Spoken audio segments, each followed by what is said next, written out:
Complete silence.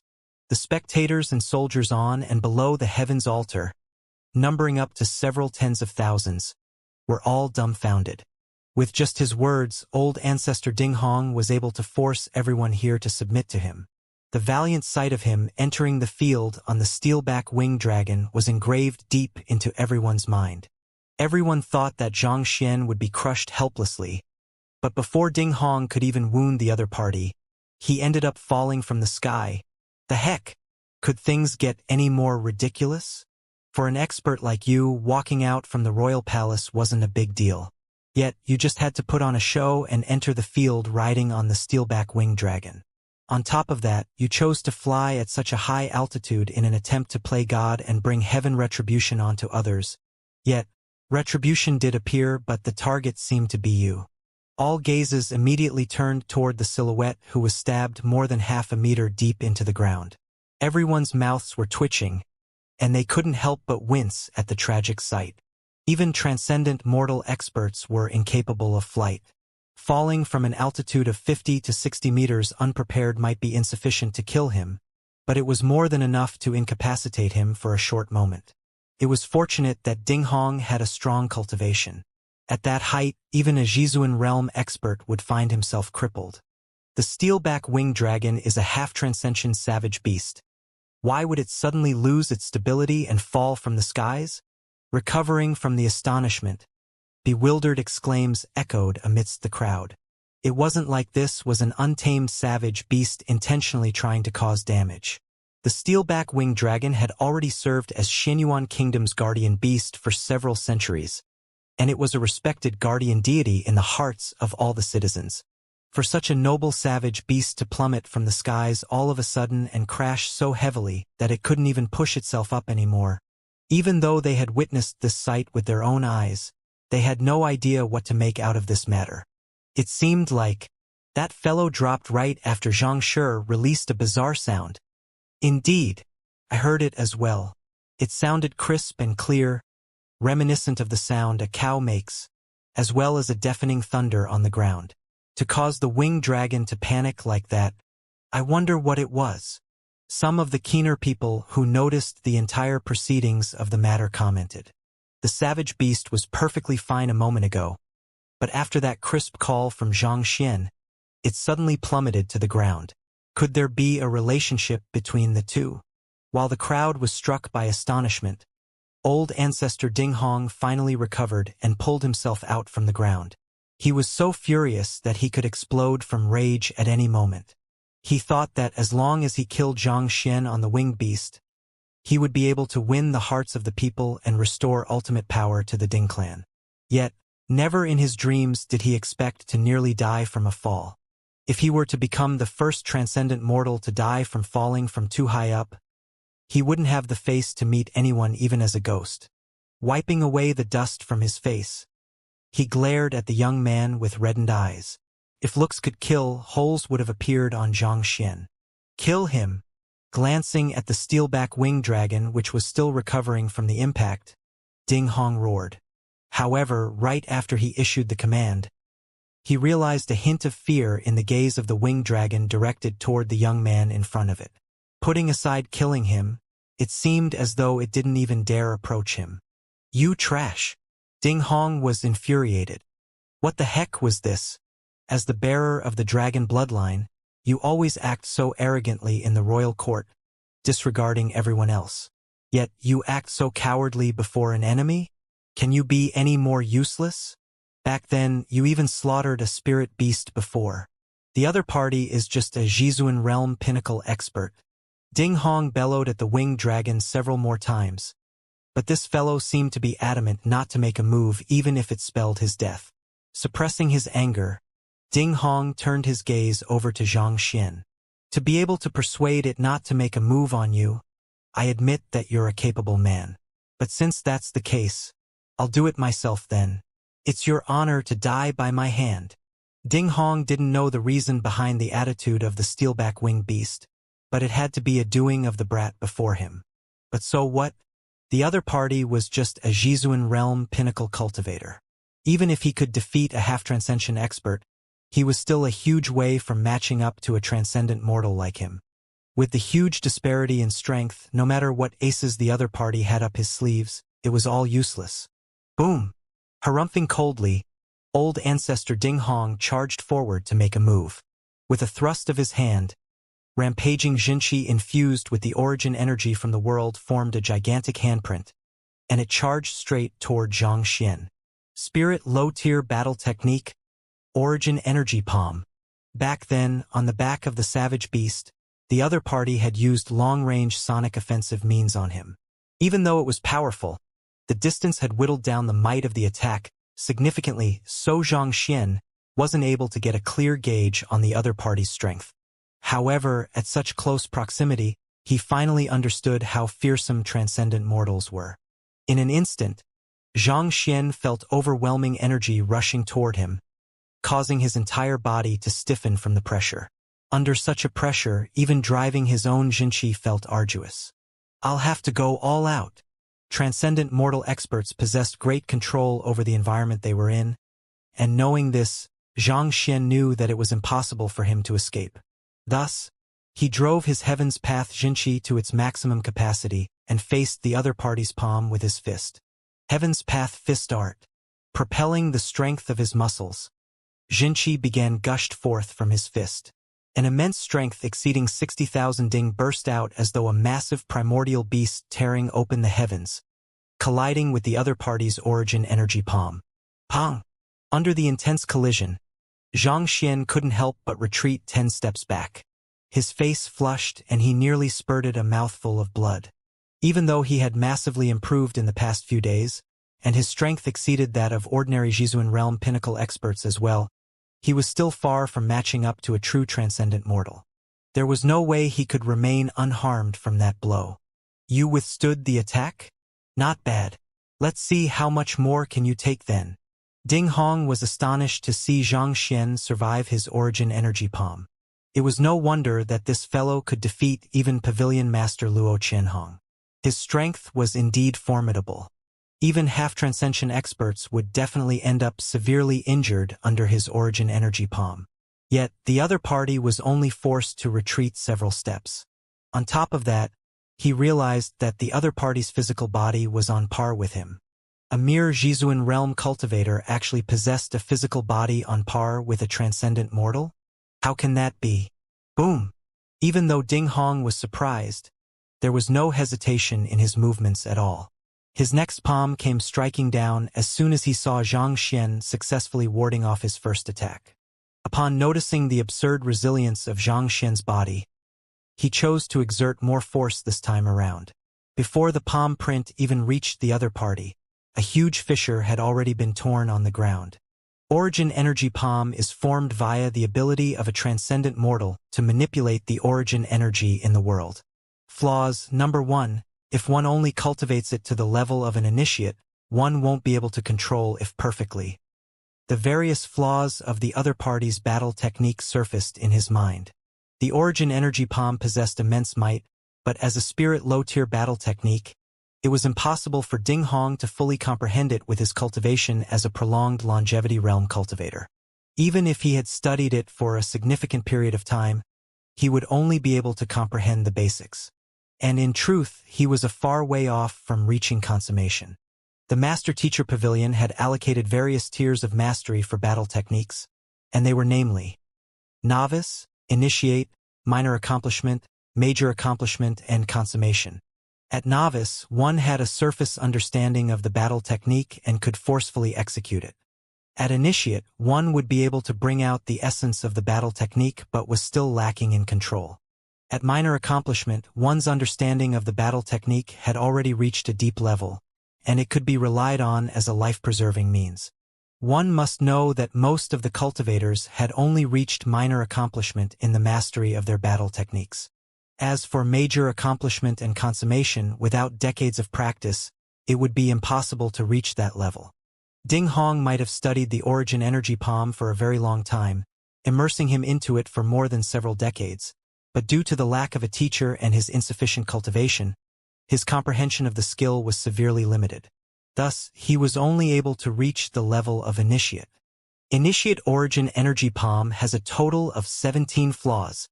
Knowing that it would just be a matter of time before he died if he were to face Ding Hong face-on, Xianxia hurriedly looked for a flaw in Ding Hong's technique. The current him wasn't a match for a transcendent mortal at all. Only through exploiting the enemy's flaw was there a possibility of him retaliating. Found it! Suddenly, Xianxia caught sight of something and his eyes gleamed in delight. Who? He finally found a flaw that he could exploit. Without any hesitation, he immediately stepped aside, dodging the other party's assault, and with a flick of his wrist, he whipped out a spear from his storage ring and stabbed it straight toward the opening. Heaven's Path Spear Art. He had obtained quite a few weapons from the Lin clan, and most of them were stored in his storage ring in case of emergency. It was their time to shine now. That flaw was actually an opening in between the interval of the execution of the previous attack and the charging of the next Origin Energy Palm. His spear whizzed and stabbed forward like a valiant dragon. Formidable! That Xianxia's eye of discernment is indeed fearsome. On top of the back of a savage beast, Jin Songhai witnessed Xianxia making this pierce and his eyes narrowed. Despite being a transcendent mortal expert, even he was unable to find a flaw in Ding Hong's battle technique yet. For Xianxia to be able to find it in an instant, his battle sense was truly terrifying. However, it's a pity that his offensive power is too weak. Even if he augmented his strength with a spear art, it's futile. Recovering from his shock, Jin Songhai shook his head. Futile? A bewildered Gongzi asked. Since Xianxia had found the other party's flaw, why would it be useless? That's right. Placing his hands behind him, Jin Songhai spoke with a deep gaze. The transcendent mortal realm isn't as simple as it seems. Wang, unaware of the conversation of the duo above, Xianxia's spear dived swiftly toward Ding Hong's opening as though a roaring dragon charging toward its prey. Humph! Ding Hong narrowed his eyes and he hurriedly retreated. Voila! For a moment, the air seemed to have solidified. It was as though the spear was trapped in a bog all of a sudden, and its movement abruptly slowed. Who? The next moment, Ding Hong grabbed the end of the spear. Kacha! Exerting his jinshi, the phantom spear broke into countless splinters instantaneously. At the same moment, Xianxia felt an ache in his chest, and he was knocked back more than a dozen steps. Damn it! Xianxia clenched his fists tightly. He had found the flaw, and the spear was aimed and timed perfectly. Yet, he was still unable to hurt the other party at all. Transcendent mortals were indeed fearsome existences. No fighter, even at Jizuan realm, was a match for them. You're indeed incredible to make use of the temporary lapse in between my attacks against me. I truly didn't expect it. Ding Hong turned his gaze over to Xianxia. It was impressive for a Jizuan realm cultivator to find the flaw of a transcendent mortal cultivator so quickly. If not for Ding Hong having reached transcendent mortal realm, he would have surely been injured by the previous attack. However, you're too weak. If your cultivation was at half transcension, I might have been injured just now. However, it's a pity that, at Jizuan realm pinnacle, you're still a long way off. Even if you can find my flaws, what can you do to me? Ding Hong sneered coldly. As a show of respect for you, I'll face you with my full strength. You're right. Xianxia faced the other party's threat nonchalantly. He simply shook his hands and said, My offensive capability is indeed far too lacking. With the cultivation of a Jizuan realm pinnacle, it's impossible for me to wound you. Since you said that I'd require the strength of a half-transcension, I'll make the breakthrough now then. Upon saying so, Xianxia flicked his wrist and threw something resembling a seed into his mouth. Boom! In that instant, it was as though he was set ablaze. The gap between a Jizuan realm and transcendent mortal wasn't just limited to strength. Perception, spirit, and many other factors were included as well. If Xianxia remained at Jizuan realm pinnacle, then even if he were to find all of the flaws in the other party's battle techniques and cultivation, it would still be impossible for him to defeat Ding Hong. No matter how many times he tried, the same scenario would just occur. There was only a single solution then, making a breakthrough. Since that was the case, there was no reason for Xianxia to hesitate anymore. He had already compiled and read through the Zhizuan realm Heaven's Path Divine Art. The only reason why he hadn't made a breakthrough yet was due to the lack of spirit stones to augment his cultivation. If he were to attempt to make a breakthrough via absorbing from spirit stones, it would definitely take several hours before he could reach half-transcension. Even if he had sufficient spirit stones, it would be impractical for him to do so now. Unless he made use of that treasure. Crimson Flame Lotus Seed. This object was formed through countless years of accumulation of spiritual energy by the Crimson Flame Lotus at the vein of the Red Lotus range. It contained an immense amount of energy, to the point that it even raised the success rate of a fighter reaching Transcendent Mortal Realm by 20%. Since it was effective even on half-transcension experts, it wasn't too difficult to imagine how terrifying it was. The reason why Xianxia hadn't used it yet was because he was saving it for his breakthrough from half-transcension to Transcendent Mortal. However, he had no other choice but to consume it now. Boom! The lotus seed melted as soon as it entered his mouth, and a violent energy immediately flowed into his meridians. Propelling the energy according to the circulation method of the Heaven's Path Divine Art, Xianxia's aura grew stronger rapidly, and in an instant, he broke through his bottleneck. Zhizuan Realm Intermediate Stage. Zhizuan Realm Advanced Stage. Zhizuan Realm Pinnacle. He was originally at Zhizuan Realm Primary Stage, but as the Heaven's Path Divine Art greedily took in the energy flowing through his veins, in less than 10 breaths, he consecutively broke through 3 small realms, reaching Zhizuan Realm Pinnacle. That's his Zhizuan Realm. It would take at least an entire decade for one just to raise his cultivation by one small realm. Yet, in the blink of an eye, his cultivation rose from Zhizuan Realm Primary Stage to Zhizuan Realm Pinnacle. Is he still a human? How can this be? Ouch! What are you doing? I just wanted to check whether I was dreaming or not. Since you're the one who wanted to ascertain whether you're dreaming or not, why did you pinch me? Wouldn't I feel pain if I pinched myself? Upon seeing this sight, everyone fell into a frenzy. Their lips twitched uncontrollably. They had seen people making a breakthrough in their cultivation before, but consecutively within such a short period of time. Never. Others took several years just to raise their cultivation by one small realm. On the other hand, when that young man realized that he wasn't a match for Ding Hong, he immediately raised his cultivation realm from Zhizuan Realm Primary Stage to Zhizuan Realm Pinnacle. Can you get any more exaggerated than that? It was no wonder you dared to face the entire Shenyuan kingdom alone. With such capability, you can already bash through the heavens. Making breakthroughs as though drinking water, reaching new realms like a walk in the park? Gongzi's face paled, and his body trembled in agitation. He was the envoy of the Myriad Kingdom Alliance, and having spent most of his time reading books from a young age, he knew quite a lot about the talented figures on the continent. However, this was the first time he had seen or heard something as absurd as this. To achieve breakthroughs in the midst of a battle. How in the world did he do it? The Crimson Flame Lotus Seed. But even though it harnesses a great amount of energy, it shouldn't possess such great effects. Gu Mu's eyes were also completely widened. He had obtained the Lotus Seed along with his senior granduncle at the Red Lotus Range back then, and he was given one of them. Thus, he was well aware of its prowess. Even though it harnessed a gigantic amount of energy, it was insufficient for one to raise one's cultivation by so many realms consecutively. That fellow seemed to be defying common sense. Is the other party mad? Or are my eyes playing tricks on me? I've only seen this kind of breakthrough in a book before. It was said that a humble cultivator had once chanced upon the lecture of an 8-star master teacher out of some fortuitous coincidence, and he managed to achieve consecutive breakthroughs in his cultivation. To think that I would bear witness to such a sight myself. Jin Songhai swallowed a mouthful of saliva. He was a transcendent mortal expert with a great amount of worldly experience, but upon seeing this sight, even he couldn't help but be shocked as well. If not for his powerful self-control, he might have fainted on the spot. Grand Elder Wei Yuqing's body stiffened in shock.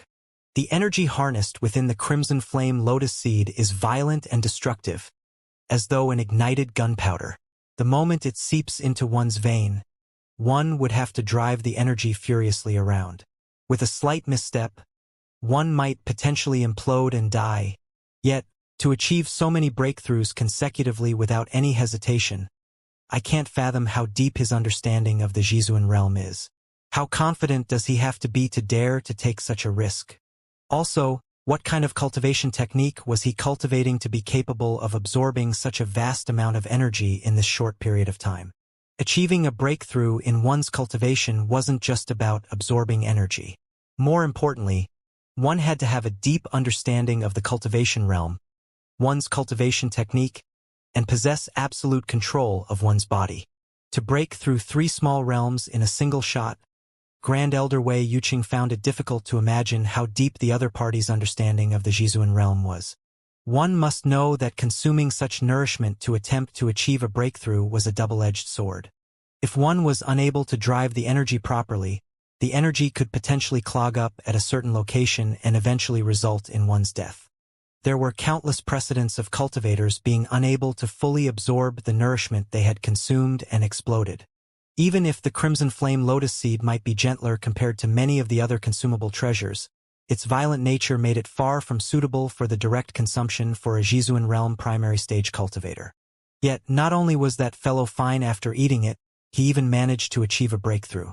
What kind of powerful cultivation technique could allow a Zhizuan realm primary stage cultivator to take in that vast amount of energy contained within it? And how confident was he in the cultivation technique to do so without any hesitation? Look, he's attempting to break through half-transcension.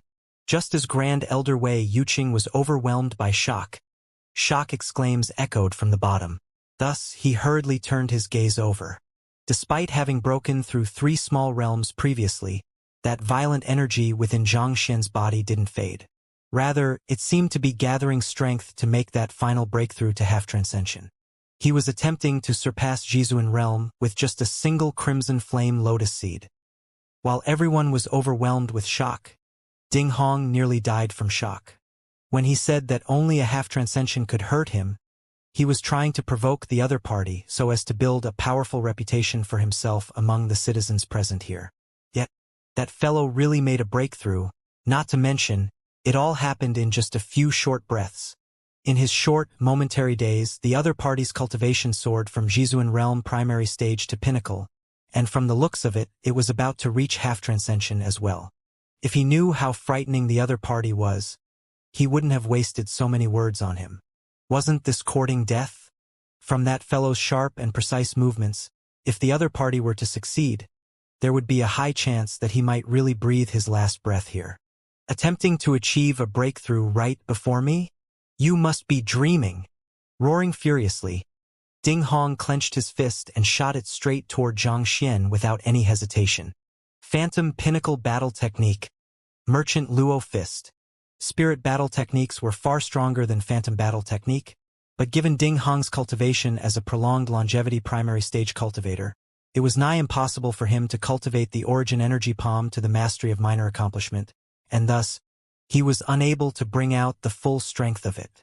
In that sense, using a Phantom Battle technique that he had reached the level of consummation in was far more practical.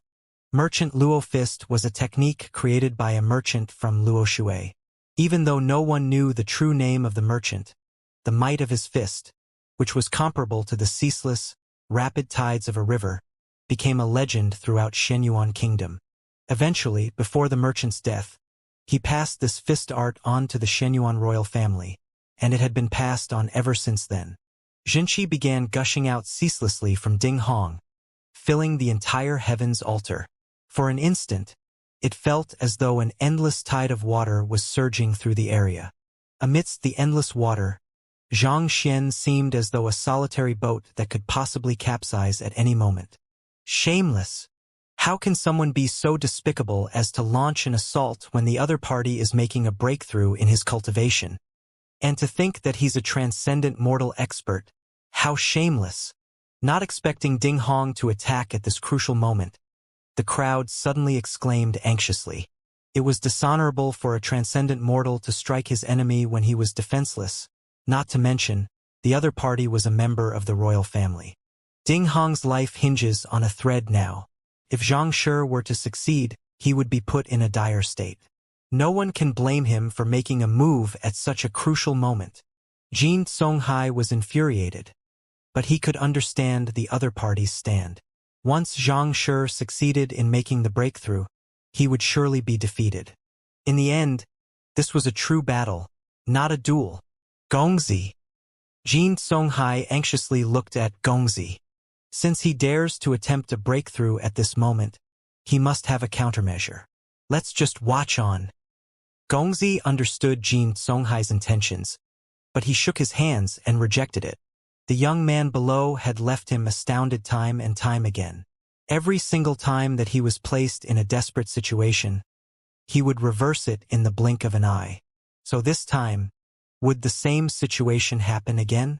After all, without any aces up one's sleeves, no sane person would dare to attempt a breakthrough during a battle. Yes. Jin Songhai nodded and turned his gaze back to the battle. Then, his body froze before trembling slightly. Shit! He isn't trying to block the other party's attack at all. Below, Xianxia seemed to be completely immersed in his cultivation, oblivious to Ding Hong's fist. He stood perfectly still on the spot, allowing the rampaging torrent to drown him. Even though the merchant Luo fist was created by a merchant, it didn't feel crass or subservient. Instead, there was a dominance that threatened to crush everything that stood in its path. Being in the midst of his breakthrough, Xianxia was completely defenseless. If that fist were to land on Xianxia, he would definitely die on the spot. Boom! A loud explosion sounded. A cloud of dust flew into the air, and small rock fragments shot into the surroundings. In an instant, the young man's figure had completely disappeared from sight. Xianxia. Gongzi narrowed his eyes, and he nearly fell to the ground. Xianxia's turning of the tables time after time during a dire situation had already built an infallible image within him.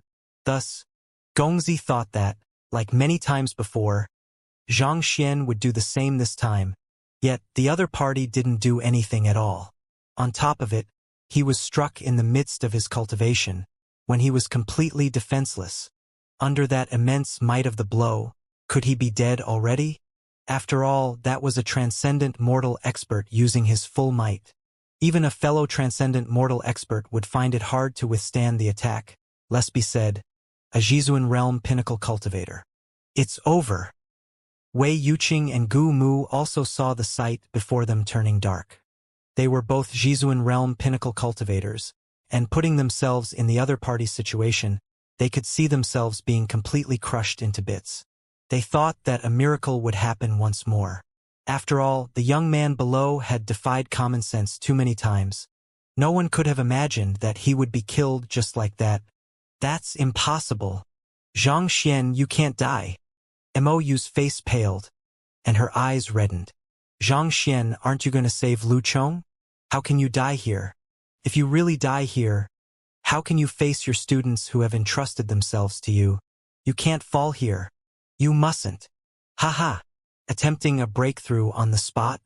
Such a foolish notion. You deserve to die.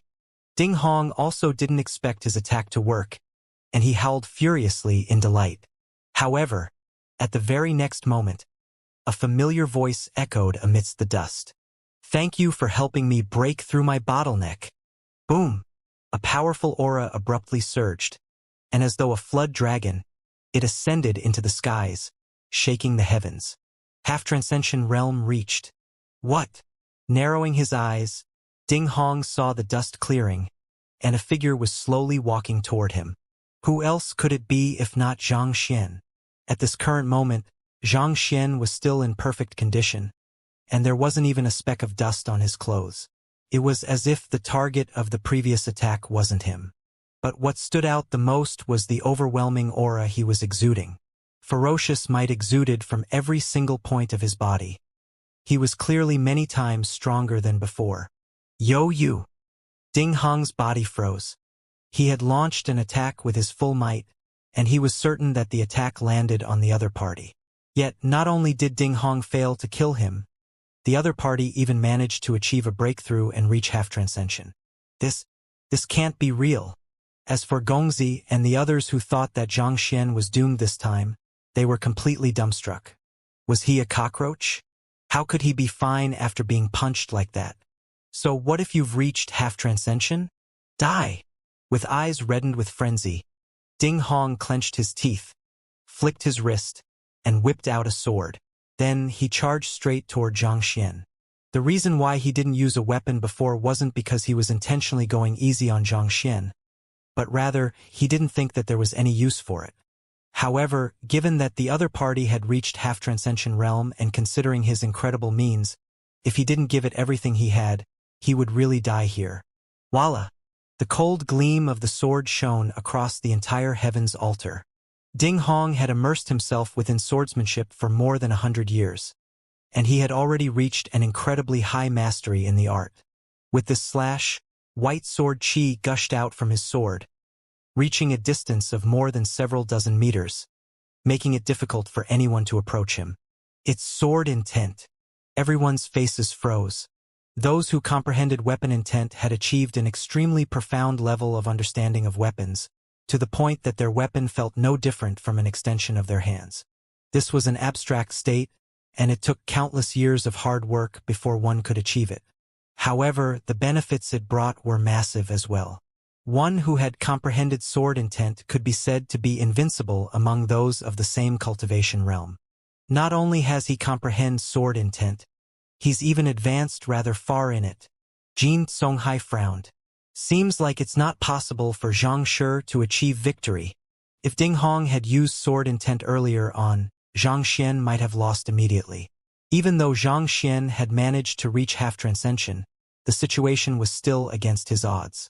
Sword intent was a representation of one's level of achievement in swordsmanship, and the strikes of those who have reached this level tended to be swifter and sharper. This Xianxia wasn't even 20 yet, and on top of that he was a spear user. His understanding of the sword was probably far inferior to the other party. It would be nigh impossible for him to achieve victory. Gongzi, Wei Yuqing, and the others didn't speak, but every single one of them had a grim expression on their faces. Clearly, they shared the same thoughts as well.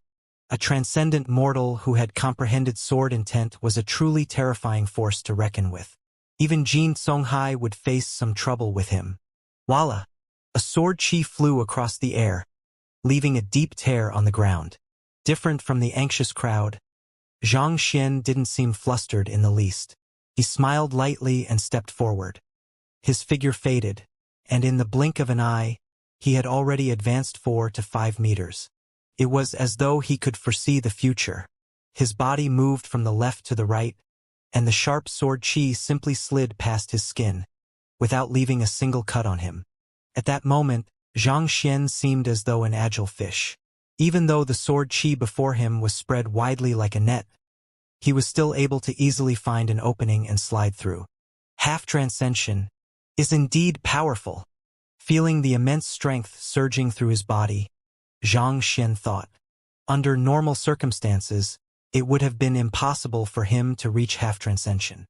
Hallmaster Xiejuchen had gathered a huge collection of Zhizun Realm manual under his request, but very few of them detailed the method to breaking through to half-transcension.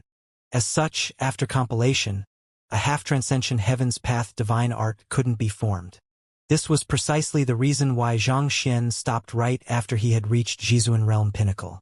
However, the energy within the Crimson Flame Lotus Seed far exceeded his expectations. He wanted to stop, but the violent nature of the energy prevented him from doing so. Thus, he was forced to continue striving for half-transcension. Under normal circumstances, without a compiled Heaven's Path divine art, it would be hard for him to achieve a breakthrough. It could potentially lead to his cultivation going berserk, and in the worst-case scenario, he might even sustain severe internal injuries. The situation back then was precarious, and Xianxia nearly lost control of the rampaging energy within it. And at that crucial moment, Ding Hong made a move. The strong external force that struck the Xianxia, who was on the verge of exploding, suppressed the rampaging energy within him. Not only was he fine from the collision of energy, he was even able to make use of this as an impetus to advance his cultivation. If Ding Hong hadn't made a move, Zhang Xian might have been severely injured from the rampaging energy of the Crimson Flame Lotus Seed.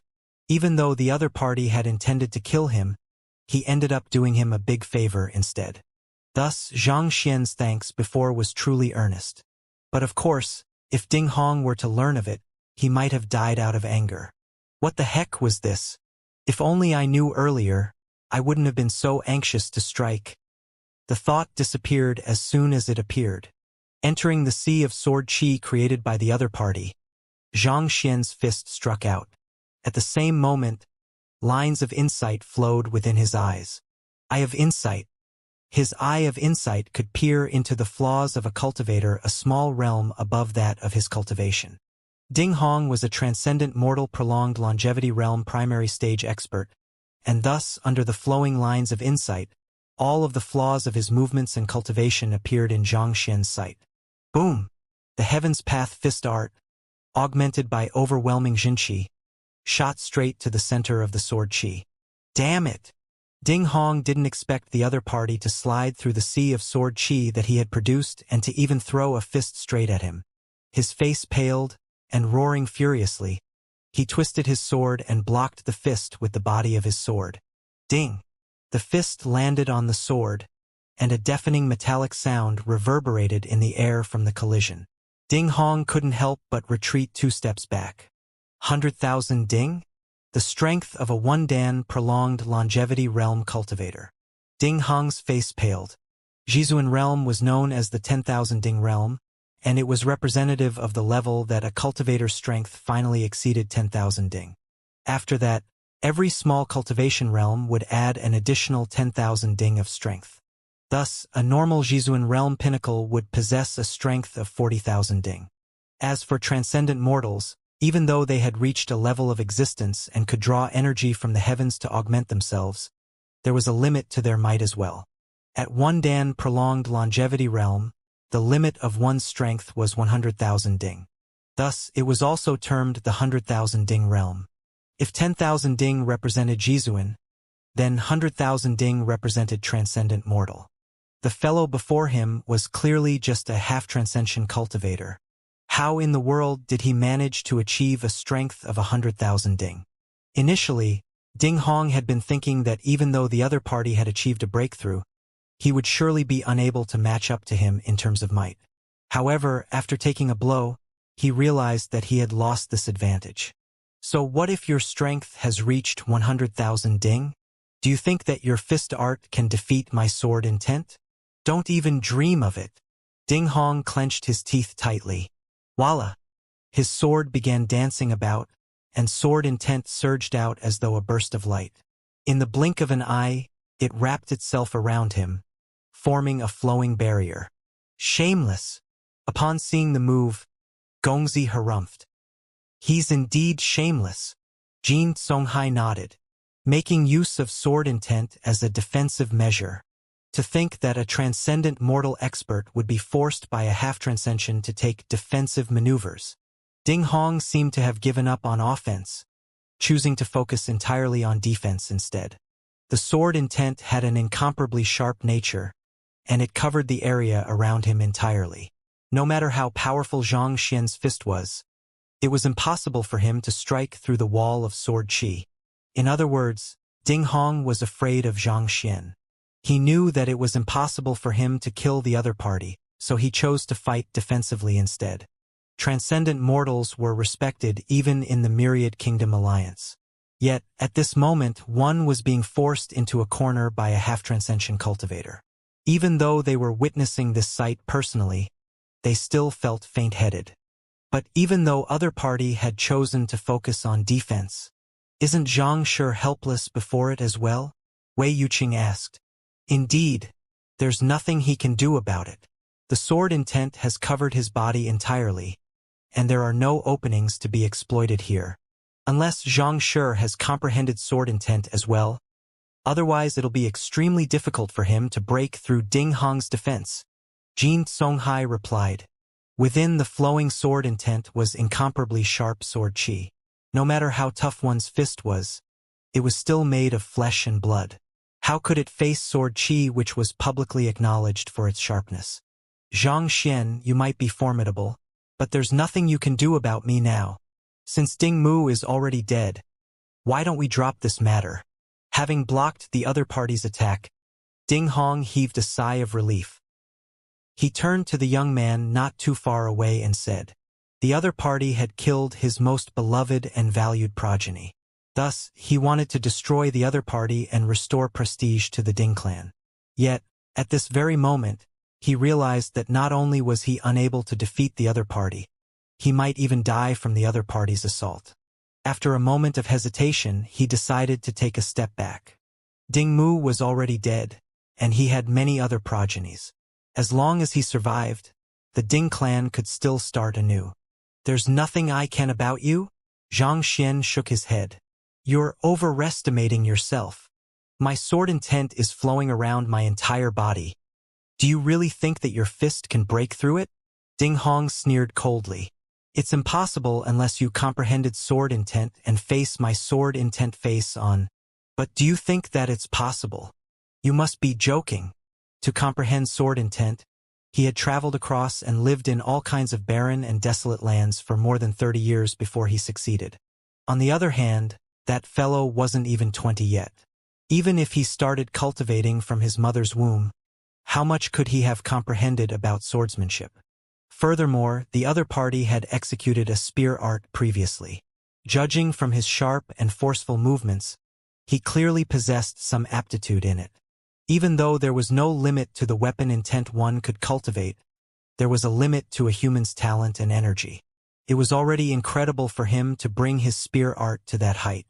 To be capable of utilizing sword intent on top of that, was it even possible? Sword intent? That's indeed not quite possible. Knowing the other party's thoughts, Xianxia chuckled lightly. With a flick of his wrist, a sword appeared in his hands. Sword intent is too mediocre for me. As Xianxia spoke, he slowly drew his sword. Wang! Wang! Wang! Before the sword was fully drawn, the swords by the waists of the swordsmen amidst the crowd began buzzing. It was as though they were paying respect to their emperor. Call of the myriad swords, roar of the dragons. For this, the realm beyond that of sword intent. Sword heart. Ding Hong's vision turned dark. Sword heart was the state of driving one's sword with one's heart, controlling it with one's intentions. Every move made in this state could be considered as a sword art in itself. In contrast with it, sword intent was extremely mediocre and immature. It was like the difference between a weed and a towering tree. Ding Hong thought that with his sword intent, even if he couldn't kill the other party, he could at least force a draw and step down from there. Yet, never in his dreams did he expect that everything he did was only a farce to the other party. The other party's sword mastery was far above his own, reaching the level of sword heart. That was a realm that countless transcendent mortal dreamt of and dedicated their lives to, only to never reach it in their lifetime. Yet, a fellow who wasn't even 20 yet and who had just barely reached half transcension actually managed to comprehend it. When he mocked the other party for being unable to fly, the other party yelled and the steelback winged dragon immediately fell from the sky.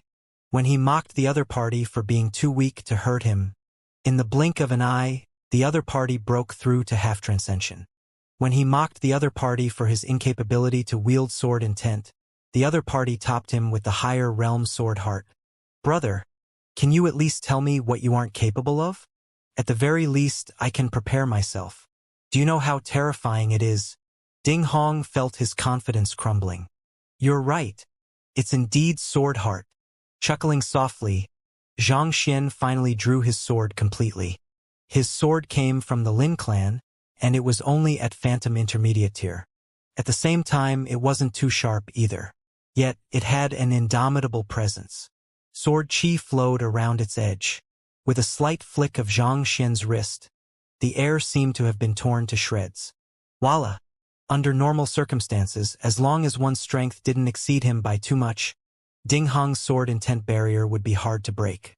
Yet, for some reason, as soon as the blunt-looking sword came into contact with it, the barrier immediately dissipated without the slightest resistance. Puha! A sword chi flew across, severing Ding Hong's left arm. It was so sharp that not even blood flowed out of his wound. The sword chi emanated by a swordmaster who had comprehended sword heart was indomitable. On top of that, Xianxia's strength also wasn't inferior to him as well. Even though the other party was a transcendent mortal expert, he wasn't able to withstand the attack. Escape! Knowing that he would surely die if he remained here, Ding Hong's face paled. He immediately turned around and fled. He had stepped in ferociously back then, but he ended up escaping with his tail between his legs. No one expected for the legendary old ancestor of Shenyuan Kingdom, a transcendent mortal expert, to meet with such an ending. It was truly beyond expectations. Incredible! To achieve a breakthrough at that crucial moment and slay a transcendent mortal, how valiant! This is how a man should act. From today on, Xianxia shall be my idol. Don't even try to steal him from me. This is what a true genius is. Compared to him, Ding Mu was nothing at all. The eyes of the spectating youngsters burned with passion. When Xianxian came alone to challenge the incumbent crown prince, everyone thought that he was being too arrogant, and they felt intense loathing toward him. But after undergoing his teachings via the impartation of heaven's will and becoming his half-students, their feelings for him gradually changed into gratitude. And at this moment, looking at him sending even the old ancestor of Shenyuan Kingdom fleeing, it evolved into veneration. A person single-handedly standing against an entire country. That is how a man should be. You all might not know, but I heard that the reason why Xianxia came after Ding Mu is because the latter had killed his student. How did you know? My cousin, Zhou Jin, is an imperial beast tamer serving the crown prince. He blurted the matter out when he was drunk, standing up against an entire country alone to avenge his student, even going to the extent of standing against a transcendent mortal? On top of that, when he came, he wasn't that strong yet. How much courage must it have taken to make this move? With such a teacher, even if I were to die now, it would be worth it. Amidst the crowd, some of the well-informed ones spoke of the matter from start to the end. The eyes of the listeners gradually reddened, and they clenched their fists tight. The greatest fortune that a cultivator could encounter was a good teacher. Not only was Xianxia strong and capable at teaching, more importantly, he cared for his students. He stood up against an entire conferred kingdom alone just for his student. With such sentiments, he was more than worthy of being addressed as a teacher. While everyone was overwhelmed with agitation, on the heavens altar, Zhang Xian's eyes narrowed as he noticed Ding Hong escaping. Humph! Do you think that you can get away? Zhang Xian's eyebrows shot up, and exerting force on his feet, he immediately dashed forward. After the matter with Ding Mu, he realized the danger of sparing one's enemies. Since he had already fallen out with the other party, he had to clear them out cleanly. Otherwise, the one who would be threatened would be him. If not for his compassion back then, Lu Chong wouldn't have been sacrificed. Thus, he was determined to leave no more threats behind. Don't even try. With a flick of his wrist, Zhang Xian's sword sliced down. Tearing through 100 meters of space, a sword chi flew toward the escaping Ding Hong. After reaching half-transcension, Zhang Xian had already gained a certain level of control over the environment. In the past, the range of his sword chi was limited to only a dozen meters. However, with his enhanced degree of control and enhanced jinqi, 100 meters was no longer a problem. Voila! The sword chi struck the other party's back, tearing open a massive, glaring wound in an instant. Due to the long distance, the sword chi had dissipated significantly. Otherwise, it would have been more than sufficient to slice Ding Hong into two. Blood tribute. Feeling the sharp pain on his back, Ding Hong was alarmed. He knew that it wasn't easy for the other party to kill him due to the long distance, but if he were to be struck any more of that sword chi, he would surely die. Thus, gritting his teeth, Ding Hong burned his life force and his speed abruptly increased by a single fold. Like the blood tribute that Ding Mu used back then came from him, even though it allowed him to utilize strength and speed beyond his current cultivation, it had a time limit. After the duration, one's cultivation would automatically fall. It was a technique that hurt oneself as much as it hurt one's opponent. It was a move that wouldn't be used unless the situation truly called for it. Usually, Ding Hong would surely go after the other party if he activated the blood tribute to avenge his great-grandson. But this time, he was truly frightened by the other party. Every time that fellow looked as though he were going to lose, he would always make a shocking comeback. He was afraid of the means that the other party would continue pulling out if he chose to continue to fight. If so, once the blood tribute duration ran out, he wouldn't be able to even escape. So, with his hastened speed, Ding Hong disappeared amidst the labyrinth-like infrastructures of the capital. Damn it! Seeing the other party vanish into the shadows, Xianxia clenched his fists tightly. Even though he had managed to reach half-transcension, he had suffered quite a few traumas in the midst of doing so.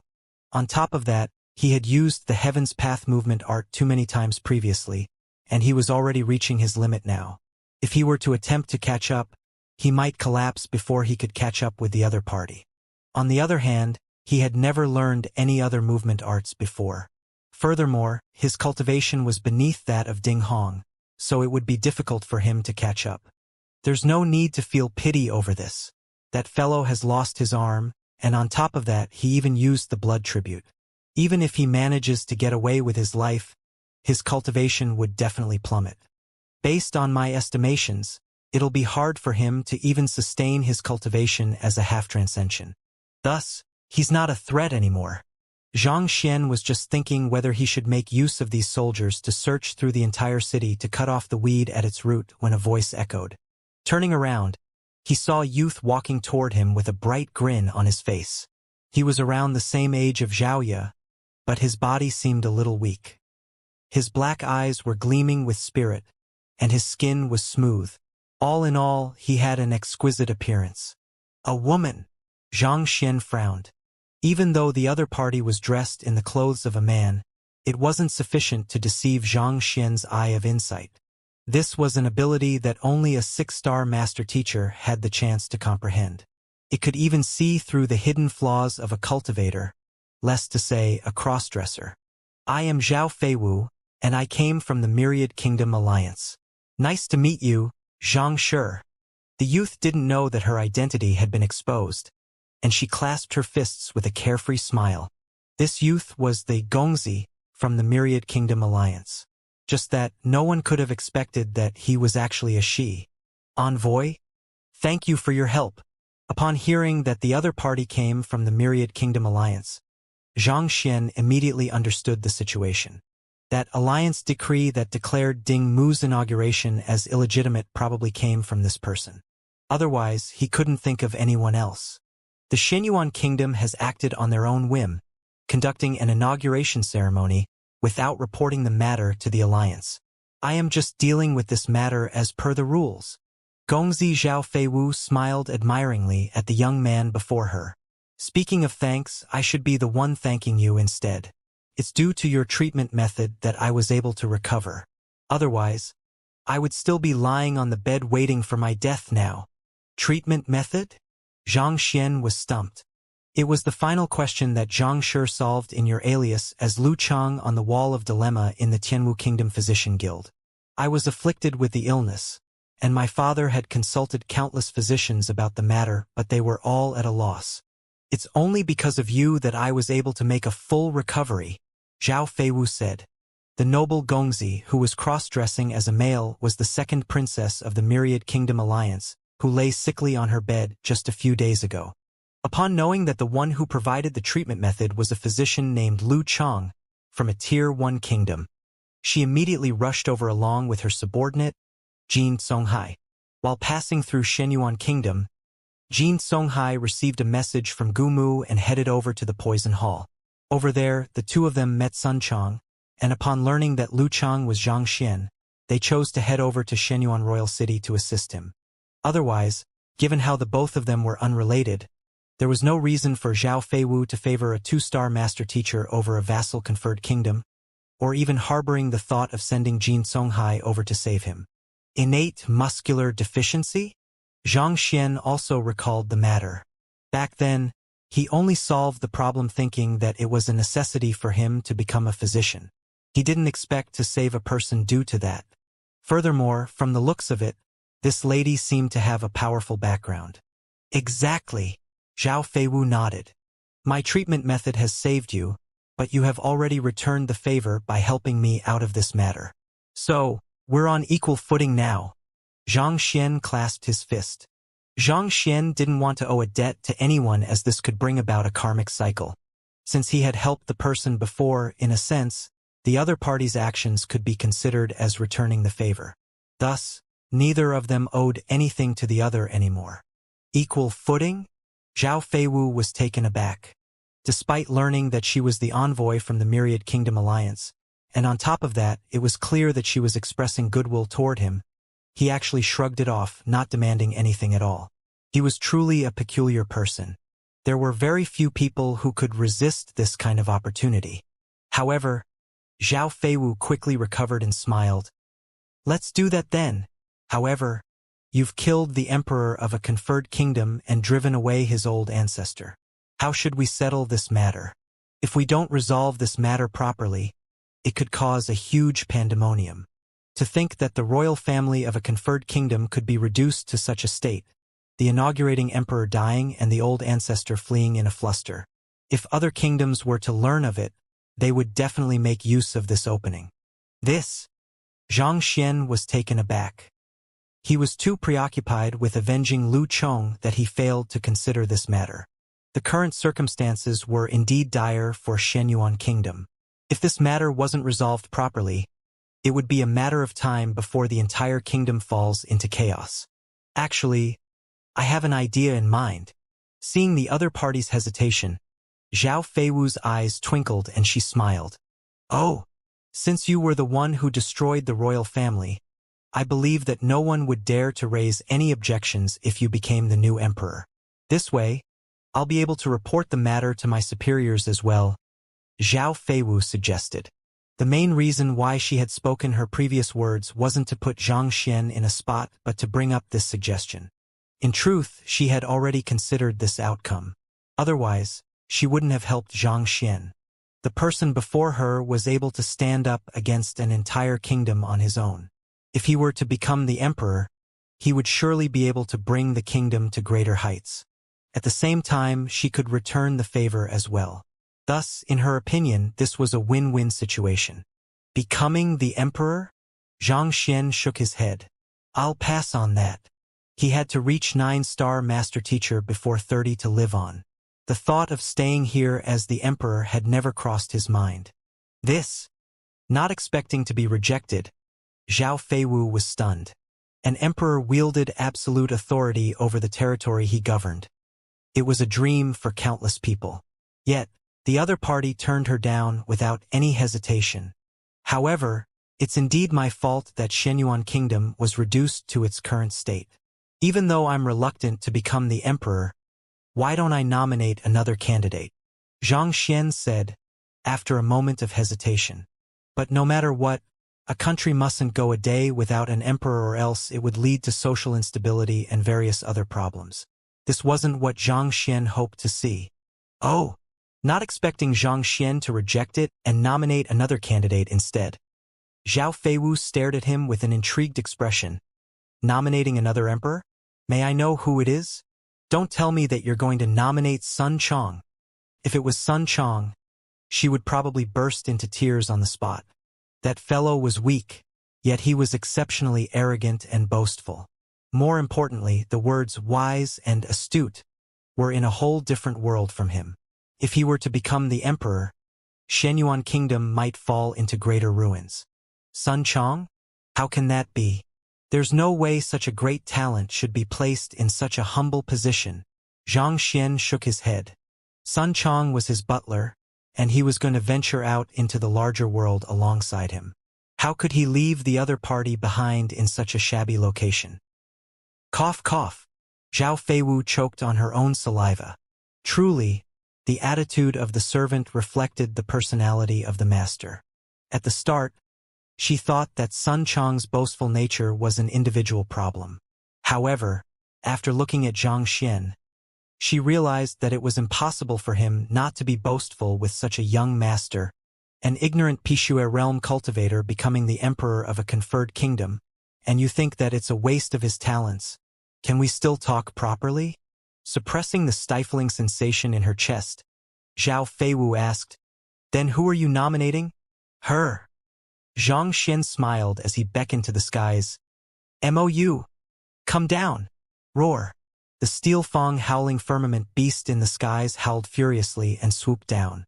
Mou immediately rushed up to Zhang Xian with reddened eyes, wanting to dive into his embrace. However, she hesitated and eventually decided against it. He had truly left her worried just now. However, she was aware that the other party harbored no feelings toward her. If she were to dive into the other party's embrace, that would truly be awkward. Her? Not expecting the candidate that Zhang Xian was going to nominate to be a lady, Zhao Feiwu was perplexed. "Indeed, I want her to become the first empress of Shenyuan Kingdom. I wonder if it's acceptable." Zhang Xian chuckled. "Empress? Shenyuan Kingdom's empress?" Upon hearing Zhang Xian's words, Mou's body began trembling uncontrollably. Tianwu Kingdom's emperor, Mo Tianxue, had always been grooming his daughter to become the empress of the kingdom. Thus, even though Mou was still young, she was already adept in the process of governing a country. In that sense, she would become a much better ruler for Shenyuan Kingdom than him. Her? Zhao Feiwu was dumbstruck. She couldn't help but refute. Her cultivation seems to have only reached Zhongshe realm. Shenyuan Kingdom was a land filled with Jizuan realm cultivators. A Zhongshe realm cultivator simply wasn't strong enough to stabilize the lands. Her cultivation is indeed a little too weak. However, to be able to possess this kind of strength at her age, she could already be considered as a top-notch genius. As long as she has sufficient cultivation resources in the future, it won't be too difficult for her to gain sufficient strength to become a powerful ruler in the future. Despite coming from a Tier 1 kingdom, Mou still managed to reach a high level of cultivation at her age. Once the resources of Shenyuan Kingdom were channeled toward her, her cultivation would surely soar swiftly. It wouldn't be a dream for her to reach Jizuan realm pinnacle or even half-transcension in the future. I believe in her talents as well, but what about the present state? The people's hearts are currently in turmoil, and if there isn't a sufficiently strong presence to hold things together, I fear that a calamity may occur. Zhao Feiwu was speechless to see how lightly Zhang Xian was taking this matter. Not everyone could become the ruler of a country. The primary requisite for it was for one to possess top-notch cultivation. Otherwise, who would be willing to listen to a weakling? Without sufficient strength, even if Mou were to ascend to the throne with the backing by the Myriad Kingdom Alliance, she might very well be assassinated by her rivals. After all, the seat of an emperor of a conferred kingdom was an incredibly prestigious one. There were countless people who had their eyes set on this position. Electing a weak emperor would only cause chaos and strife, and this would push the country straight toward the flames of destruction. Is that so? Knowing that his thoughts lacked depth, Zhang Xian scratched his head in embarrassment. Thus, he turned to Mou and asked, "Do you wish to reach Jizuan realm pinnacle?" "Of course I do." Even though Mou didn't know the significance behind Zhang Xian's words, she still nodded her head. Who didn't wish to become stronger? But could Jizuan realm pinnacle be that easily achieved? Of the countless cultivators in the world, probably not even 1 out of 10,000 was able to reach that legendary realm. The difficulty of the matter was unimaginable. Zhao Feiwu felt perplexed when she heard Zhang Xian's words. What is this fellow up to this time? Good. Open your mouth then. Ignoring the onlookers' bewilderment, Zhang Xian flicked his finger. Before Mou could react, a lotus seed was shot into her mouth. It immediately melted into immense, violent energy which seeped into her meridians in an instant. However, her cultivation was still far too weak for her to bear such immense energy, and she immediately swelled up, nearly exploding into shreds. "Sit down," Zhang Xian immediately commanded. "Yes." Not daring to hesitate, Mou hurriedly sat down, following which, she felt a huge hand being placed on the top of her head. Boom! Dense, pure zhenqi seeped down her body, controlling the rampaging energy of the lotus seed. It guided the rampaging energy in a unique circulation pathway around her body. Kacha, kacha, kacha. A series of popping sounds echoed, and you felt her body abruptly lightened. The bottlenecks which had kept her out previously was broken through in an instant. Xianxia Realm Intermediate Stage. Xianxia Realm Advanced Stage. Xianxia Realm Pinnacle. Half Jizuan. Mou's aura grew stronger at a pace visible to the eye. This. Zhao Feiwu's eyeballs were about to pop out of her head.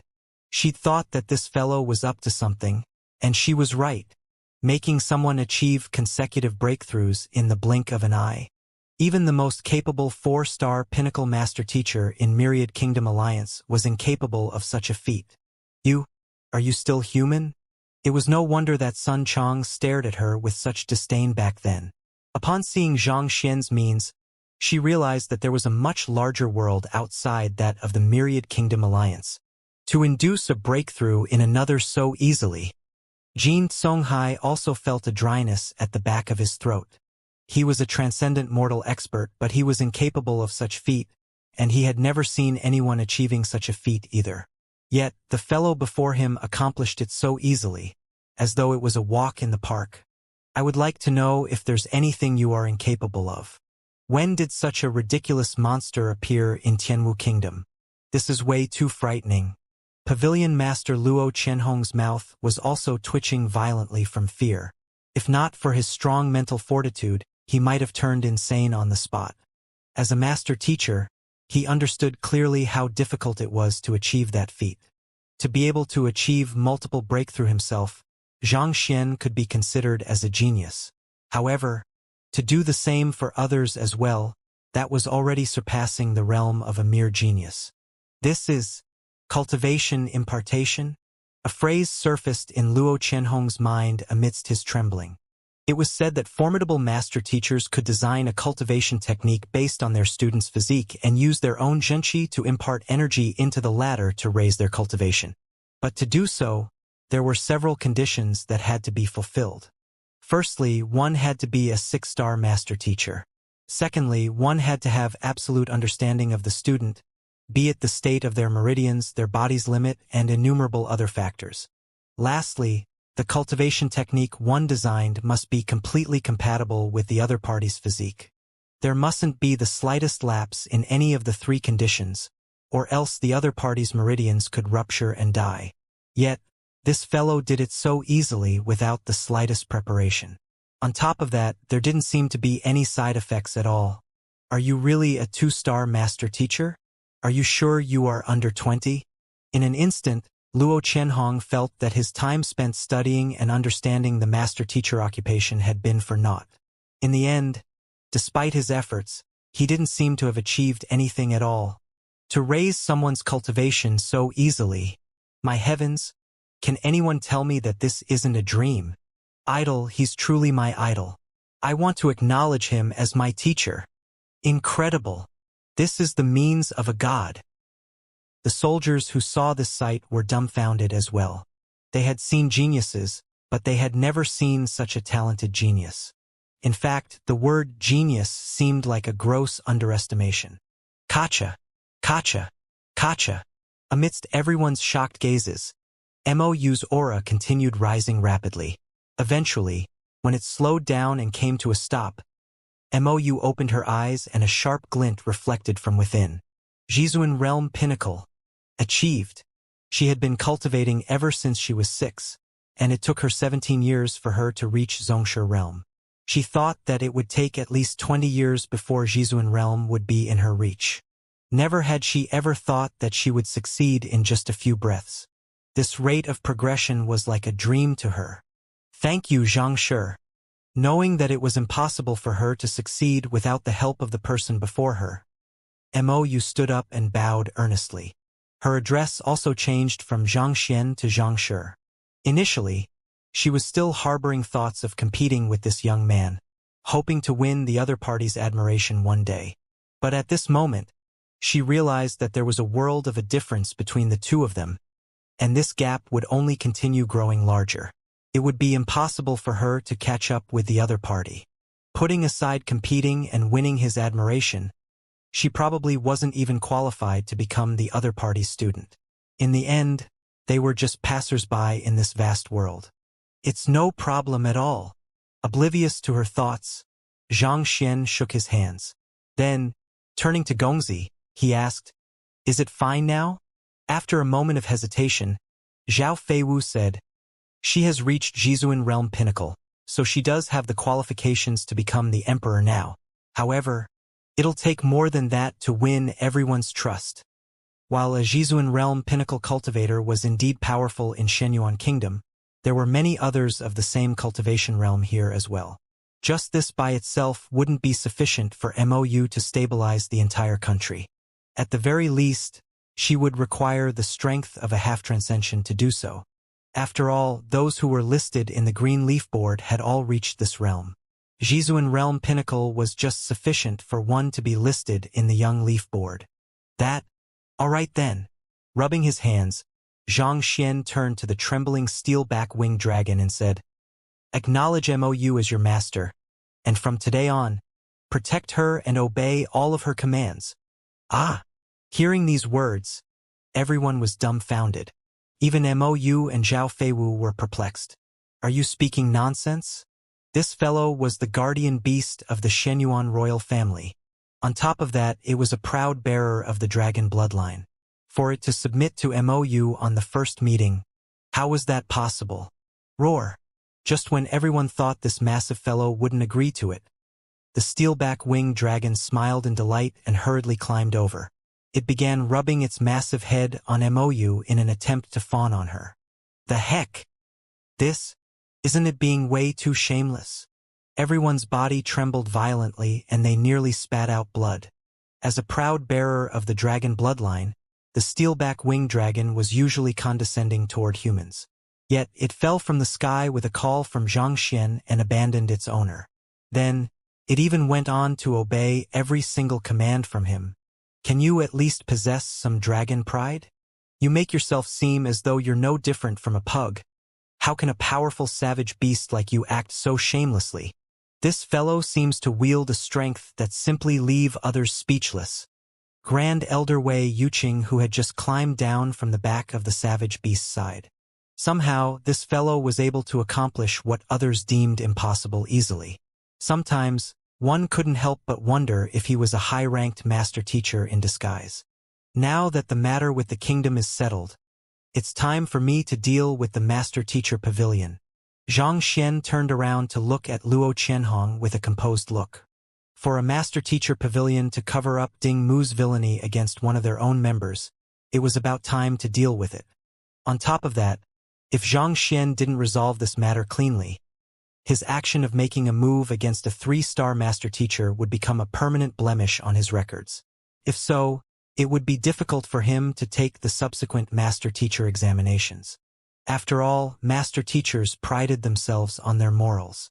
For a master teacher to disregard the clear hierarchy and defy a higher-ranked master teacher, no one would be willing to see him climb through the ranks. Are you certain that you want to crash the master teacher pavilion? Zhao Feiwu asked worriedly. If pavilion crashing only consisted of fighting against the master teachers in the master teacher pavilion, there would be nothing for Zhang Xian to fear. After all, he was someone who could even slay a transcendent mortal. Even the strongest master teacher, Pavilion Master Luo Qianhong, was only a half-transcension. There was nothing for Zhang Xian to fear from them. Pavilion crashing is equivalent to challenging all of the master teachers that have gone through Shenyuan Kingdom Master Teacher Pavilion ever since its inception. Even though the location of this master teacher pavilion is remote, it has several thousand years of history behind it. Based on the records, a 5-star master teacher and 3 4-star master teachers once emerged from here. Zhao Feiwu clenched her fists tightly. Even though they are already dead, their lingering wills are imprinted within the master teacher pavilion. To crash it meant to stand against them as well. Are you sure you don't want to reconsider the matter? If pavilion crashing only meant challenging the incumbent master teachers, there was nothing much for Zhang Xian to worry. However, the tricky part was the deceased seniors. Some of them had reached 4-star and even higher. As a mere 2-star master teacher, How could you stand against them? My mind is made up, Xianxia said. There was nothing for him to worry about. Those people were only lingering wills now. If they thought that he would be an easy target, they were about to be proven wrong. In Tianwu Kingdom, the head of the Shadow Squad clasped his fist. Your Majesty, Her Highness and Xianxia have arrived at Xianyuan Kingdom. Nodding his head, Tianxia seemed to have recalled something inside. There's nothing bad about the lass except that she's too sentimental. Sigh. She has truly wasted all of the efforts I have spent on her. The rise of Hongi had left Tianxia worried about the succession of the throne. As such, he had always raised his most talented daughter, Mou, as the future empress of the kingdom. In the end, that lass, for her own personal feelings, decided to leave with Xianxia. This had left him both worried and helpless. The saying, "It was impossible to keep a daughter by one side," was indeed true. Xianxia was incredibly talented, and a person of his caliber couldn't possibly remain in Tianwu Kingdom for his entire life. Since there was no hope, she should have just given up on it. She could have remained within the kingdom to cultivate properly and raise her strength to take over the throne. Hongi's prestige had been on the steady rise ever since he became a 2-star master teacher. And at such a crucial period, she chose to leave instead. When everyone has forgotten about you, how do you intend to inherit the throne? He had truly no idea what was going through the mind of that lass.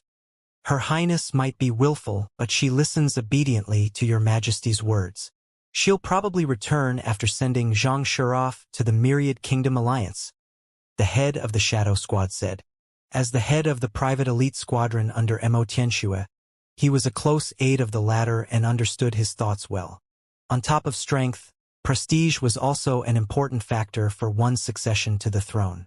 The reason why Tianxia was reluctant to allow Mou to go with Xianxia was because he wanted to keep her by the side so as to have her come into contact with governance matters and achieve some accomplishments in the field so as to win the respect and loyalty of the royal court. Only then would he be able to pass on the throne without any worries. Yet, she went ahead and left without even informing him. It was no wonder that he was angry. Let's just hope that's the case. Tianxia smiled bitterly. If she were able to win Xianxia's heart, I wouldn't mind it. She would probably have a brighter future by his side anyway. However, Xianxia is an incredibly talented person, and I can tell that he has no such intentions about her.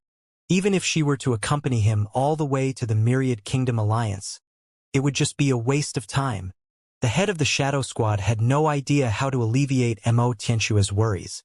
Even though he had never interacted with this Xianxia, he had seen him various times from the shadows and heard much about his affairs.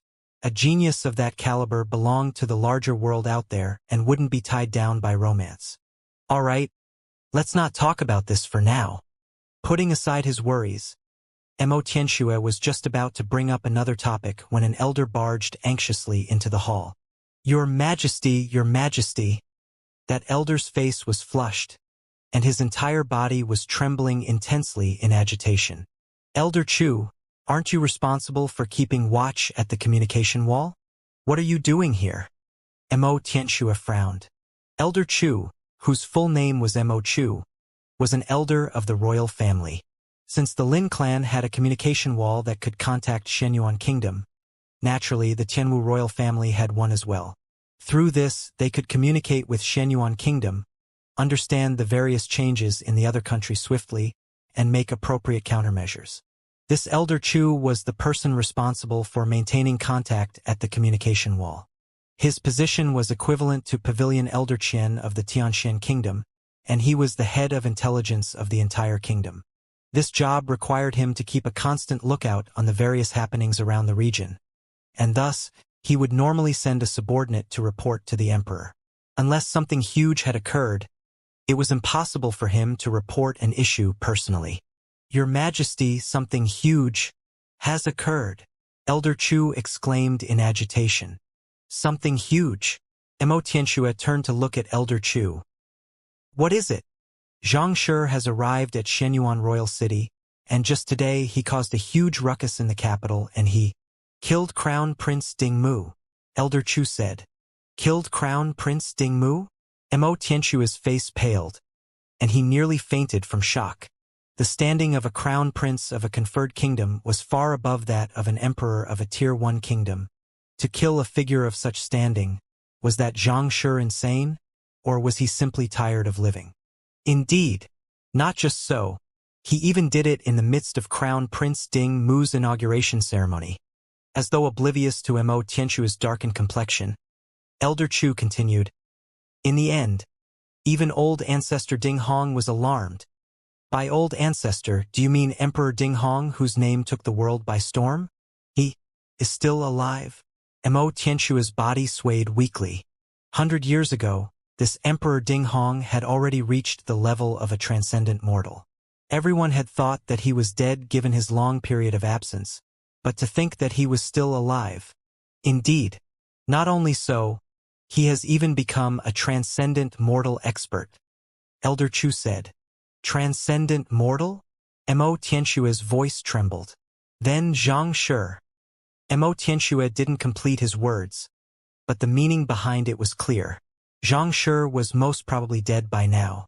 After running over to kill the inaugurating crown prince, how could the other party's old ancestor possibly spare you? Mo Tianxua knew this Xianxia quite well. He was able to defeat a half-Jizuan with the strength of a Zongxia realm pinnacle, but against a transcendent mortal, the gap was simply too large. It was like the difference between a divine dragon and a measly ant. Most probably, Xianxia was already reduced to a lump of flesh under the might of the old ancestor. Oh, Xianxia is all right. He broke through the half-transcension realm on the spot and subdued Emperor Ding Hong. Elder Chu said. What? Mo Tianxua's head spun. To reach half-transcension from the cultivation realm of Zongxia realm pinnacle on the spot? Are you joking with me? On top of that, there's a huge difference between a half-transcension cultivator and a transcendent mortal cultivator. How could Xianxia possibly subdue the other party? This is what the report from the other side of the communication wall said, and I've confirmed it myself. There's no mistake about it. Elder Chu nodded. On top of that. What? Elder Chu hesitated for a moment as he recalled the content of the report on the communication wall, and even until now, he seemed as though he was still unable to believe the news. The primary reason why I'm here is to report this news to you. After Xianxia subdued Emperor Ding Hong, he nominated Princess Mou for the throne, and she is now the ruler of Shenyuan Kingdom. The ruler of Shenyuan Kingdom. Mo Tianxua nearly fell off his throne. He had just said that Mou was wasting her time over her sentiments, and the latter went on to become the ruler of Shenyuan Kingdom. Did this slap have to come so violently? There were at least 20 vassal kingdoms like Tianwu beneath Shenyuan Kingdom. To become the ruler of such a powerful kingdom, why did it seem like a dream? But Yuer's cultivation is only at Tongxian realm pinnacle. How could she become the ruler of a conferred kingdom? Recovering from the shock, Mo Tianxua suddenly realized that there were some things that were amiss. When Mou left, she was only at Tongxian realm pinnacle.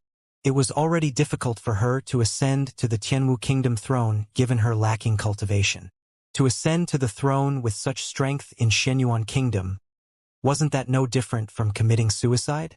Xianxia also thought that her cultivation was too low, so he helped her achieve a breakthrough on the spot through cultivation impartation. Currently, Princess Mou is a Jizuan realm pinnacle expert, Elder Chu said. Achieve a breakthrough on the spot? Jizuan realm pinnacle? Pudong. Mo Tianxua's body shook so violently that he fell to the ground. A dazed look was on his face, and he didn't even feel pain when he pulled out a fistful of hair from his head. Tongxian realm pinnacle. Reaching Jizuan realm pinnacle on the spot. Xianxia, can you tell me how did you do it? Yuer sure has good eyes. After a long period of time, Mo Tianxua swallowed a mouthful of saliva and muttered slowly with a pale face. In the Master-Teacher Pavilion of Myriad Kingdom Alliance, a gray-robed elder stood at the very front of a room. A warm voice flowing from his mouth drew in spiritual energy from the surroundings. Spirit-gathering diction, an ability that only 5-star Master Teachers possessed. Seated on the front rows of the room were elders dressed in master-teacher robes. All of them were seated upright, and as the words from the gray-robed elder in front washed over them, they fell into a trance-like state. Wang! The voice eventually came to a stop, and the gray-robed elder placed his hands behind his back. I'll be stopping here for today. If any of you have any questions, feel free to raise them. Hong Shi, sorry for the trouble. I'm truly grateful to you for conducting a lecture here right after your long journey. Pavilion Master Kong stood up and smiled. Hong Shi Hongqian was a 5-star master teacher from Hongfeng Empire. He was specially invited over to host the master teacher tournament. The gray-robed elder Hong Shi nodded. It's the duty of master teachers to solve the problems that a cultivator meets so that everyone can become strong. There's nothing troubling about that. Yes, Pavilion Master Kong nodded. Just as he was about to continue speaking, the ground shuddered and a bell chimed 4 times. For chimes, someone is crashing a pavilion? To think that I would meet with such an interesting matter right after my arrival. Hong Shi chuckled. The different number of chimes of the bell held different meanings in the master-teacher pavilion. 4 consecutive chimes meant that someone was crashing a master-teacher pavilion within the territories of Myriad Kingdom Alliance. Even though pavilion crashing was equivalent to challenging an entire master-teacher pavilion, there were actually quite a few challengers every year. After all, success meant that one would gain great prestige and go down in history. Master teachers were public figures. On top of being teachers, their reputation was important as well. In order to raise one's reputation quickly, there were many who were willing to take the risk. But of course, despite the great benefits pavilion crashing could bring, the penalties for failure were harsh as well. Wuxia, go and look into the matter. Find out which branch is it. Pavilion Master Kong frowned. He felt embarrassed that such an incident occurred immediately after Hong Shi's arrival. Yes, the elder known as Wu Shi backed out of the room. Before long, he returned and reporting to Hong Shi and Pavilion Master, it's from Shenyuan Conferred Kingdom. Shenyuan Kingdom? Taken aback, Hong Shi raised his head and stroked his beard. I haven't been there for a period of time. My 3-star master teacher examination was taken there. Now that Hong Shi mentions it, I do remember the matter. Even though you were only there for less than 3 years, you towered over all of the master teachers of the kingdom with your talents. Pavilion Master Kong replied after a moment of contemplation. Even though Hong Shi had already become an esteemed 5-star master teacher of Hongfeng Empire, he originated with Shenyuan Kingdom, which resulted in his deep ties with Myriad Kingdom Alliance. Otherwise, he wouldn't have gone through the trouble to travel such a long distance to conduct a competition among the younger generation. Those are in the past now. But in any case, that person who crashed Shenyuan Kingdom's Master Teacher Pavilion will probably be in for some pain. Hong Shi chuckled. I've left a sliver of my will there. Even a 4-star Master Teacher would find it hard to successfully crash the pavilion. You left your will there? It'll be nigh impossible for the challenger to pass then. For a moment, Pavilion Master Kong was stunned before a bitter smile crept onto his face. Pavilion crashing wasn't just about defeating all of the current master teachers within the Master Teacher Pavilion. The greatest difficulty lay in answering the questions raised by the will of the preceding generation's master teachers. Hong Shi was a 5-star master teacher who possessed incredible means. Since he had left behind a sliver of his will in Shenyuan Kingdom Master Teacher Pavilion, who could possibly crash the pavilion successfully? Even Pavilion Master Kong himself, despite being the Pavilion Master of Myriad Kingdom Alliance Master Teacher Pavilion, would find it hard to succeed, not to mention a person from a conferred kingdom. Some youngster hoped to earn prestige quickly through pavilion crashing, but how can it be that easy? Nodding his head, Hong Shi suddenly recalled some matters about the Shenyuan Kingdom Master Teacher Pavilion and said, in the Shenyuan Kingdom Master Teacher Pavilion, other than me, 3 other 4-star Master Teacher left behind their wills as well. To get to me, the challenger would have to pass their tests first. Those 3 tests are probably more than enough to halt the challenger in his footsteps. Pavilion Master Kong nodded. Just as he was about to continue speaking, the ground shook once more, and the bell chimed for 5 times consecutively. That person successfully crashed the pavilion. For an instant, everyone froze. From the start of the crash until now, it had only been 10 minutes or so. To defeat the will of 3 4-star master teachers and 1 5-star master teacher in such a short period of time. Wasn't that way too fast? Hong Shi was also stunned. Hurry up and find out who it is. A moment later, his lips quivered and he hurriedly instructed. To answer the question raised by Will in 10 minutes and successfully crash the entire pavilion. How in the world did that person do it? A huge commotion broke out within the entire Master-Teacher Pavilion. Who? While a huge commotion was going on in Myriad Kingdom Alliance Master-Teacher Pavilion, in Shenyuan Kingdom, Luo Qianhong was staring at the darkened Master-Teacher Tower with a helpless look. There were various steps to pavilion crashing. Firstly, one had to defeat all of the Master Teachers in the Master Teacher Pavilion. He knew that there was no one in the Shenyuan Kingdom Master Teacher Pavilion who was a match for Xianxia, and there was no point in battling. So he immediately activated the Master Teacher Tower. Retained within the Master Teacher Tower were the wills of predecessors. To successfully crash a pavilion, one had to walk from the bottom of the tower to the top and extinguish all of the lights in the midst. Given that the tower was completely dark already, this meant that Xianxia had passed all of the tests and succeeded in his pavilion crashing. Jia, a young man, walked out from the tower gate. Glancing at the young face which reflected an age below 20, Luo Qianhong shook his head. He had already guessed that the other party would succeed after his outstanding performance at the Heaven's Altar. But even so, he didn't expect the other party to succeed so quickly. Those were the wills from a 5-star master teacher and 3 4-star master teachers. To pass their tests in 10 minutes, even a 5-star master teacher would be hard-pressed to do so. What kind of monster was he? Since Xianxia has succeeded in the pavilion crashing, the Shenyuan Kingdom Master Teacher Pavilion will listen to your commands. Stepping forward, Luo Qianhong clasped his fist. The rules had stated that the losing side of the pavilion crashing had to fulfill the demands of the winning side without any complaints. I require books and herbs regarding waking a dormant soul, Xianxia said. The reason why he caused a ruckus on the Heaven's Altar and killed Crown Prince Dingmu was to exact vengeance for Lu Chong. Xianxia intends to attempt waking your student? Luo Qianhong asked. While Xianxia was in the midst of crashing the pavilion, he had looked into the entire happenings from start to end. He felt great regret for listening to Dingmu's lies, and at the same time he found himself impressed by Xianxia. How deep of a relationship between a student and teacher must be for a student to be willing to put himself at risk for his teacher. And for a teacher to cause a ruckus at a conferred kingdom and challenge a master-teacher pavilion for his student. Xianxia nodded. Dormant soul. Honestly speaking, even our master-teacher pavilion isn't qualified to come into contact with information regarding souls. However, at this point Luo Qianhong hesitated.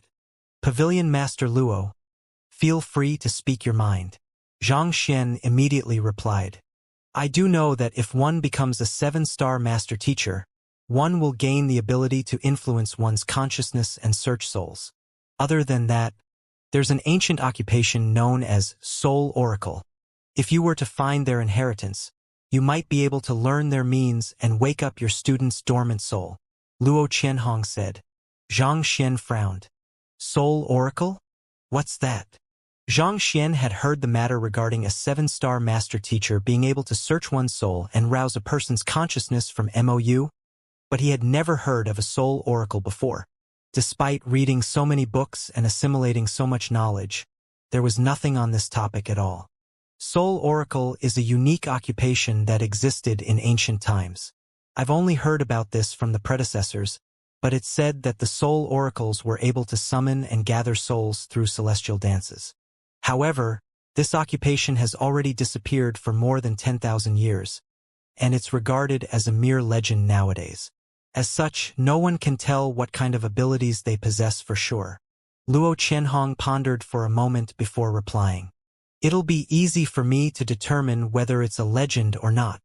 With a flick of his wrist, Xianxia took out a book and wrote a line of words on it. After which, he placed his fingers on it and muttered flaws in his head.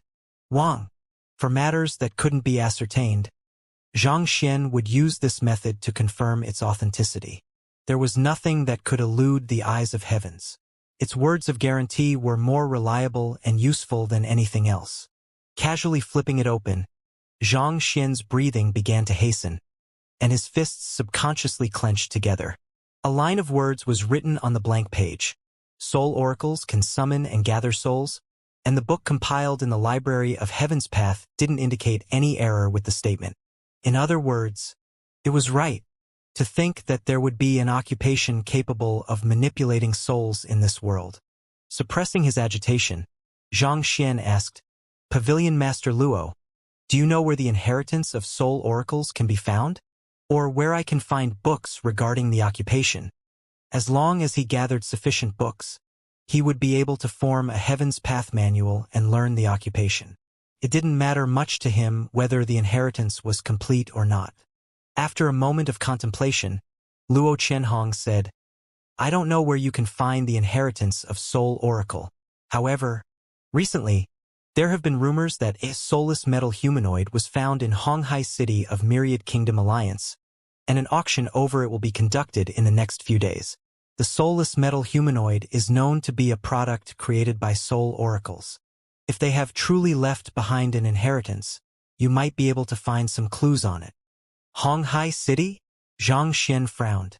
A map of Myriad Kingdom Alliance appeared in his head, and he immediately located Honghai City. Even though Myriad Kingdom Alliance was known as an alliance, it was actually an empire ruling over all of the other kingdoms in the region. The position of the alliance head was somewhat similar to the position of an emperor in a kingdom. Honghai City was a large city within the territory of Myriad Kingdom Alliance, and its scale was on par with the capital Myriad Kingdom City. Honghai City is known as the trading hub of the entire Myriad Kingdom Alliance.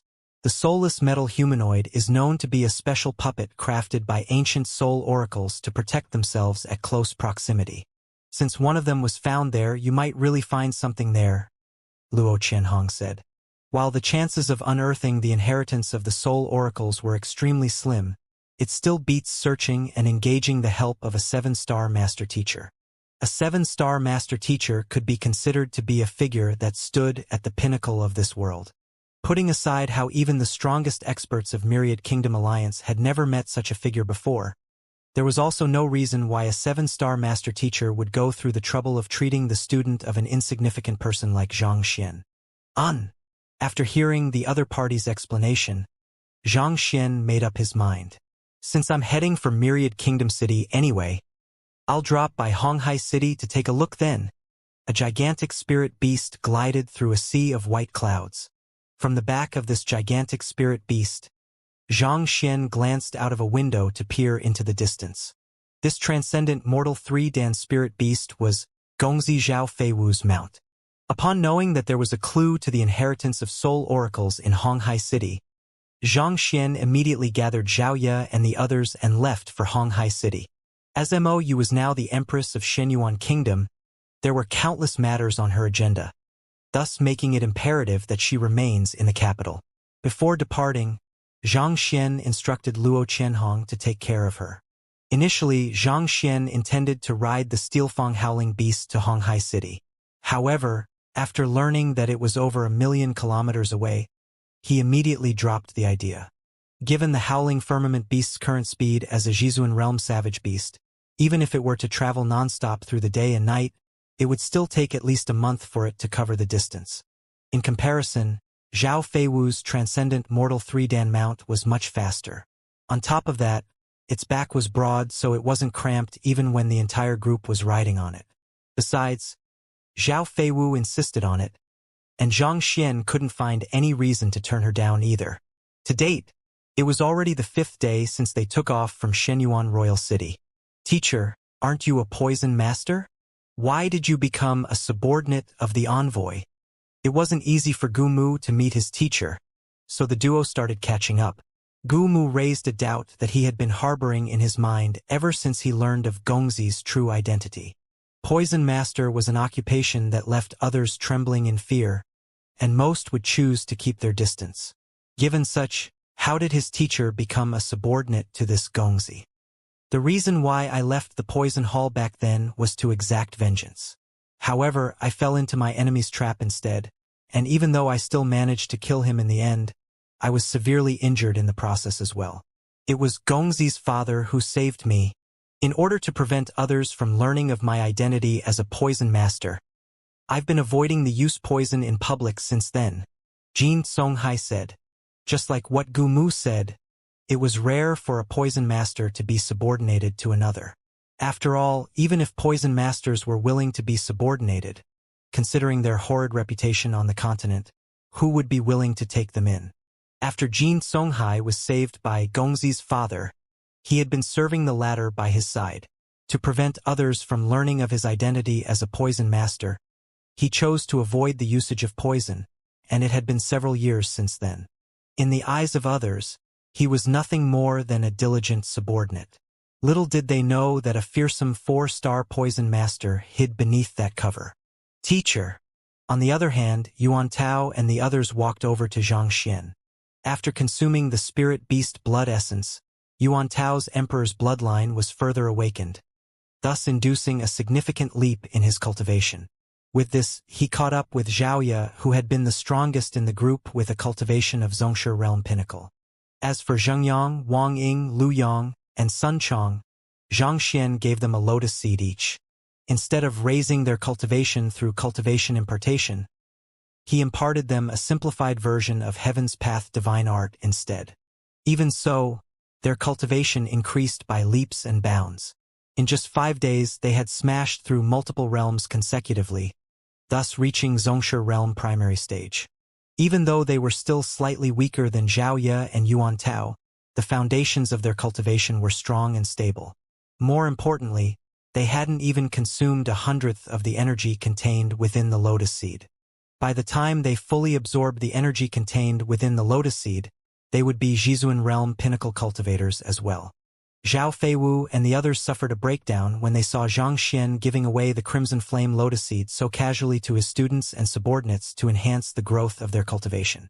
However, as the shocks piled up, they found themselves gradually building up an immunity to his inconceivable actions and feats. To them, Zhang Xian was a person who simply couldn't be measured through common sense. Rather than racking their brains over it, they might as well just accept him as he is. Honghai City is right before us. Before long, a massive city appeared before everyone's sight. From their height, the countless buildings beneath the sun looked no different from gleaming small dots. The scale of Shenyuan Royal City was astonishing, but it couldn't hold a candle against Honghai City. It was as though putting a remote mountainside village against a bustling city, as expected of one of the largest cities of Myriad Kingdom Alliance. Putting everything aside, just the large and refined infrastructures reflected wealth far above that of a conferred kingdom. Honghai City is a trading hub where merchants from all over Myriad Kingdom Alliance, be it Shenyuan Kingdom, Chiha Kingdom, or Liusu Kingdom, gather. Goods tend to fetch a higher price here, so the merchants from the various conferred kingdoms would export their goods here to earn a greater profit margin. Over time, Honghai City grew to become the most prosperous commercial city throughout the entire Myriad Kingdom Alliance. Zhao Feiwu explained. Zhang Xian nodded his head. There was some information on Honghai City among the books of Tianwu Kingdom's book collection vault. Known as the City of Merchants, most of the trade and interactions among the vassal kingdoms of Myriad Kingdom Alliance were conducted here. In terms of prosperity, it even exceeded that of the capital Myriad Kingdom City. Myriad Kingdom Alliance is of a significantly higher tier than Shenyuan Kingdom. Even though your strength has reached half-transcension, and you can be considered rather strong for those around your age, it's best for you to remain careful here. Zhao Feiwu advised with a grim expression. The Honghai City Master Teacher Pavilion has a 4-star Master Teacher behind it. Even though he's only a 4-star Intermediate Master Teacher, his true strength is at Transcendent Mortal 3-Dan Yinyang Realm, and he's not to be trifled with. Yinyang Realm? Zhang Xian asked. He knew that above the fighter realm was Transcendent Mortal, and that there were 9 levels to it. However, he didn't know the details behind it. There is a total of 9 Dan to transcendent mortals, and they are 1 Dan prolonged longevity, 2 Dan origin energy, 3 Dan yin-yang, 4 Dan clarifying turbidity, 5 Dan consonant spirit, 6 Dan cosmos bridge, 7 Dan perfect harmonization, 8 Dan ethereal treading, and 9 Dan chrysalis. Knowing that Xianxia was unaware of the details about the transcendent mortal realm, Zhao Feiwu began explaining. You should already be aware of prolonged longevity realm by now.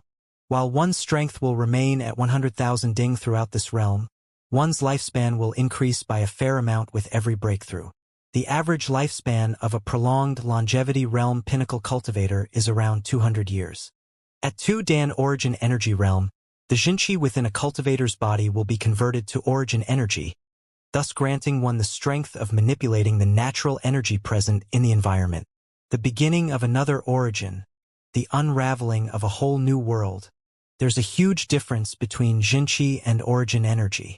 The former represented strength and one's existential potential, whereas the latter allows one to tap into the power of nature to actualize the mysticisms of the world.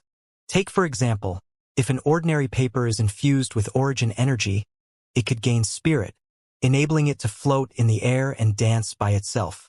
Thus, origin energy realm is also known as mystical energy realm, in which origin energy equates to mystical energy. As for 3 Dan yin-yang realm, the contrasting nature of yin and yang energy present in one's body will amalgamate, complementing the flaws of one another to bring forth greater power. As such, yin-yang realm cultivators are capable of drawing forth incredible destructive might. Take that cliff in the distance, for example. A yin-yang realm cultivator would be able to easily crush it with a single fist. Zhao Feiwu had a deep understanding of the various cultivation realms of transcendent mortal, and she began explaining them to Xianxia. Destroying a cliff with a single fist? Zhang Yang and the others were dumbstruck. They thought that the ability to hurl rocks weighing over 1,000 kilograms at Zhongshi realm was already an impressive feat. There is a limit to a human's strength, and destroying a cliff with a single fist is far beyond the means of a human. That is already at the level of deities. That is also why the transcendent mortal realm was known as the divine realm. The strength transcendent mortals possess isn't something that mortal fighters, or even half-transcension cultivators, can take on. And for transcendent mortal 4 Dan clarifying turbidity, as most would know, different cultivators will have different levels of purity for their origin energy and different weights for their soul. Cultivate diligently in this realm, and one will be able to bring up the purity of their origin energy. In other words, this is an opportunity for one to purify their origin energy. Xianxia. I believe you should understand the huge difference between an inferior Xianxia and an intermediate Xianxia. Zhao Feiwu chuckled as she continued. Pavilion Master Kong of Myriad Kingdom City is a 4-star pinnacle master teacher, and his cultivation realm is at this level. Only one who has reached this level of cultivation can one tread fearlessly around Myriad Kingdom Alliance. As for 5 Dan consonant spirit, it's only hearsay for me. It's already beyond the level of Myriad Kingdom Alliance, so I'm not too sure about the details either. I see. Xianxia nodded. The 9 Dawn of Transcendent Mortal is similar to the 9 Dawn of Fighter. The progression through Transcendent Mortal Realm can be considered to be a layer stacking over the previous, and there are no shortcuts to it. The only way to advance is through ceaseless diligence and perseverance. But to Xianxia, it was just a matter of finding sufficient cultivation technique manuals to form the corresponding Heaven's Path divine art. We're here. Let's alight. Amidst their conversation, they finally arrived at Honghai City. The spirit beast flapped its wings gently as it gradually descended to the ground. Just like the other cities, one needed to pay a toll fee to enter the city. Xianxia flashed his master teacher emblem and he was exempted from the fee. The broad streets of Honghai City were bustling, and one could see all kinds of objects being sold everywhere. Phantom pinnacle weapons, the strongest weapon tier among the possessions of the wealthy Lin clan, could be found easily in any shop in the area. Gold coins are technically useless in Honghai City. The currencies that are most commonly used here are tutelage jade tokens and spirit stones. Zhao Feiwu said. The tutelage jade token of master teachers are valued based on the rank of the issuer. A 4-star master teacher jade tutelage token is equivalent to 100 from a 3-star master teacher, and a 3-star master teacher's jade tutelage token is equivalent to 100 from a 2-star master teacher, so on and so forth. As for spirit stones, a 3-star master teacher's tutelage jade token is worth around 10 of them. One can use tutelage jade tokens for trading? Xianxia's eyes lit up. It was no wonder why master teachers were so well respected around here. To think that even their lesson time was regarded as a currency. Even if one wasn't interested in cultivating, there is no reason for one to shun money. But thinking deeper into it, it did make sense. The guidance of a master teacher could solve the various problems and hiccups that cultivators meet during their training. Putting aside 2 hours, even just a few minutes of guidance could play a pivotal role toward a cultivator's breakthrough. Given the value of these tutelage jade tokens, it wasn't surprising for it to be traded as a form of currency. After listening to Zhao Feiwu's introduction of Honghai City and gaining a deeper understanding of it, Xianxia asked, I heard that a soulless metal humanoid has been uncovered in this area. If I wish to find where it's sold, where should I go? A treasure as invaluable as the soulless metal humanoid would usually be auctioned by the appraiser hall. If I'm not wrong, it should be within the appraiser hall at the moment. Zhao Feiwu pondered for a moment before replying. Appraiser hall? Xianxia asked. Is it the guild for appraisers? Back in Tianxian Kingdom, Xianxia had once met a master appraiser, Mo Yang. That fellow was only an apprentice, but he impersonated a master appraiser to scam others for money. And unfortunately, many fell for his deception. Even though appraiser was only a middle 9 paths occupation, due to their ability to determine the value of treasures, it was an exceptionally popular profession. The cities that Xianxia visited previously didn't have an appraiser guild, so he didn't expect to see an appraiser hall here in Honghai City. Since that was the case, they should conduct appraiser examinations here as well. With this, Xianxia could consider taking the examination so that he could conduct appraisals as a source of income. Otherwise, even if he knew that the soulless metal humanoid was here, he would have no money to buy it. If anyone else were to know of his thoughts, they would definitely fall speechless. Even though appraisers weren't part of the upper 9 paths, their examination was publicly known for its difficulty. Every appraiser would have to spend decades of their lives dedicated to the study of treasures before they could gain an in-depth understanding of the subject required to pass the examination. Yet, this fellow wanted to take the examination just because he was short of money. If anyone else were to hear his words, they would definitely find themselves speechless. Let's go to the appraiser hall. With a plan in mind, Xianxia immediately asked around for its location before heading over with the group. The appraiser hall was grand and imposing. On top of being a guild for appraisers, it was also a massive trading market. All kinds of goods were placed on the counters, and a huge crowd walked in and out of the halls. Even before arriving at the location itself, Xianxia already found himself awed by the bustle before him. This is a market managed by the appraiser hall. Most of the goods in here are authentic, having been verified by the appraiser hall, thus paving way for it to become the largest trading market in the Myriad Kingdom Alliance. Seeing the astonished expression on the face of this incredible genius, Zhao Feiwu couldn't help but feel slightly gleeful. Due to the unique nature of the occupation, the appraiser hall had become a symbol of trust among the population. Most of the objects that the appraiser hall dealt in were expensive before the appraisal, and thus most people were willing to fork out an additional sum to ensure the authenticity of the goods bought. As such, the business conducted by the guild grew steadily over time. This was precisely the reason why, even though appraiser wasn't a member of the upper 9 paths, it was one of the most lucrative occupations. Most master teachers preferred to take on this occupation as their supporting occupation. However, appraising required one to have a deep understanding of the artifact's history, background, purpose, material, origin. Only when one was able to apply such vast knowledge in appraising would one be able to achieve some accomplishments in the art. Even so, the further one climbed, the harder the examinations became. Thus, even though there were many people who dreamed of taking the appraiser examination, there were very few who had managed to achieve a rank of 3-star and above. In fact, the number was even far beneath that of master teachers. This was the main reason why there were very few appraiser halls on the continent, such that even a place like Tianwu Kingdom didn't have an appraiser hall. This was also why an impersonator like Mo Yang was able to win the admiration of so many people easily. Can appraisers ensure that their appraisals are accurate? Sun Chong couldn't help but ask. He had once operated a shop in a market, and thus he knew a thing or two about imitations. So what if one was an appraiser? There was no one who could ensure that their judgment would be 100% correct all of the time. After all, it was normal for a mortal to err. Just like how it was impossible for one to tread along the riverside often and avoid getting wet. Formidable appraisers couldn't possibly ensure that they wouldn't make a mistake in their entire life either. Appraisers are limited by their discernment ability and rank, so it is indeed impossible for them to guarantee that all of their appraisals are accurate. Under such circumstances, they would invite other appraisers to appraise it together, and if the invited ones are unable to give a concrete answer as well, they would simply give the client their evaluation on the artifact to serve as a basis for consideration. Zhao Feiwu said. But that's no different from giving no answer at all. Sun Chong shook his head. An appraiser is only allowed to make 3 judgmental errors throughout his life. Once they exceed this limit, they'll be stripped of their license. Thus, when stumbling across something they're unsure of, they won't give their judgment easily.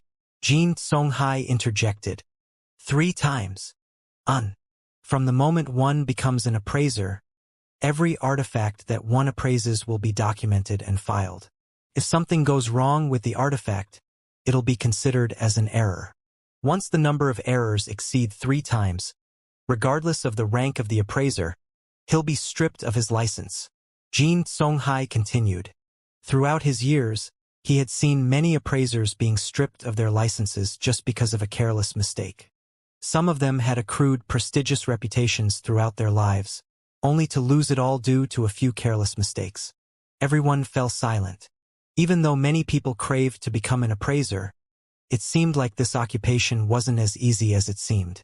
Once the number of mistakes one committed exceeded 3, one's license could be revoked. But who could ensure one wouldn't make any mistakes at all?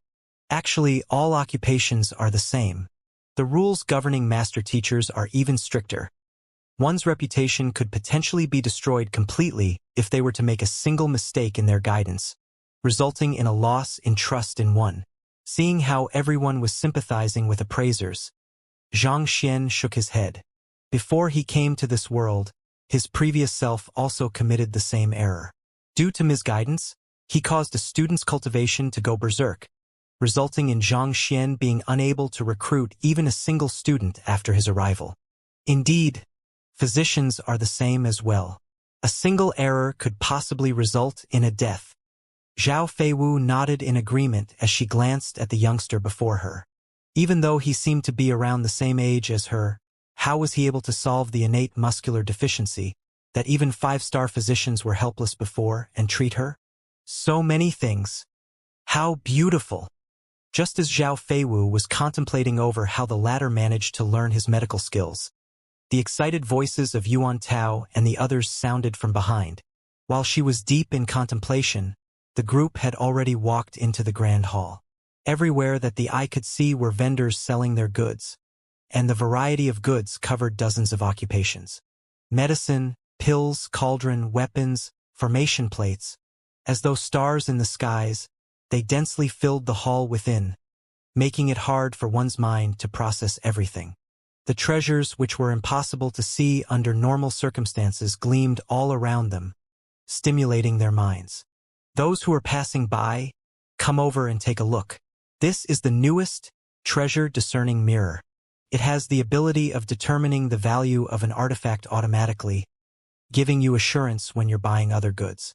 It's only going off at 10 spirit stones now. If you don't buy it, you'll be making a huge loss and putting yourself at risk of scams. A young man shouted. Treasure discerning mirror? Xiaoya and the others blinked their eyes in interest, and they prepared to head over. It's just an ordinary mirror, it's a scam. If that were really a treasure discerning mirror, he wouldn't be selling the mirror here for 10 spirit stones. Xianxia shook his head. Even without using the Library of Heaven's Path, He could determine the value and background of some of the less potent artifacts via the eye of insight. With just a single look, he could tell that the supposed treasure-discerning mirror in the young man's hand was a fake. A scam? Isn't everything in here authentic? Xianxia couldn't help but glance doubtfully at Zhao Feiwu. The other party had just said that the appraiser hall served as a guarantee for the authenticity of the goods here, so why would there be an imitation here? How many artifacts are there here? Zhao Feiwu rolled her eyes as she gestured to the surroundings. There are at least several tens of millions of goods here, perhaps even 100 million, Xianxia said while taking a look around. Furthermore, that is only as far as my eye can see. There are still some places beyond my view, so there should be even more than that. There were nearly 100,000 booths scattered throughout the market, and innumerable treasures were placed neatly on each booth. Tallying up the numbers, there was indeed a frightening number of artifacts. Indeed, given how many artifacts there are here, the appraisers would die of exhaustion before they appraised everything here. Besides, there is a huge flow of goods in and out of the appraiser hall daily. How could it be possible to keep track of all of them? Zhao Feiwu chuckled. By authentic, I mean the goods labeled with the insignia of the appraiser hall. It would be best for one to not buy any goods without this label. Otherwise one would be putting themselves at risk of a scam. Oh! The crowd nodded. As the largest market in the Myriad Kingdom Alliance, there were too many vendors in the appraiser hall for them to take note of. Even if every single appraiser in the Myriad Kingdom Alliance were to be gathered here, it would be impossible for them to appraise everything here. But of course, if you find something suited for you, you can feel free to buy it. If you're worried, you can pay an exorbitant fee to have an appraiser upstairs appraise it. If it's authentic, then you're making a profit. Otherwise, you'll be making a loss, Zhao Feiwu said. Just like treasure speculation, buying something that hadn't been appraised was highly dependent on one's eye of discernment and luck.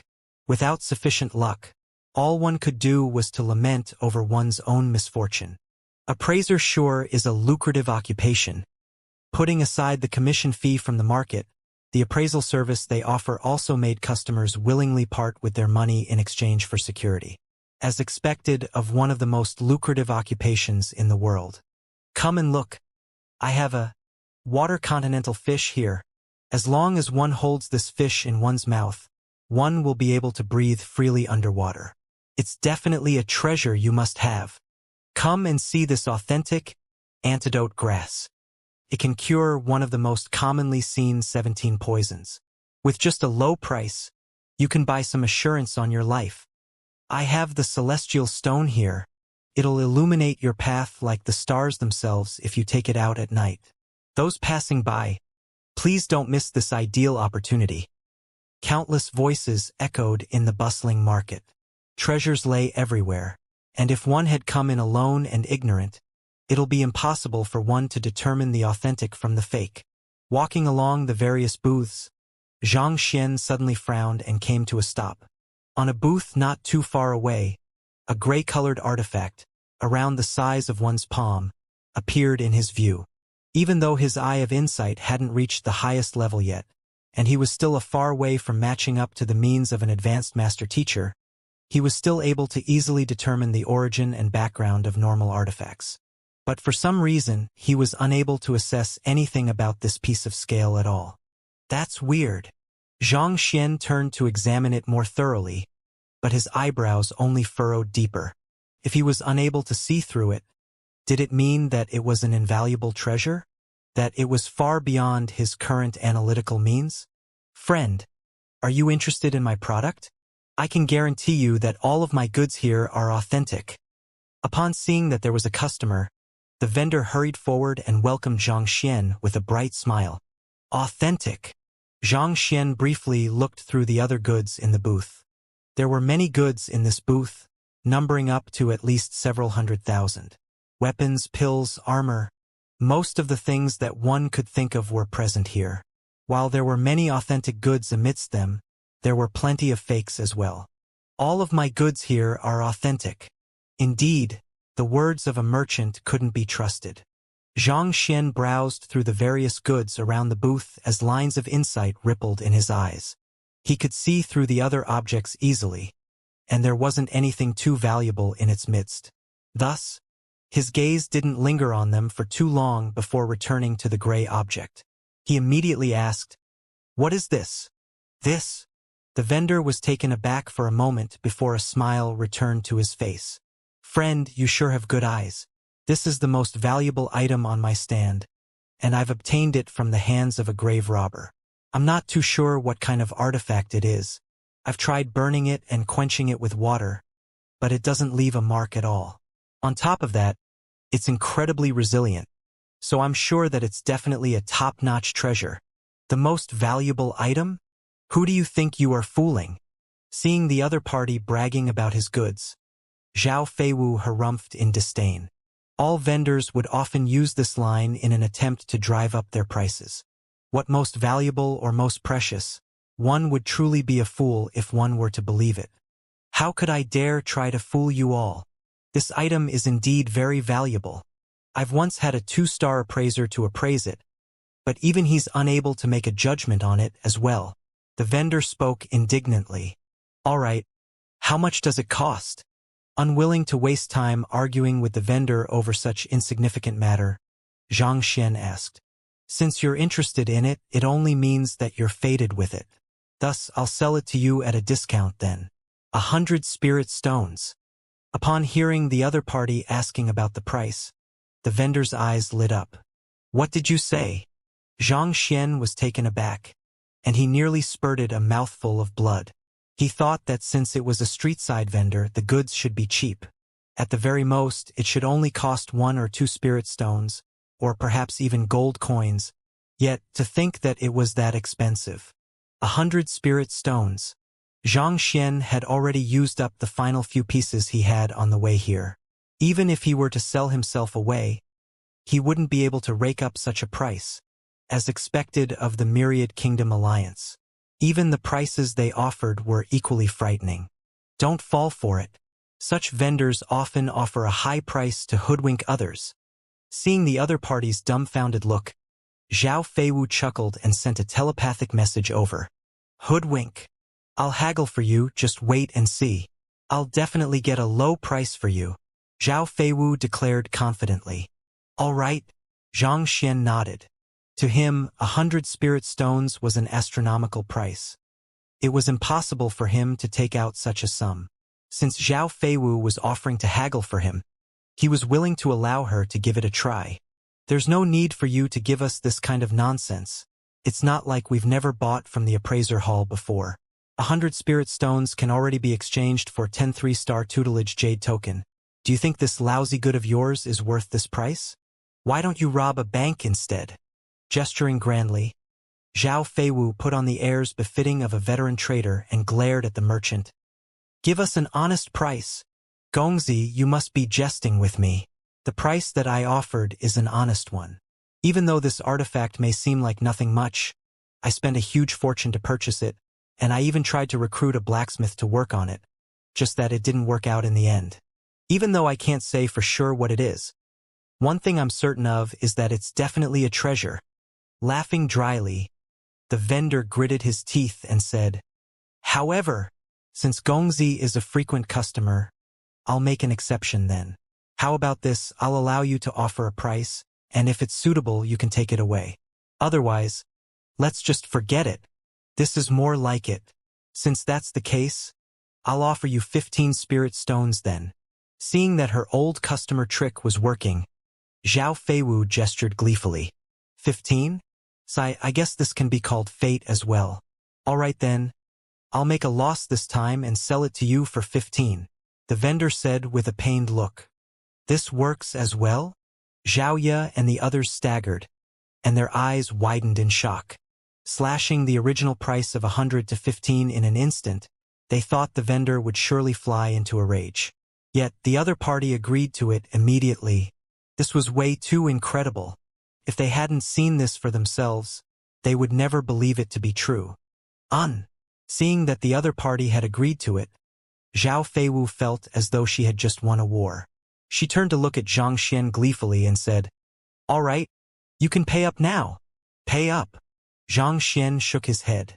He would love to pay up as well, but 15 spirit stones was a huge sum to him as well. Even if he were to sell all of his properties, he wouldn't be able to gather so much money. I think that 15 spirit stones is still too expensive. Xianxia turned to look at the vendor.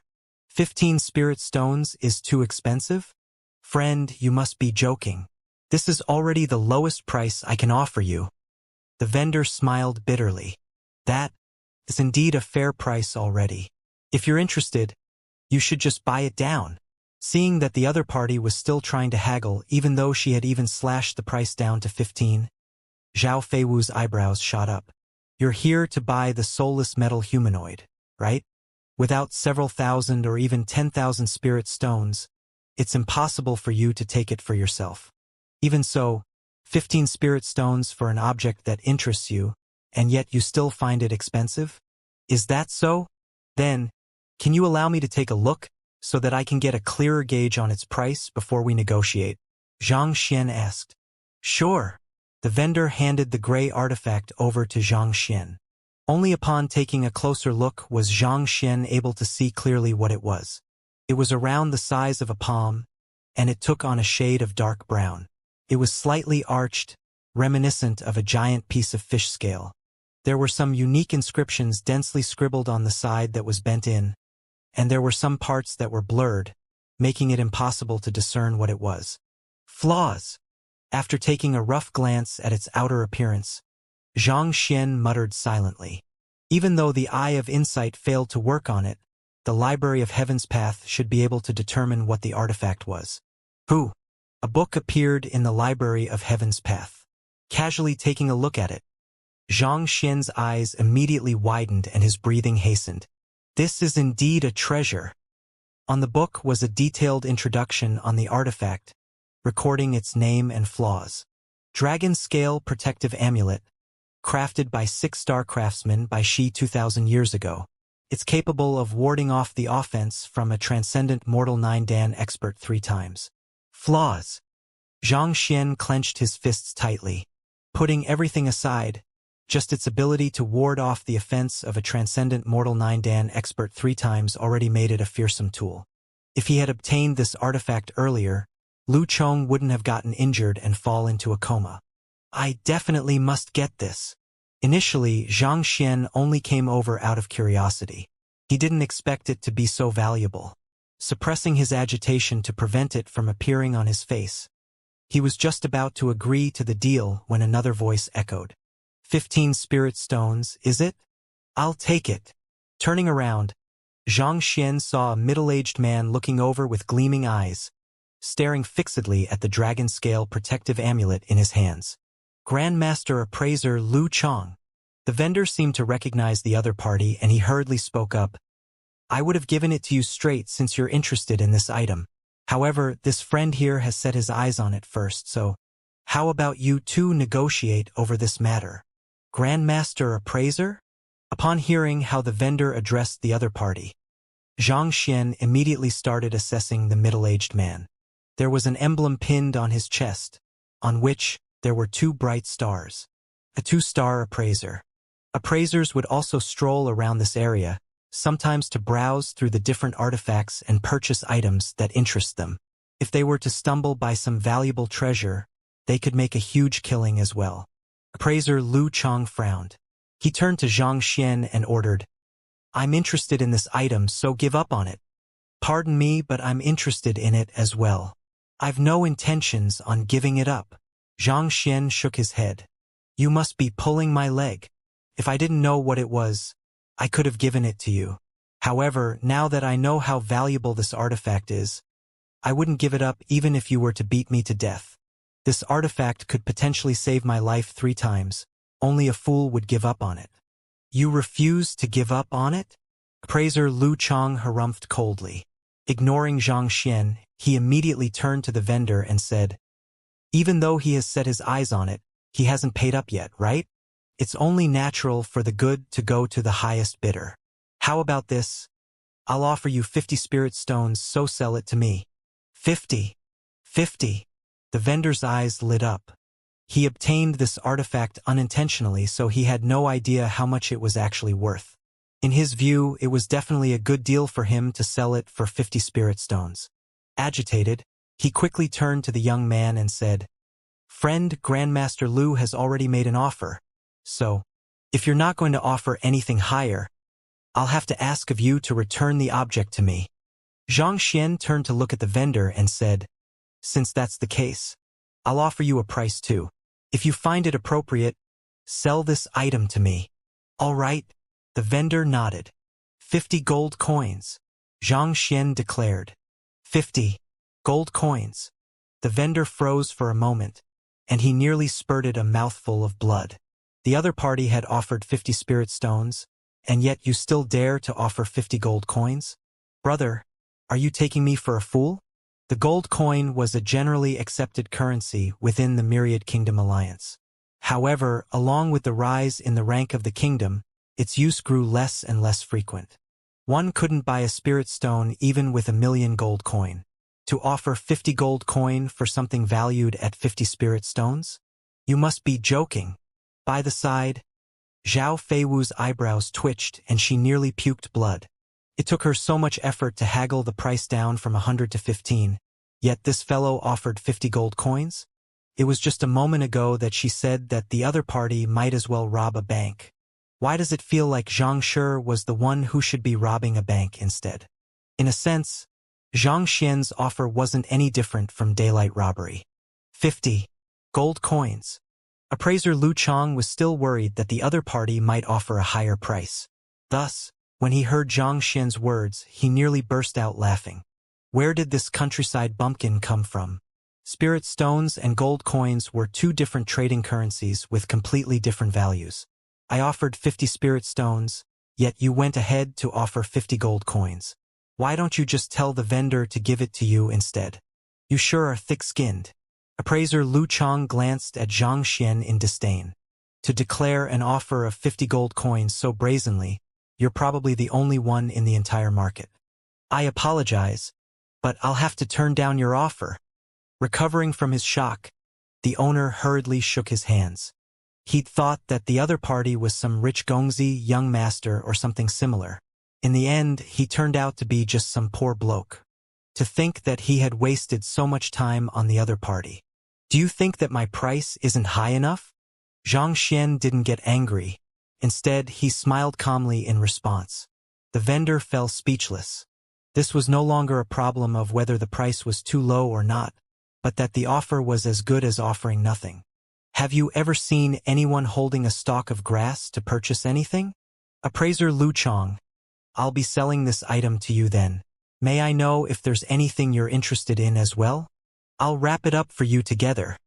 Having lost his patience for the countryside bumpkin, the vendor turned his attention to Lu Chang. Does that mean that you aren't going to sell it to me? Xianxia shook his head and a look of pity flashed across his face. Sigh. I was thinking that I could solve your insomnia and nightmares if you'd sold the item to me. Since you aren't interested, let's forget about it then. After leaving behind these words, Xianxia placed the scale back in place, turned around, and prepared to leave. What did you say? The vendor had intended to ignore Xianxia regardless of what he said, but upon hearing those words, his body immediately stiffened and his face turned pale. Friend, please wait a moment. To cultivate was to go against heaven, forcibly absorbing the spiritual energy from environment to nourish oneself. Under normal circumstances, it was rare for one to suffer from insomnia and nightmares. But for some reason, for the past half a year, he found himself unable to fall asleep, and even if he managed to doze off, he would immediately be jolted awake. If it was just a day or two, he would still be fine with it. Yet, it continued on consecutively for half a year. Despite his powerful cultivation, his mind was already reaching its limit. Privately, he had consulted many physicians, but they were all powerless against it. Yet, the person before him had pointed out his problem and offered to give him a solution to it. How could he not feel agitated?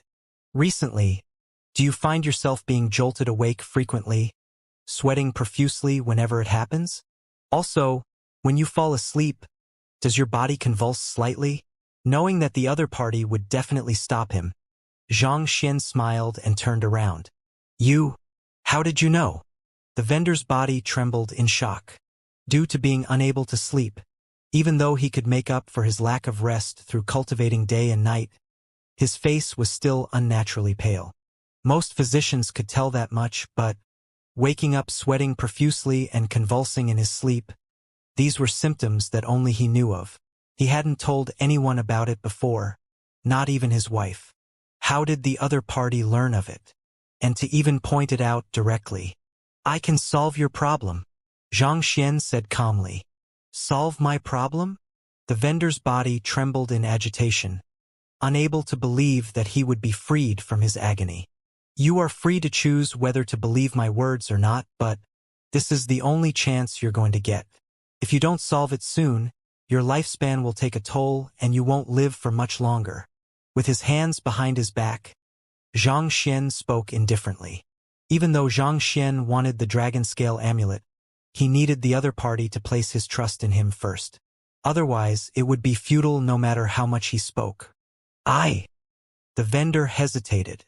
After a moment, he gritted his teeth, turned to the middle-aged man and said, I apologize, appraiser Lu Chong, but it seems like I can't sell this item to you anymore. Money was important, but what could be more valuable than one's life? For the past half a year, plagued by this affliction, he had spent more than 50 spirit stones on consulting physicians, but it was to no avail. If the person before him could truly solve his affliction, then he didn't mind giving the artifact away to him. As for whether he should believe the other party or not, just by how the other party was able to determine the symptom of his affliction, his eye of discernment was already superior to the physicians he had consulted before. Perhaps, the other party might really be able to solve his affliction. Humph. There are many untrustworthy fellows loitering around the markets nowadays. You should be careful, not expecting his 50 spirit stones to lose out to the other party's 50 gold coins. Appraiser Lu Chong turned to Xianxia and stared at him with narrowed eyes. I don't think that it's a concern of Appraiser Lu whether I am trustworthy or not. Xianxia waved his hands casually. Humph, very well. With an awful complexion, Appraiser Lu Chong flung his sleeves and left. It would be humiliating if a well-respected appraiser like him were to cause trouble just because he couldn't buy an item. But of course, that was if he didn't know the value of the artifact he had just missed. He had only wanted to buy it due to his curiosity after finding himself unable to identify the artifact. In truth, he didn't really think that it was a huge loss just because he'd failed to obtain it. Even so, to be outdone by a countryside bumpkin despite putting in so much money, he still felt a little enraged. Friend. Upon seeing appraiser Lu leaving with a displeased expression, the vendor turned to Xianxia. If that fellow had truly been speaking just for the sake of it and was unable to solve his affliction, he really might burst into tears. Offending a 2-star appraiser in this market was truly an unwise move. Don't worry. Since I'm able to see through your affliction, I'll surely cure you of it. Show me your punching routine, Xianxia said. Yes. Without much hesitation, the vendor began executing his fist art, causing a huge gust of wind to blow. To think that even an ordinary vendor's cultivation would reach half-Xianxia, as expected of the Myriad Kingdom Alliance. With sufficient resources and master teachers, its overall strength was innumerable times above that of Tianxian Kingdom. All right, that's enough. Xianxia waved his hands casually. As the other party's cultivation was far beneath him, Xianxia was able to see through most of his problem through his eye of insight. Even so, if he wanted to cure him completely, he needed the help of the Library of Heaven's Path to determine the root of the illness. You've quite a few valuable objects on you, but if I'm not wrong, you obtained them through depraved means. The objects have an ancient tone to them, and there's a slight green shade to their surface. This is caused by a lack of air ventilation. On top of that, an aura of death is exuding from you. If I'm not mistaken, your expertise is digging graves. Walking up to the vendor, Xianxia looked around before speaking nonchalantly. Yo you! The vendor's face paled, and he nearly fell to the floor in fright. Digging graves was a nicer way to put it. In truth, he was a grave robber. No matter how powerful an expert was, Regardless of whether he reached Jizuan realm or transcendent mortal realm, it was impossible for him to escape the sands of time. Eventually, all would be swept away by the river of history. After their deaths, these people would be buried in a tomb along with their most prized possessions. And it was exactly through digging these places and selling the artifacts of the dead that the vendor's business could grow to such a scale. However, he had hidden this fact well. Many of his close friends weren't aware of it. Thus, having his main trade being exposed by Xianxia left him lightheaded, and he nearly fainted from shock. "You don't need to worry. I've no interest in your business." Chuckling softly, Xianxia continued, "I'm just talking about the origin of your affliction. If you'd only dug up ordinary tombs, there wouldn't be any problems at all. However, 8 months ago you dug up the grave of a transcendent mortal. Am I mistaken?" Xianxia looked over. "This? No, you aren't." The vendor clenched his jaws. "Unfortunately for you, that transcendent mortal was betrayed by his wife and killed by his good friend, causing his resentment to linger in the world even after his death. If my judgment doesn't fail me, you must have taken a personal possession of his and carried it along with you." Xianxia continued asking. "Yes." The vendor nodded his head as he stared at the fellow before him as though he had seen a ghost. The other party's tomb was shabby, and there was nothing of value there except for a personal amulet. Since it seemed as though it was at least worth something, he'd taken it along with him. How did this fellow know about something so private? On top of that, to describe it so clearly as though he had seen it himself. It's precisely due to the resentment contained within this object that you found yourself suffering from insomnia and convulsions when you finally fall asleep. It's actually not too difficult for you to solve your problem. You just have to return to the tomb, pay respects to the owner, return the amulet, and treat his descendants well. If so, your affliction should disappear," Xianxia stated. In truth, the affliction this vendor was suffering from was kind of similar to that of Apothecary Chun Xiao back then. The latter took possession of an apothecary's cauldron while disregarding his promise toward the other party. As a result, he was cursed.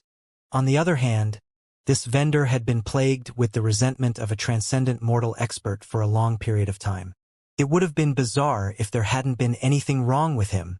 If he didn't resolve the issue soon, his longevity would definitely be reduced significantly.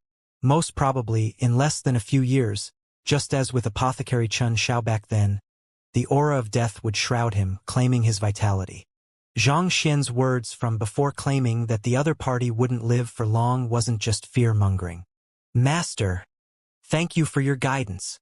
Given how the other party's analysis was spot on, the vendor already felt significant trust toward Xianxia's words, and he was filled with gratitude for him.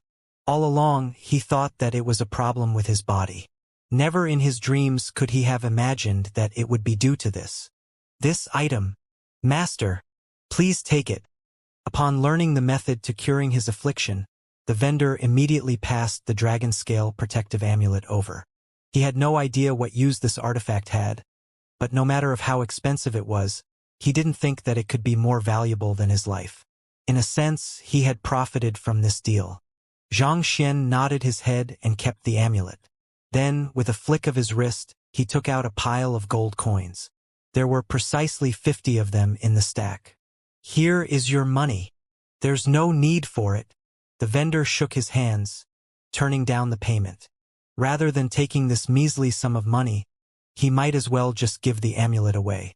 At the very least, he could win the goodwill of the other party in this way. "Why is there no need for it? Since we've agreed on the price, if I don't pay you, wouldn't it be no different from robbery?" Xianxia spoke righteously. "This? All right then." Left with no choice, the vendor could only accept Xianxia's payment. "This works as well?" Taking the entire happening into sight, Zhao Feiwu felt as though her understanding of the world was being overturned. Buying a treasure worth 50 spirit stones for 50 gold coin, and for the seller to even thank the buyer for it, that was way too incredible. As the daughter of the alliance head of the Myriad Kingdom Alliance, the princess of an empire, she had seen many formidable physicians, but to tell that someone was sick and even deduce that the other party was a grave robber, "You aren't a physician at all. You must be a fortune teller instead. Having bought the dragon scale protective amulet for 50 gold coins, Xianxia bade the vendor farewell in satisfaction. There was no one in the world who was completely healthy, and demanding compensation for treatment wasn't anything much. Even if one was truly healthy, one would at least want to raise one's cultivation. Considering how even a 4-star master teacher wasn't capable of making a person achieve a breakthrough with just a short moment of guidance, Xianxia's guidance was more than sufficient to replace a tutelage jade token. Even without money, Xianxia was confident that he could buy this artifact for sure. Thus, he wasn't worried at all. After walking around the market for a while longer, the group realized that there was nothing else of value left here. Thus, Zhao Feiwu said, "Let's go up and take a look. The treasures on the second floor are much more valuable than those of the first floor, and most of them have already been verified by appraisers." As such, the crowd headed up the stairs. The second floor wasn't as chaotic as the first floor, where booths and shouting vendors filled the entire venue. The scale of the second floor was much smaller, and there were various stores in the area. The objects on display were clearly much more valuable than those on the first floor. If what was sold on the first floor could be considered as miscellaneous goods, then those on the second floor could be considered as true treasures. All the stores here had at least 100 years of history to them, and regardless of whether it was their reputation or the goods that were on sale in their shops, they were much better than the booths on the first floor. Hung at the front of each store were all kinds of plaques, such as Master Mo Xiao's appraised treasures, Master Sun Xiang's appraised treasures, Master Hong Li's appraised treasures. All kinds of different goods were displayed in each store. Even though these stores weren't large and the items inside weren't as many as the booths below, just the fact that it carried the name of the appraisers attracted the gazes of many, making them even more popular than the booths below. The largest store on the second floor is First Class Pavilion, which is right in front of us. The items they sell, just like their name, are all top grade. Even though it isn't operated by an appraiser, it's the most bustling store here. In fact, appraisers also frequent there personally to trade for some treasures. Jin Songhai said. He had been here before, so he knew quite a bit about this place. As for Zhao Feiwu, she only knew about this location from some books, so she wasn't too sure about the details. Let's go over and take a look. The primary objective of Xianxia's trip here was the soulless metal humanoid, so he wasn't really interested in the other miscellaneous stuff. However, since the supposed first-class pavilion was right before them, it wouldn't hurt to take a look. Besides, he could also try asking about the metal humanoid there.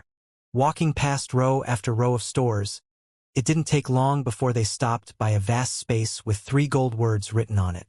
With just a look, Xianxia could tell that the calligraphy had reached an extremely high level of artistic conception. To think that it would be an art piece of the 5th level, Xianxia's eyes couldn't help but light up.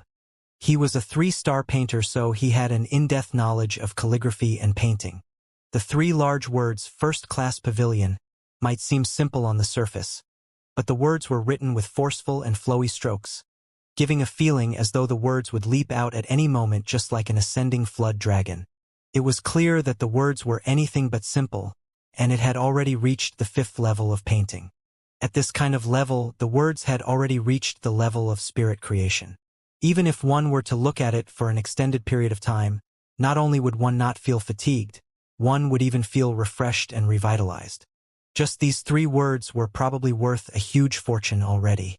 As expected of the number 1 store in the appraiser hall, its scale sure wasn't anything that the other stores could match up to. Walking into the store, Xianxia saw several people strolling about the displays.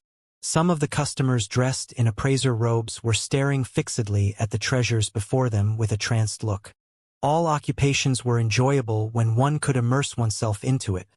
Appraising was the same as well.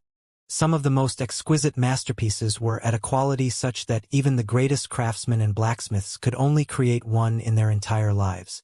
It was practically impossible to replicate it. And these were the treasures that left countless appraisers awed when they examined them. "Welcome. May I know what you are looking for?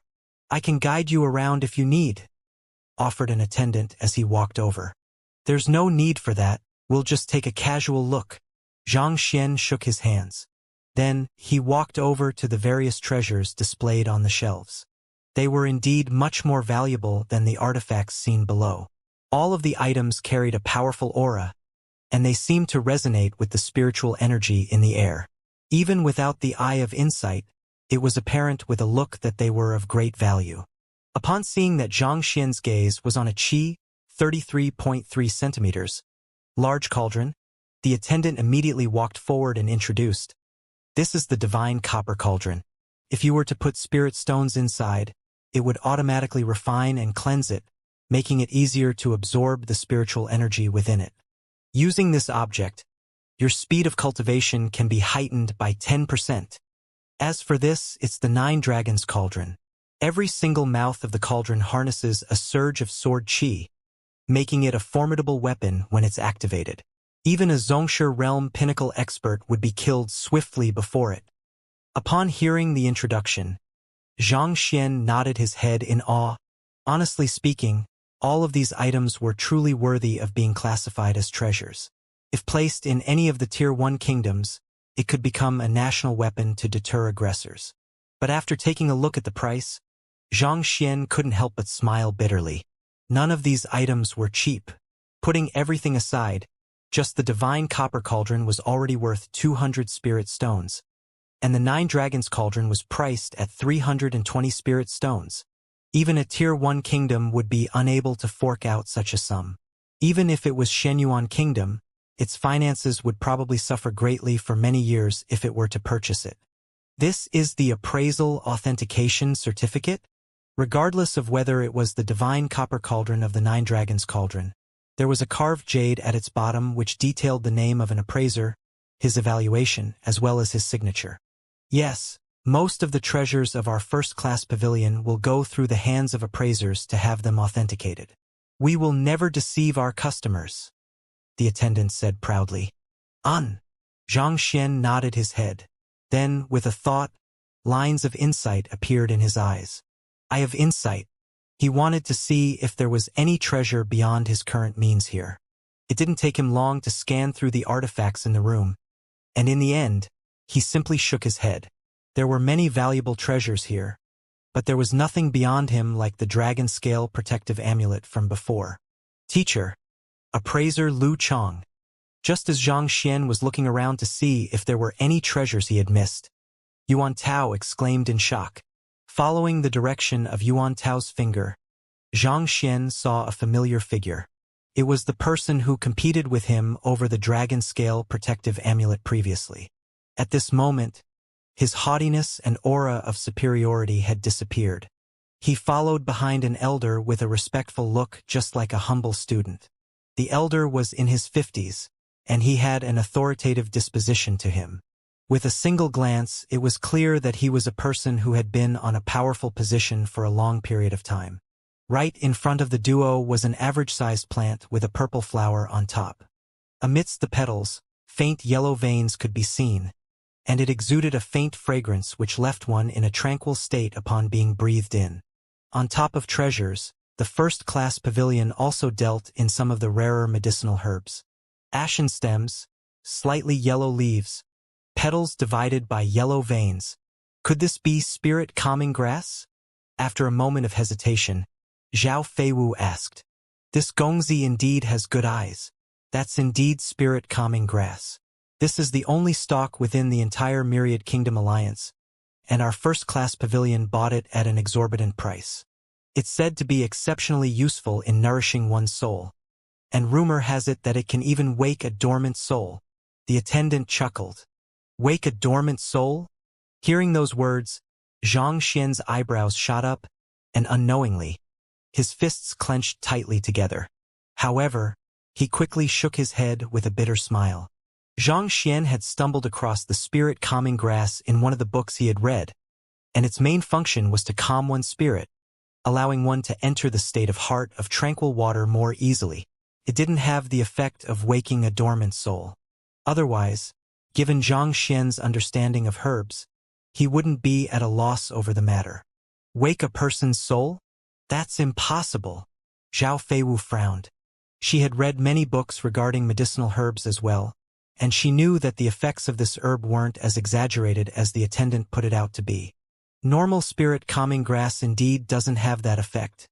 But this one is different. It's the Emperor Spirit Calming Grass, and it grows by consuming the spiritual energy within spirit stones. As such, its properties have been enhanced to the point that it's highly effective even for transcendent mortal experts. Upon speaking of this stalk of grass, the attendant's eyes began to glow. Consuming spiritual energy within spirit stones? It's fed using spirit stones. Correct. From its germination, it's placed within a unique formation which extracts the purest spiritual energy contained within a spirit stone to provide the required energy for the spirit calming grass's growth. And to grow to such a size, this spirit calming grass has probably consumed over 100 pieces of spirit stones. Considering the manpower and resources required to groom this herb, it's definitely an invaluable treasure, the attendant explained. Xianxia was taken aback. 100 spirit stones just to groom a stalk of grass? Even Xianxia had yet to expend so many spirit stones in his cultivation. To think that a single stalk of grass would be treated even better than him. It was truly the case of a human being beneath a stalk of grass. Indeed, due to the great care showered during its growth, its property has been enhanced greatly, granting it immense effects on one's soul, the attendant said. Even though Xianxia was surprised, he didn't take the attendant's words at face value. Instead, he activated his eye of insight and took a closer look. He had to determine for himself whether this stalk of grass was truly effective on dormant souls. Soon his eyes lit up. Even though the medicinal herb was expensive, it wasn't beyond Xianxia's current cultivation realm yet. According to the information reflected in the eye of insight, it was really useful toward dormant souls. However, unlike what the attendant said, it couldn't wake dormant souls. Instead, it simply stabilized it, preventing it from dissipating. Even though dormant souls were known to be souls that were sleeping, in truth, they were just too weak to be woken up. It was just like how a severely ill patient was too weak to get up from his bed. The great impact that Lu Chang's body suffered back then had caused his soul to dissipate. Even though Xianxia had saved him swiftly, the other party still suffered great damage, and the strength of his soul was less than 1/100th of what it was previously. As such, it was unable to sustain the functions of his body, resulting in his coma. Even though this spirit calming grass didn't have the ability to wake Lu Chang up, it could stabilize his soul and even strengthen it slowly. I must get it. Xianxia had no idea how he could wake Lu Chang up at this point, but one thing he was certain was that he couldn't allow his soul to grow weaker and weaker. Since he had stumbled across the spirit calming grass, he mustn't allow it to pass him by. After a moment of hesitation, Xianxia turned to the attendant and asked, how much does it cost? This stalk of spirit calming grass is one of the most expensive treasures in our first-class pavilion. It's priced at 500 spirit stones, the attendant said. 500. Xianxia's body shook. He couldn't even take out 5 spirit stones at the moment, not to mention 500. You must be jesting. Will you accept my 500 gold coins instead? Praiser Hall. Why don't you call it Daylight Robbery Hall instead? Given how expensive every single one of your items are, how in the world do you expect others to buy it? Surely there are very few customers who can afford that sum. Just as Xianxia was considering how he could lower the price to 500 gold coins and take it down, a deep voice sounded in front of him. All right, I'll be taking that spirit calming grass. Also, help me wrap up the verdant bamboo, deep accruing grass, Inyang umbrella, that I've just browsed through as well. Lifting his head, Xianxia saw that the one who had just spoken was the elder who came in along with appraiser Lu Chang. It seemed as though, in the other party's view, 500 spirit stones were no different from 500 gold coins. Sure. Upon hearing the other party's words, the attendant serving the elder hurriedly took the various items that the elder pointed out excitedly. The more the customer buys, the greater the commission of the attendant. I apologize, but it's already sold. Customer, why don't you continue browsing around to see if there's anything that would interest you? The attendant who tagged along with Xianxia shook his head in disappointment upon seeing that the spirit calming grass had been taken away. There's no need for me to look any further. I want this herb. There was nothing else in this store that caught Xianxia's eyes. As such, he walked forward and said, "Wait a moment. It can't be that you're still interested in the spirit calming herb?" Seeing Xianxia rushing forward and shouting, "Wait a moment," the attendant beside him leaped in fright. The other party had already said that he was taking it. If you were to insist on taking it away at this point, it'll be no different from theft. But more importantly, do you know who the other party is? To rush over despite not knowing who the other party is. Aren't you being too reckless? Xianxia's voice was bright and clear, and he immediately caught the notice of the elder and the others around him. Upon seeing Xianxia, appraiser Lu Chang began glaring at the other party. He had just attempted to claim the item that the other party was buying. Could the other party be holding a grudge, so he wanted to do the same as well? What are you up to? Thus, appraiser Lu Chang stepped in front and blocked Xianxia's path. Since he couldn't be bothered with appraiser Lu Chang, Xianxia turned to the elder and said, "I want this spirit calming grass. We've already set our eyes on this herb. You should look for other items to buy." Appraiser Lu Chang waved his hands. "Even though you all have set his eyes on it, you all haven't paid up yet, right? It's only natural for the good to go to the highest bidder. As long as the price I offer is higher than yours, I should be able to take it, right?" Xianxia replied appraiser Lu Chang calmly. "You!" Appraiser Lu Chang's chest rose and fell rapidly, and he nearly erupted on the spot. Those words were extremely familiar to him. It was what he said to the other party just a moment ago. It seemed like this fellow was really here to cause trouble. Otherwise, how could even his words be identical? Zhao Feiwu and Jin Songhai exchanged glances and smiled bitterly. Xianxia indeed wasn't one to let anyone who crossed him get away easily. However, the elder didn't look like someone who lacked money. It would be no easy feat to purchase the item he had set his eyes upon. "What is your offer then?" "Just to let you know, we're purchasing this spirit calming grass for 500 spirit stones." Suppressing his fury, appraiser Lu Chang harumphed. The fellow before had to hesitate even before a measly sum of 15 spirit stones, so it was almost certain that he didn't have much money. To outbid them on this medicinal herb and take it away was surely impossible for him. "Can you give this spirit calming grass away to me?" Xianxia turned to the elder and asked. Even though appraiser Lu Chang's standing was high, he acted subserviently before this elder. From this, it could be seen that the standing of the elder was far superior to appraiser Lu Chang. Also, the one who was buying the spirit calming grass was the elder, so appraiser Lu Chang probably had no say in this matter. Since he had no say, what was the point of wasting time with him? Upon being ignored, appraiser Lu Chang's face flushed bright red. The elder had been watching the argument of the duo, and with his hands behind his back, he replied impassively. "He's my student, so he has a say in whether I'll sell this medicinal herb or not. However, I do have a use for this medicinal herb and I don't wish to part with it. Thus, it doesn't matter how high a price you offer." Student. Given that appraiser Lu Chang was a 2-star appraiser, his teacher must be at least a 3-star or even 4-star appraiser. It was no wonder that he could buy a stock of medicinal herb priced at 500 spirit stones so easily. "Doesn't matter how high a price I offer?" "That might not necessarily be the case," Xianxia said. "Oh? Why don't you tell me your offer then?"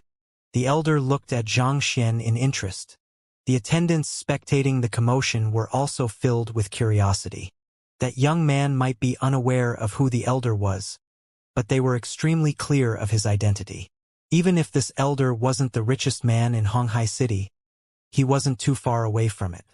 Even if one could offer up something that interested this elder, it would probably have an astronomical price.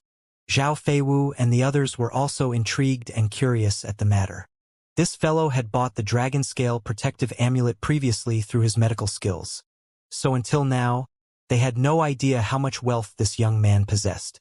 Since he was determined to buy this spirit calming grass, he should at least take out a portion of his fortune now. After all, without real money, the first-class pavilion wouldn't sell something worth 500 spirit stones to him. Even if Xianxia intended to talk his way out of it, these attendants weren't qualified to make the decision. After all, such a sum of money was way beyond them as well. Just as everyone was perplexed over this matter, curious to see what Xianxia would do next, the young man in question declared confidently, "I can offer 500 gold coins." Pooh! Appraiser Lu Chang nearly spurted a mouthful of blood and fainted on the spot. This again? Is there even a point to be doing this? When I offered 50 spirit stones to buy down that bizarre object, you offered 50 gold coins in exchange.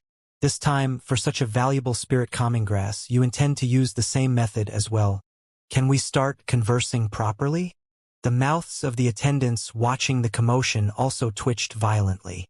The young man had spoken so confidently, so they thought that he would offer a huge sum of money. In the end, to offer 500 gold coins. You're here to cause trouble, right? The attendant who had been waiting on Xianxia ever since his entry felt so embarrassed that he wanted to find a pit to bury himself in. He thought that Xianxia would really be able to offer a price that no one could match up with, but to think that it was this, cough cough. Even if you don't have sufficient money, you shouldn't offer something that can't even buy you a handful of dirt. Just as the crowd was about to faint from the ridiculousness of the situation, Zhao Feiwu slapped her forehead and said, "Elder Jean, prepare to make a move. I'm afraid that if we don't protect him, he might end up being pummeled to death." "Yes." Jin Songhai nodded as he secretly propelled the Jinqi in his body, preparing himself to make a move at any moment. He shared the same sentiments as Gongzi. This elder was clearly of high standing, and to provoke such a person as well, Xianxia was truly arrogant. In fact, he found it a miracle that the other party could survive until now given his character. Purchasing a spirit calming grass for 500 gold coins? As expected, the elder's face immediately darkened. His aura began gushing out like a gigantic torrent. Even though it was hard to gauge his cultivation realm, his strength didn't seem to pale to Jin Songhai in any way. Most probably, the other party had at least reached Transcendent Mortal 3 Dan. Indeed, Xianxia nodded. Seeing how the other party admitted to it so candidly without the slightest hint of embarrassment, the elder harumphed. "Do you think that the first-class pavilion would reject an offer of 500 spirit stones and sell such a valuable herb to you for 500 gold coins instead? Who do you think you are? Do you think that you are the Lord of Honghai City or the head of the Myriad Kingdom Alliance? I am neither of the two. I'm just someone who's interested in buying the spirit calming grass." Xianxia shook his head calmly. "Besides, I intend to buy it from you instead of the first-class pavilion. I believe that you'll definitely sell it to me for 500 gold coins." "Buy it from me?" The elder flew into a frenzy, and his facial muscles convulsed violently. "How can you be so sure that I'll be so cheap as to sell a medicinal herb worth 500 spirit stones to you for 500 gold coins? You must be dreaming." Even though he was rich, it didn't come from nowhere. Naturally, he wouldn't be so foolish as to sell an item he bought for 500 spirit stones for 500 gold coins. Was there something wrong with this fellow's head? Otherwise, how could one speak such foolish words?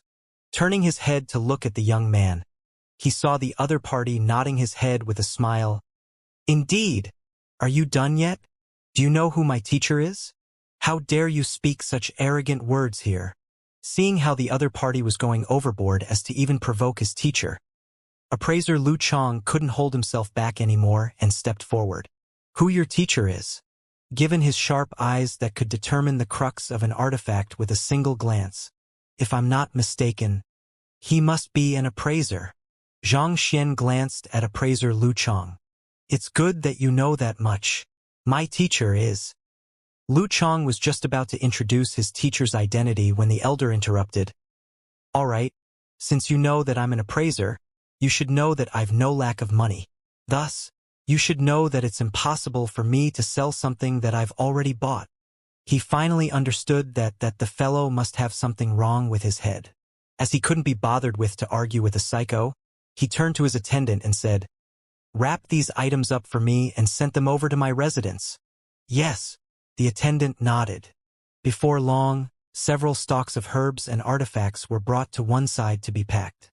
Xiaoya and the others sneaked a glance over and they were astounded. Even though the elder didn't buy much, every single one of the item was exceptionally expensive. None of their prices were below 300 spirit stones. The total cost had already exceeded 2,000 spirit stones.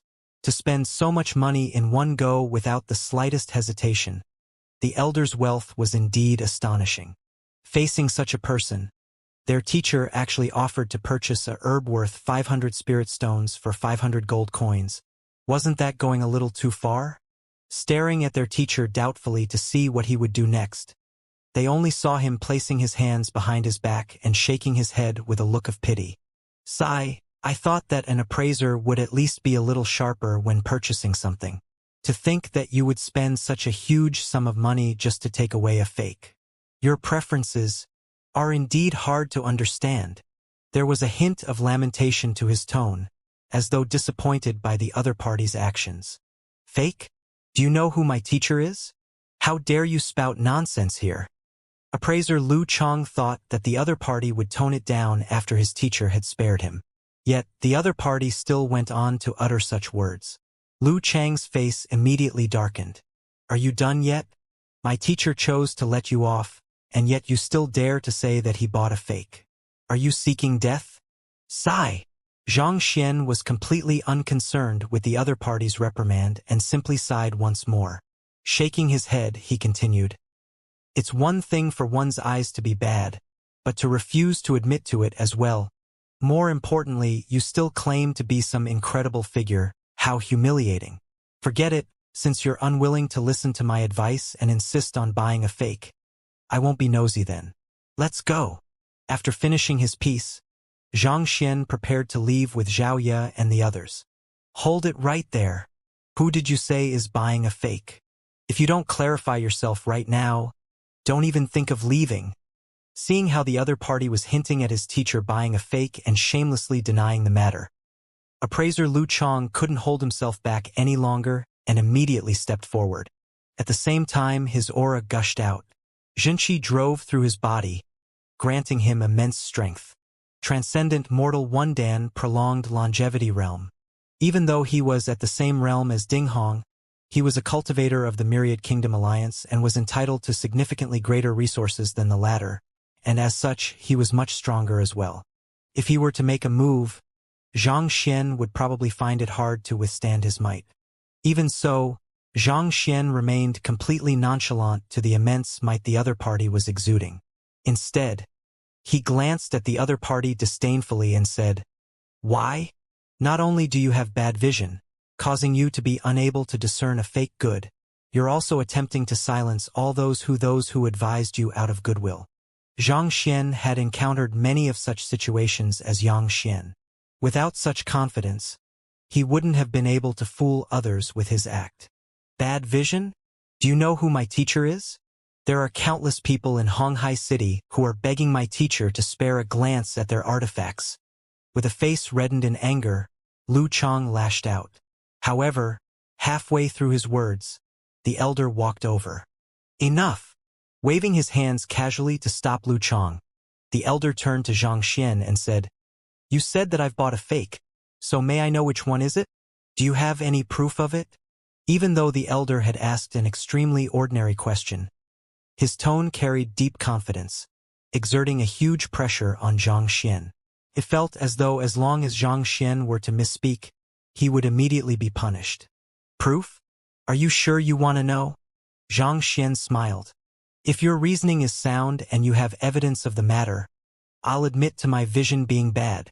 However, if it ends up that you're only spouting rubbish to gain the attention of others, I can overlook it, but I'm afraid that Lu Chang might not share my sentiments." The elder's tone was filled with authority. As an appraiser, being accused of making a flawed judgment was a huge matter. If the other party was truly speaking nonsense, even if he didn't make a move, his student, Lu Chang, also wouldn't let the other party off. This fellow sure knows how to cause trouble. Taking all of these into sight, Zhao Feiwu rolled her eyes.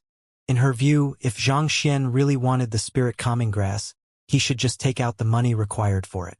To make an enemy out of such a powerful figure for it was the most foolish decision one could make. Why must he cause trouble wherever he goes? Couldn't he learn how to stay still?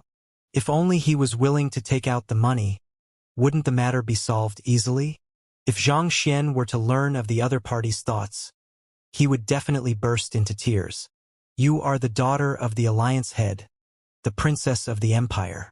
It's easy for you to say those words since you don't lack money. If I had the money too, do you think that I'd be so bored as to put my life at risk just to act cool? Spouting rubbish to gain the attention of others?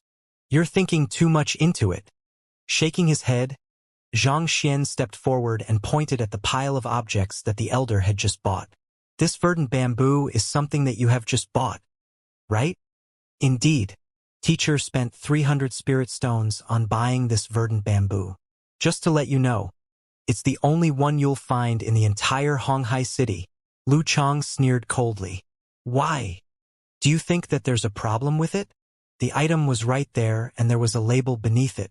There was nothing to deny about it. Besides, Lu Chang didn't think that there was a problem with this object either.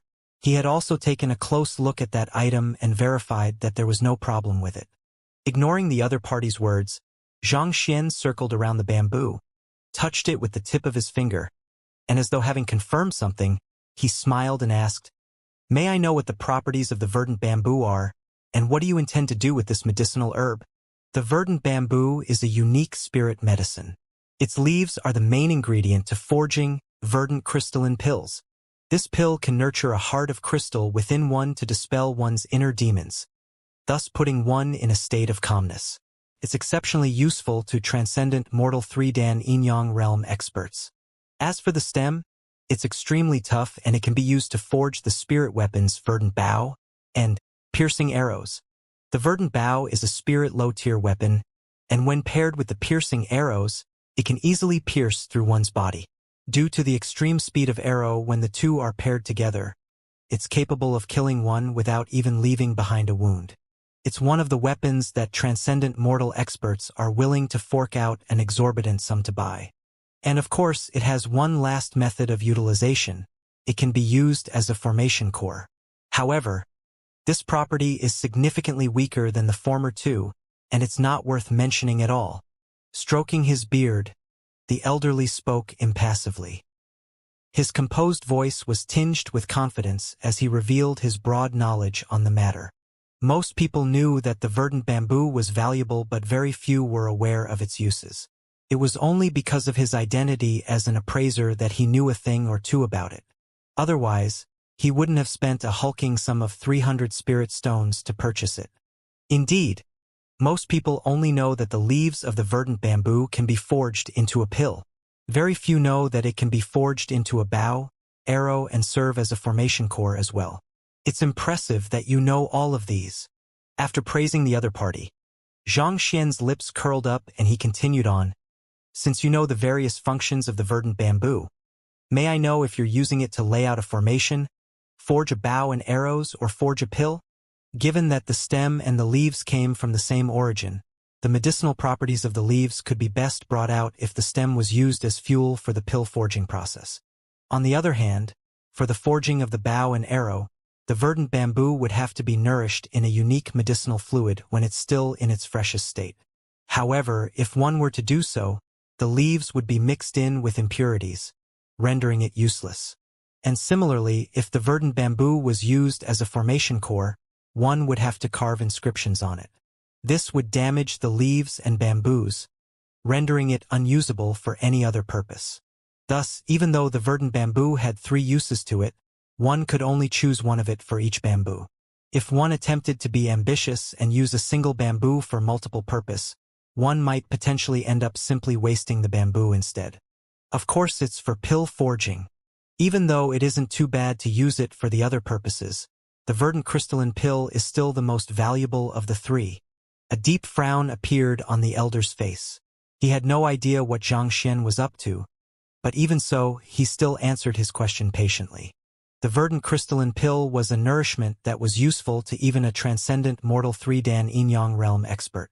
Every single pill could fetch an astronomical sum. This wasn't something that the verdant bow or the formation could match up with. If one wanted to maximize one's profit from the verdant bamboo, one should definitely choose to forge the most valuable verdant crystalline pill.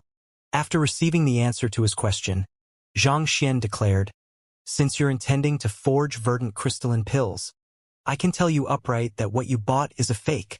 Fake? The verdant bamboo has a smooth green body, reminiscent of jade. There is a huge gap in between its leaves, and even the sharp edge of a blade cannot wound it. On every single division, there are 3 leaves, and each leaf has 7 veins on it. This time it was Lu Chang who replied. He swiftly stated the dozens of ways to appraise the authenticity of a verdant bamboo, and every single point that he mentioned matched the properties of the bamboo in his hand. This is the way to ascertain the authenticity of a verdant bamboo. Even I can easily tell that it's definitely an authentic good. And yet you're saying that it's a fake? Fine. If this is a fake, why don't you tell me what's wrong with it? Your method of appraising is indeed correct. Xianxia nodded with a smile, not refuting the other party's words at all. Ah? Since you know it, why do you say that it's a fake? Lu Chang was taken aback by the other party's words. You've memorized it accurately, and your method of appraisal is correct as well. There's no doubt that this is a verdant bamboo. Xianxia chuckled lightly. These have been confirmed by our predecessors. How dare you try to deny? Huh? What did you just say? If that's the case, why do you claim that it's fake? Are you making a fool of us? Everyone thought that Xianxia would deny the matter, but he admitted to it directly. For a moment, everyone was stunned. Even Zhao Feiwu and Jin Songhai found their eyebrows shooting up. You claimed that the other party had bought a fake, and yet, the next moment you turned around and said that it is real. Even a person with dissociative identity disorder wouldn't be as fickle as you. Making a fool of you all? You are misunderstanding me. Even though the other party's face was turning green, Xianxia didn't fall into a panic. Instead, he chuckled lightly and said, I've only said that it's a fake because you are intending to use it to forge verdant crystalline pills. I've never said that it isn't a verdant bamboo. Confused by Xianxia's words, the elder and Lu Chang glanced at one another in bewilderment. Eventually, the latter couldn't hold it back any longer and asked, What do you mean? The attendants, Zhao Feiwu, and the others were baffled as well. They had no idea what Xianxia was up to. Simple, there's no doubt that this is a verdant bamboo, but if you were to use its leaves to forge verdant crystalline pills, I can guarantee you that not only will the pills be ineffective, one will even die upon consumption. Xianxia said, Death? You must be joking. Transcendent mortals have the ability to communicate with the world and sense the surroundings. While it grants them great strength, it also makes them particularly vulnerable to external influences, making it easy for them to breed inner demons. The verdant crystalline pill forges a heart of crystal within one, thus significantly reducing the damage one could suffer from inner demons. There's only benefits to be derived from its consumption, so how could anyone die from consuming it? Lu Chang uttered in disbelief. Even the elder couldn't help but shake his head. As a transcendent mortal, one's will could meld together with one's environment to move the energy in one's surroundings. However, this made it particularly easy for inner demons to appear. The verdant crystalline pill was the best medicine for one to dispel inner demons, and he had even consumed one himself. Its effectiveness was so great that he couldn't even put it into words, so how could one possibly die from it? This was clearly nonsense. Besides, as a skilled appraiser, he had also appraised the crystalline pill for others, and the other party had consumed it before him. There were no problems whatsoever with it. To die from consuming it was completely unheard of. Can you prove it? The elder turned to Xianxia and harumphed. If the other party couldn't prove it, then he could only be spouting nonsense. If it were anyone else, there would be no way to prove it other than forging the pill and consuming it. However, it just happens that I do have a way to prove it. As though expecting the other party to ask this question, Xianxia's lips curled up. He turned to Lu Chang and asked, I'll have to trouble you to fetch a piece of leaf for me. Lu Chang turned to the elder, and upon seeing the latter nod his head, he walked over and plucked out a leaf. Try burning it with fire, Xianxia instructed. Teacher. The elder gestured toward him. Do as he says. Even though he didn't quite trust the other party's words, the other party's calmness had unnerved him. If the other party were truly spouting nonsense, the other party would have surely flustered before his immense strength and authority. Yet, not only was the other party calm, his movements also exuded deep confidence. This casted doubt in the elder's mind. Could the verdant bamboo really be a fake? But that's impossible. He had specially examined it several times, and regardless of whether it was its stem, leaves, or a degree of hardness, there were no problems whatsoever. Yes. Upon receiving his teacher's consent, Lu Chang nodded and took out an ignitable fire roll. Then he turned to Xianxia and harumphed coldly. This single leaf is worth at least dozens of spirit stones. If your words turn out to be a lie, I'll be expecting you to compensate our loss. There were only 12 leaves on the verdant bamboo. Given that the entire bamboo was worth 300 spirit stones, every leaf was worth an exorbitant sum. A single leaf was more than sufficient to purchase a city in Tianwu Kingdom. In that sense, every leaf was literally worth a city. Yet, due to this fellow's claim, they were going to burn a single leaf. The huge loss left even a 2-star appraiser like him with an aching heart. Don't worry. If there's no problem with the verdant bamboo, I'll surely compensate you. However, I'm afraid that you won't be saying such words in a moment's time, Xianxia said. Humph. Let's see what you're up to then. Seeing the confidence on Xianxia's face, Lu Chang harumphed. He ignited the ignitable fire roll and placed it beneath the leaves. Wang. After around 2 minutes, just as Lu Chang was about to demand Xianxia to compensate them, his hands suddenly jolted violently. The green leaf abruptly turned black and an incomparably pungent smell exuded from it. If there was hell in this world, this was probably what it would smell like.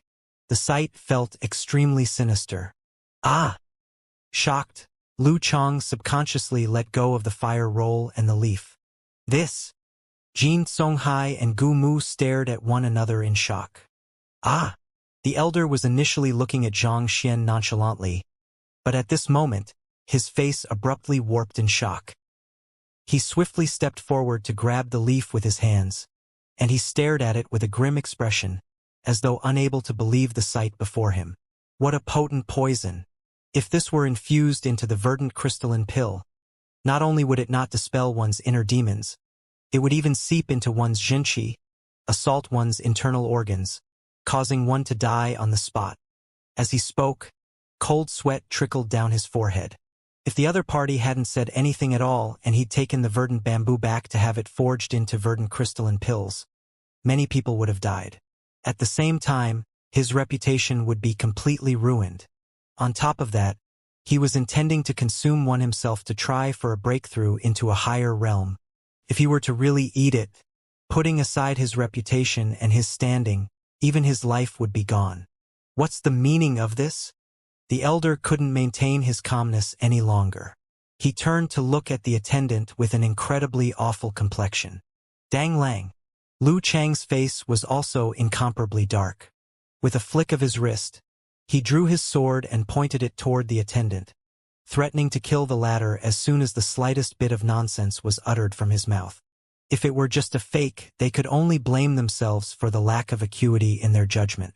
However, it was clear that someone had laced the leaves of the verdant bamboo with lethal poison. From the start to the end, that young man had only moved his mouth, and only the attendant had come into contact with it.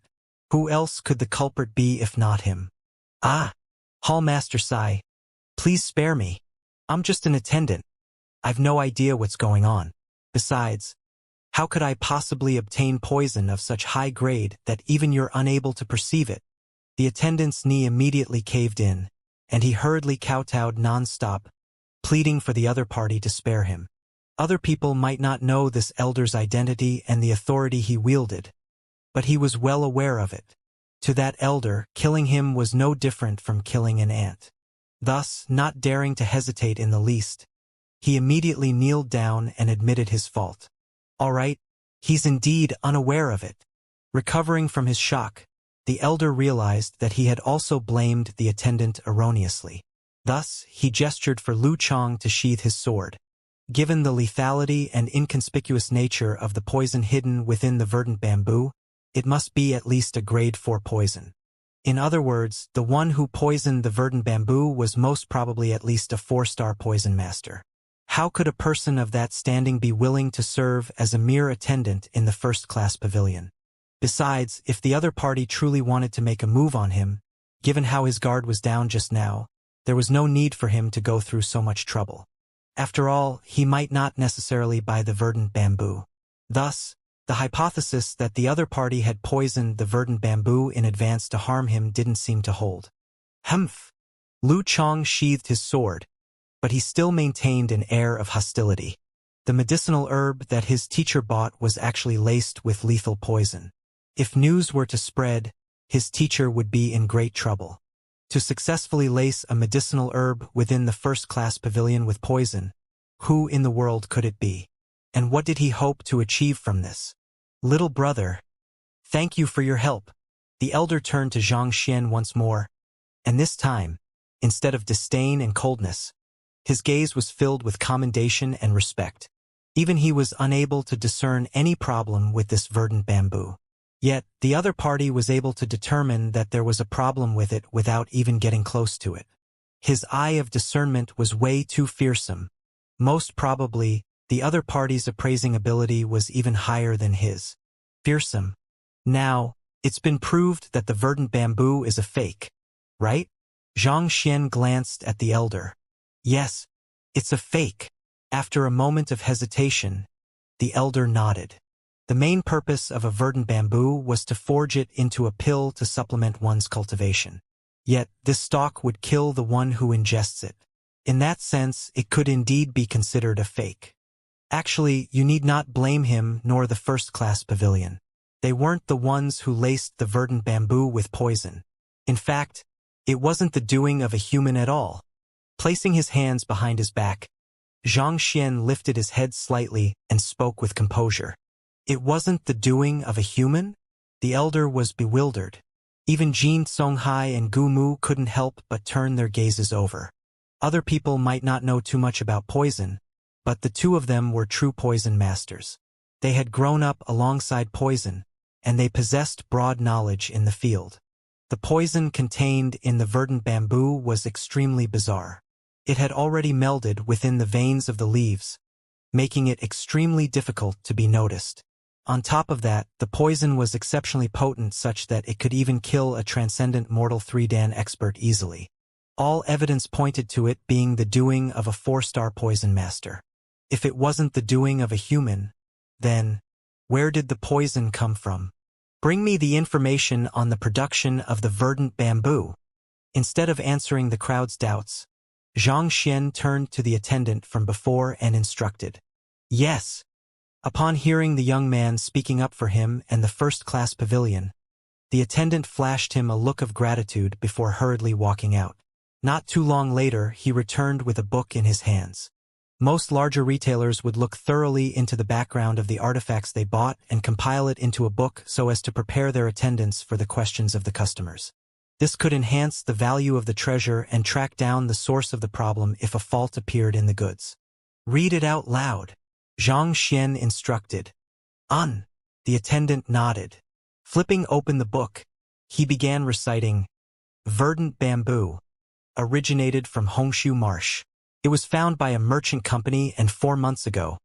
The merchant company used a unique method to pick it and delivered it here. The information regarding the verdant bamboo was extremely detailed, and it even included details on who was the one who dug it out, who was the one who delivered it, where was the trade conducted, what kind of method was used to preserve its freshness. All in all, the introduction took up more than several hundred words. However, upon hearing the introduction, not only did the crowd not feel enlightened, they fell into even deeper confusion. The verdant bamboo was extremely well guarded, and there was no chance for a poison master to lay his hands on it at all. Thus, this made the possibility of it being a human doing extremely unlikely. But if it wasn't a human doing, then how did the poison get here? The lethal poison had seeped into the branches and leaves, but yet, there isn't any damage on the plant at all. In fact, it's impossible for one to discern that it's poisoned from its outer appearance. Even 4-star poison masters would require a long duration of time to achieve such a feat. Jin Songhai spoke with a grim expression. He was also intrigued by this matter. If those records were real, there was indeed no way for anyone to strike at all. After all, it was no easy task for even a 4-star master teacher to poison the verdant bamboo so inconspicuously. One had to know that lethal poison had an adverse effect on plants as well. What's going on? The more appraiser Lu Chang listened on, the more confused he became. Eventually, unable to withstand his curiosity anymore, he turned to Zhang Xian and asked, "You still don't understand?" Zhang Xian chuckled and said, "Fine. I'll explain the matter then. I believe all of us here should know what the specialty of Hongshu Marsh." Specialty? That region seems to specialize in the production of withered leaf tea. Could it be related to that? The elder couldn't help but turn to look at Zhang Xian. The withered leaf tea, also known as the withered glory tea, was a well-known specialty of the Myriad Kingdom Alliance's Hongshu Marsh. The tea grew in the marsh, and in a single year, there was only a single month that it would be alive. At any other time, it would be no different from a withered tree. Dead branches growing leaves, one withered while the other glorified, life and death intertwined together in such a mystical manner. This was where the origin of the name of the tea came from. Upon preparation, this tea could grant one the refreshing sensation of the 4 seasons, thus making it one of the most well-known tea throughout the entire Myriad Kingdom Alliance. However, Hongshu Marsh was extremely dangerous. There were transcendent mortal experts who were devoured by the marsh, never to be seen on the face of this world ever again. On top of that, there's only a month of harvest for the tea leaves, and the production amount was extremely low. As such, very few people had a chance to taste it. Indeed, that place is known for the production of withered leaf tea. But there's also an animal which lingers around the tea leaves. The withered leaf snake, Zhang Xian said. The crowd nodded in agreement. The withered leaf snake was a spirit beast which lived off the withered leaf tea. It was a highly venomous spirit beast, and even a transcendent mortal 3-dan expert would die easily if bitten by it. Could it be that the venom on the withered leaf tea comes from the withered leaf snake? But that can't be. Even though the withered tea snake's poison is lethal, it has a unique smell to it. On top of it, its saliva also leaves a mark, making it extremely conspicuous to the eye. However, there's no visible damage apparent on this verdant bamboo, and it looks as good as new. The elder couldn't help but remark. The withered leaf snake was an extremely fearsome adversary that even transcendent mortals had to be careful of, thus contributing to its great reputation. If the withered leaf snake had left behind its saliva on the verdant bamboo, he would surely be able to tell so. It's not the saliva of the snake, but that this verdant bamboo was the nest for the withered leaf snake. In other words, this smooth-looking bamboo has had a withered leaf snake slithering over it every single day, Zhang Xian said with a grim expression. Ah! Hearing the words, the face of the attendant holding the records immediately paled, and he nearly stumbled over. He was in charge of taking care of the bamboo, and he had been wiping it frequently in the past few days. The thought that it used to be the nest of a snake left him flustered and disgusted. As such, the excretions of the withered leaf snake would stick onto the verdant bamboo, and over time, they would be absorbed and accumulate within the depths of the veins of the leaves. Ignoring the crowd's discomfort, Zhang Xian continued, "As it's hidden very deeply within, it's impossible to notice it under normal circumstances, and it won't have any adverse effects on individuals coming into contact with the bamboo either. However, as soon as the verdant bamboo comes into contact with intense heat, the poison will seep out, and all those who touches the poison will suffer greatly. If this verdant bamboo is only used as a formation core or a weapon, there wouldn't be much of a problem with it. However, it'll be disastrous if one were to use it to forge pills. Even a transcendent mortal 3-dan expert would die instantaneously if he were to accidentally consume it. That's also the reason why I said that if you're intending to use it to forge verdant crystalline pills, the verdant bamboo you're buying would be a fake," Zhang Xian explained. "So that's the case." Upon coming to a realization, The crowd turned to look at the young man in admiration. To be able to notice the poison hidden deeply within the verdant bamboo just by looking at it. How deep must his understanding of the properties of plants, their habitats and origins be? Incredible! The elder clenched his fists tightly together.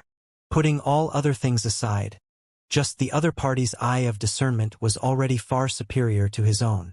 Gongzi is indeed formidable. You've truly taught me a valuable lesson today. Since you're interested in the spirit-calming grass, allow me to gift it to you as a token of my gratitude. The elder gestured grandly and said, Teacher. Lu Chang was stunned. Just a moment ago, when that fellow said that he was offering 500 gold coins to purchase the spirit-calming grass, he thought that there was something wrong with the other party's head. But thinking back on it now, the other party had probably already expected this sight then. But still, the spirit-calming grass was something worth 500 spirit stones. To give it away just like that, wasn't his teacher being a little too generous? Even though the other party had helped him by pointing out that there was venom within the verdant bamboo, there was no need for such a generous token of gratitude. Could it be that? But how is that possible? How could he have predicted this too? Suddenly, Lu Chang recalled something and his entire body stiffened. Then he began to tremble violently. He suddenly understood why his teacher was being so generous. An appraiser could only make 3 appraising mistakes in his entire life. Exceed that amount and one's qualifications would be revoked. His teacher had appraised countless treasures, and he had already reached the limit of 3 mistakes. If he were to make another single error, he would be revoked of his license as an appraiser.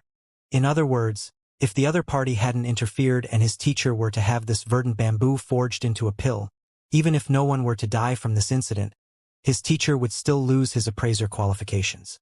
Being in a high position for many years, it was unavoidable that he would offend many people and have many enemies.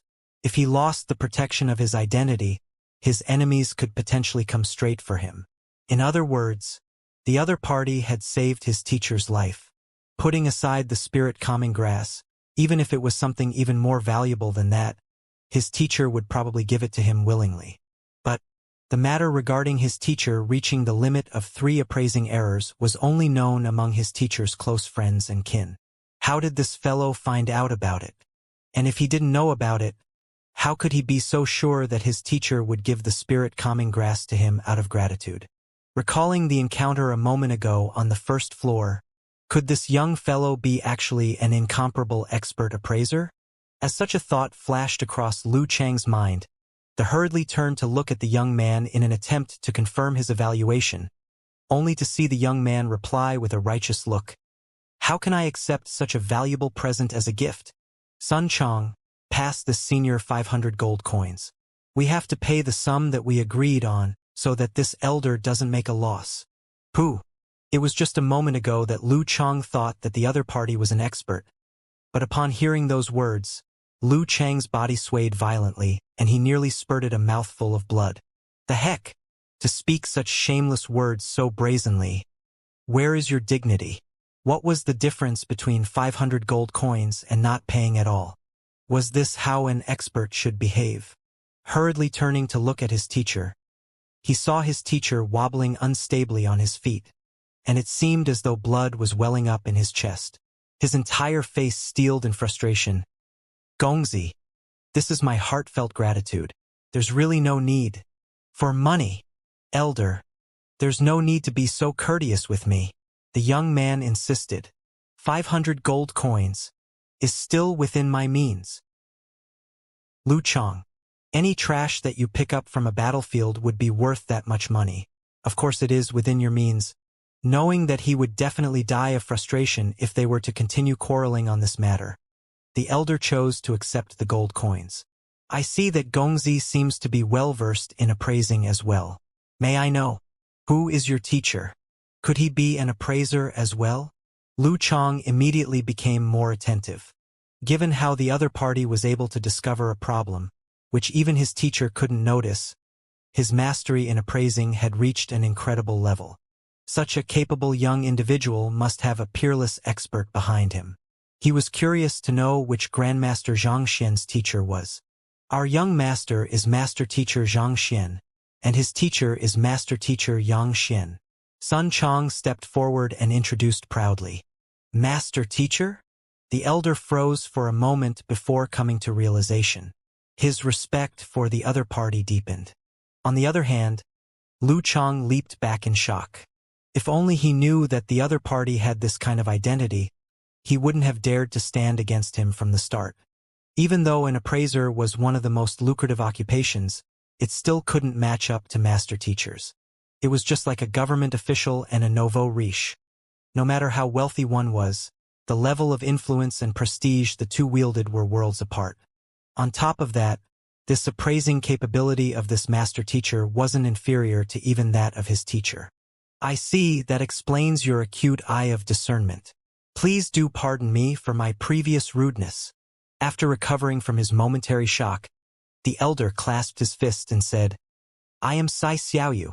I am unbefitting of the address elder. So feel free to call me Brother Sai instead.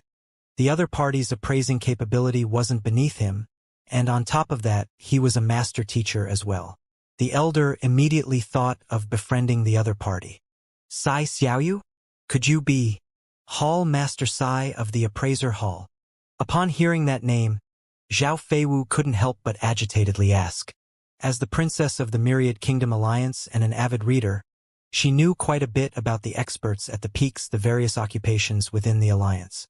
It was said that the head of the Appraiser Hall was a man by the name of Sai Xiaoyu, and he was a 4-star pinnacle appraiser.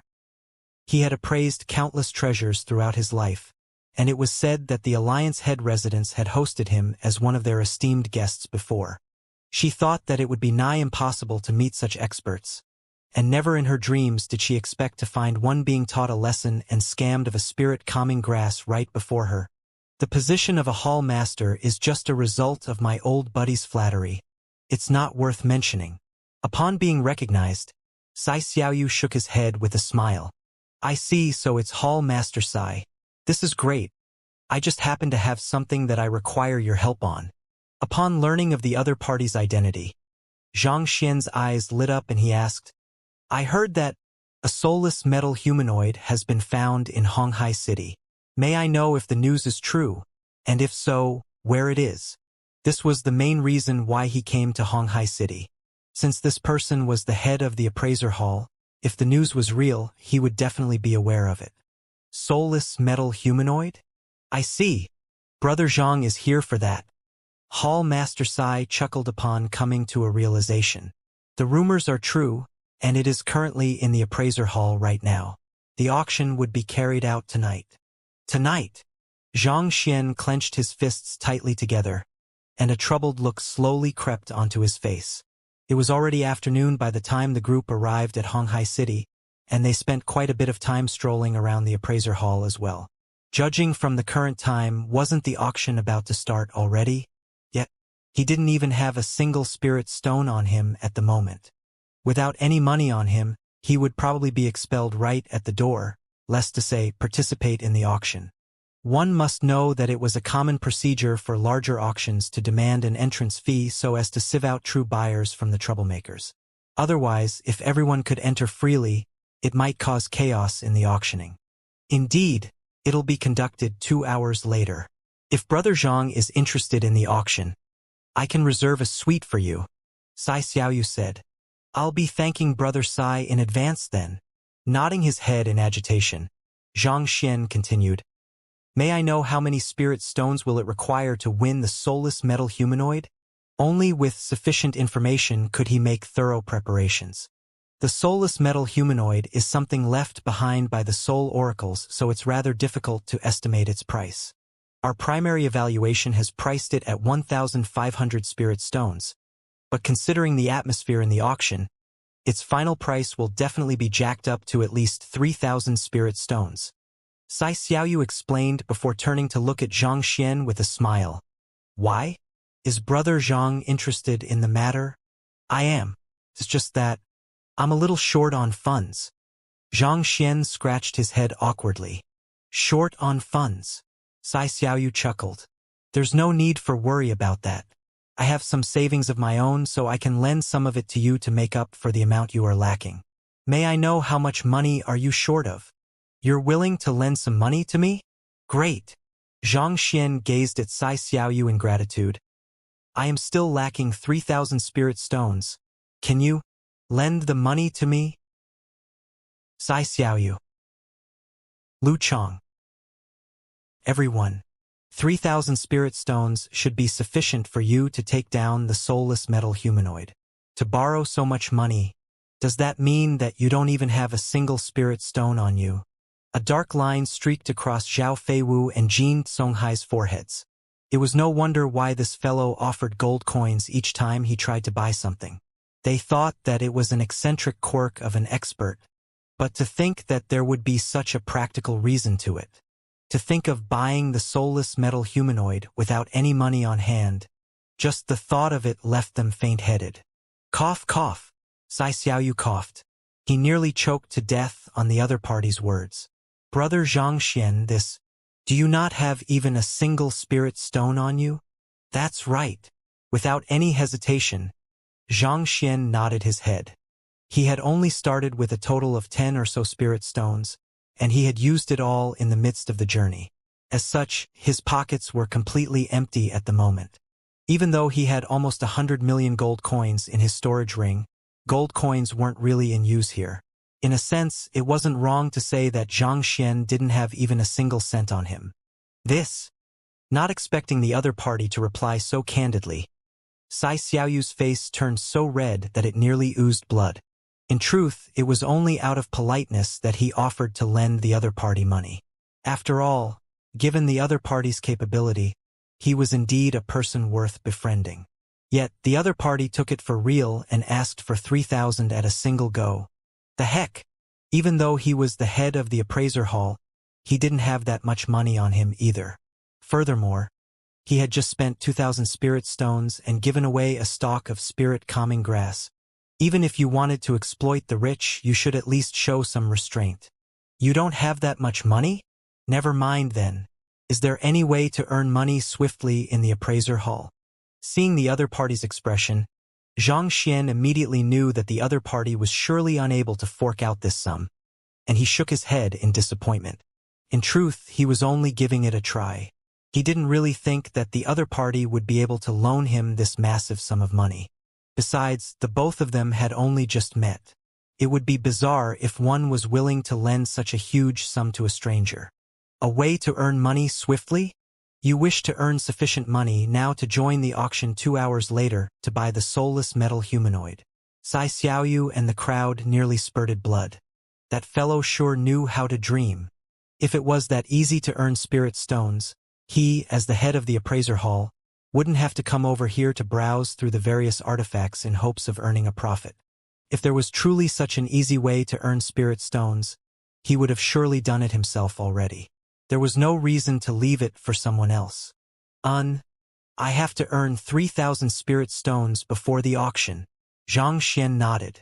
If he didn't earn this sum of money within the next 2 hours, he would be unable to buy the soulless metal humanoid and thus miss the opportunity to wake Lu Chong up. There's truly no way around it. You also know it yourself. 3,000 spirit stones is a huge sum. Seeing that the other party was serious, Sai Xiaoyu shook his head helplessly. Appraisers mainly earned their money through the price difference from buying and selling treasures. Even for Sai Xiaoyu, it would take several years before he could save 3,000 spirit stones. Furthermore, it was assuming that he was lucky enough to stumble by cheap treasures and find suitable buyers. Without meeting these two conditions, it would be impossible for him to earn money. In fact, it was often that he wasn't able to find any suitable buyers for the treasure that he bought. To earn 3,000 spirit stones in 2 hours, no one would dare to even dream of it. Teacher. But halfway through his words, Lu Chong abruptly interjected. Turning around, he saw his student looking at him hesitantly. I think that maybe that can earn one that much money within 2 hours. That? Do you mean harmonious stream of flowing goblets? Sai Xiaoyu's body jolted, but he eventually simply shook his head with a bitter smile on his face. It's impossible for anyone to succeed in it. It has been many years since the establishment of the appraiser hall, but there hasn't been a single person who passed it yet. But that's the only way for one to earn 3,000 spirit stones within 2 hours. I don't think that there's any other plausible way other than that. Lu Chang shook his head. Even though being an appraiser was a lucrative occupation, spirit stones still weren't that easy to earn. Usually, they would earn a commission determined by the value of the item. However, putting aside how there were very few valuable treasures to be appraised, there weren't many customers in the first place. After all, no one would be willing to spend their spirit stones if they could avoid it. Thus, even if Xianxia were to offer his service as an appraiser at this moment, it was impossible for him to gather 3,000 spirit stones in just 2 hours. This? Xiaoyu hesitated. He knew that what his student said was true. Why? Do you have an idea in mind? What does harmonious stream of flowing goblets mean? Xianxia asked, having heard the conversation of the duo. Harmonious stream of flowing goblets is actually a trial for the 5-star appraiser examination. Once one passes the examination, one will be entitled to a massive reward accumulated within the appraiser hall over a long period of time. If I'm not wrong, it's worth around 5,000 spirit stones now. Since the other party asked about it, Xiaoyu could only explain the matter. Trial? Xianxia was bewildered. There are rewards to taking high-tiered appraiser examinations? He had taken on the Master Teacher examination, Beast Tamer examination, Painter examination, Physician examination, but he had never heard of one earning rewards from taking on the examination. If that was true, then he should indeed try taking on the appraiser examination. There's indeed a reward, but it is actually prize money accumulated over time. Seeing through Xianxia's thoughts, Xiaoyu shook his head helplessly. Prize money? Xianxia blinked his eyes in confusion. Zhao Feiwu had read many books, but even she was unaware of the internal rules within the appraiser hall. There are many appraisers in the appraiser hall, but there's a limit to the knowledge an individual can wield. As such, appraisers often stumble by treasures that they were unable to be identified.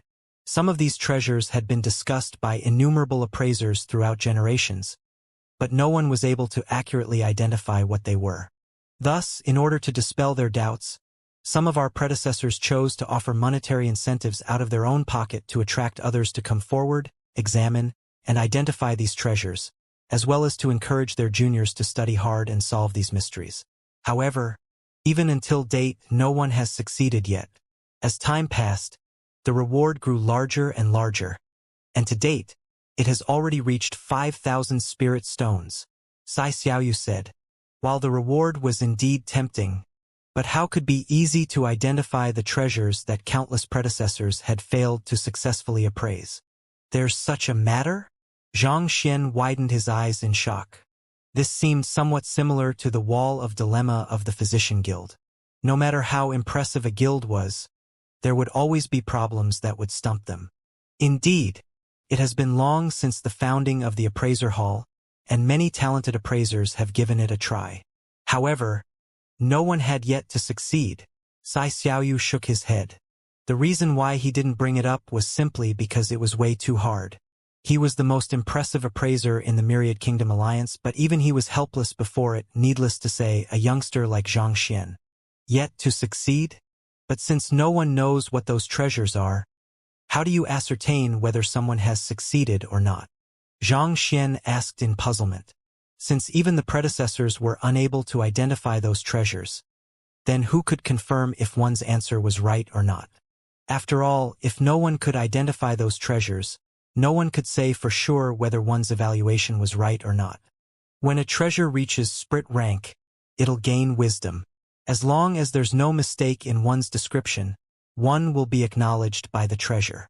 Besides, we're all official appraisers. Even though we might not be able to identify the treasure, we're still more than capable of assessing and testing whether one's answer is correct or not. Xiaoyu explained helplessly. These were basic facts that an appraiser should know, yet this fellow didn't even know about it at all? Was this fellow truly an appraiser who was more than capable than him? That's true. Xianxia came to a realization. Even if a formidable appraiser was unable to identify the specifics of a treasure, they should still have a way to determine whether a person's evaluation was correct or not. If they didn't even have this much skill, they would be unqualified as an appraiser. All right, bring me over to take a look. I would like to give it a try. Knowing that this method could bring him easy money, Xianxia swiftly made up his mind. Brother Zhang, hold it for a moment. Allow me to finish my words first before you make your decision. Seeing the other party deciding on the matter recklessly, Sai Xiaoyu hurriedly stopped him. Xianxia nodded. Even though there's a reward for this trial, there's actually stake involved. Every challenge requires one to put 100 spirit stones as deposit. But of course, I can pay the deposit for you, so there's no need for you to worry about it. Sai Xiaoyu said. 100 spirit stones? Xianxia was taken aback. It seemed like there was no free lunch in the world. He thought that he could join for free, but that didn't seem like it was the case. But thinking about it, it was to be expected. Without this restriction, all appraisers would be rushing to give it a try whenever they had the time, and the appraiser hall wouldn't be able to function normally anymore. Not only so, there's also a strict time limit to the challenge. Sai Xiaoyu continued, just as the name, harmonious stream of flowing goblets, suggests, the treasures will be sent down to one via water, and one will be given 10 breaths to assess and identify it at a river bend. After which, one will have to point out the name and origin of the treasure immediately. Point out the name and origin of the treasure within 10 breaths? How is that possible? Before Xianxia could say anything, Zhao Feiwu had already exclaimed in shock. To identify something, an appraiser usually had to do all kinds of assessment on the artifact, such as using a magnifying crystal, studying the patterns on it, and knocking on it to determine its constituents. The identification of any treasure was a lengthy and troublesome process. Even if one was familiar with the item, one would have to confirm it multiple times before coming to an evaluation. Yet, to have to offer a correct answer in just 10 breaths, that was outright impossible. On top of that, one was supposed to identify a treasure that even the predecessors were unable to identify? Before the identification process, is there any tip or information available to one? Zhao Feiwu asked. If there was some information, one could at least prepare oneself and focus on the key points of the treasure immediately. There isn't. The main reason why we're reluctant to give out prior information is so as to not mislead the challengers. Sai Xiaoyu said. If anyone knew what the treasure was for sure, they would have long passed the trial. Since no one was able to identify the treasure, the information was bound to be incomplete. If so, there was a high chance it could influence the challenger's evaluation and impede them from coming up with the correct answer. That's true. Zhao Feiwu frowned deeply. While the harmonious stream of flowing goblets sounded like easy money, it was simply way too difficult. Putting aside 4-star appraisers, even 5-star appraisers would probably be stumped by it. Just as Zhao Feiwu was about to turn to Xianxia and advise him against it, the latter smiled lightly and replied, All right then, I wish to challenge this harmonious stream of flowing goblets. I'll borrow 100 spirit stones from you first, and after I'm done with it, I'll return you the sum multiple folds. Seeing the other party insist on it, Sai Xiaoyu relented. If you really wish to attempt it, I can bring you over. Even though the young man before him was able to see through a problem that he couldn't discern, deep in his heart, he still thought that it was impossible for the other party to pass the trial. Thus, he didn't pay much heed to Xianxia's declaration of paying him back multiple folds. Truthfully, he had already regarded the 100 spirit stones as a gift. After putting away the items that he had bought, the group walked out of the first-class pavilion and headed up the stairs. The bottom 2 floors of the appraiser hall were markets, while the floors beyond that made up their official guild. Walking into the lounge, they saw dozens of people lining up in 2 neat columns with all kinds of treasures in their hands. These artifacts weren't too valuable. They were most probably ordinary goods that could be bought for just several spirit stones on the first floor. There were 2 young men at the very front of the queue examining each of the customer's artifacts carefully. After assessing it closely, they would leave a mark on it and write an appraisal document. Some of those who had their artifacts appraised left overjoyed, whereas some left depressed. Both fake and authentic goods were mixed up with one another in the market on the first floor. If one chose correctly, one could make a huge profit. Otherwise, one could only concede to their misfortune. Looking at the expression of the crowd, it was clear that a larger proportion of the people belonged to the latter group. There are some who feel worried even after buying their goods, so they would come over here and have their items appraised. The ones conducting the appraisal on this floor are one-star appraisers who have just passed their examination, Xiaoyu said. Xianxia nodded. He had also seen the single shining golden star on the emblem pinned in front of the two young men's chests. One-star appraisers were already capable of identifying some of the more common and simpler treasures, and the artifacts sent here were mostly of this tier as well. The harmonious stream of flowing goblets is in front. Let's proceed on. The group didn't dawdle in the main lounge for too long. Under Xiaoyu's lead, it didn't take long for them to arrive at a room. Hall Master Sai. Teacher. Upon walking into a room, several elders immediately came forward and greeted Xiaoyu respectfully. As the hall master, Xiaoyu wielded immense prestige in the appraiser hall. There were many 3-star appraisers who were his students, and they were indebted to him for his guidance. Taking a glance in the room, there were only around 6 to 7 people here. Puzzled, Zhao Feiwu asked, "How many appraisers are there in the appraiser hall in total?"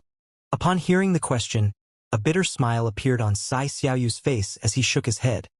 Even though the appraiser hall sounds impressive, including me, there is only a total of 3 4-star and 8 3-star appraisers. The others are all 2-star and 1-star appraisers. So few people? The crowd was taken aback. Seeing the grandness of the appraiser hall, they thought that there would be at least a dozen of 4-star appraisers here. Yet, contrary to their expectations, there were only 3 of them. It was no wonder why people said that it was hard to qualify as an appraiser. From the looks of it now, that didn't seem like just a rumor. Indeed, Xiaoyu shook his head. Changing the topic, he turned to the 2 3-star appraisers and said, "Call Elder Chan and Elder Lu over. Tell them that someone is interested in challenging the harmonious stream of flowing goblets." Challenging the harmonious stream of flowing goblets? The duo was taken aback. They hurriedly turned around and left. As 3-star appraisers, they were well aware of the difficulty of the harmonious stream of flowing goblets. It had been many years already, but still not a single person had succeeded. To think that someone would still be interested in attempting it even now, he must be blinded by the immense reward. Not too long later, 2 white-bearded elders walked over. Before they even reached the room, a rough voice had already sounded, "Hall Master Sai, someone intends to challenge the harmonious stream of flowing goblets? Is it old Hu or old Du? Those 2 fellows haven't given up yet." The old Hu and old Du that he spoke of were 4-star appraisers from other branches. They had visited Honghai City several times in hopes of clearing the harmonious stream of flowing goblets. But to date, they hadn't succeeded yet. Only those 2 fellows had attempted the trial in the past few years. Most of the appraisers didn't bother trying, knowing the difficulty of the trial. Thus, as soon as the 2 elders heard that someone intended to challenge the harmonious stream of flowing goblets, they immediately thought of them. Where are they? Looking around the room but not seeing the familiar figures he expected to see, the rough-voiced elder asked in bewilderment. "Elder Chun, the challenger this time isn't one of them. It's this little brother here, Zhang Xian." Seeing Elder Chun looking around in bewilderment, Xiaoyu shook his head and stopped the latter. Him! Not only were the 2 elders stunned, the other appraisers in the room also had a confused expression on their face. They thought that the one challenging the harmonious stream of flowing goblets would be some incredible appraiser, but to think that it would still be an immature fellow who wasn't even 20 yet. Ignoring the crowd's reaction, Xiaoyu introduced, "Brother Zhang, this is Elder Chanyu. The one next to him is Elder Lu Shi. They are the other 2 4-star appraisers of the guild." Zhang Xian nodded. Even if Xiaoyu hadn't introduced them, Zhang Xian had also guessed as much. Even though the 2 elders weren't dressed in the appraiser robe, their aura was incredibly profound and heavy. With just a look, it was clear that they possessed incredible cultivation that was on par with Jin Songhai. Judging from their strength and their casual attitude before Sai Xiaoyu, it was clear that they were the two remaining 4-star appraisers. Hall Master, what did you call him? Brother. Elder Chun was the first to notice Sai Xiaoyu's bizarre way of addressing Xianxia, and he was puzzled by it.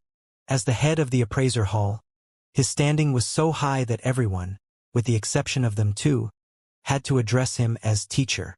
Yet, he actually addressed a young fellow as brother. What could that young fellow's background be? Even though Brother Zhang is young, his expertise in appraising is in no way inferior to me. Sai Xiaoyu chuckled. In no way inferior to you? Aren't you exaggerating it a little too much? Elder Chun shook his head in disbelief. The other appraisers in the room shared his thoughts as well. Rather than talent, appraising was more about experience and knowledge. Knowledge formed the basis of an appraiser's evaluation, and only with boundless knowledge would one be able to reach great heights in the path of an appraiser. Judging from this fellow's appearance, he seemed to be only 18 or 19 this year. Even if he had started studying from his mother's womb at maximum, he only had 20 years to accrue knowledge. How could he possibly compete with Hall Master Sai, a 4-star appraiser who had devoted his entire life to appraising? It's true. A problem has occurred with the verdant bamboo that teacher appraised previously. Seeing the doubt in the eyes of the crowd, Lu Chong quickly explained the happenings from earlier. You mean that, with just a look, he noticed the lethal poison contained with the verdant bamboo and determined that it wasn't suitable for the forging of pills? This doesn't seem like the means of an appraiser, doesn't it? After hearing Lu Chang's story, not only were the crowd unimpressed, their bewilderment only deepened. An appraiser would have to examine the bamboo carefully, perhaps taking some samples and experimenting with them even before coming to such a conclusion. Yet, to be able to determine so much with just a single glance, why did he feel like a fortune teller instead? All right, Brother Zhang, we'll open the chamber to the harmonious stream of flowing goblets for you right now. You'll have to enter alone, and there'll be a total of 10 treasures within. As long as you appraise a single one of them accurately, you will be considered to have passed the trial. Disregarding the doubtful looks from the crowd, Sai Xiaoyu waved his hands. Zhang Xian replied. It didn't seem difficult since he only had to identify one of the artifacts correctly. Let's begin. Sai Xiaoyu beckoned for Elder Chun and Elder Lu to the wall, and each of them took out a key and placed it into an aperture in the wall. Jia. The wall parted, revealing a door within. The artifacts within the harmonious stream of flowing goblets were incredible treasures. Thus, for security purposes, only when the 3 keys were gathered could it be opened. Without the 3 keys, even a transcendent mortal 4-dan expert would be unable to enter. With a flick of his wrist, Sai Xiaoyu took out a pile of spirit stones and placed it within a gray aperture on the wall. In an instant, it was as though a formation had been activated, and brilliant light shone from it. You can enter now. Sai Xiaoyu gestured. Thus, Zhang Xian began walking over. However, before he could walk through the door, Elder Chun stepped in front of him. Do you understand the difficulty of the harmonious stream of flowing goblets? Even though Hall Master Sai had just praised the other party, he still didn't think too much of this young man. If harmonious stream of flowing goblets was that simple, someone else would have succeeded long ago. I have no idea. Zhang Xian shook his head. I have just heard about it, and it said that as long as one clears the trial, one will be entitled to a reward of 5,000 spirit stones. Thus, I decided to give it a try. You dare to challenge it? Right after hearing about it, Elder Chun felt his vision turning dark. He thought that the other party might be genius who had prepared a long time for this since Hall Master Sai had brought him over. Yet, to think that he had come over right after hearing of it. Also, what did he mean by 5,000 spirit stones? Can't be that he was here for the reward, was he? Elder Chun was furious. The harmonious stream of flowing goblets wasn't a mere challenge. It was a trial for 5-star appraisers as well, and as such only 4-star appraisers were qualified to attempt it. Yet, to wish to challenge it just for the prize money Wasn't the other party taking this way too lightly? Hall Master Sai, to allow a person to challenge the harmonious stream of flowing goblets just for the prize money, isn't this infringing on the prestige of the appraiser hall? Unable to hold back his rage, Elder Chun turned to Sai Xiaoyu to protest. To wish to attempt a 5-star appraiser examination test just for its monetary reward, the other party was underestimating the occupation a little way too much. Elder Chun, you're exaggerating the matter. Brother Zhang is here for the spirit stones, but he has the capability to back it up.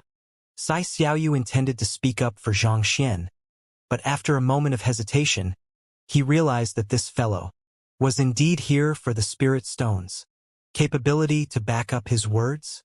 Harmonious stream of flowing goblets was also known as harmonious stream of flowing leaves. Its meaning is simple. The challenger has to identify the type, name, origin, value, and various other properties of the artifact in the time that the artifact is flowing by, to challenge it just for the spirit stones. This, Elder Chen protested furiously. Interrupting the other party, Sai Xiaoyu said, "Enough. Since the trial is already activated, let's just allow him to attempt it. Who knows? Perhaps Brother Zhang might be able to induce a miracle." He didn't bear much hope for Zhang Xian, but since he had agreed to give him a try, he decided to go through with it. After all, the other party had done him such a huge favor. How could he face others if he couldn't even deliver what he had promised? Seeing that Sai Xiaoyu had managed to keep Elder Chan in check, Zhang Xian couldn't be bothered to say anything else. Thus, he stepped forward and entered the room. Wang. As soon as he entered, the doors behind him closed. Nonsense. This is truly nonsense. Elder Chen flung his sleeves in displeasure. This elder over here, do you mean that our young master will fail the harmonious stream of flowing goblets? Just as Elder Chen was displeased with Hall Master Sai's actions and was about to protest, a nonchalant voice sounded from behind. Turning around, Elder Chen saw a plump man whose fat was trembling standing not too far away. Indeed, the harmonious stream of flowing goblets requires one to have a deep understanding of the art of appraising. Given how even Old Hu and Old Du weren't able to clear it, how can an 18 or 19-year-old fellow like him clear the trial? Elder Chen harumphed in displeasure. Since you're so certain of it, then, why don't we bet on it then? The plump man said. Bet? Elder Chen was taken aback. Indeed. I'll bet that our young master will surely be able to clear the trial while you'll bet for the opposite. As for the stakes, let's not make it too big. What do you think of 3,000 spirit stones? The plump man stared at Elder Chun with a bright smile. Not make it too big. And 3,000 spirit stones. Elder Chun nearly fainted on the spot. If he were to take out all of his assets, he could fork out this sum. However, he would be as good as bankrupt if he were to do so. To take out so much money for a bet, you must be insane. 3,000 spirit stones. Do you have that much money? Seeing that his old friend was placed in an awkward position, Elder Lu stepped forward to intervene. Of course I don't have that much money, the plump man declared proudly. You don't have that much? Everyone fell speechless. You spoke as though you had several 10,000 of spirit stones in your possession. Despite having nothing at all, you still dare to initiate a gamble, not to mention to speak so brazenly. Aren't you being way too arrogant? Zhao Feiwu slapped her forehead in frustration. She had witnessed this fearless fool acting up many times. But still, she couldn't have imagined that he would go straight up to a 4-star appraiser and propose a bet. And more importantly, he didn't even have the money to pay up. The heck? You sure are an incredible person. It sure is true. Birds of a feather do flock together. She couldn't help but shake her head. The young master of that plump man, Sun Chong, was a fellow who seemed to fear nothing but peacefulness. Just a while ago, the young master taught Hall Master Sai a lesson in public, and now the servant was going even further. Honestly, where did these two eccentric fellows pop out from? Since you don't have any money, why should I gamble with you? Elder Chun replied with a steeled face. It's true that I don't have any money, but Hall Master Sai does. It's just 3,000 spirit stones. He'll at least lend us this meager sum. Sun Chong smiled. Hall Master Sai, who was watching the commotion by the side, didn't expect to get brought into all of the sudden. He nearly spurted blood. He did say that he would lend some money to Xianxia, but that was more of a pleasantry. Yet, this master and servant duo took his words seriously.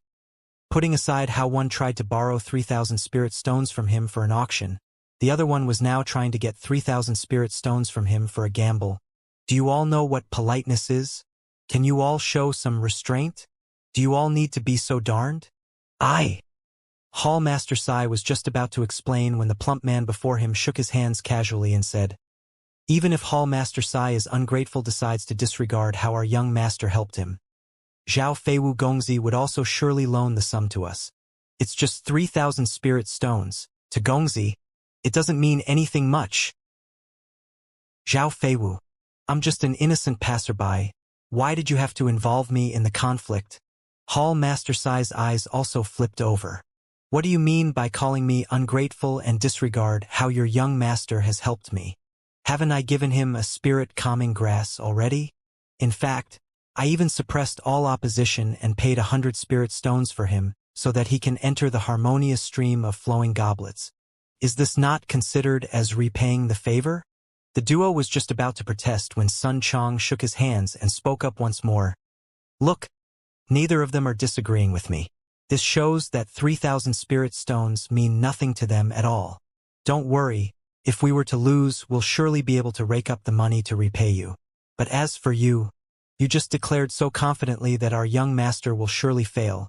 It can't be that you're regretting what you said right now. Can it? To think that you're a 4-star appraiser at that. To be unable to take out this little bit of money to prove yourself. How embarrassing. You. Not expecting to be looked down on by a servant. Elder Chen's face flushed red in anger. What you? If you truly don't dare to gamble with me, then let's just forget about it. However, you'd better keep your mouth in check next time. Our young master is incredibly talented, and your insignificant harmonious stream of flowing goblets means nothing to him at all. Harumphing coldly, Sun Chong tilted his head upward arrogantly. He had complete confidence in Zhang Xian. Fine, I'll wager with you then. Seeing how the other party was getting more and more arrogant, Elder Chun couldn't hold himself back anymore. As a 4-star appraiser, it was indeed embarrassing for him to argue with a servant. However, this plump man had truly gone too far. His tone was contemptuous and his attitude was arrogant. On top of that, his disdainful glance. How did a 4-star appraiser like him, who was respected no matter where he went, become no different from a shameless beggar? He could tolerate being looked down on by a 5-star appraiser, a 4-star master teacher, or even the hall master. However, being looked down by a fellow whose cultivation was only, he simply couldn't take this lying down. Not bad. Does anyone else dare to wager with me? I thought that all of you doubted our young master's capability. It's not too late now. Otherwise, you won't get a second chance. Sun Chong chuckled gleefully upon seeing that he had managed to hook this big fish. He immediately scanned the room for any potential customers. Hearing that the fellow still wanted to wager with the rest of them, the crowd fell speechless. Look, the harmonious stream of flowing goblets is beginning. Just as Sun Chong was trying to dupe a few other people to wager with him, a voice amidst the crowd suddenly sounded. Everyone immediately turned to look at the wall, only to see it growing brighter and brighter, as though some formation was gradually whirling to its peak. What that lay beyond the door wasn't another room but a garden. It was filled with flowers, and a faint aroma lingered in the air. There was a stream within the garden flowing from the distance, and a tic-tac sound echoed in the air as it struck against the rocks, forming a melodious tune. The stream was winding, and right before Zhang Xian was an arc that was sufficiently wide for an individual to stand on. As soon as Zhang Xian walked over, it was as though a formation was activated instantly. A leaf slowly flowed over from the distance. A bizarrely shaped object was placed on top of the leaf. Its irregular shape made it difficult for one to tell what it was. Seems like this is the artifact that I'll have to appraise. Activating the Eye of Insight, Xianxia realized that he couldn't see through the properties of the artifact, and his eyes immediately lit up, as expected of a treasure that stumped even 4-star master teacher. Even the eye of insight was unable to discern what it was. Of the name, harmonious stream of flowing goblets, goblets referred to wine cups, and it was commonly used by literati. They would often sit by the stream and allow a goblet to slowly flow along with the currents, and whoever it reaches shall gulp down the wine and come up with a poem. As most artifacts would simply sink due to their weight, the leaf of a purple mountain tree was used to float them. This leaf was extremely light, and it could easily keep 1 or 2 adult humans afloat on the surface of the water without any problem. This was also the reason why the harmonious stream of flowing goblets was also known as harmonious stream of flowing leaves. What in the world is that? Since the leaf hadn't reached Xianxia yet, he could only assess the artifact by its shape and outer appearance. It was around the size of a watermelon, and it was indigo in color. It seemed to be forged by some kind of special alloy. After staring at it for a moment, Xianxia couldn't help but shake his head. He had never read any book on appraising, so he wasn't too sure how appraisers work. Given how many master appraisers couldn't identify these artifacts, how could an amateur like him possibly see through them? Forget it. Turning his head away from it, Xianxia took out a paper and brush. Then, when the leaf finally reached him, he stretched out his hands to touch it. Wang! A book appeared in his mind. The main reason why he dared to challenge the harmonious stream of flowing goblets was due to the Library of Heaven's path. Otherwise, given his lacking appraising skills, he would surely be unable to identify even a single one of the artifacts. Flipping open the book, Xianxia began jotting down the details. Copper hammer, crafted 3,000 years ago by 5-star blacksmith Duanmu Iguang. Its material is an alloy consisting of 13 rare minerals, 100 war metal, clear dust sand, indigold metal, and crafted over a period of 49 days. While Xianxia was writing on the book, the crowd outside was staring at the wall nervously. Sun Chong ran around to persuade others to wager with him, but no one bothered with him. At this moment, everyone's attention was fixated on the wall. They wanted to know whether this young man could successfully identify an artifact and clear the harmonious stream of flowing goblets. Judging from the time, the first treasure should have reached him already. Do you think he'll succeed? An appraiser amidst the crowd asked. Succeed? You must be joking. Even Hall Master Sai has challenged the harmonious stream of flowing goblets multiple times, but he was unable to identify a single one of the artifacts. This just shows how difficult the matter is. How could a young lad like him possibly succeed? Putting everything aside, just look at that arrogant servant of his. Do you think that a real appraiser would have such an arrogant servant? That's hard to say though. Since he's willing to propose this bet, it could only mean that he's confident. Everyone discussed with hushed voices. Even the youngest of the appraisers in the room were in their 30s. They found it hard to accept that a lad who wasn't even 20 yet was challenging the harmonious stream of flowing goblets. Don't worry. If the artifacts in the harmonious stream of flowing goblets could be identified so easily, it wouldn't be taken as the 5-star appraiser examination. Seeing Elder Chun staring at the wall nervously as well, Elder Lu walked over and consoled him. In truth, he didn't think much of Xianxia either. He had attempted the harmonious stream of flowing goblets before, and putting aside how difficult it was to identify those peculiar artifacts, more importantly, the time which one had to examine them was way too limited. In just 10 breaths it would have already flowed away from one. How could one successfully appraise an artifact which one had never seen before in just 10 breaths? Worry? What do I have to worry? He's just an ignorant brat. Even though he isn't an appraiser at all, he still dares to spout such arrogant words. Elder Chun harumphed, but halfway through his words, a bell chimed and his body suddenly jolted. Dong! That sound came from the beyond the wall, and it seemed to resonate in the depths of one's soul. A chime? Did he fail? Wait, that shouldn't be. Only after all of the artifacts have been appraised will a bell chime to indicate the challenger's failure. Judging from the time, he should have just barely appraised his first artifact. The crowd was taken aback. A confused look appeared on their faces. The chiming of a bell usually meant that one had failed to identify a single artifact in the harmonious stream of flowing goblets and that one had failed the trial. Was it over already? But Xianxia had only just entered a moment ago, and judging from the time, he should have only just appraised the first artifact. It said that if one didn't offer the slightest appraisal on the first artifact, one will be declared to have failed the trial immediately. There's such a saying? Wait a moment. Now that I think about it, I recall reading it somewhere in the books before. Some amidst the crowd shouted, and a bizarre expression immediately crept on everyone's faces. Even if a challenger couldn't identify the first treasure, he could at least make a rough guess. If Xianxia had really failed because he didn't write anything at all, that would be truly embarrassing. Walala!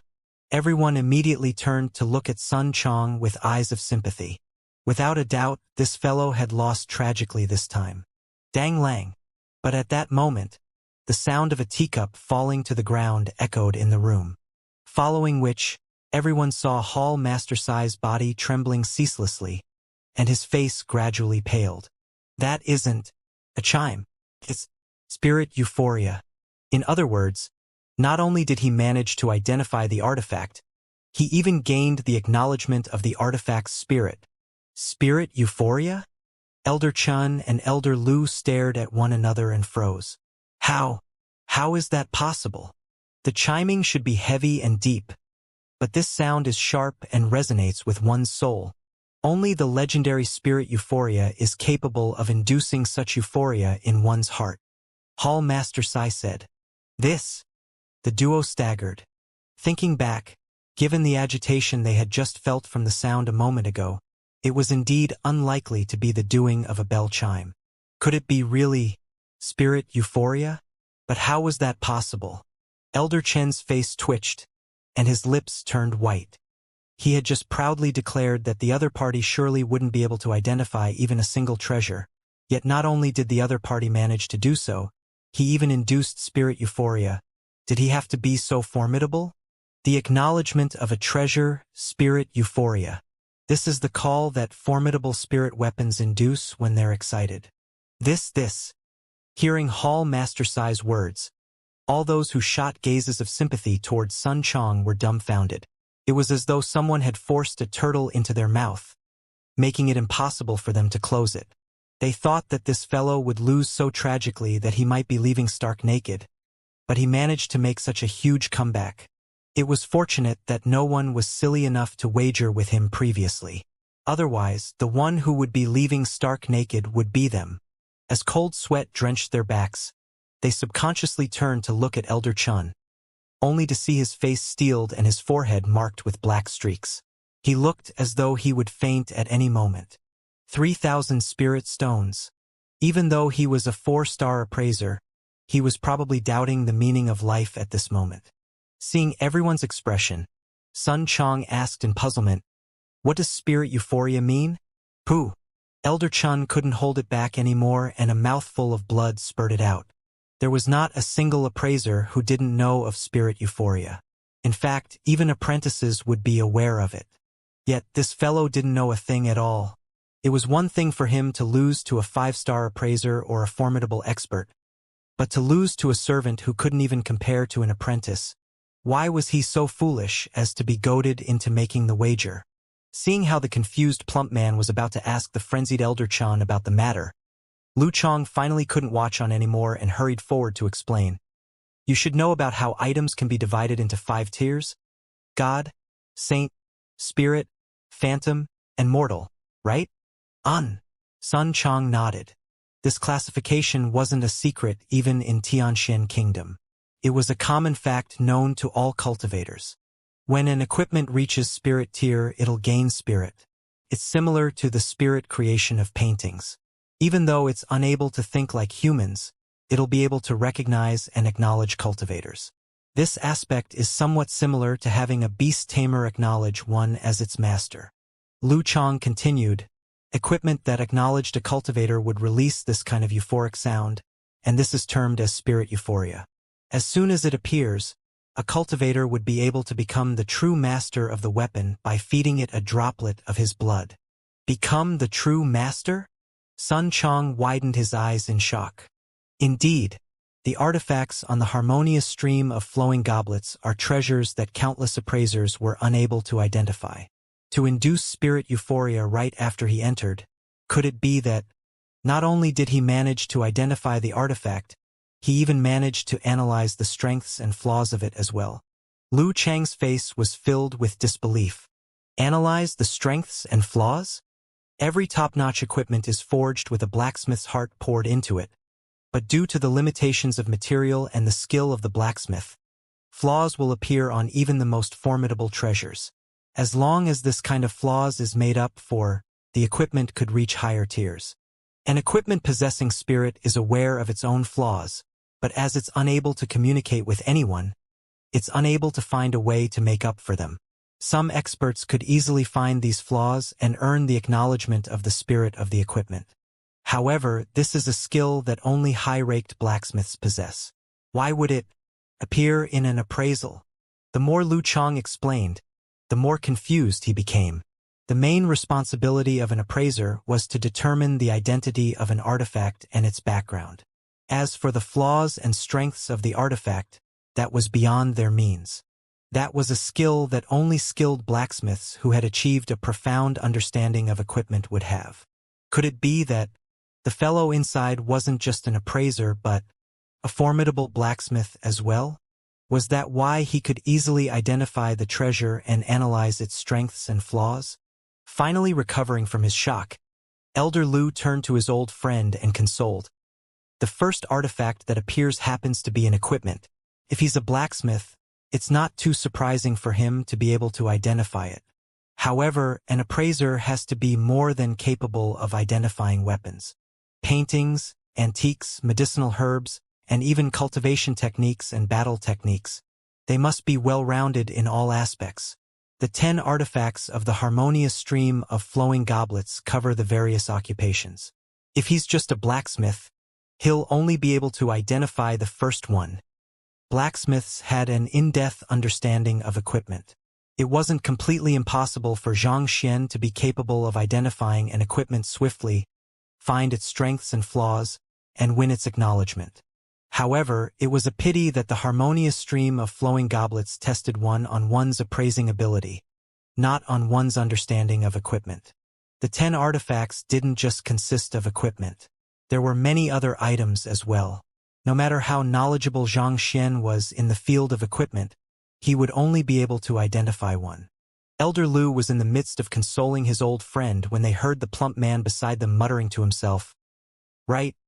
Didn't Hall Master Sai say that he would have cleared the trial as long as he could recognize a single artifact? Elder Chun had just barely calmed down when he heard those words and his face paled once more. Internally, he could feel his heart bleeding. There had been not a single success case to the harmonious stream of flowing goblets in the past. As such, as long as one was able to identify even one of the 10 artifacts, it would be considered as a pass. In other words, regardless of whether Xianxia was able to identify any other artifacts or not, he would have to part with his 3,000 spirit stones. While a huge wave of shock had washed over the appraisers outside, in the trial, Xianxia stared at the bizarre metal hammer speechlessly. "What are you calling out for? You scared me." After jotting down the details on the artifact from the Library of Heaven's Path, this toy suddenly began buzzing, causing him to nearly drop his brush in shock. What the heck was it? It wasn't like it was a clock, gong, or something. What was it trying to call out for? Don't you know what is manners? It's rude to shout in public, you know? Forget it. I'll just write the names then. Xianxia thought. There were 72 flaws on the copper hammer recorded in the Library of Heaven's Path, and if he were to jot down all of them, he would surely die of fatigue. Since he had written down its name, origin, and 2 to 3 of its flaws, it should be sufficient for a pass. Putting down his brush, Xianxia turned his gaze away from the copper hammer to wait for the arrival of the next artifact when, "Who?" The heavy lump of metal suddenly flew from the stream and landed right before him. "What's going on?" Xianxia blinked in shock. "Why is a hammer like you jumping right in front of me instead of lying obediently on the tree leaf? Just so you know, I'm not a female hammer." Forget it. Xianxia was unable to comprehend the situation before him. However, since the previous tree leaf had already floated away, and the next artifact was slowly flowing down, Xianxia shook his head and turned his attention away. Placed on top of the second tree leaf was a painting. It was emitting a faint glow. The spiritual energy in the surroundings were automatically attracted to the painting, and incredibly realistic birds flew into the air, dancing with liveliness. It's at least a 5th-level painting. As a 3-star painter, Xianxia still possessed some understanding of painting. Even though the artifact was still a far distance away from him, he could already see what was incredible about it. At the very least, its grade was no lower than the 5th level. He activated his Eye of Insight. However, just like the copper hammer, he wasn't able to tell anything at all. In other words, the painting's value had surpassed the ability of his Eye of Insight. Soon, the leaf reached his surroundings, allowing him to catch a clearer glimpse of the painting. The painting was exquisite, but there was no signature left behind, making it impossible to determine whose work it was. The birds flying above the painting also looked extremely foreign. Of all of the savage beasts that Xianxia learned about from beast-taming books, there was none that fits the shape. In other words, not only was there no name for the painting, it was even impossible to determine what those birds were. It was no wonder why so many appraisers before were unable to identify it. Flaws. Upon coming into contact with the painting, Xianxia began moving his brush excitedly. Teacher, after the spirit euphoria, it's highly likely that the artifact will automatically acknowledge Xianxia as its owner. If so, on top of paying the 5,000 spirit stones, that artifact will also have to. Upon recalling something, Lu Chong hurried over to Hall Master Sai and brought up the matter. Artifacts possessing spirit were able to choose their owner as they pleased. In other words, through this harmonious stream of flowing goblets, not only did Xianxia earn 5,000 spirit stones from clearing the trial and 3,000 spirit stones from winning the wager against Elder Chun. Perhaps, he would be taking away the equipment as well. What in the world was this? When other people challenged the harmonious stream of flowing goblets, they ended up paying 100 spirit stones. On the other hand, not only did this fellow earn a huge profit, he even managed to steal away the various treasures in it. The appraiser hall was truly making a huge loss this time around. Artifacts have their own spirit, and they are allowed to choose their owners. Even though these artifacts have been with our appraiser hall for many years, no one has been able to identify them. Now that someone is able to point out their identity and origin, it's only natural for them to be excited and want to acknowledge the person as their master. There's nothing we can do about this. Hall Master Sai had also considered this matter, and he shook his head helplessly. Every single treasure in the appraiser hall was incomparably valuable, and if possible, he didn't wish for any of them to get out. However, since the other party had earned the acknowledgement of the spirit of the weapon, there was nothing he could do. Seeing that his teacher was helpless toward this situation as well, Lu Chong asked worriedly, "Then, what if this happens to the artifacts later on as well?" "Hehe. Don't worry. The first artifact is an equipment, so blacksmiths or those who possess a natural affinity toward equipment would be able to win its acknowledgement easily. However, it'll be different for the artifacts behind. There are antiques, paintings, as well as medicinal herbs. It'll be impossible for him to identify all of those treasures. Besides, even if he does, it'll be extremely difficult for him to earn the acknowledgement of their spirit. It wouldn't be a joke to say that it is practically impossible." Hall Master Sai smiled lightly. "There's no need to worry so much." "That's true." Lu Chong was taken aback for a moment before recovering. Nodding his head, he was just about to say something when the spiritual energy before him suddenly rippled intensely and gushed straight through the closed doors. Following which, everyone's eyes blurred for a moment, and countless birds formed by spiritual energy danced and chirped in the air. The call of the spirit, acknowledgement of the painting? This is a masterpiece painting acknowledging its owner. Hall Master Sai's vision went dark. The first 5 levels to painting were reality depiction, spiritual canvas, infused intentions, breathtaking verisimilitude, and spirit creation. Upon reaching spirit creation, the beings within the painting would be able to absorb spiritual energy to reach higher levels. In fact, the entire painting would be granted spirit, and it would be able to find a suitable owner for itself. In this sense, it was similar to formidable spirit equipment. Before them, birds from a painting were formed by the gathering of spiritual energy, dancing and chirping energetically. Clearly, it had acknowledged the challenger within the trial. This, if it was an equipment or a person who possessed exceptionally affinity with equipment, the acknowledgement of the first artifact could be explained. However, it was completely different for a painting. Painting was a refined sport, and it was the expertise of literati. No matter how strong one was, it would be difficult for one to earn the acknowledgement of a painting.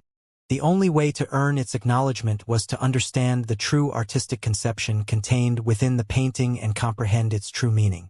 But, for a painting which one didn't know the name, the content, or even the year of production, how could one possibly understand the intent behind it? Could this fellow be a painter as well? Only a true master in painting would be able to discern the thoughts of another painter in a painting that wasn't signed, sealed, or dated. Everyone's eyes shot toward Sun Chong, curious to hear his explanation. Since this servant is so sure that his young master could pass the trial, he definitely knew a thing or two about it. Painter? Our young master is already one. Seeing the doubtful gazes from the crowd, Sun Chong smiled gleefully.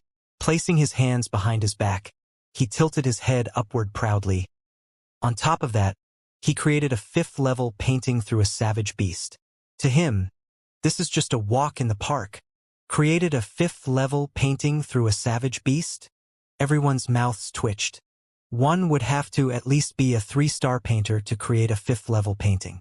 To do the same through a savage beast, how many stars would that require?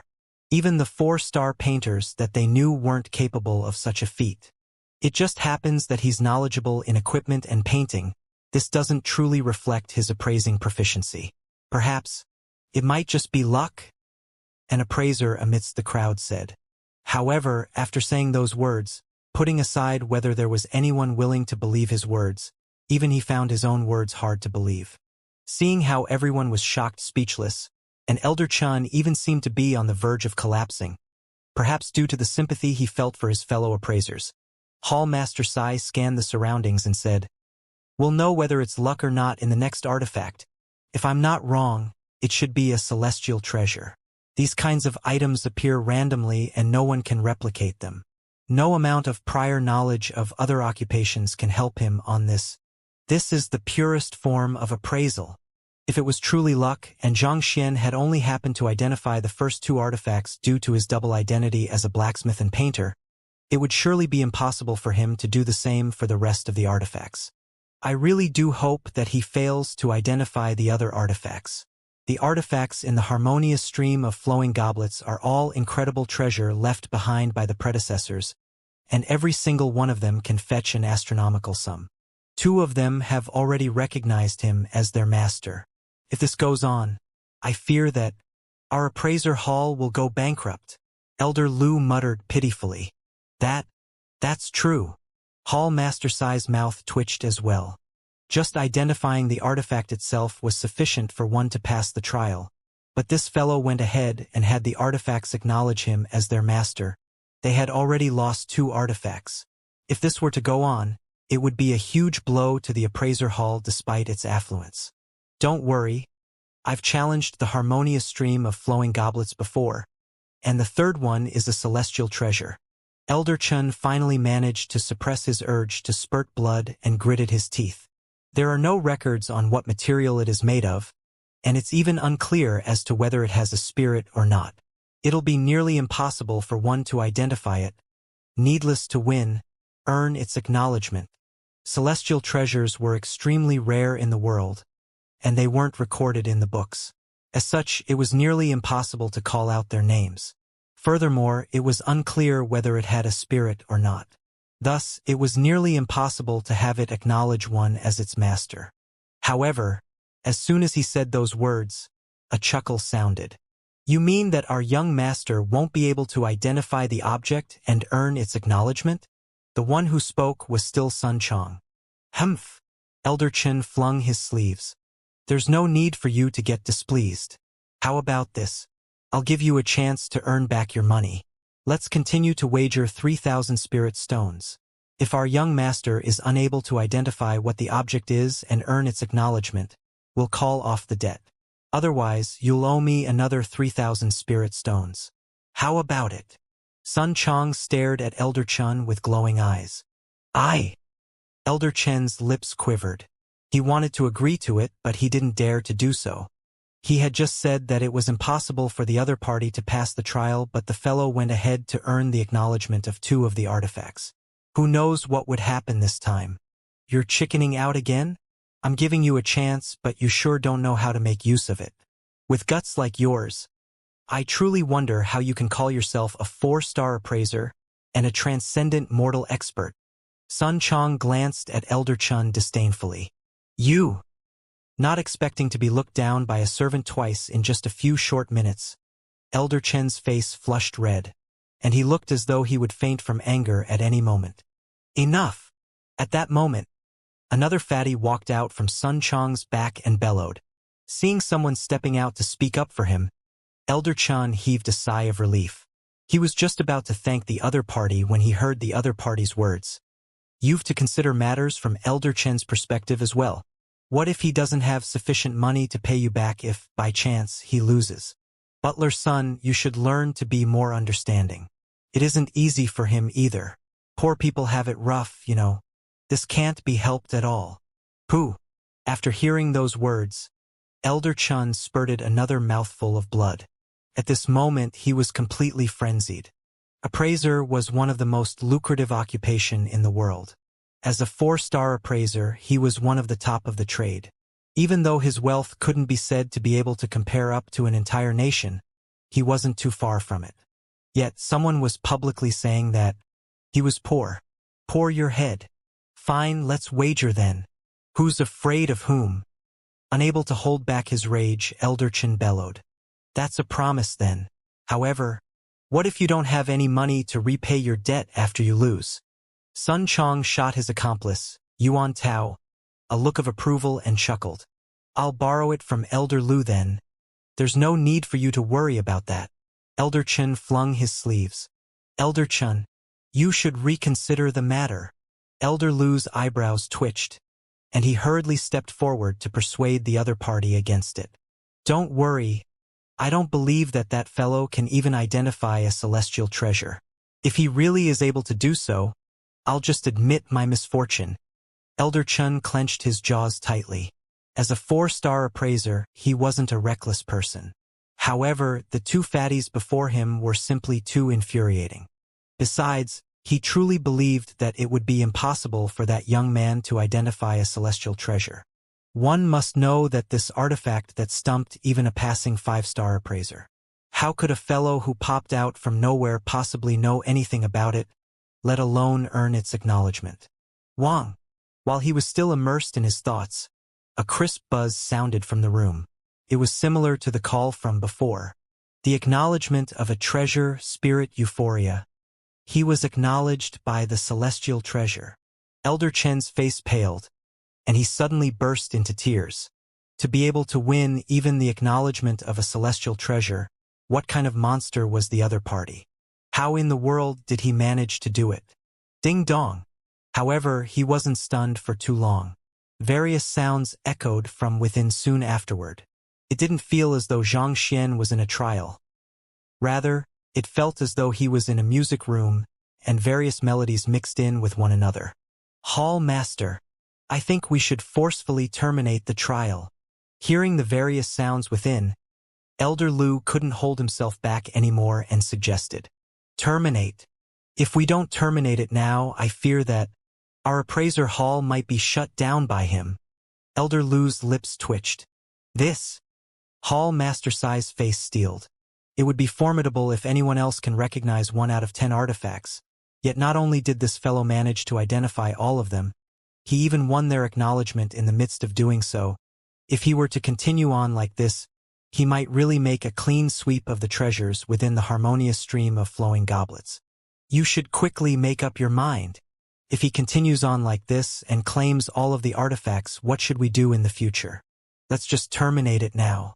In any case, he has passed the trial already anyway. Knowing that there was no time to be wasted, Elder Lu urged Xiaoyu. All right, let's have him stop now then. Knowing the severity of the matter, Hall Master Sai clenched his jaws. Initially, he thought that the other party only visited the harmonious stream of flowing goblets out of curiosity, and he would give up once he realized its difficulty. Who could have known that he would make the artifacts submit to him in an instant? Seeing so many valuable treasures submitting to him, they were scared out of their wits. They didn't dare to allow him to proceed on with the trial. Even though the appraisal hall was known for its affluence and immense collection of treasures, there was still a limit to it. And the treasures that no one had been able to identify in the harmonious stream of flowing goblets were the height of the collection. They could accept having one or two being taken away, but if it were all of them, then the overall fortune of the appraisal hall would be reduced immensely. What in the world was this? For the appraisal hall to be forced to a corner by just an individual, the thought of it felt ludicrous in itself. Yet it was happening at this very instant. Fetch the keys. Since there was a way to activate the harmonious stream of flowing goblets, naturally, there was a way to stop it as well. However, similar to the activation process, it required the usage of 3 of the keys simultaneously as well. All right. Elder Chan and Elder Lu hurriedly walked up to the wall, and stretching out their hands, they placed their keys into the apertures. Jia! Jia! Along with the insertion of the 3 keys, the formation immediately rumbled to a halt. The radiance slowly faded. What are you all doing? Sun Chong frowned. Don't worry, we've only stopped the formation. This won't hurt your young master at all, Hall Master Sai said. To stop the formation because you can't afford to lose the appraisal hall sure is shameless, Sun Chong harumphed. Even though he hadn't heard their exchange, the meaning behind their actions was clear. Clearly, they were scared of the young master taking away all of the artifacts inside, so they didn't dare allow the trial to continue on any further. Cough cough, it's indeed our fault to forcefully terminate the trial. However, there's no need to worry. I'll make it up to your young master. Mocked in public, Hall Master Sai's face turned red. It was just as the other party had said. These treasures were left behind by their predecessors and they were necessary to conducting the 5-star appraiser examination. As such, they truly couldn't afford to lose them. However, forcefully terminating the trial like that was unfair to the other party as well. Thus, the appraisal hall could only find some way to make up for the other party's losses. Humph! Sun Chong harumphed in displeasure. However, the formation was already stopped, and there was no way around it anymore. All right, open the door. Once the formation was stopped, the harmonious stream of flowing goblets would automatically cease to operate, and the artifacts wouldn't appear anymore. Relieved, Hall Master Sai shook his hands with a smile. Boom! But at that moment, the ground shook, and everyone nearly fell down. After which, a thunderous chime reverberated within the room, leaving everyone nearly deaf. It's the harmonious stream of flowing goblets acknowledging its master. The heck! Hall Master Sai looked at the door and bellowed frenziedly, returning back to a minute earlier. After 4 consecutive treasures had leaped off the tree leaves and flown to him, no matter how foolish Xianxia was, it was clear that these artifacts had acknowledged him and wanted to leave with him. After all, treasures were crafted with a purpose in mind and they craved to display their value. Being trapped within the harmonious stream of flowing goblets for a time so long that swords were buried in dust and pearls lost their glow had left these artifact spirits indignant.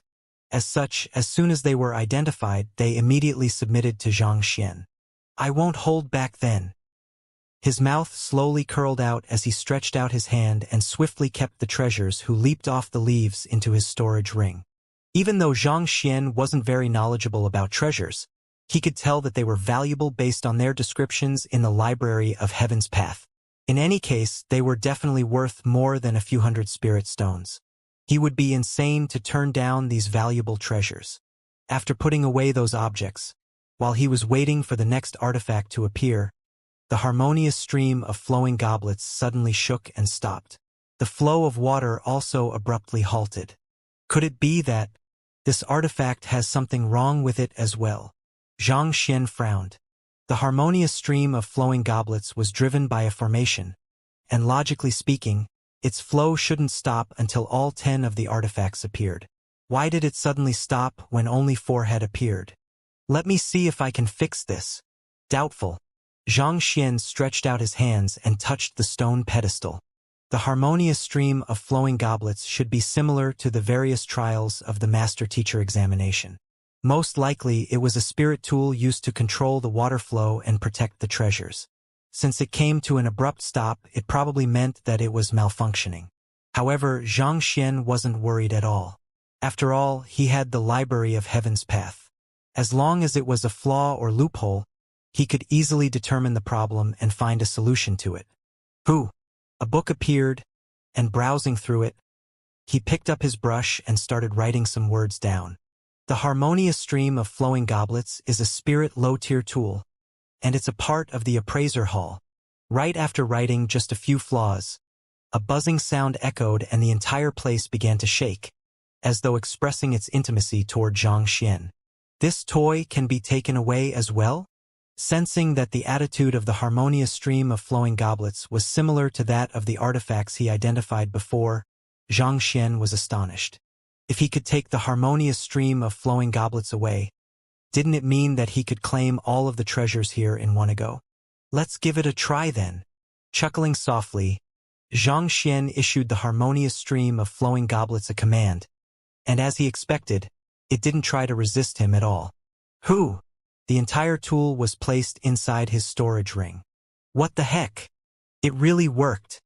The edges of Xianxia's lips crept upward, just as he was about to see if there was anything else of value in the room.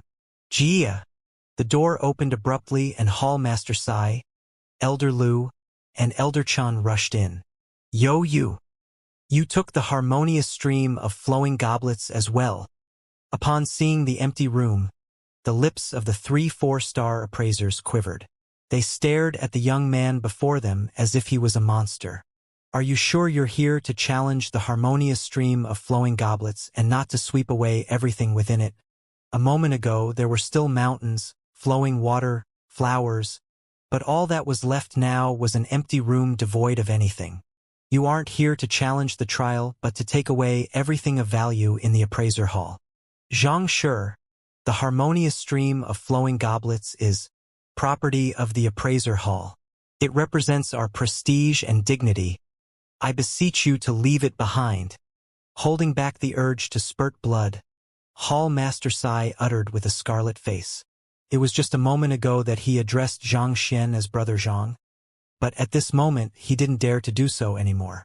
Not only did the other party manage to claim so many treasures in a single move, he even took away the operating table as well. The other party's mastery of appraisal was definitely way above of his. He was no longer qualified to call the other party brother anymore. Leave it behind? But it has willingly chosen to acknowledge me as its master. Xianxia glared at the other party. You must be joking. How much do you think these treasures are worth? How can I simply leave them behind? That, I know. Hall Master Sai's face was flushed. The ownership of artifacts usually hinged on a single word: affinity. All of these artifacts had acknowledged Xianxia as their master, and this showed that he had affinity with them all. As an appraiser, Sai Xiaoyu should be more than aware of this. If he were to force the other party to hand it over, that would be no different from stealing. But the harmonious stream of flowing goblets was one of the most valuable treasures of their appraiser hall, so they couldn't afford to lose it. Otherwise, even before the headquarters dismissed him, he would probably have to resign from his seat for the discontentment of the other appraisers in the hall. It was just like someone claiming and taking away the spirit tool used to operate the various tests in the Master-Teacher Pavilion. If word were to spread out, the Master-Teacher Pavilion would surely become a laughingstock. After a moment of hesitation, Hall Master Sai said, "How about this? As long as Xianxia is willing to leave the harmonious stream of flowing goblets behind, the appraiser hall is willing to compensate your losses." Compensate? You wish to pay me spirit stones? I'm fine with it. Xianxia started counting on his fingers. The harmonious stream of flowing goblets contains 10 artifacts. I won't demand too much, so I'll go by the estimate of 5,000 spirit stones for each of them. Totaling them up, it's only 50,000 spirit stones. As for this operating platform, I'll take it to be 10,000 then. Thus, as long as the appraiser hall pays me 60,000 spirit stones, I'll return everything back to you. 60,000 spirit stones. The three appraisers trembled and their eyes turned red. They were the appraiser hall, not a bank. Besides, even if they were the bank, they wouldn't be able to fork out so many spirit stones either. We truly aren't able to take out so many spirit stones at the moment. Hall Master Sai felt so embarrassed that he wished that there was a hole in the floor that he could dive into at this very moment. What the heck was this? When no one was able to clear the harmonious stream of flowing goblets, he wished that some challenger could simply overcome it. Yet, now that someone had succeeded, he found himself on the verge of tears, wishing that it was just a dream. You can't take it out? All right then. If you all can take out the following items, I'm willing to fork out the items in return. Seeing the tearful faces of the three great 4-star appraisers, Xianxia knew that it was impossible for them to fork out so many spirit stones. Thus, after a moment of hesitation, he proposed, firstly, help me find as many transcendent mortal cultivation techniques and battle techniques as possible, the more the better. Other than that, I want the soulless metal humanoid and all books related to soul oracles. Similarly, the more there are, the better it is. Actually, Xianxia didn't really need the treasures within the harmonious stream of flowing goblets. If he really wanted to earn spirit stones, there were various means for him to do so. There were only two priorities for him at the moment. The first was to find a way to wake up Lu Chang's dormant soul and bring him out of his coma. And the second was to raise his cultivation and advance through the master-teacher ranks so that he could become a 9-star master-teacher before reaching 30. Treasures and spirit stones were just means to these ends. He thought that the other party would say something overboard, and upon hearing that he only needed these few items, Hall Master Sai was taken aback. Even though they were the appraiser hall, they still had quite a decent collection of transcendent mortal cultivation techniques and battle techniques. And as for books on Soul Oracle, even though this occupation no longer existed and there were many contentions regarding its existence, the appraiser hall still had a few books on the occupation, just that it was hard to gauge whether the information was true or not. Honestly speaking, these items weren't worth much. There was no comparison between them and those treasures in the harmonious stream of flowing goblets. Having witnessed the greed of the other party for himself, he thought that the other party would be willing to stoop to even unscrupulous means to earn spirit stones. Since he had earned the upper hand this time, he thought that the other party would raise some outrageous request that would cause the appraiser hall's bankruptcy. Yet to think that it would be just these few items. Was there a problem somewhere? Seeing the bewildered faces before him, Xianxia asked, "What? Can't you do it? I can find a few of the others, but regarding the soulless metal humanoid, as it doesn't belong to the appraiser hall, someone is just keeping it with us at the moment for the auction. I can't say for sure how it'll be auctioned and how much it'll be auctioned for," Hall Master Sai said. The figure he had given for the soulless metal humanoid before was just a rough estimate. Even if the appraiser hall were to speak on Xianxia's behalf, it was hard to tell whether the seller would be willing to sell it to him. Thus, they couldn't give their word on this matter. But of course, this was just a conservative way of putting it.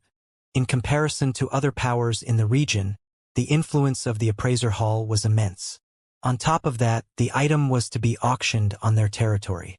If even the appraiser hall couldn't get it, it would be even more unlikely for others to lay their hands on it. After a moment of contemplation, Xianxia said, "There's no problem about that. Didn't you say that the clearing the harmonious stream of flowing goblets would entitle me to a reward of 5,000 spirit stones? I'll bid for it myself. You just have to gather the other things that I asked for. The quantity for each of those books mustn't be any less than 1,000. 1,000 books?" Hall Master Sai's face went pale. He thought that the other party was just asking for a few dozen books. To ask for 1,000 of them in one go, what did he wish to do with them? He thought that the other party was letting the appraiser hall go by not insisting on the 60,000 spirit stones. But it seemed like things weren't as easy as he thought. Books on soul oracles are rare even when considering the entire Myriad Kingdom alliance. At best, we'll just only be able to find a few dozen of them. As for Transcendent Mortal Cultivation Technique manuals, if it's only Transcendent Mortal 1-Dan Prolonged Longevity Realm manuals, I think we'll still be able to find above 1,000 of it. But for 2-Dan Origin Energy Realm, the quantity is significantly lower. My estimate is that we'll only be able to find around 500 of them. As for 3-Dan Yin-Yang Realm, while there are a lot of them in the Myriad Kingdom City in Honghai City, it'll already be great if we can gather 100 of them. Doing a rough estimate, Hall Master Sai explained the circumstances for each of the items. Even though the Honghai City was a massive city in the Myriad Kingdom Alliance, it was still inferior as compared to that of the Myriad Kingdom City.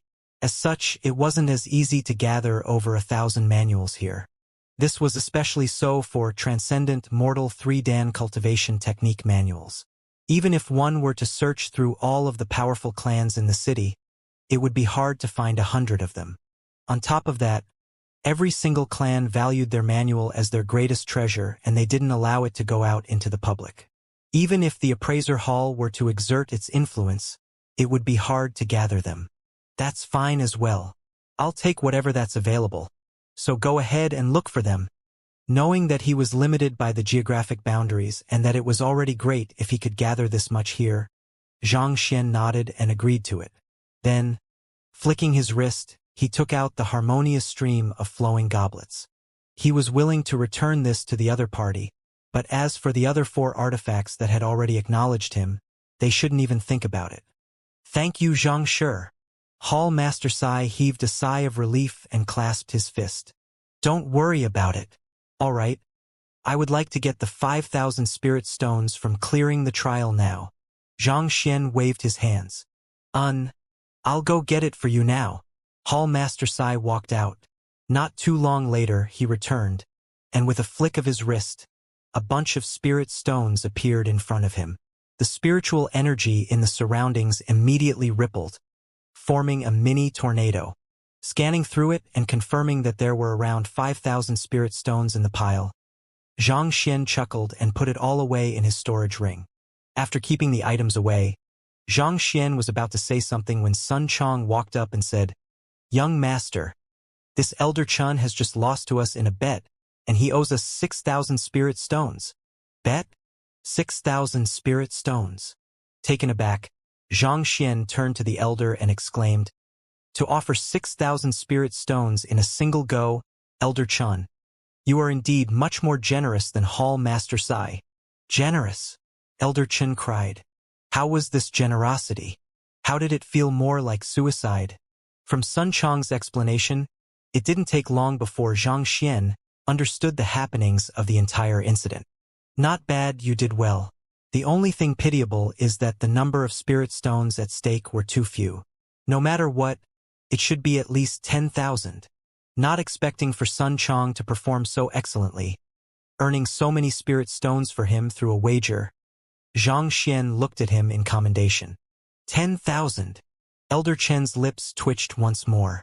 6,000 was sufficient to leave him so frustrated that he felt like committing suicide already. If the debt was truly 10,000, he would have already run away.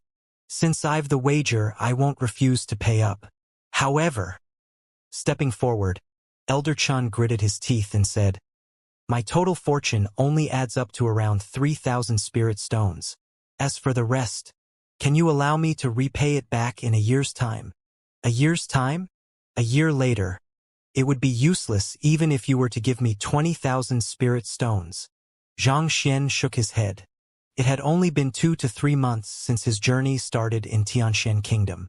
A year later, he could foresee that 3,000 spirit stones would just be an insignificant sum to him. "Aye." Elder Chen's face flushed red. As a transcendent mortal 3-Dan expert and a 4-star appraiser, he was a respectable figure.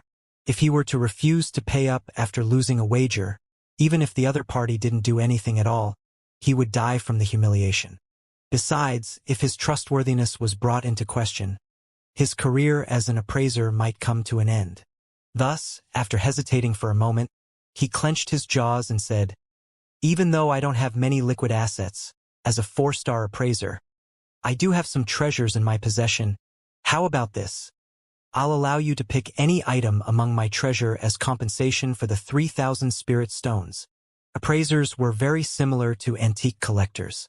Even though they might not have many liquid assets, they had quite a valuable inventory in their home.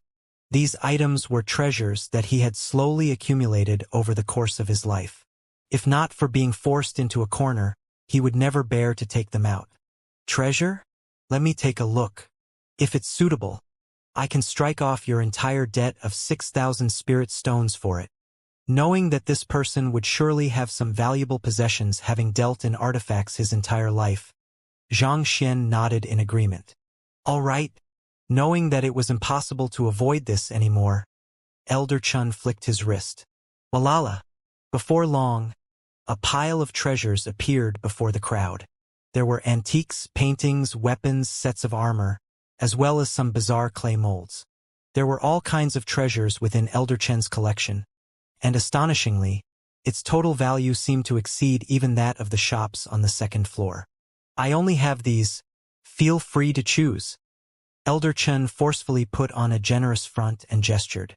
These were his prized possession, and he couldn't bear to part with any single one of them. However, what else could he do having lost the wager? It simply wasn't worth shattering the reputation that he'd built up over the course of so many years due to a wager. "Let me take a look." Activating the Eye of Insight, Xianxia began browsing through the various artifacts on the ground. A moment later, he shook his head in disappointment. Most of these items were rare and valuable, but to Xianxia, they didn't hold much meaning. In contrast to these items, spirit stones were much more practical to him. Xianxia turned to look at Elder Chen helplessly and said, "You only collected these few useless toys over the course of your entire life?" "Aye." Elder Chen's face flushed in embarrassment. Knowing that the other party was a grandmaster appraiser and his eye for things exceeded even that of the hall master, he couldn't protest at all. He had treasured these possessions as though they were his own children, yet the other party viewed them as nothing but useless toys. He couldn't help but feel slightly awkward. "Elder Chun, why don't you take out that object that you obtained just a while ago? Zhang sure likes it.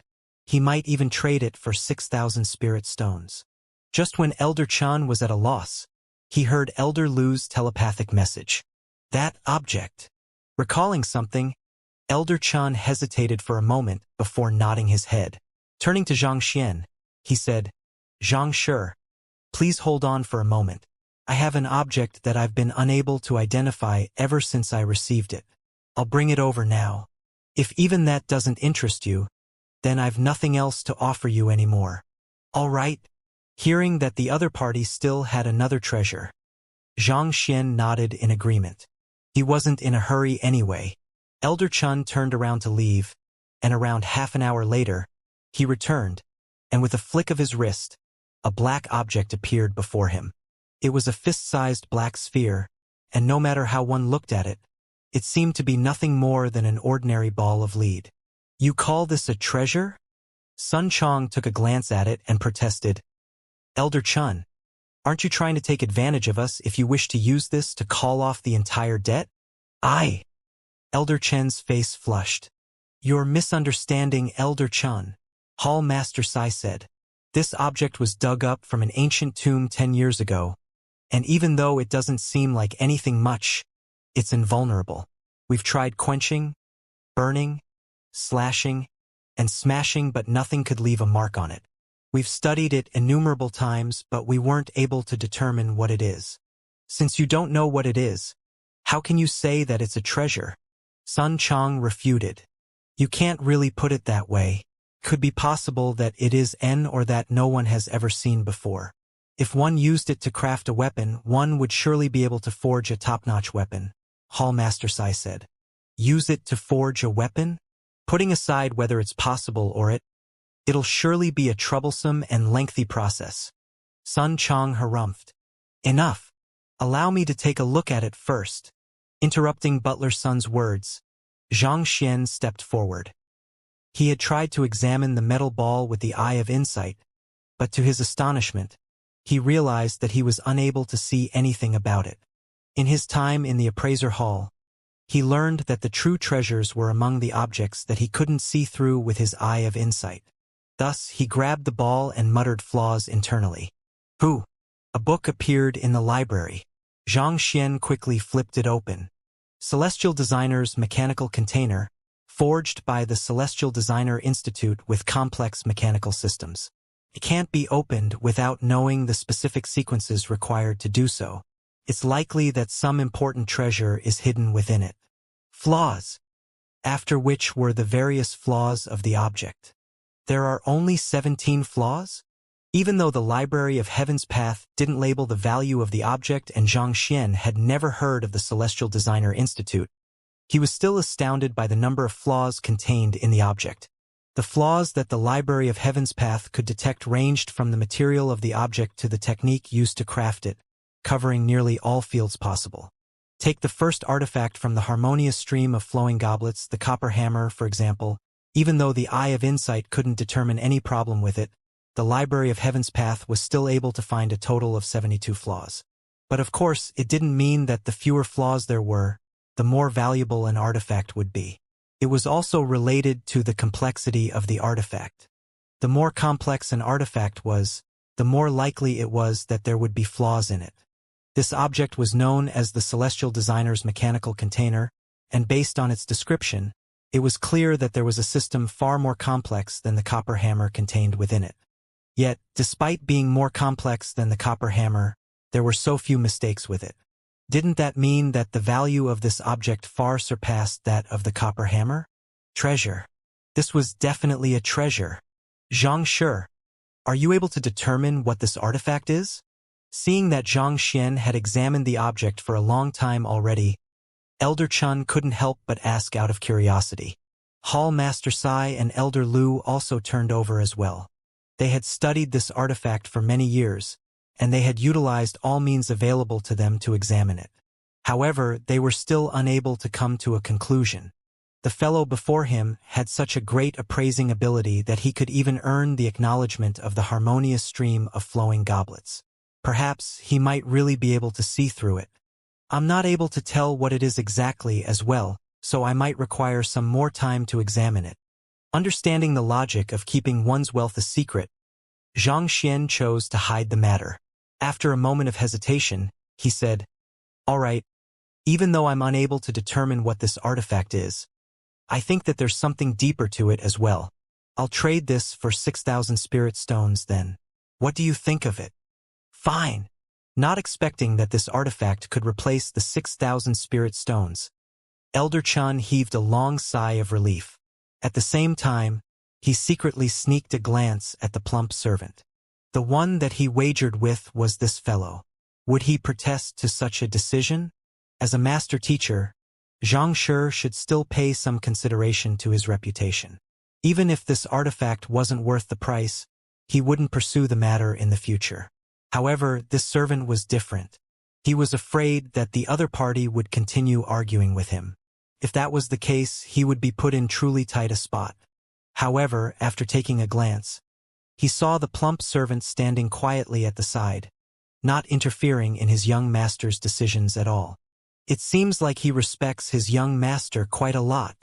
Seeing that the plump servant had decided to stay out of this matter, the tenseness finally left Elder Chen's body. In truth, even though part of the reason why Sun Chang didn't speak up was out of respect for Xianxia, the main reason was because he knew that the young master was smarter than him and would never allow himself to be on the losing side of a deal. Since the young master was willing to purchase this ball for 6,000 spirit stones, it could only mean that its value was way beyond that amount. Since that was the case, why should he interfere in the matter? I've already sent some men to gather the books that you want. It'll probably take around 3 days. Seeing Xianxia keep the ball into his ring, Hall Master Sai chuckled. The auction is about to start. Shall we go over? All in all, the time they had spent here totaled up to nearly 2 hours. Judging from the time, it was indeed about time for the auction to start. If they were to head over immediately, they would barely make it for the opening. All right, Xianxia nodded. The main goal of his journey here was the soulless metal humanoid. It was imperative that he attended the auction so that he could obtain the item. Thus, under Hall Master Sai's lead, the group hurriedly headed to the auction hall. The auction hall was located on the second floor, not too far away from the first-class pavilion. Before the group even reached the auction hall, they could already see a huge crowd gathering outside. It seemed like the items offered in the auction were extremely attractive. There were many powerful and affluent individuals and powers here. Activating the Eye of Insight, Xianxia swept across the crowd and saw dozens of transcendent mortal experts. In fact, most of them had reached 2 Dan and 3 Dan. As expected of the Myriad Kingdom Alliance, the number of experts were indeed incredible. Isn't the auction hall operated by the appraiser hall? Following behind Hall Master Sai, the group managed to enter the venue without any hiccups. Not too long later, they arrived at a relatively large suite. At this moment, Xianxia couldn't help but raise a question. They were in the appraiser hall, so logically speaking, the auction hall should belong to them as well. Yet, why did they require an invitation letter to enter the venue? Could it be that the appraiser hall didn't have a stake in the auction hall? No, the auction hall isn't operated like us. It's similar to the first-class pavilion.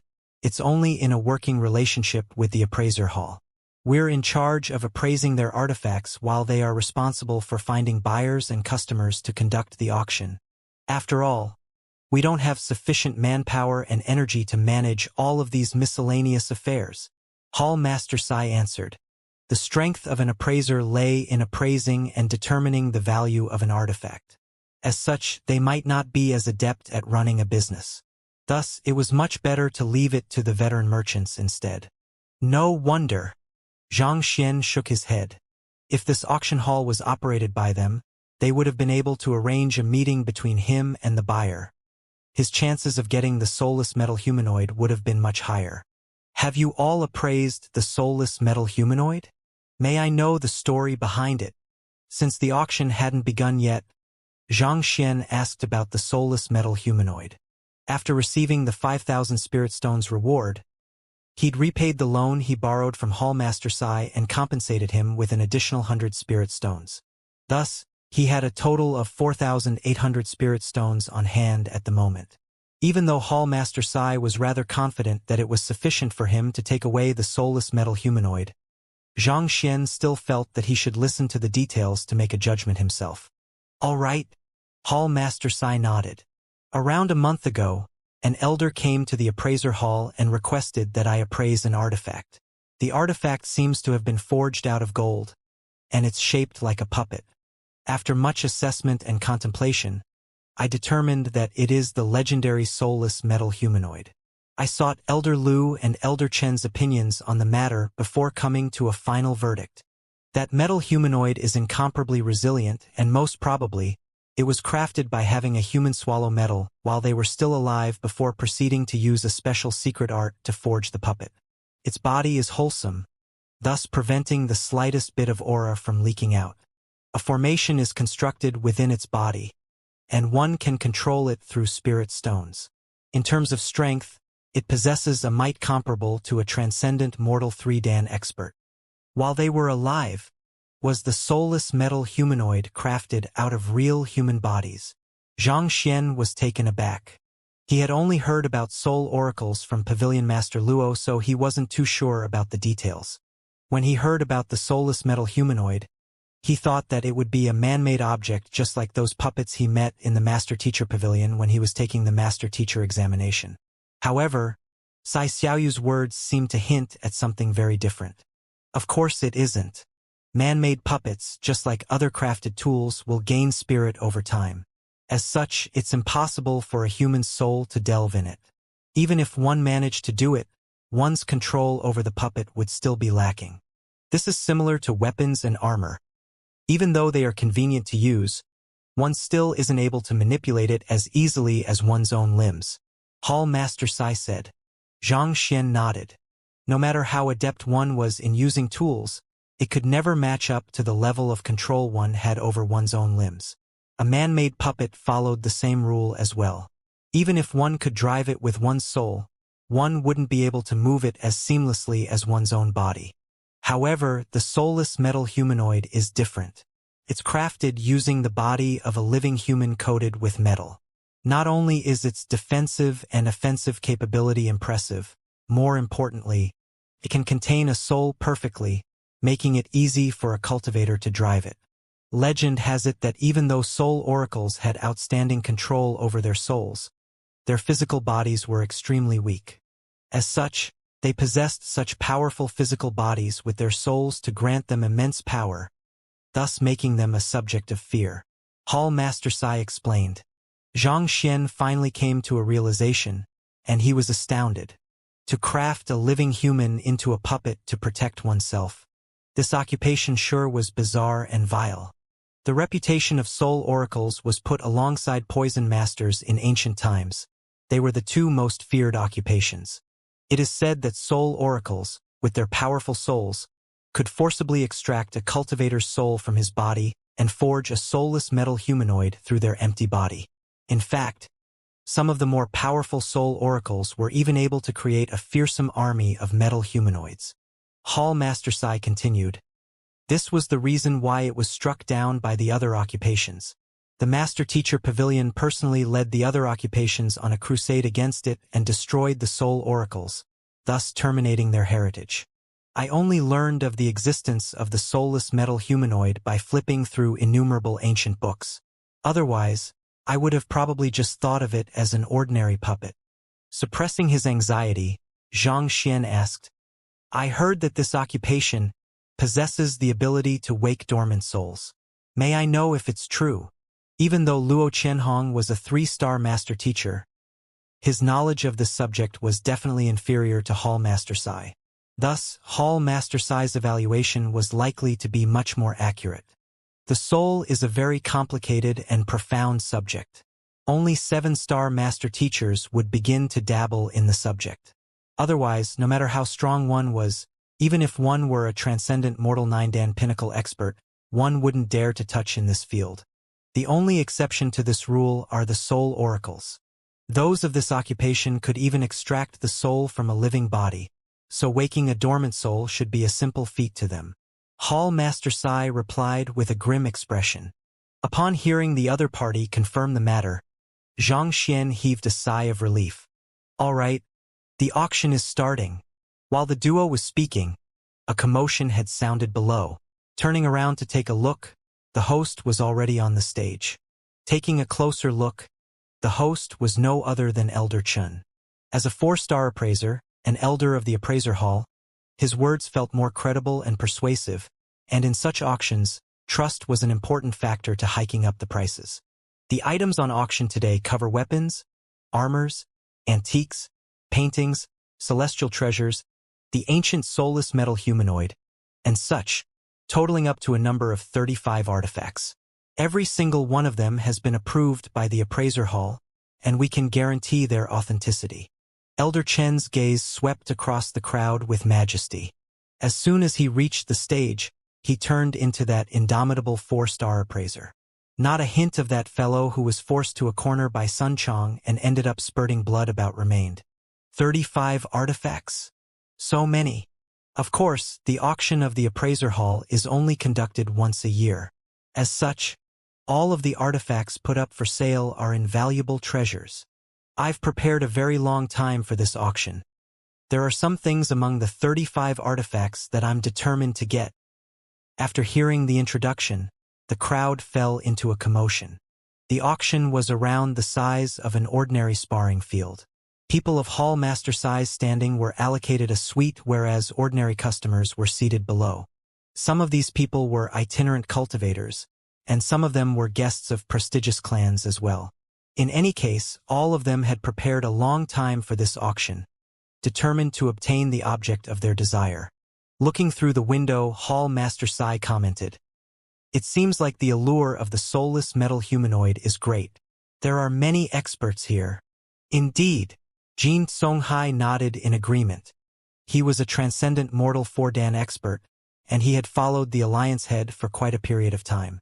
As such, he knew most of the reputable experts in the Alliance. Even though this auction was conducted in Honghai City, scanning across the room, he could see many experts whose strength was on par with him, some exceeding him even. It was impossible for so many powerful experts to be gathered in an ordinary auction. Most likely, they were all here for the soulless metal humanoid. I'm afraid that 3,000 spirit stones might be insufficient to take down the soulless metal humanoid. Hall Master Sai smiled bitterly after scanning the room. His previous judgment was that the metal humanoid should be only worth around 1,500 spirit stones. Even if the price doubles due to the heated atmosphere in an auction, it'll only cost around 3,000 spirit stones. However, considering the number of experts that were here for it, it probably wouldn't be easy to win the bid at that price. Let's wait and see then. If I really don't have sufficient money, I'll be depending on Hall Master Sai to loan me some then. Xianxia chuckled. Ah! Hall Master Sai rolled his eyes. To think this fellow hadn't forgotten that matter yet.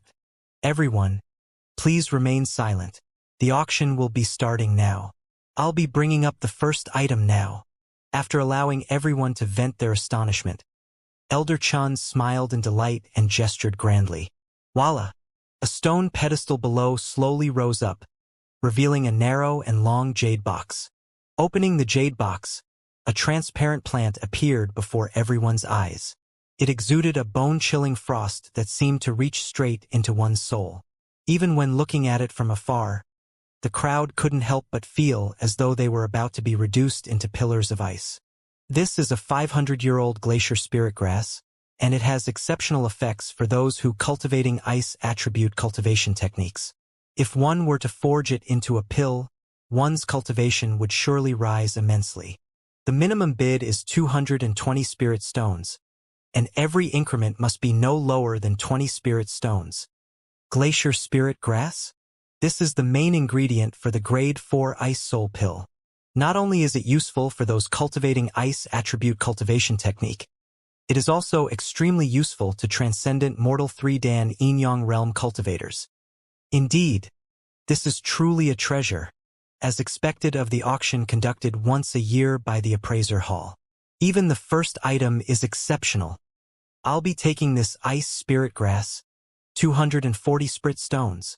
You think you can buy a 500-year-old spirit herb with just that bit of money? Dream on. 260 spirit stones. Ha, it's mine. 300 spirit stones. Even though the first artifact was only a spirit herb, it immediately heated up the atmosphere. The glacier spirit grass was an extremely herb in itself, needless to say, one that had reached a maturity of 500 years. In the end, the hammer price was 540 spirit stones. As expected of an auction conducted in the Appraiser Hall, it sure is lively. Upon seeing this sight, Xianxia was impressed. Based on his estimations, this glacier spirit grass was only worth 300 spirit stones at maximum. Yet, it was hiked up to a whole 540 spirit stones. That was almost a single fold of his estimated price. Just like Hall Master Sai had said, it probably wouldn't be easy for him to take down the soulless metal humanoid. After which, the second item was brought out. It was a unique mineral which enhanced the durability and sharpness of a weapon greatly if a sliver of it was added during the crafting process. As soon as the mineral appeared, the atmosphere immediately became even more elevated than when the glacier spirit grass appeared. What that accompanied cultivators through their days were weapons. The stronger their weapons, the greater their ability to protect themselves. As such, who would be willing to miss such a good item? It didn't take long for the price to exceed 600 spirit stones, and eventually, a middle-aged man claimed it at a price of 720 spirit stones. The third object is a long sword known as Cold Een. It was crafted by a 4-star pinnacle blacksmith, Joe Musi. He gathered a total of 37 minerals, one of which is the extremely valuable Cold Een rock, before managing to forge the weapon. It contains an extremely strong Een attribute within, and if a cold attribute cultivator were to wield it, its might would be increased by several folds, allowing one to bring out fighting prowess far exceeding their limits. Elder Chun slowly drew the sword from its sheath, and an incredibly cold gleam immediately escaped into the room, leaving shivers down the spine of whoever it shines upon. This is a spirit intermediate tier weapon, and it can cut through metal as easily as though mud.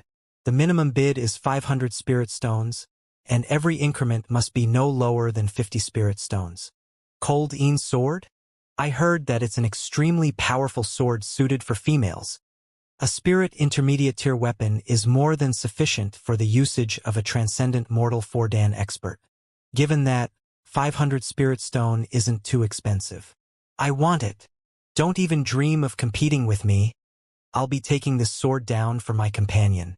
550 spirit stones. The cold gleam of the sword brought heat to everyone's gazes. Xianxia's eyes also lit up upon seeing it. Thus, he turned to Xiaoya and asked, "That weapon is indeed not bad. Xiaoya, do you want it?" Xiaoya possessed the pure Een body, and this sword happened to complement her constitution.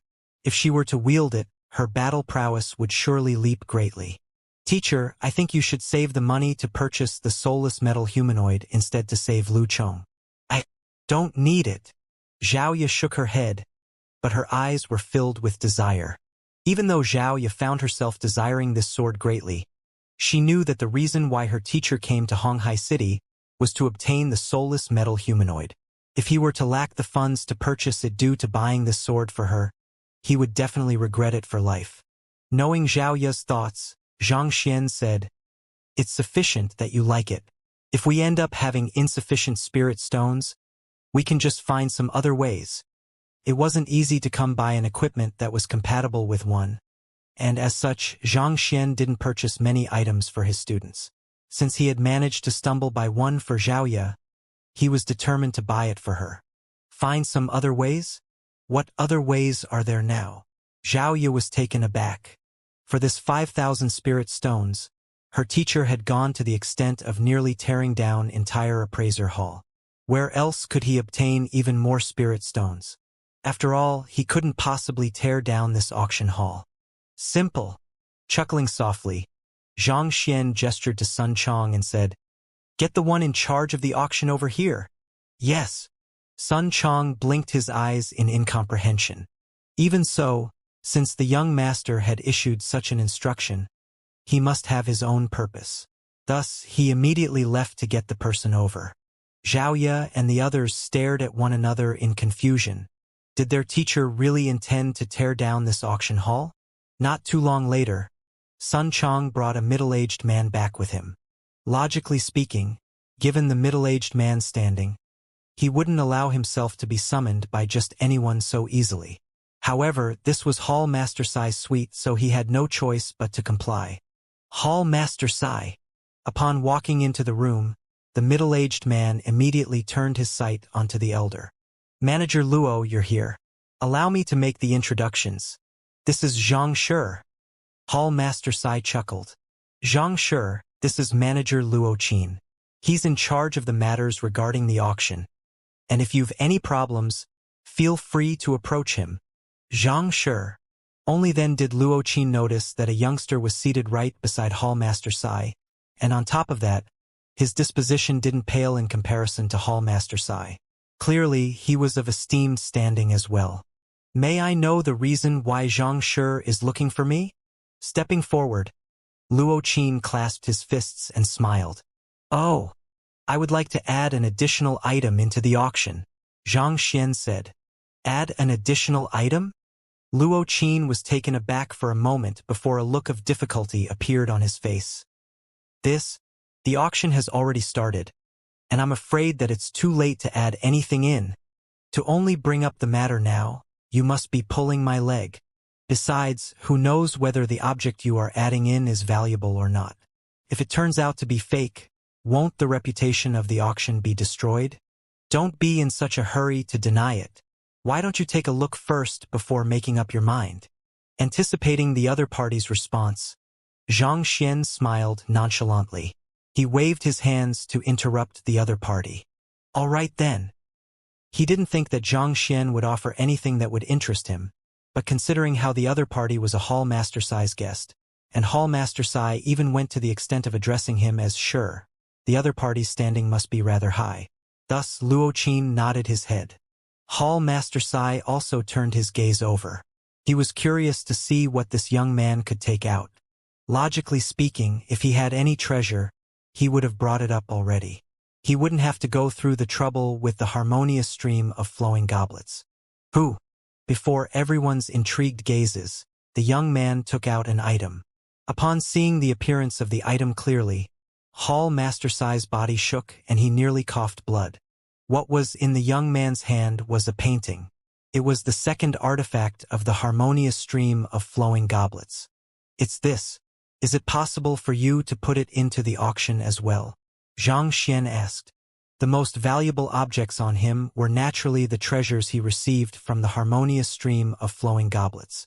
Given how those artifacts were able to the trial for the 5-star appraiser examination, they must be of great value.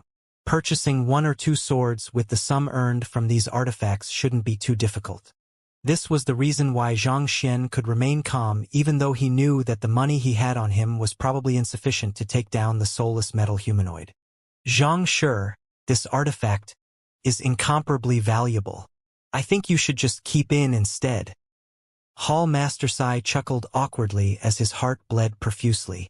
That was a treasure belonging to their appraiser hall. It is one thing that the artifact to acknowledge and follow a new owner, but for you to sell it off at the very next moment. What the heck is this? If you think that it's a pity to see it sold, Hall Master Sai can buy it back. After all, we're friends. I won't demand too much. 5,000 spirit stones will do. Xianxia chuckled. Cough, cough. Hall Master Sai's face turned red and he choked on his saliva. Eventually, he shook his head helplessly and said, All right, you should continue on with whatever you're intending to do. He couldn't even take out 3,000 spirit stones at the moment. How in the world could he afford to buy this painting? Even though he was unwilling to see the treasures of the appraiser hall being leaked out, there was nothing he could do. If you doubt the authenticity of this artifact, you can feel free to have Hall Master Sai appraise it. Having received Hall Master Sai's approval, Xianxia turned to Luo Qin and said, There's no need to appraise it. This painting is definitely real. I can tell so much. Unrolling the painting and taking a glance at it, Luo Qin nodded his head. As a manager of an auction hall, his appraising ability was above average as well. Otherwise, it would be embarrassing if he couldn't even identify a real treasure when it was placed before him. The painting before him had a profound aura to it and concentrated spiritual energy was gathered around it. The birds in the painting felt as though they would soar out at any moment. Even a fool could tell that this was a valuable masterpiece. All right, take it to the auction then. It'll be best if it can fetch 5,000 spirit stones. Since the other party could recognize the value of the painting, Xianxia could save the hassle of explaining. Thus, he dived straight into the matter. This. Upon hearing the other party's words, Luo Qin hesitated for a moment before saying, Xianxia, even though this painting is of extremely high grade, selling it for 5,000 spirit stones would be impossible. Oh? Then how much can it fetch? Perplexed, Xianxia asked. He wasn't too sure of the prices of artifacts, especially in terms of spirit stones. He thought that since this artifact was found in the harmonious stream of flowing goblets, it should be an incredible treasure. Thus, its value should exceed at least 5,000, but yet, this fellow said that it was impossible. What was going on? At the very most, it can only fetch 500 spirit stones. Luo Qin's face reddened. 500. Xianxia frowned in displeasure. This painting came from the hands of a 5-star painter, and it also possesses a spirit. Not only can it absorb spiritual energy from the air to nourish itself, it also contains the essence of the world that is valuable to cultivators. Even transcendent mortal Fordan experts would benefit greatly from looking at it for extended periods of time, so how could it be worth only 500 spirit stones? After the verification from the Library of Heaven's Path, Xianxia could tell that it was authentic, and it was a treasure left behind by a 5-star painter. The grade of the painting had reached the 6th level pinnacle, and it was just a step off from the legendary 7th level. Yet it was only worth 500? You must be kidding me. Indeed. Who do you think you are fooling? How can such a great painting be worth only that much money? Sun Chong and the others also found the matter hard to believe. Xianxia, calm down. Listen to my explanation first. Luo Qin hurriedly bowed and explained awkwardly. The painting is exquisite and majestic, and it clearly carries the disposition fitting of a great painter. However, it doesn't have a name and it isn't signed off either. This causes the value of the painting to drop tremendously. In truth, the art industry is somewhat similar to the antique industry. What that determines the value of an artwork isn't really the quality of the painting itself but the reputation of the artist. If this painting was created by a famous painter of the Myriad Kingdom Alliance, it can easily fetch 5,000 spirit stones. But under the current circumstances, even 500 is a positive estimate. Upon hearing the explanation, Zhang Xian was taken aback. He immediately turned to Hall Master Sai, only to see the latter nodding his head. There's such a matter as well? Zhang Xian fell speechless. Thinking about it, it did make sense. After all, paintings weren't like weapons or medicinal treasures. The latter was truly beneficial to a person's cultivation, whereas the former was more of a personal interest and hobby or an individual. If it wasn't the work of a famous painter, the collection value of the work would immediately plummet. This painting is the work of a 5-star Grandmaster painter Wu Xuanzi from 800 years ago. Is he not considered as a famous painter? Zhang Xian asked. Wu Xuanzi? Of course he's considered as a famous painter. In fact, he's the very first 5-star beast tamer of the Myriad Kingdom Alliance. If this is truly his work, it'll be worth more than 500 spirit stones. Just that, even though he possesses a great reputation, he didn't live in the Myriad Kingdom Alliance for too long, and he left behind very few works as well. Luo Qin froze for a moment before asking, "How can you prove that this painting is his?" Wu Xuanzi was an unparalleled figure in the Myriad Kingdom Alliance 800 years ago. Despite not having reached 200, he had already brought his art of beast taming and painting up to 5-star. However, it was a pity that he left behind too few works in the world. Most appraisers couldn't discern his handwriting or his habits, and as such, it was difficult to determine whether this painting was a work of his or not. Ah! Zhang Xian was stumped. He only knew of the origin of the painting via the Library of Heaven's Path, but how in the world was he supposed to prove this fact to others? Wu Xuanzi didn't leave behind many works, so it was hard to draw a comparison between his works.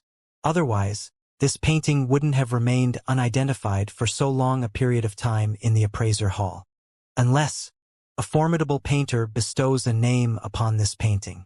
Even if the painter's reputation isn't as striking as Wu Xuanzi, as long as they're around the same level and the name he bestows bring out the true disposition of the painting, the title should be recognized by the spirit of the painting and the value of it will immediately increase by several folds.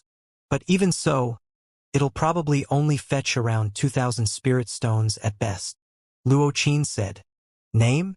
Brings out the true disposition of the painting. Bestowing a name to a completed painting isn't a simple matter.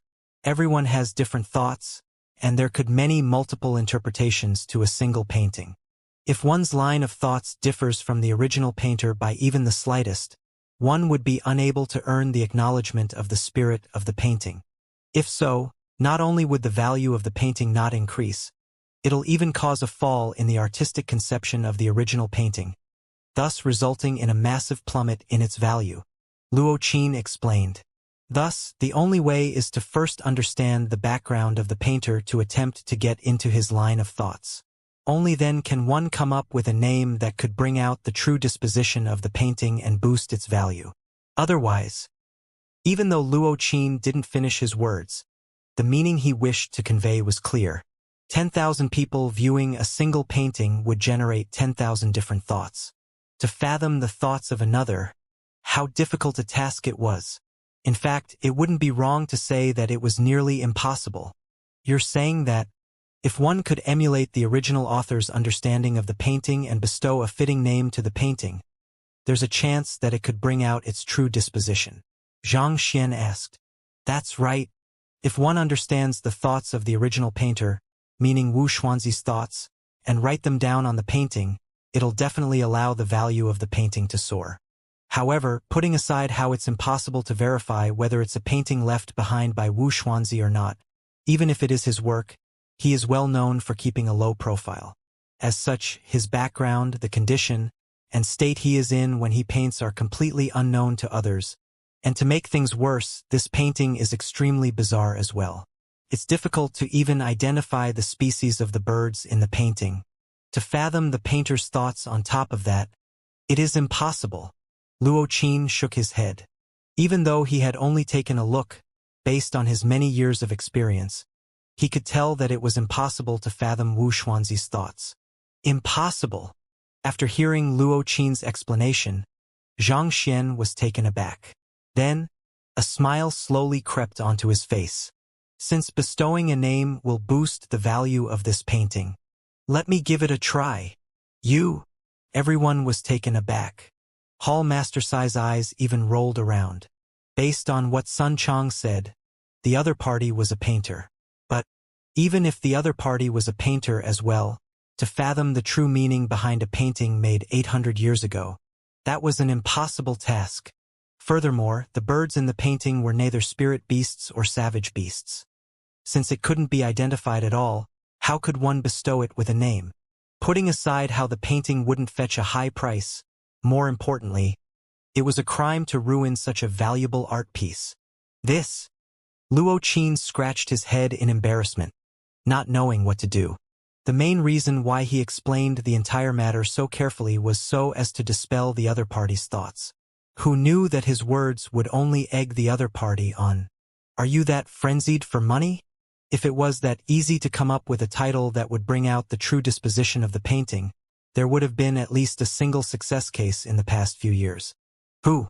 Disregarding the crowd's response, Xianxia flicked his wrist and took out a brush. Then, he placed the painting on a table in the room. It might be difficult for others to fathom the thoughts of the painter and find a suitable name for this painting, but he was different. The Library of Heaven's Path could provide him with the ideal name immediately. If he were to write the name, he would surely be able to bring out the true disposition of the painting, thus inducing a leap in the value of the painting. It can't be that. You're serious about doing it. Seeing Xianxia dab his brush in ink, Hall Master Sai hurried forward to persuade him otherwise. You should reconsider your actions. That's a supreme treasure left behind by our predecessors. This treasure had been passed down within the appraiser hall from generation to generation. To have it destroyed right before him, he couldn't allow himself to simply look on by the side. Since it can raise the value of the painting, why shouldn't I do it? Xianxia chuckled. But what if you fail? Hall Master Sai was agitated. He was just about to continue speaking when Sun Chong walked up to him with a heated gaze. Hall Master Sai, judging from your experience, it seems like you think that our young master will fail. So, why don't we wager on it then? There's no need to make it too big. 3,000 spirit stones will do. Hall Master Sai's body swayed. What the heck was this? Can't at least one of you two be normal? One insisted on bestowing a name on the painting while the other one was challenging him to a wager so confidently. What's wrong with you two? Hall Master Sai's complexion was extremely awful. He was tempted to accept the wager, but upon recalling the tragic fate that befell Elder Chun, he backed down. This fellow was an incredible figure who could win even the acknowledgement of the harmonious stream of flowing goblets. Perhaps, he might really find the words to bring out the true disposition of the painting. Regarding the wager, I'll pass. With a pale face, Hall Master Sai backed down. Ah! Taking this scene into sight, Luo Qin widened his eyes in shock. Hall Master Sai clearly didn't believe that Zhang Shi could come up with a correct name, and he was determined to stop him. Yet, with a word from a servant, he immediately backed down from fear. What was going on? When did the Hall Master become so easy to talk to? Just as Luo Qin was perplexed over the situation, he suddenly felt a violent disturbance in the spiritual energy in the air. It seemed to be gathering at an area not too far away from him, and vaguely, He could hear the chirping of the birds. Cho cho cho. The sound was crisp, and even though it wasn't too loud, everyone within the auction hall could hear it clearly. Ah! Following the direction from where the sound came from, he realized that in his short moment of hesitation, that Xianxia had already finished writing a name on the painting. Upon seeing it, the birds chirped and flew excitedly, as though delighted to be given a name. This is elation of unearthed disposition, enlightened spirit? The heck? What the heck is going on? Luo Qin's mouth twitched in agitation, and his body trembled violently. Enlightened spirit, that is a work of the 7th level, a masterpiece that only a 6-star painter can produce. Hall Master-Sai's vision went dark. He had just thought that the other party would fail when the other party came up with a name that not only brought out the true disposition of the painting, he even induced the phenomenon elation of unearthed disposition, enlightened spirit. Was this really happening before him?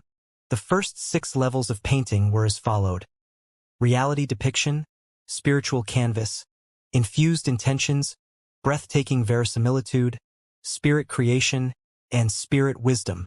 Normal 3-star painters could only produce a painting at the level of spirit creation, and a spirit wisdom painting could only be created by the hands of a 4-star and 5-star painter.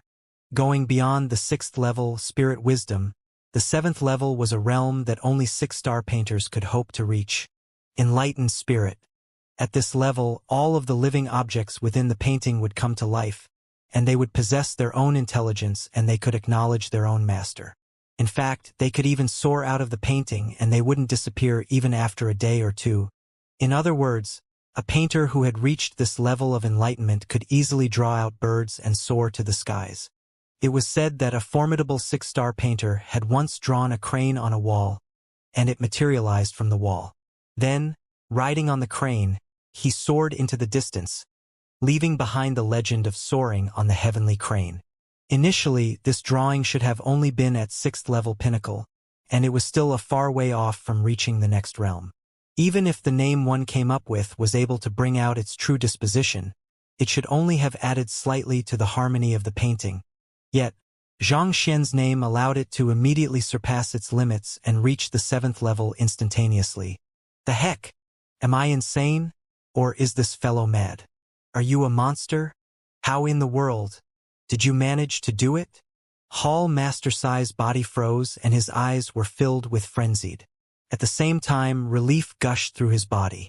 He felt that it was a blessing that he didn't wager with Sun Chong. Otherwise, he would probably end up in the same state as Elder Chun.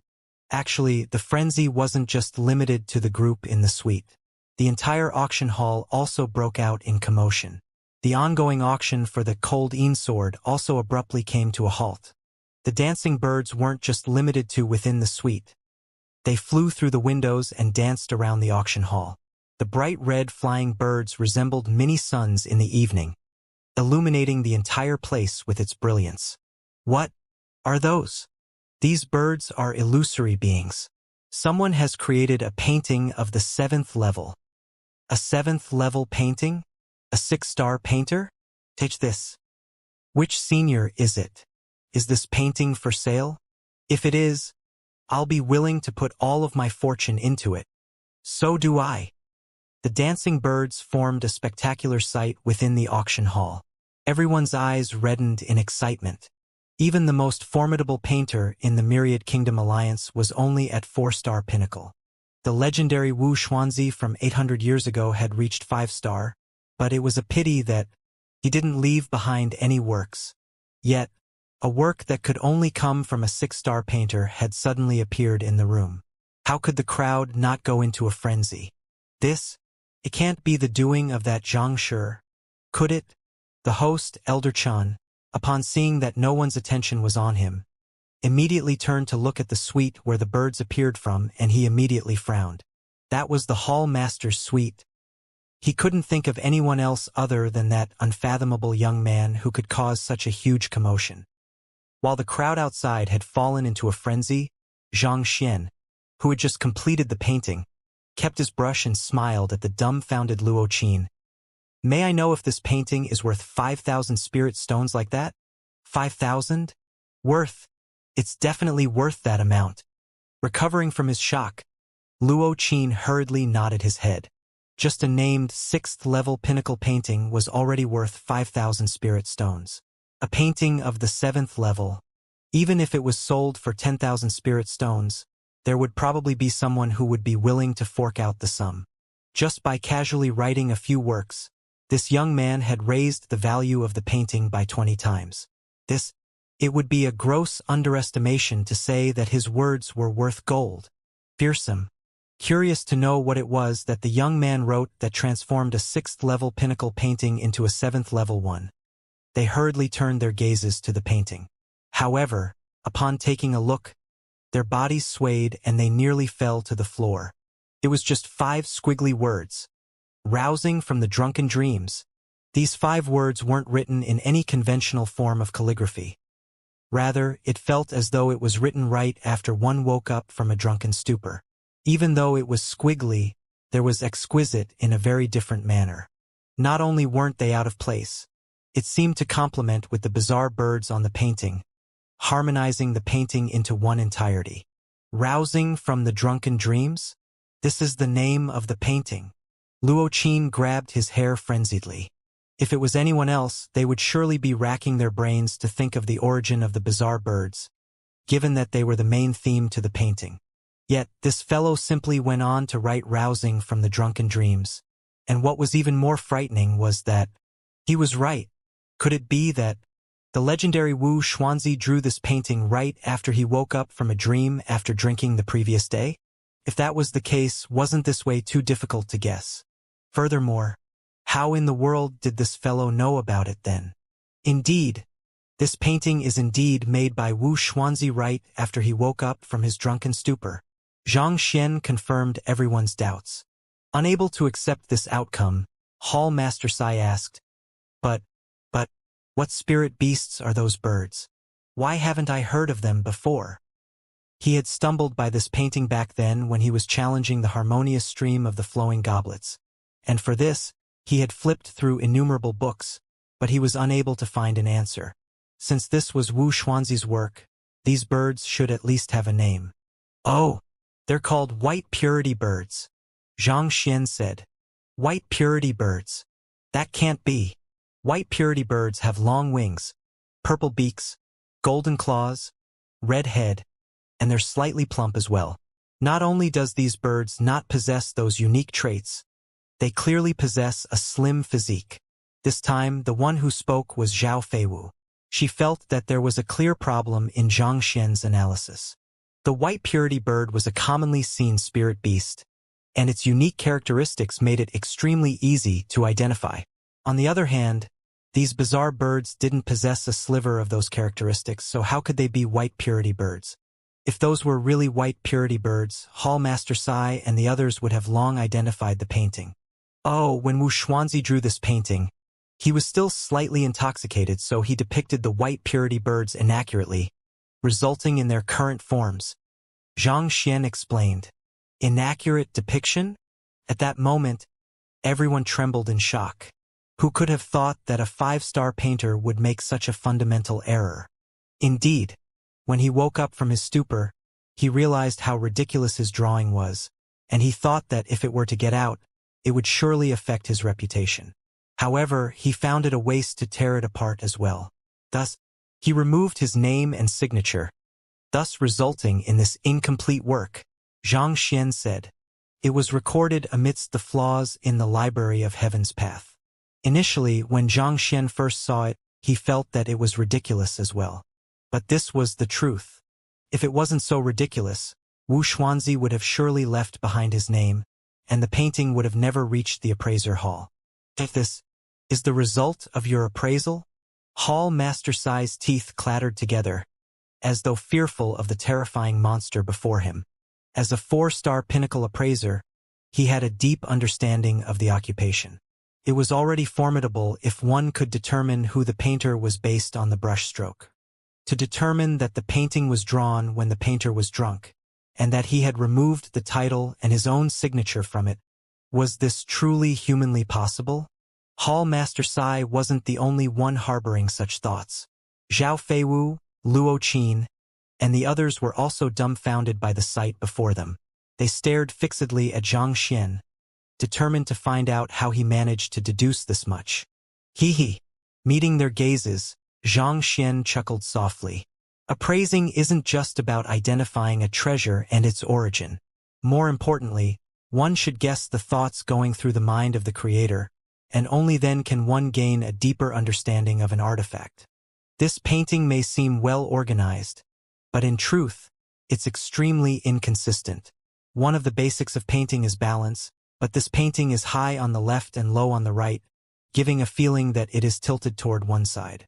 Clearly, the person drawing isn't steady on his feet. It is very likely that he was lying on the paper. Also, look at this area, and that area. It's clear those portions can only be drawn when one is lying down. Also, the bizarre birds have short wings, white beaks, black claws, black heads, and a slim body. It doesn't resemble white purity birds at all. And it is impossible to tell what species it is with a single glance. However, if one were to take a closer look, there are reeds and blooming purple flowers all over the painting. Those two are the favorites of white purity birds. And most importantly, every single of those birds has a stalk of grass in its beak. Xianxia pointed. And just as what Xianxia had said, every single bird in the painting had a stalk of grass in their mouth. This grass bears a striking resemblance with riverleaf grass. The riverleaf grass contains lethal poison, and there isn't a single spirit beast that enjoys eating it. As such, it causes some confusion. However, what if these were white jade stem instead? The stems of the white jade grass resemble the riverleaf grass a lot, and there are even medicine suppliers intentionally mixing the two together to earn a larger profit margin. While the white purity bird wouldn't even touch the riverleaf grass, the white jade stem is its favorite food. This. Hall Master Sai and Luo Qin's bodies froze. The other party's words were logical and rational. By following his analysis, one can easily conclude that the birds were white purity birds. Now that we've confirmed the species of the bird, the rest is simple. If one pays careful attention, one can see that the painting is completed in a single breath. Unlike usual paintings, an outline wasn't drawn beforehand. As a talented painter who is capable of producing a work of the 6th level, how could he possibly neglect such fundamentals? More importantly, there are even traces of corrections being made to the birds. Following the previous line of thought, it can be deduced that this painting was done when the other party was in a drunken state. After deducing this much, it isn't that difficult to fathom its origin. Xianxia's lips curled up. He wasn't just spouting nonsense. As a painter with capability of 3-star and above, given that he knew the result in advance and the flaws listed in the Library of Heaven's Path, it wasn't too difficult for him to notice the various peculiarities with the painting. Otherwise, it would be nigh impossible for one to link all of these peculiarities together. Take this. Seeing how Xianxia explained the entire matter calmly, everyone in the room was frenzied. At this very moment, Hall Master Sai realized that the other party's appraising ability wasn't just slightly higher than his. The two of them weren't even on the same level. I must report it to the headquarters immediately. With his eye of discernment and capability, he should be qualified as a 5-star appraiser at the very least, or perhaps even higher. Swallowing a mouthful of saliva, Hall Master Sai made up his mind. This fellow's capability had already surpassed the level within the Myriad Kingdom Alliance. He was in no way inferior even when compared to a 5-star appraiser. Given how talented the other party was, he had to report the matter up swiftly so that he wouldn't be buried amidst dust. All right, let's not delay the auction. Take it over. After he was done with his explanation, Xianxia took a glance outside and saw that the entire auction hall had been alarmed by the commotion he caused. Thus, he shook his hands casually and sat back down. Yes. Finally recovering from his shock, Luo Qin carefully rolled the painting, kept it, and backed out of the suite. Not too long later, Elder Chun's shocked voice sounded. I believe everyone here witnessed the spectacle just a moment ago. A painting of the 7th level has been created, and all of us here were privileged to watch this phenomenal sight. The painting itself came from a grandmaster painter from 800 years ago, Wu Xuanzi, and another rising painter has bestowed it with a name and triggered a spirit euphoria, allowing it to make the breakthrough from the 6th-level pinnacle. This is the very first 7th-level painting created in the Myriad Kingdom Alliance. It's a result of the perfect harmony between the older and current generations. I can't say for sure whether there'll be any more of such miracles in the future or not, but without a doubt, this is unprecedented in history. The more Elder Chen spoke, the more agitated he became. And now, the owner of the painting wishes to auction it off. The starting bid will be 8,000 spirit stones, and each increment must be no less than 1,000. Let the bidding begin. That painting is really up for sale? Great. I want it. 8,000 spirit stones is the starting bid? It's a little expensive, but it'll be worth the price. Hurry up and inform the clan of the matter. Even if we have to mortgage our old residence, we've got to obtain it, no matter the price. Hearing that the painting was up for sale, everyone below fell into a frenzy. A painting of the 7th level had never appeared in the Myriad Kingdom Alliance before. If one could obtain a painting of such level, it would be worth even if one had to go into bankruptcy.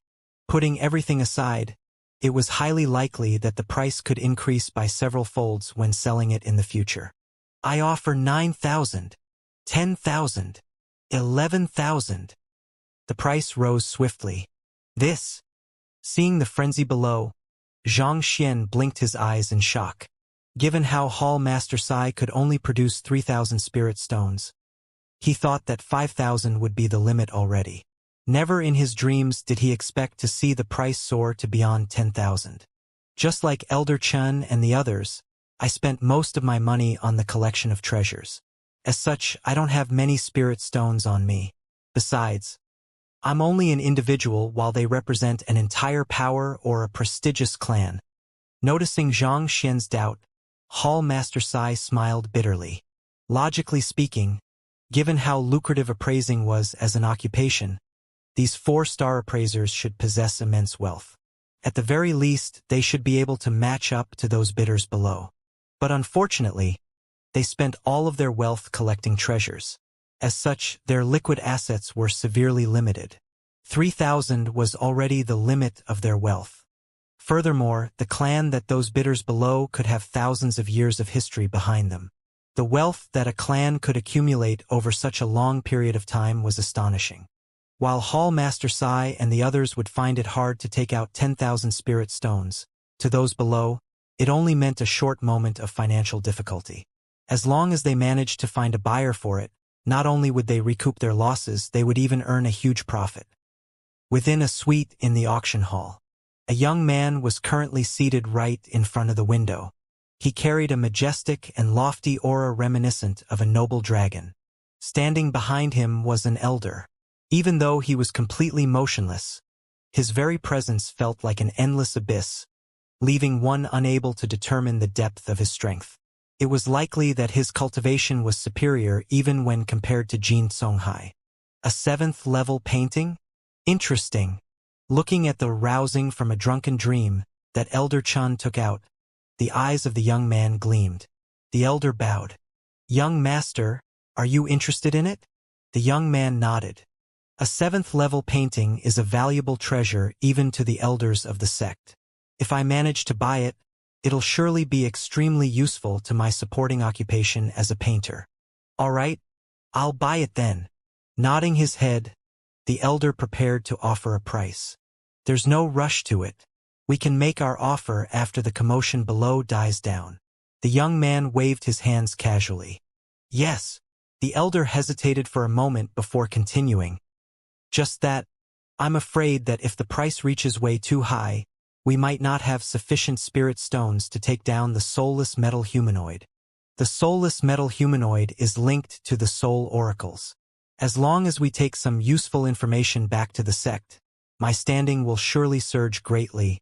Once I earn the recognition of the Master Teacher Pavilion, it'll just be a matter of time before I become the #1 expert of the younger generation. The young man chuckled. But there's no need to worry about it. I've already looked into the matter regarding the soulless metal humanoid, and the fellow auctioning the item doesn't seem to intend to sell it for spirit stones. He isn't selling it for spirit stones? The elder was taken aback. If a person took an artifact out for it to be auctioned, shouldn't the purpose be profit?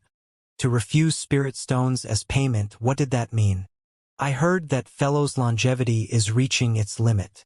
As long as his bottleneck continues to confine him, it'll be futile no matter how much spirit stones he has in his possession. Seems like you got it. Indeed, what he wants is a tutelage jade token. The higher grade it is, the better it is, the young man said. Even though spirit stones were valuable, there was a limit to what they could do. If one's cultivation was stuck at a bottleneck, one's longevity would remain at a standstill. If so, it would just be a matter of time before one was reduced to dust. Once one died, what use would money be? One might as well trade it for tutelage jade tokens. In the off chance that one managed to achieve a breakthrough, one could even extend one's longevity. In any case, it was way better than hoarding spirit stones. Besides, with a higher cultivation, it was much easier to earn money. No matter where one went, strength was still the most important factor one needed to possess. Everything else was just secondary. If he only needed tutelage jade token, then this matter is indeed easy to settle. Young master is a talented master teacher yourself. To guide a cultivator from this kind of small place and help him achieve a breakthrough shouldn't be too difficult. Upon coming to a realization, the elder smiled. Of course, after all, I'm aiming for the top 5 places in the master teacher tournament this time around, the young man declared confidently. Young master possesses unparalleled talent. Regardless of whether it's your soul depth or your understanding toward martial arts, you are far superior to the others. I think that even the first 3 places won't be too difficult for you, the elder said. First 3, it'll be hard to say. Those few aren't easy to deal with. However, I'm not afraid of them. Let's see who will get the upper hand then. The young man's expression turned grim for a moment before he shook it off and turned his attention back to the auction hall. All right, it's about time. Make an offer. Right. I still have some uses for spirit stones, so don't waste them. Yes. The elder nodded. At that moment, the price had already come to a standstill. Before such a price, the affluent clans and powers had no choice but to back off. 20,000 calling once. 20,000 calling twice. Is there anyone who can offer a price higher than this? If not, this rousing from the drunken dreams will be going to this friend from the Sweet 14. Elder Chun scanned the surroundings. 20,000 spirit stones? To think that a painting could fetch such a price. Xianxia's eyes glowed when he heard the final price below. Indeed, it seems like no one else can compete with that anymore. 20,000 spirit stones. This is truly a huge sum. Sun Chong nodded excitedly. Before the duo could finish their words, the voice of an elder sounded. Wait a moment, I offer 21 4-star tutelage jade tokens. Our young master will be taking that painting. 21. For star tutelage jade token? In terms of spirit stones, that will be 21,000 spirit stones. What a generous offer. Incredible. Tutelage jade tokens are incomparably valuable, especially those belonging to 4-star master teachers. Even though the price is publicly known to be 1,000 spirit stones per token, the price in the black market has already reached up to 1,200. 21 of those would mean a hulking sum of around 25,000. Seems like no one will be able to top that price. Upon hearing the offer, the auction hall flew into an uproar. In truth, the most common currency on the continent wasn't spirit stones but tutelage jade tokens. A 4-star tutelage jade token could be traded for a 103-star tutelage jade token. A 3-star tutelage jade token could be traded for a 102-star tutelage jade token, so on and so forth. And with 10 spirit stones, one could buy 1 3-star tutelage jade token. Thus, going by the proportions, a 4-star tutelage jade token was worth 1,000 spirit stones, and on top of that, they weren't readily available. One must know that of the entire Myriad Kingdom Alliance, there were only 10 or so 4-star master teachers. On the other hand, there were billions of cultivators. Considering the proportion of the two, one could imagine how lacking the resource was. Usually, if a cultivator were to obtain a 4-star tutelage jade token, they would use it for themselves. Thus, it was hard to find one even in the black markets. Yet, that person in the suite actually offered 21 of those tokens just to buy a single painting. This incomparably generous act made everyone felt frenzied. Incredible! Hall Master Sai's eyebrows twitched as well.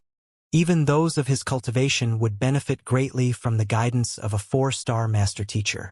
The value of 21 4-star tutelage jade token clearly exceeded that of 20,000 spirit stones by way too much. Just as Hall Master Sai was about to turn to the young man to congratulate him on his massive profit he had just earned, the other party's complexion darkened and he cursed out loud. The heck! At this moment, Xianxia was undergoing a breakdown within. The reason why he took this painting out was so that he could earn more spirit stones to buy the soulless metal humanoid, as well as to fuel his future cultivation. He was just delighted by the windfall of 20,000 spirit stones when that fellow wrecked his dreams. 21 4-star tutelage jade tokens. Why in the world would I want your tutelage jade tokens? Even the lesson of a 6-star master teacher would be useless to me. No matter how formidable a master teacher was, even if it were Emperor Kong Shi himself, they couldn't guarantee that the contents of his lesson would be entirely correct. However, the Library of Heaven's Path could.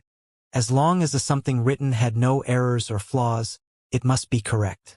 As long as he had this with him, there was no master teacher, no matter how formidable he was, who was qualified to become his teacher.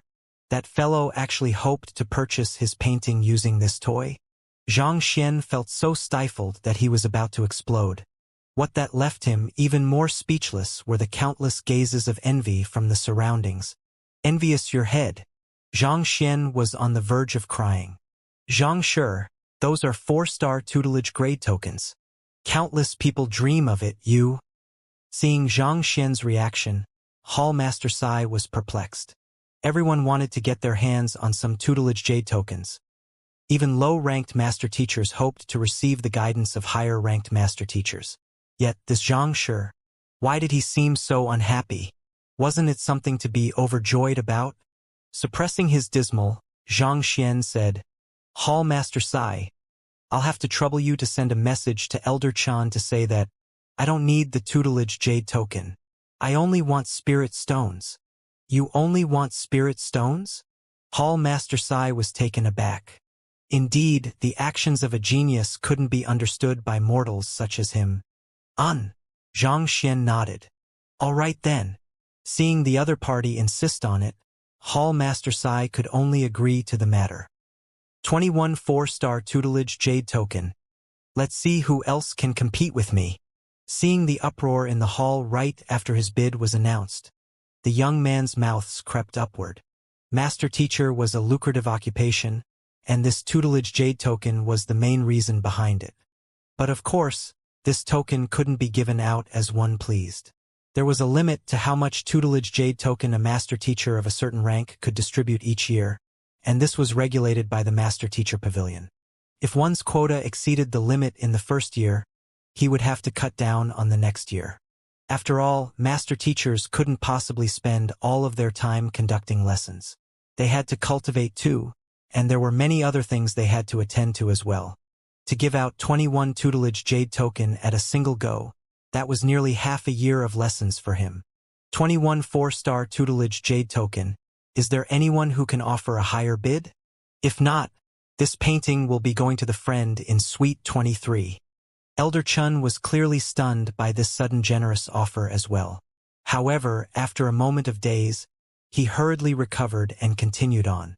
However, just as he was about to declare the results, he suddenly heard something and his body froze. Then, with a bizarre face, he shouted, Is there anyone who is offering a price above that of 20,000 spirit stones? If not, this painting will be going to the friend in Suite 14. What? The young man was just swelling in pride at having bought the painting when he heard those words, froze, and nearly keeled over. What was going on?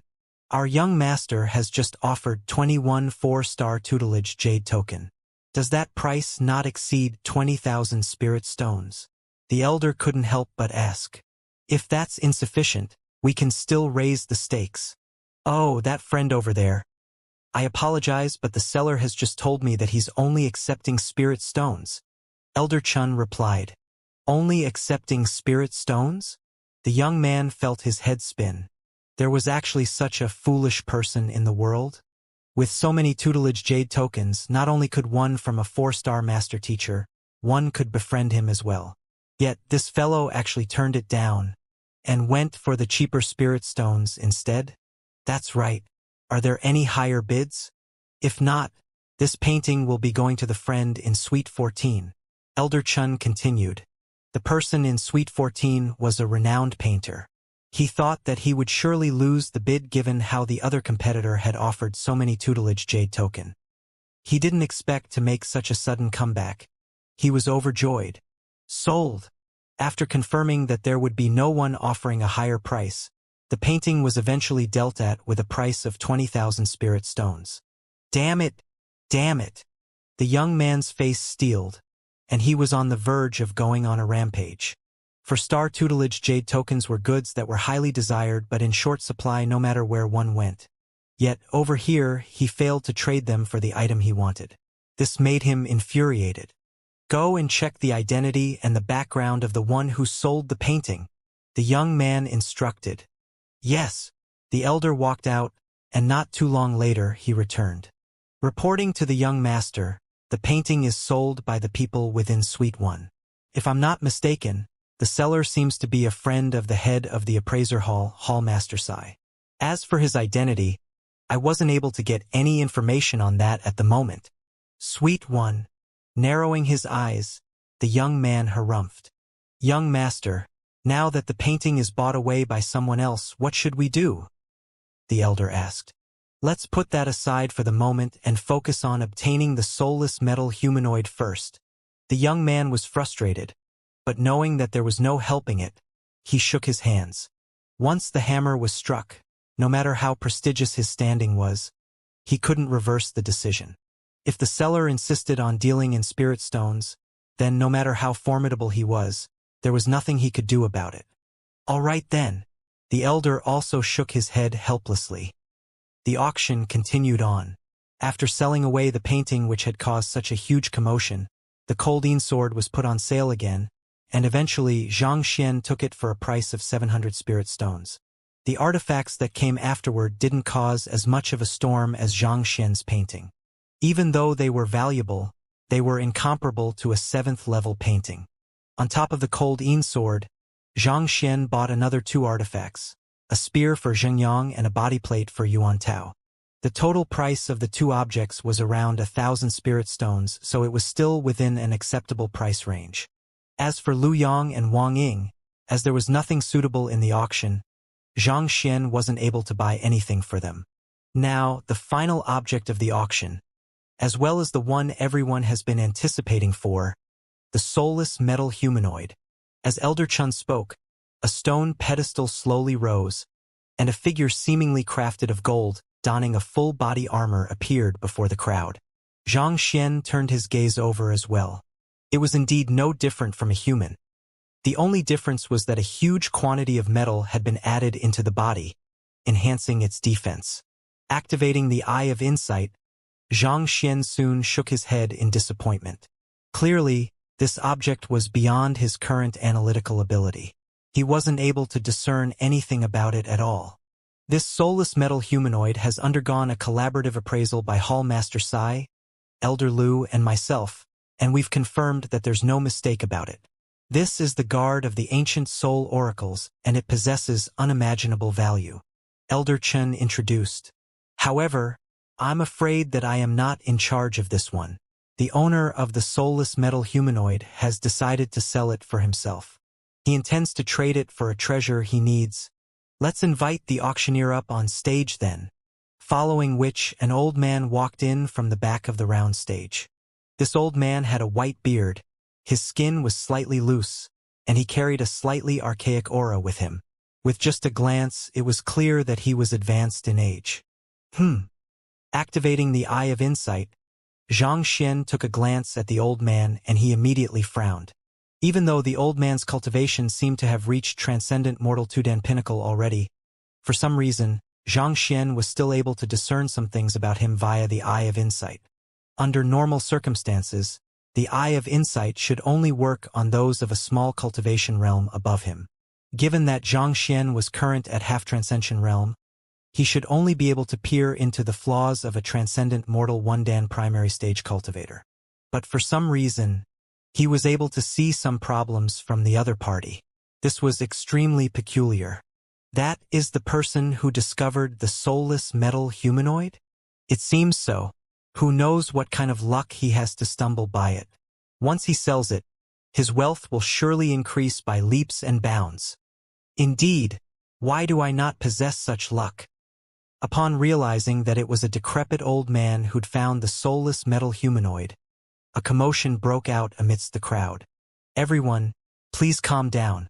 Since everyone is interested in buying this object, let's listen to what he intends to exchange it for. Regardless of whether it is on your own or with your clan, as long as you can produce the item he needs within a single day, you can feel free to make an offer, Elder Chen said. All right. Upon hearing that the conditions for participating was so lax, everyone was overjoyed. Initially, just like Hallmaster Sai, they thought that the other party would be trading it for spirit stones. Thus, they brought a huge fortune out with them. Yet, the owner was actually intending to trade it for another object. This had caught them off guard. However, upon hearing that they would be given time to prepare whatever that was needed, they regained their spirit. Who of those who could participate in this auction didn't belong to an influential power? As long as the other party could name out the treasure, they were confident that even if they couldn't find it, they could at least find some news on it. Stepping forward, the old man said, "It is very simple. Everyone here can feel free to offer anything that you can produce within a single day, and if it satisfies me, I'll make the trade immediately." Feel free to offer? As long as he's satisfied, he'll make the exchange? What kind of condition is this? Could it be that this fellow is lustful, and we have to prepare some ladies for him? Indeed, this condition is way too bizarre. After all, you can't possibly expect us to fathom his thoughts to give him something he desires. Upon hearing the bizarre condition of the auction, everyone was dumbfounded. In an auction, one would usually demand spirit stones, tutelage jade tokens, or valuable objects. Never had they heard of an auction which the condition was, as long as I'm satisfied. What if that person was unable to find something that satisfies him? Would he refuse to sell it then? What the heck was this? Interesting. In Suite 23, the young man had finally recovered from his shock. The anxiety from his eyes disappeared, and a slight smile crept onto his face. Interesting. The elder was puzzled. The reason why he made this condition is so as to hook a big one, the young man said. Young master, you notice something about the auction? Simple. As we're dealing with artifacts here, the value might be subjective as people have different needs. As such, interested buyers can only raise their bids to their upper limit in hopes that the artifact they offer will satisfy him. The young man chuckled. This way, the price will soar. All kinds of treasures will be offered, and all he needs to do is to choose the one that is the most valuable and useful to him.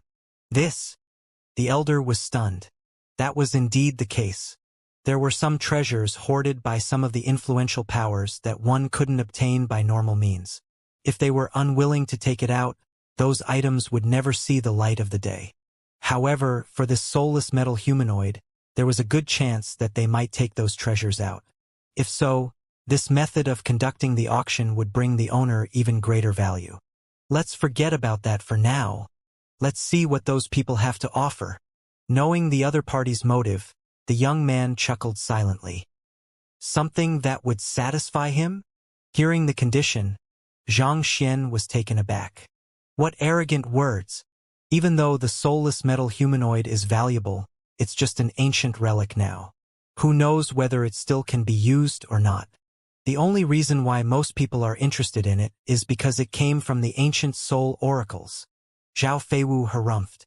In truth, the soulless metal humanoid was no different from a slightly more advanced puppet, wielding the strength of a transcendent mortal 3-dan. If not for research purposes, there was no one who would spend a fortune to purchase it. With a few thousand spirit stones, one could easily hire several transcendent mortal 3-dan experts already. You're wrong. What they truly wanted isn't the soulless metal humanoid, but the heritage of the soul oracles. Hall Master Sai shook his head. Heritage? Zhao Feiwu turned to look at Hall Master Sai in bewilderment. I've examined the soulless metal humanoid, and even though it was forged a very long time ago, it's in extremely good condition. If one were to study it carefully, one might be able to uncover the way to forging it. While this puppet only forms a small part of the strength of the soul oracles, it could still become a huge source of fortune, Hall Master Sai said. So what if one uncovers the way to forging this puppet? Would one really use a living human being to forge this darned puppet? Taken aback, Zhao Feiwu frowned. If the Master-Teacher Pavilion were to learn of it, they would surely eliminate that person. It's not to forge the puppet. Hall Master Sai shook his head and explained. There's a limit to a person's lifespan. However, a person's soul can continue existing for a very long time as long as it's well cared for. 400 to 500 years wouldn't be a problem at all. If one learns the way to crafting it, one might learn how to transfer one's soul into this puppet as well. In the ancient times, when the Master-Teacher Pavilion was on a crusade against the soul oracles, they managed to escape on many occasions making use of this method, transferring one's soul to the soulless metal humanoid to sustain oneself. Zhao Feiwu widened her eyes in shock. Even though she had read a lot of books, this was the first time she was hearing of such a peculiar notion. That's right. Hall Master Sai nodded. He only found out about this after reading through many books concerning the soulless metal humanoid while he was doing his research. The powers who were interested in it also managed to grab hold of this news through certain means, and thus they went to great extents to prepare for this auction. After all, there were very few people who could resist the allure of an extended lifespan. This was especially for those who were reaching their limit. Even if they had to give up on their humanity to live for just another decade or so, they would be delighted to do so. If that's the case, then this auction will surely raise a storm. Hearing the conversation of the duo, Xianxia sighed. If that was truly the case, many people would surely be frenzied over the soulless metal humanoid. If so, the price would surely rise to an astronomical sum. Since no one is making an offer, allow me to go first. Just as the crowd was contemplating over the matter, an elder below raised his hand and shouted. It's the Gold Saint Phantom Hands, Liao Yushi. He had made a name for himself 100 years ago. To think that he isn't dead yet. If he were to go first, he might possibly come up with a price that no one will be able to top. Let's just watch on first. After getting a clear glimpse of the elder's appearance, the crowd immediately discussed with hushed voices. Gold Saint Phantom Hands was an expert whose name induced fear across the entire Myriad Kingdom Alliance 100 years ago. Everyone had thought that he was already dead, since it had been a century since he had disappeared from the public eye. Yet, to think that not only was he alive and kicking, he even attended this auction and became the first one to make his offer. As an expert who had lived for so many years, no one would believe it if he said that he had nothing valuable on him. Scanning the surroundings, the Gold Saint Phantom Hands Liao Yushi said, "The Ursi Majori's umbrella." Ursi Majori's umbrella? What's that?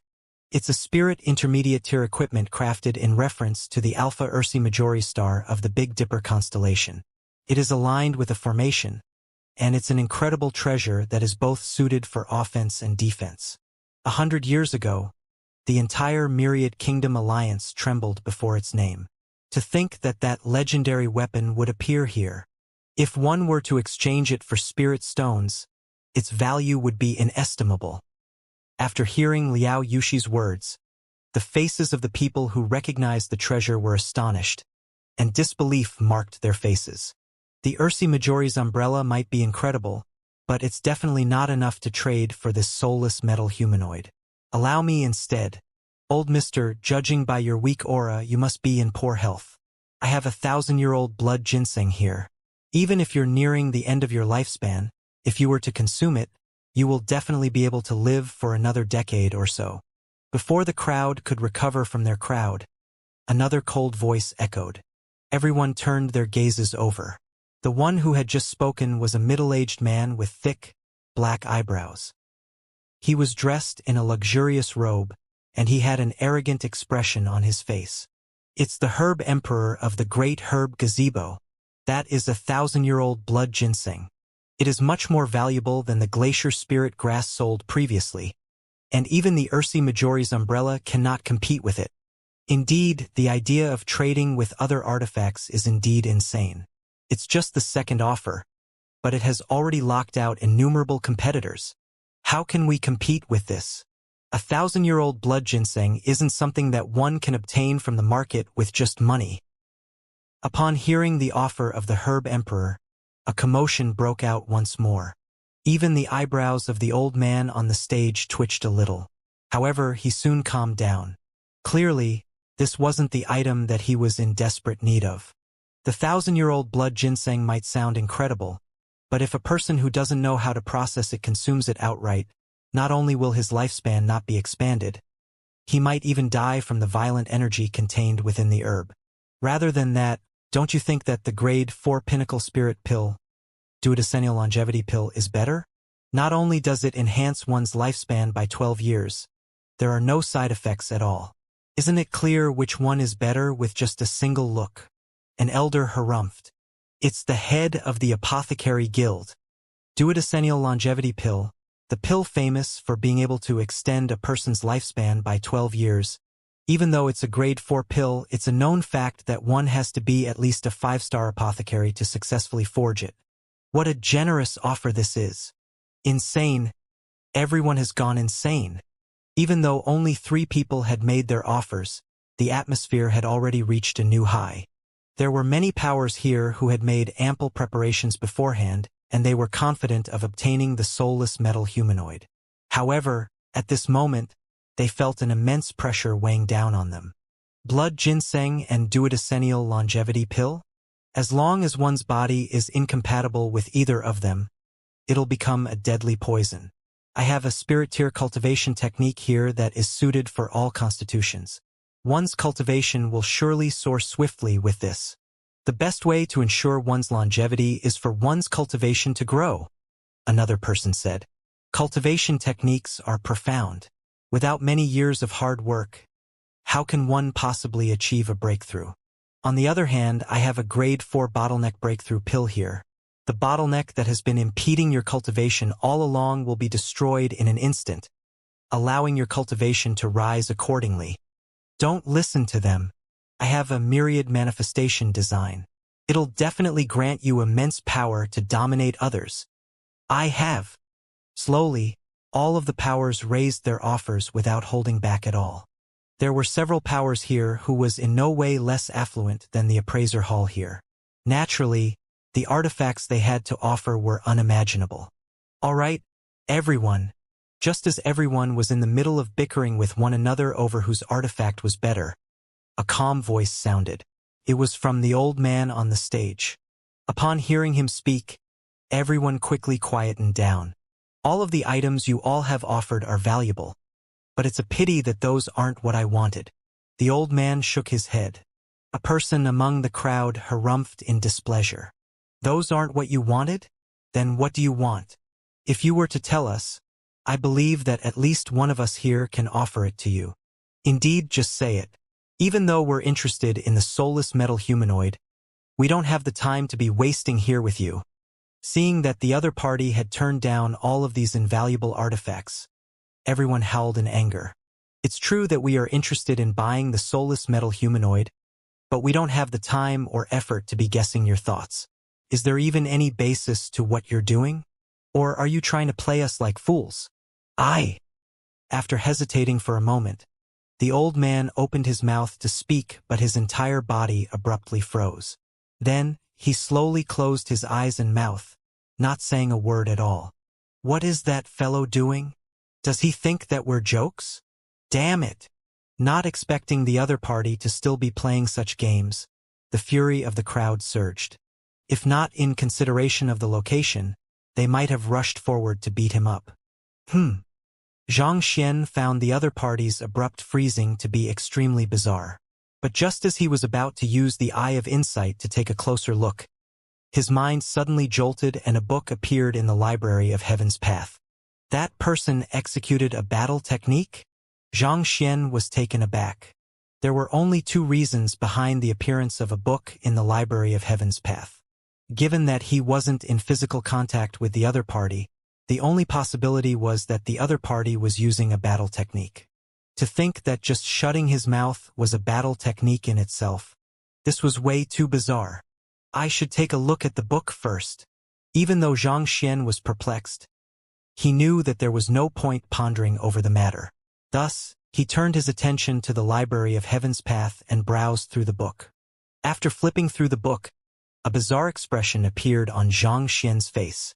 Such a matter can happen as well? Xianxia blinked his eyes in disbelief.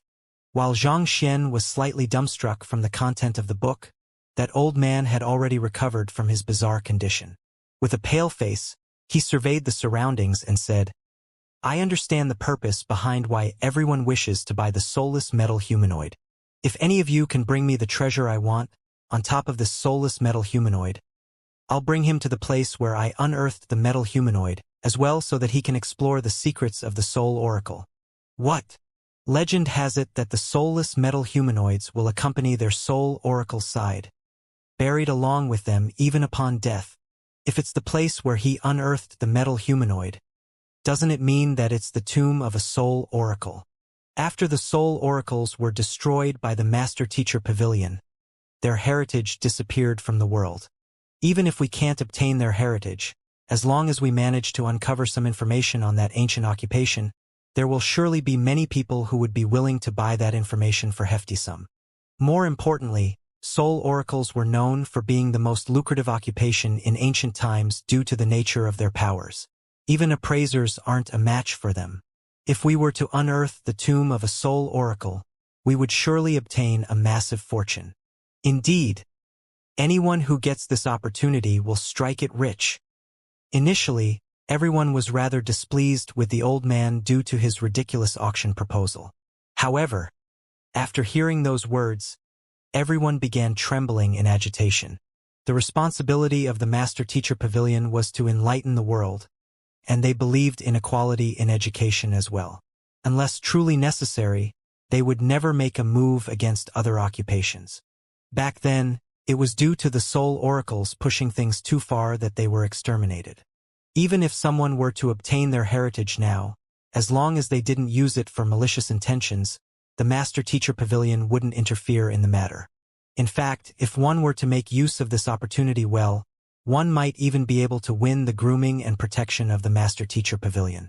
Besides, given that an intact soulless metal humanoid was dug up, the Soul Oracle buried in the tomb was likely to be extremely powerful before his death.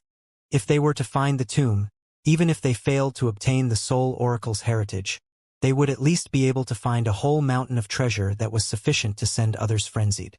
I must obtain it. Indeed. But so many invaluable treasures have been turned down already. The other party doesn't seem to be interested in anything at all.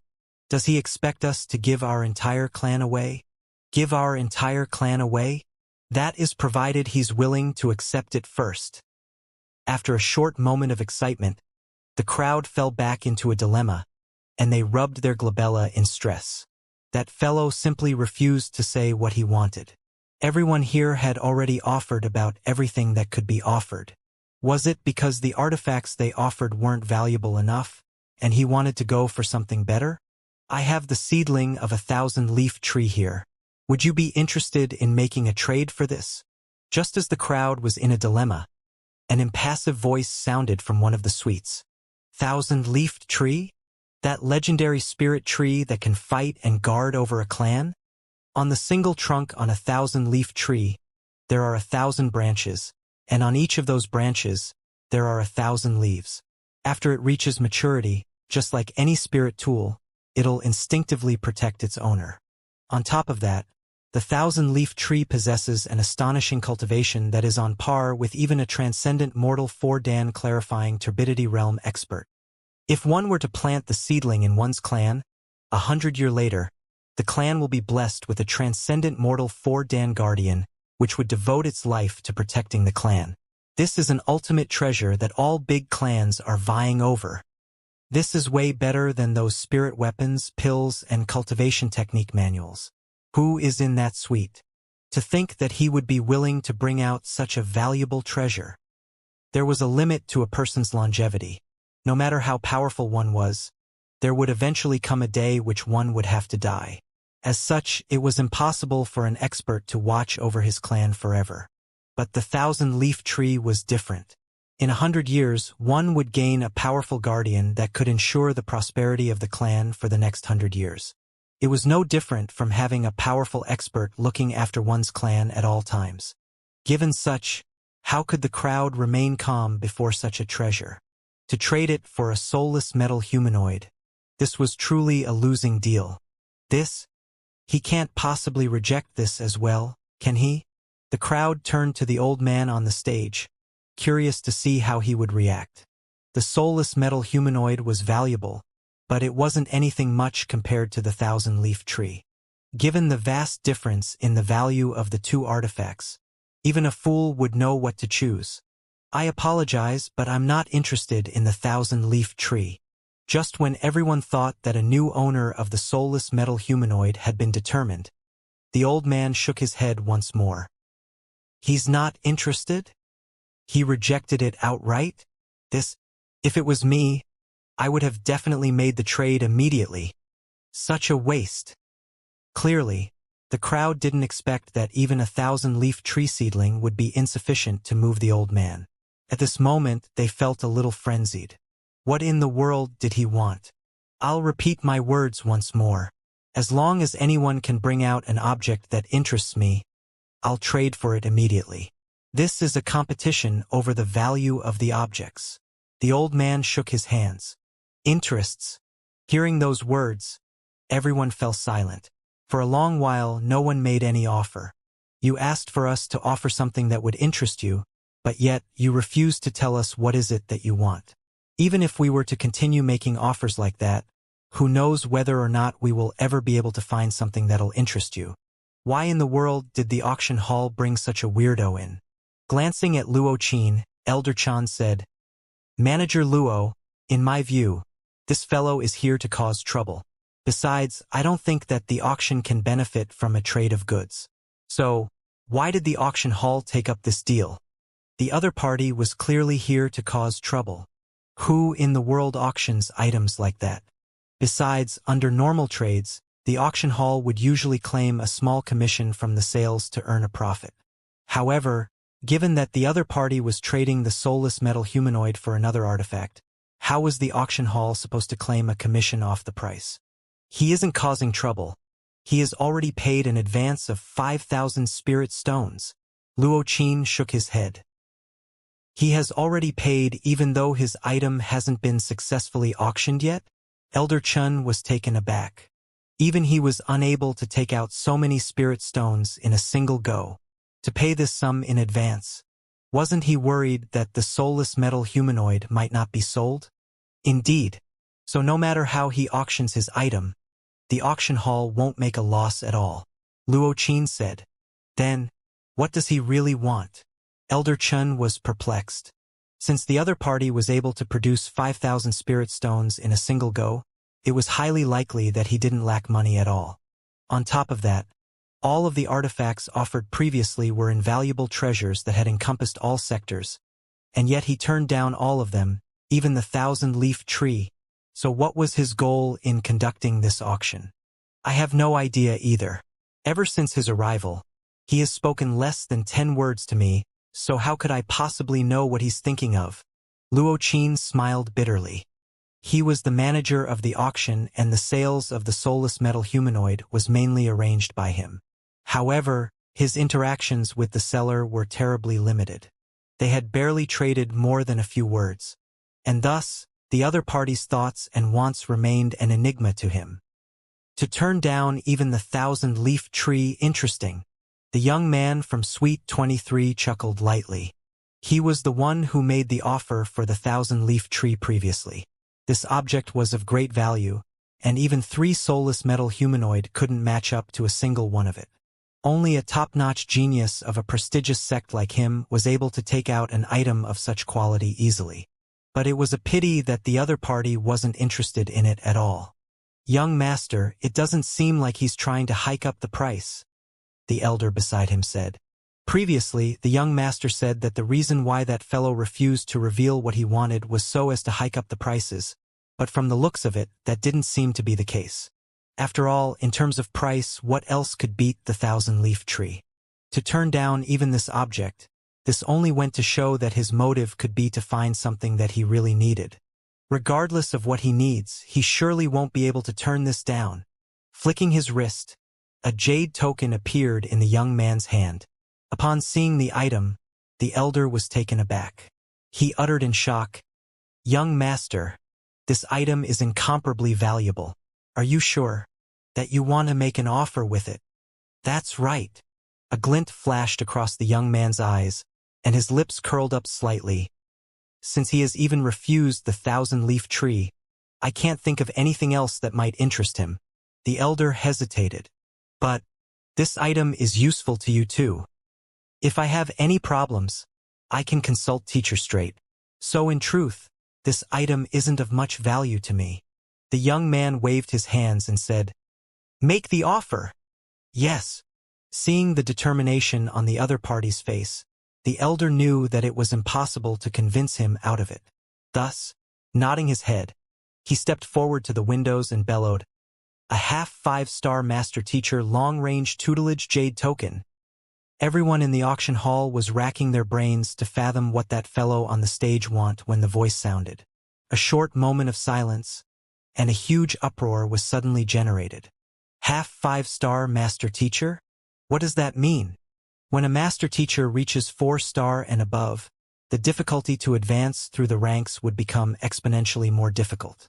As such, there were many people who ended up being stuck at 4-star pinnacle their entire life, unable to make a breakthrough.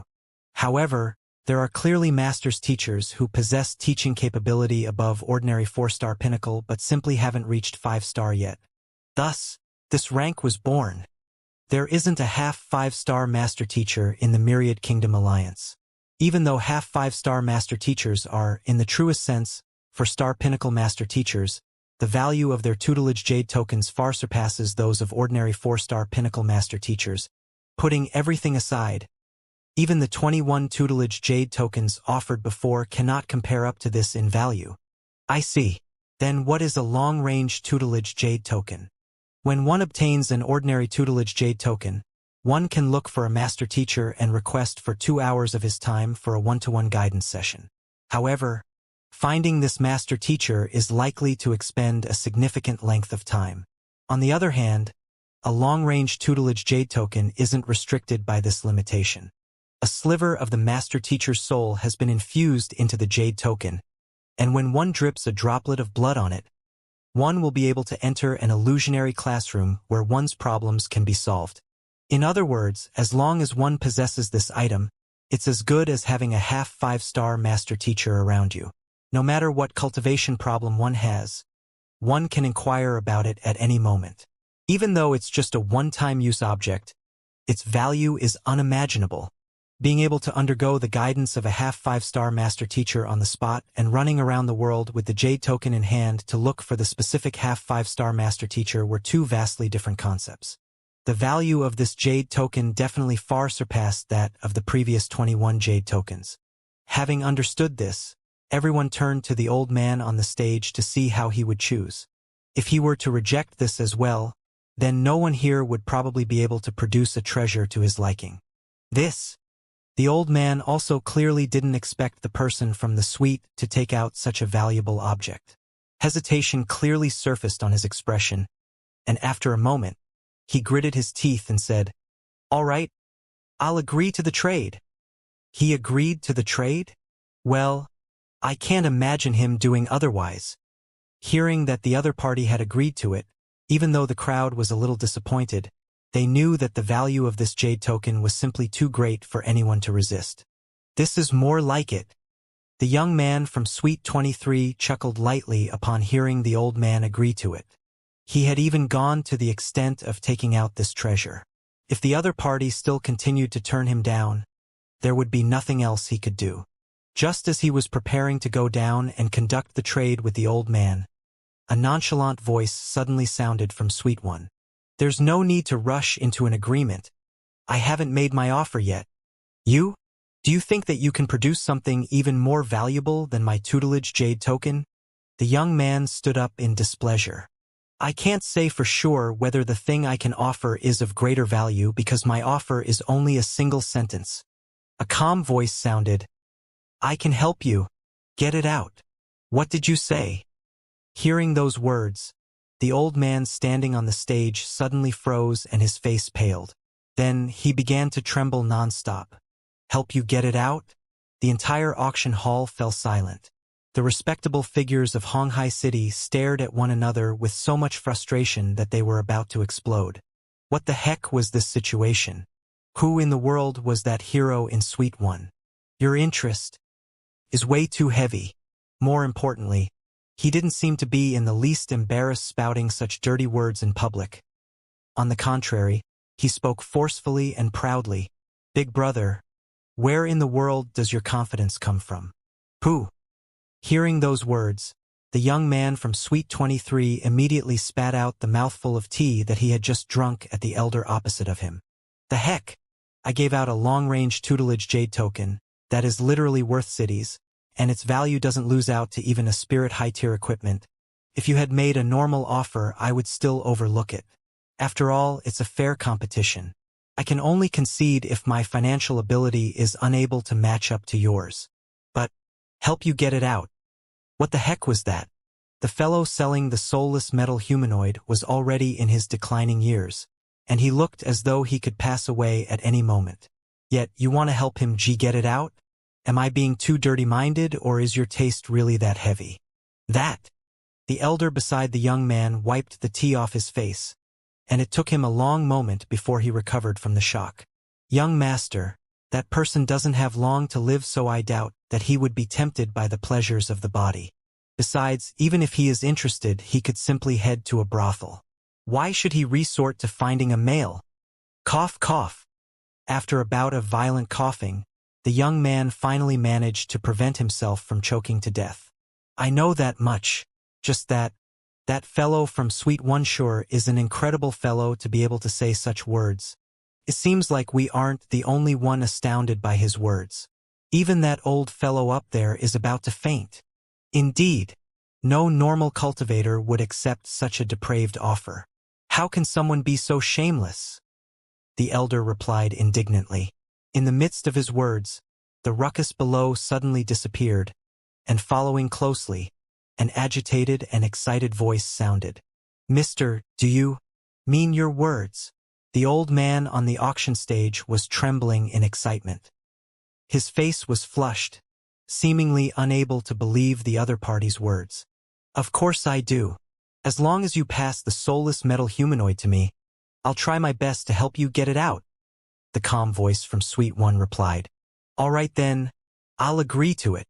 Upon hearing the other party's confirmation, the old man nodded his head immediately. "Pooh. If only I'd known earlier, I would have prepared a few beautiful girls, or perhaps dashing men." Hearing the old man agreeing to the matter readily, everyone felt blood welling up in their chest and they nearly fainted.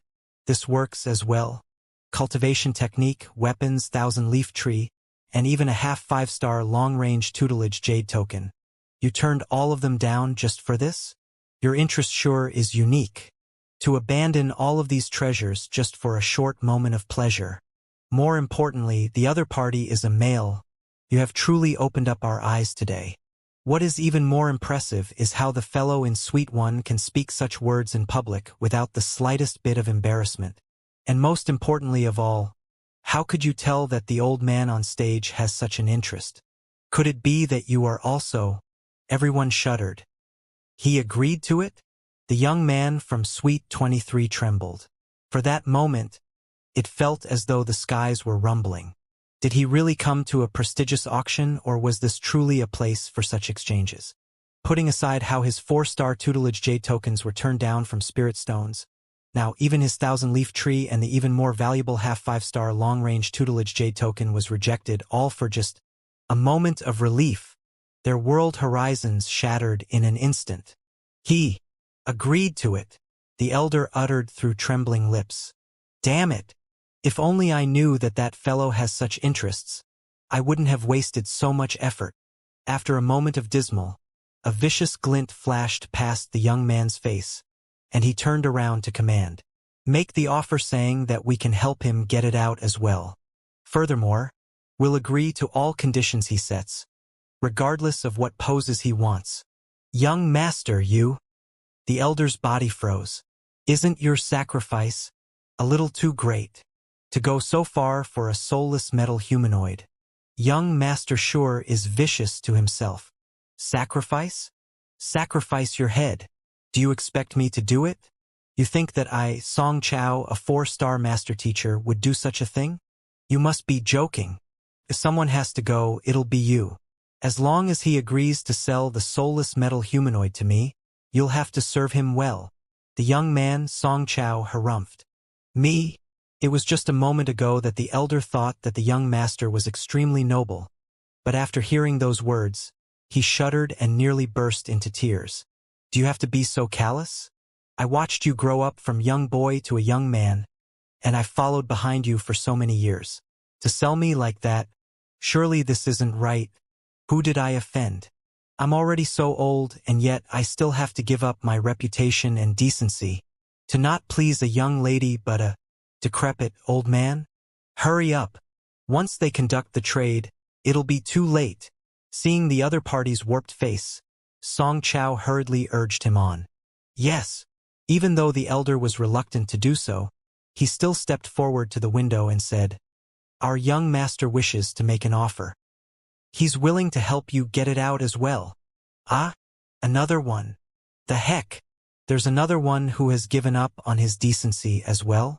How in the world did a normal auction hall turn into a location where such deals are made? Are they all mad? The entire auction hall flew into a frenzy. To think that there would be another one to make such an offer. Where's their pride? Where's their common decency? For this soulless metal humanoid, you all are willing to give up even your dignity? While the stage below was in a frenzy in Suite 1, Xianxia was also perplexed. He stood up and facing the suite which had just made the offer, he asked, You can help him get it out as well? How do you intend to do it? Shall we compete to see whose technique is better so that he can make a better choice? Based on what he knew, it should be very hard to get that thing out. Even with the omniscient library of Heaven's Path, Xianxia still found the matter troublesome. Thus, he was curious to see what kind of method the other party was going to use. Pooh! Hearing those words, Song Chao felt as though a snake was diving around in his chest, and he nearly tore his hair out with his hands. Can you at least have some pride? To compete over whose technique is better? Is it really all right for you to say such things in public? Do you have to be so fierce? Furthermore, what is there to compete about it? The main issue at hand should be just to satisfy him, right? The mouth of the elder beside Song Chao twitched, and tears streamed down his face. Doomed. He knew that his reputation would surely be tarnished at this point. Why? You can't say anything? To make such a claim despite being incapable, are you intentionally trying to jack up the price? Upon seeing that there was no response from Suite 23, the person from Suite 1 continued. What other kind of techniques can I use? Of course, it's the one that everyone knows of.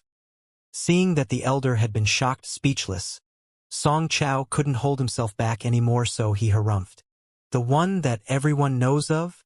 Hearing the other party's frenzied words, Xianxia was even more perplexed. What kind of method is that? You should clarify yourself.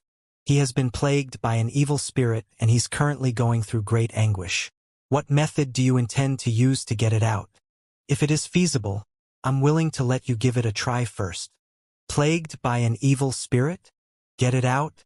Take this. Song Chao's body swayed and his face paled.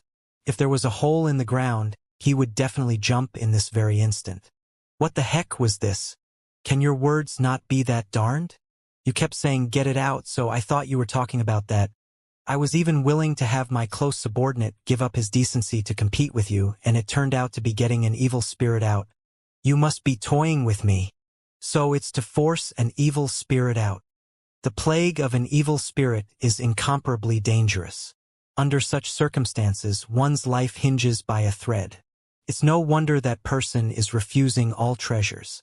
After all, given that his life is in danger, what use are those treasures? What he wants is probably a way to expel the evil spirit, but if that is the case, why didn't he say anything? That is exactly what stumped me as well. However, being plagued by an evil spirit is an extremely rare occurrence. I've only read about it from some ancient books. How in the world did that fellow manage to stumble by it? Soul oracles are skilled in attacking the souls of others. He must have suffered the retaliation of the evil spirits from the soul oracle whose tomb he dug up. Hearing the words of the person from Sweet One, everyone came to an understanding and wiped away their cold sweat. So it wasn't what they were thinking. What the other party meant was to get the evil spirit out. It seemed like they were the ones who were corrupted. I see. Hall Master Sai heaved a huge sigh of relief and his face flushed red. Xianxia's previous words had nearly scared him to death. He had really thought that the other party had such heavy preferences. Only after hearing this did he come to a realization. In truth, Xianxia also didn't expect his words to incur such a huge misunderstanding. His mind had been too absorbed into getting the soulless metal humanoid that he'd failed to consider the possible innuendo in his words. Just like everyone guessed, the reason behind the affliction of the old man selling the soulless metal humanoid was indeed vengeance from the soul oracle whose tomb was dug up. With his life at stake, it was natural that no treasure would be able to interest him. It was because he had been trying to suppress the evil spirit through the use of battle technique that the Library of Heaven's Path compiled a book on him.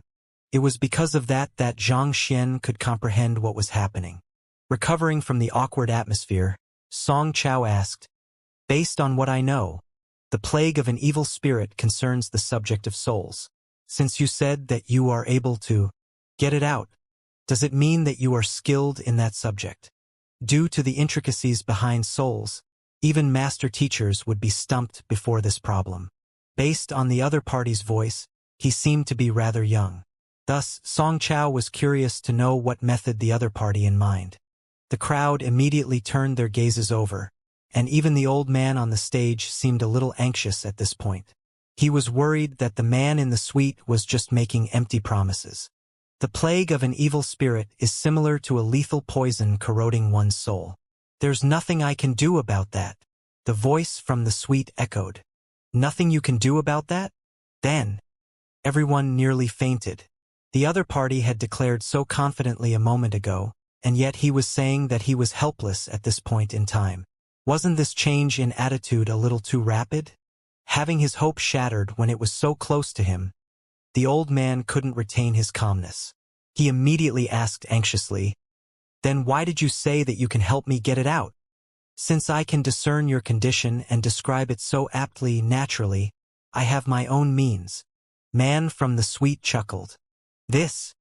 The old man was baffled. The other party had clearly stated that he was helpless toward the plague of the evil spirit. But now he was claiming that he had a solution in mind. Was that fellow playing him a fool, or was there some secret meaning behind those words that he failed to comprehend? Just as the old man was still stuck in bewilderment, the voice from the suite continued, "All right, hand the soulless metal humanoid to me, and I'll solve your problem. There are too many people here, so it's not convenient for me to go into detail." "All right." After a moment of hesitation, the old man surveyed the surroundings and bowed. "I thank everyone here for participating in the auction of the soulless metal humanoid. Pardon me, but I've managed to find a buyer already. Thus, I can only apologize to everyone here." After finishing his words, the old man grabbed the soulless metal humanoid. "Who?" With a light smile, the old man put the metal humanoid lying vertically on the stage away before walking off. "Young master, what do we do?" Seeing that the buyer had been confirmed, the elder in Suite 23 started to panic. The young master had come over excitedly with a huge fortune in hand just to buy this soulless metal humanoid, but in the end, he didn't manage to spend a single cent. He could still accept it if the other party's financial ability was above that of his, but the problem was that, The other party managed to win over the metal humanoid with just a single word without spending a single cent. The more he thought about it, the more dismal he felt. What else can we do? Are you able to expel the evil spirit plaguing him? Song Chao asked with a darkened complexion. I can't. The elder shook his head. The plague of a spirit involved the subject of soul. Even though his cultivation and knowledge were impressive, there was nothing we could do about the seller's problem as well. Forget it. Go and look into who the person in Suite 1 is. We'll decide on our actions afterward. Song Chao instructed. Yes. The elder nodded his head. If he didn't even know who the enemy was, how could he make suitable preparations? To be capable of produce a 7th-level painting, discern that the seller is plagued by an evil spirit, and show no interest in 4-star tutelage jade tokens, that person in Suite 1 sure is a mysterious figure. Investigate him. Make sure to dig up every single bit of information about him. Song Chao wasn't the only curious one. Everyone in the auction was also dying to know whom that formidable figure in Suite 1 was, especially given how he was able to get Hall Master Sai willingly share his suite with him. This is the soulless metal humanoid? In a vast room in the appraiser hall, Xianxia studied the puppet on the floor in interest. The sale of the soulless metal humanoid meant that the auction had come to an end. Under manager Luo's lead, the old man was brought to the room. The metal humanoid was around the size of a real human, but its physique was much more muscular. As though crafted using metal, its skin was also gold in color. It was hard to tell the person's original appearance under the metal coating. Knowing that this wasn't the time to be examining the object, Xianxia stored it in his storage ring right after confirming the product was authentic. Then, he turned to look at the old man before him. Mister, please cure me of my affliction. The old man hurriedly clasped his fist. In truth, after seeing that the other party was a young man, he suffered a breakdown. After all, no matter how talented a person was, his extent of knowledge was still limited by his age. He thought that the person who was able to tell that he was plagued by an evil spirit should at least be an old man who was beyond his 60s. He didn't think that the other party would be so young, and he found it hard to believe that such a young person could cure him of his affliction. If not for the other party pointing out his condition accurately, he would have surely thought that this was a scam. Nodding his head, Xianxia started circling around the other party silently. Then, lifting his eyebrow, he said, Hall Master Sai and Elder Jean, I have something that I would like to trouble you too. Xianxia, there is no need to stand on ceremony. Feel free to speak whatever that's on your mind. The duo nodded. Even though each of their cultivation was higher than the lad before him, the latter had simply performed too many extraordinary miracles. They didn't dare view him as a junior. Simple. Xianxia sent a telepathic message over. This. Hearing Xianxia's message, the duo stared at one another in shock. After a moment of hesitation, Hall Master Sai awkwardly asked, Xianxia, surely this isn't good. Just do as I say. I know what I'm doing. Xianxia nodded. All right. The duo gritted their teeth. Seeing the look of difficulty on the faces of the two elders, everyone was perplexed, especially the old man selling the soulless metal humanoid. Does my treatment require the help of these two? Pardon me. Just as he was perplexed, he heard Hall Master Sai and Jean Songhai harumph at the same moment. Then, the duo lifted their palms and 2 surges of Jinqi surged into the surroundings, sealing the entire area from the world. What are you all trying to do? The old man frowned. Through this action, the duo had sealed his path of escape. In other words, they planned to make a move on him. Do you all intend to steal the soulless metal humanoid? Upon realizing something, the old man's eyes narrowed. The soulless metal humanoid was incomparably valuable. As just a transcendent mortal 2-dan pinnacle cultivator, he was still a far way from becoming one of the top experts of the Myriad Kingdom Alliance. He knew that if he were to spread the word, there was a high possibility that someone might come after him for it. Thus, as soon as he obtained the object, he immediately rushed to the appraiser hall. He felt that given the appraiser hall's reputation, They shouldn't conduct despicable acts like stealing the goods of its customers. Yet to think that the respectable hall master would make a move on him himself. Xianxia. Luo Qin also didn't expect such a sight to occur, and his face paled. To think that Zhang Xian would resort to this eventually. If the appraiser guild were to commit such actions, the reputation of the auction hall would also go down to the drain. An auction hall that had lost its credibility would surely lose all of its customers. Don't worry. If I intended to kill him, he would already be long dead. There would have been no need for us to seal his surroundings at all. Zhang Xian rolled his eyes. No matter what, he was a master teacher. The other party should have been able to see through the benevolent face he had. Why was the other party treating him as though a villain who would resort to such petty crimes? To kill a person and rob him of his possession. To think that you can even think of this. It was just a soulless metal humanoid. Its value still wasn't sufficient for Zhang Xian to go to such an extent. That's good. Hearing Zhang Xian's promise, Luo Qin heaved a sigh of relief. Turning around, he saw Hall Master Sai and Elder Jean making a move simultaneously. The old man could barely take 2 blows before he was subdued. Then, the duo sealed his cultivation, leaving him completely powerless. These two were top-notch experts. With their strength, dealing with a transcendent mortal Tudan pinnacle cultivator was a walk in the park. Seeing that the other party had only sealed his cultivation, the old man knew that he was overthinking it, and he heaved a long sigh of relief. But still, baffled by the condition, he asked, "What do you all intend to do? Didn't you ask me to expel the evil spirit in you? If we don't limit your movement, how can we expel the evil spirit?" Zhang Xian smiled. Hearing that the sealing of his cultivation was a necessary procedure to expelling the evil spirit, the old man nodded his head and said, "I see. I'll be depending on you then, Mr. Un." Nodding his head, Zhang Xian stepped forward. The edges of his lips slowly curled up as he raised his hands. Pa! His palm struck the other party's face. "You!" The strike had caused the old man to flip on the spot and crash onto the floor. Dumbfounded, the old man stared at Zhang Xian with widened eyes. What was going on? In exchange for the soulless metal humanoid, you are supposed to expel the evil spirit within me. Yet you had someone seal my cultivation first before, then came over here to slap me. What are you up to? The old man was just about to ask about the situation when a kick came flying toward him. Pong! What is going on? His words were jammed back into his mouth by the kick, and he was sent flying a few meters away. Struggling to his feet, the old man's eyes were filled with fury. He was about to turn insane at any point now. But of course, he wasn't the only one that was about to turn insane. Everyone in the room looked as though they had seen a ghost. This was especially so for Luo Qin.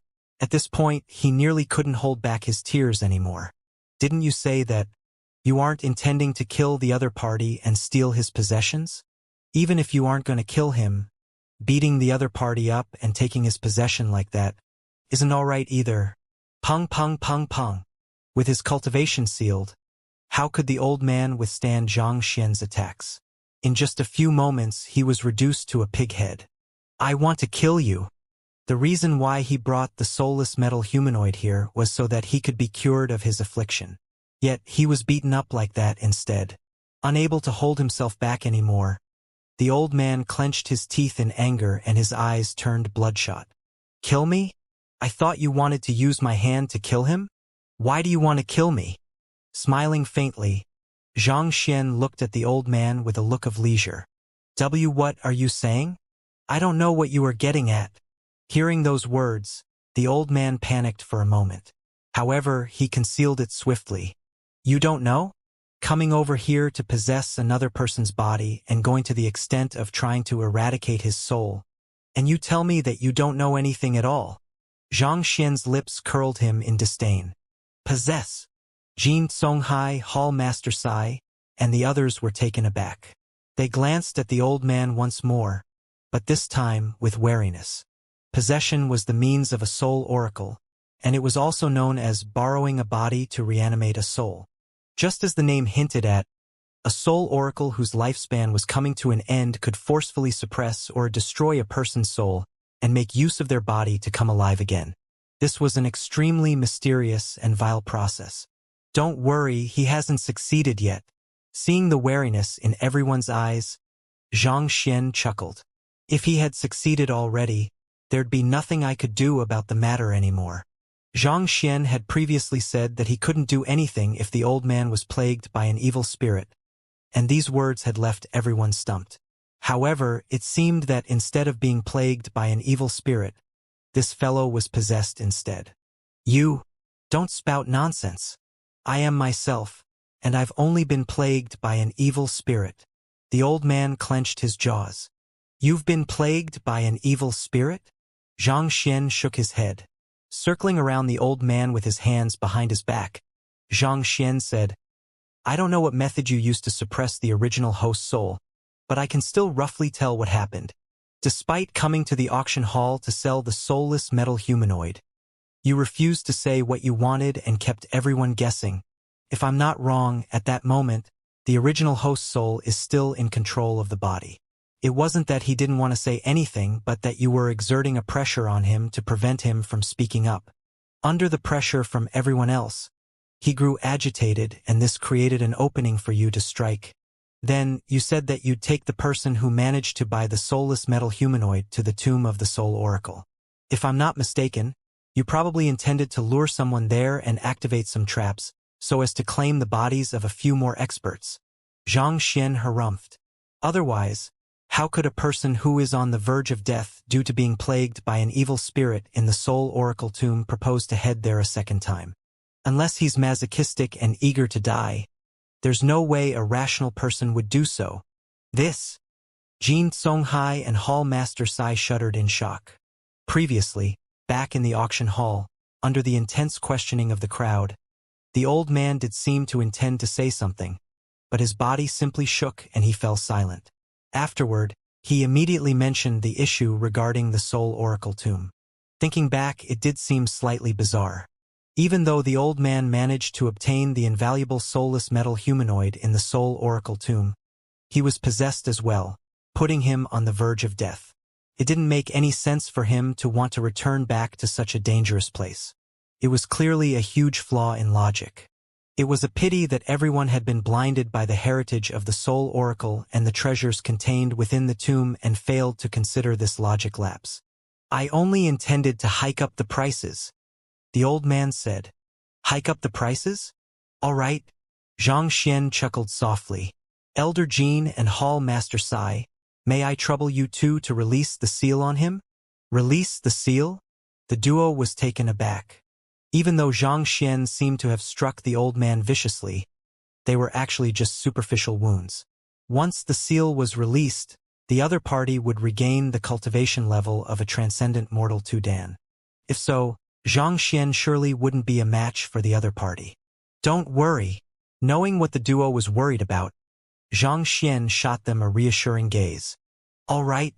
Even though Xianxia was still young, he never did anything he wasn't certain of. Thus, the duo let go simultaneously. Who? The seal suppressing the old man's cultivation vanished and strength returned to his body. Humph, since you all aren't capable of expelling the evil spirit at all, I'll be taking my leave. Farewell. After the seal was released, the old man heaved a sigh of relief and prepared to leave. However, barely after he took 2 steps, a young man blocked his path. Ha, with just your cultivation, do you think that you can stop me?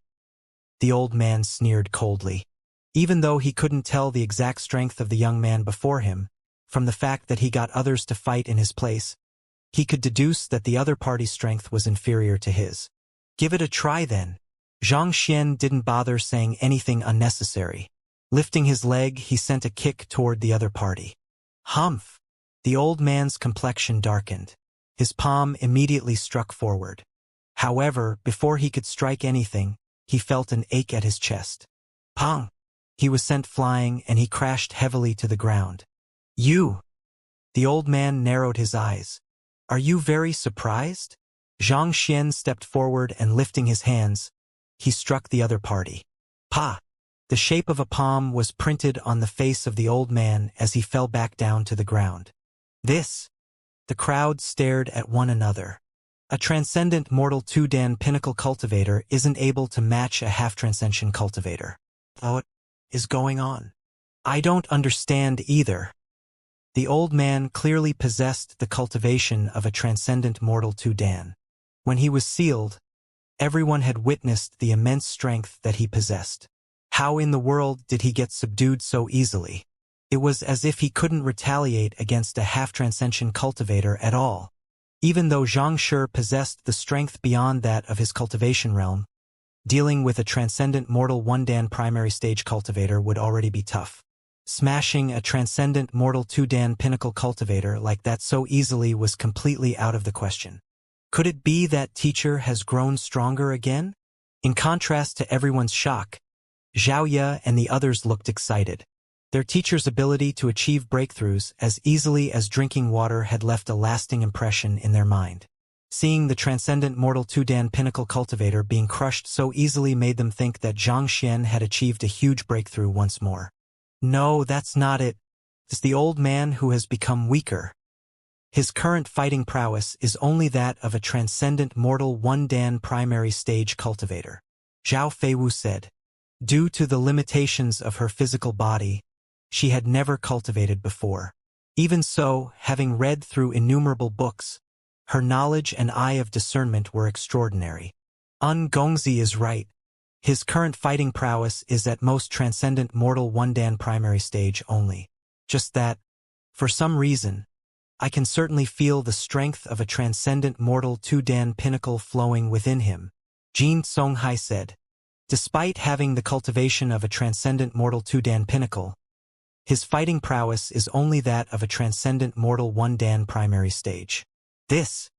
Hearing those words, Xiaoya and the others were baffled.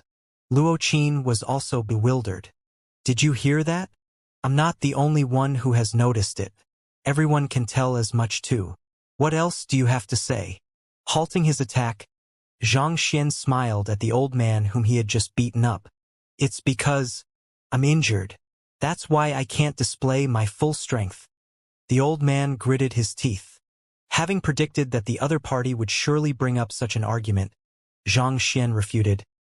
Even if you're injured, it's impossible for your strength to fall by 2 realms. Xianxia, what's going on? Seeing that the old man was unable to explain himself, Hall Master Sai couldn't hold back his curiosity anymore and asked. Simple. The strength of the soul possessing and the person being possessed are of different cultivation. If I'm not mistaken, the one possessed has the cultivation of transcendent mortal 2-Dan pinnacle, whereas the soul possessing only has the cultivation of transcendent mortal 1-Dan primary stage.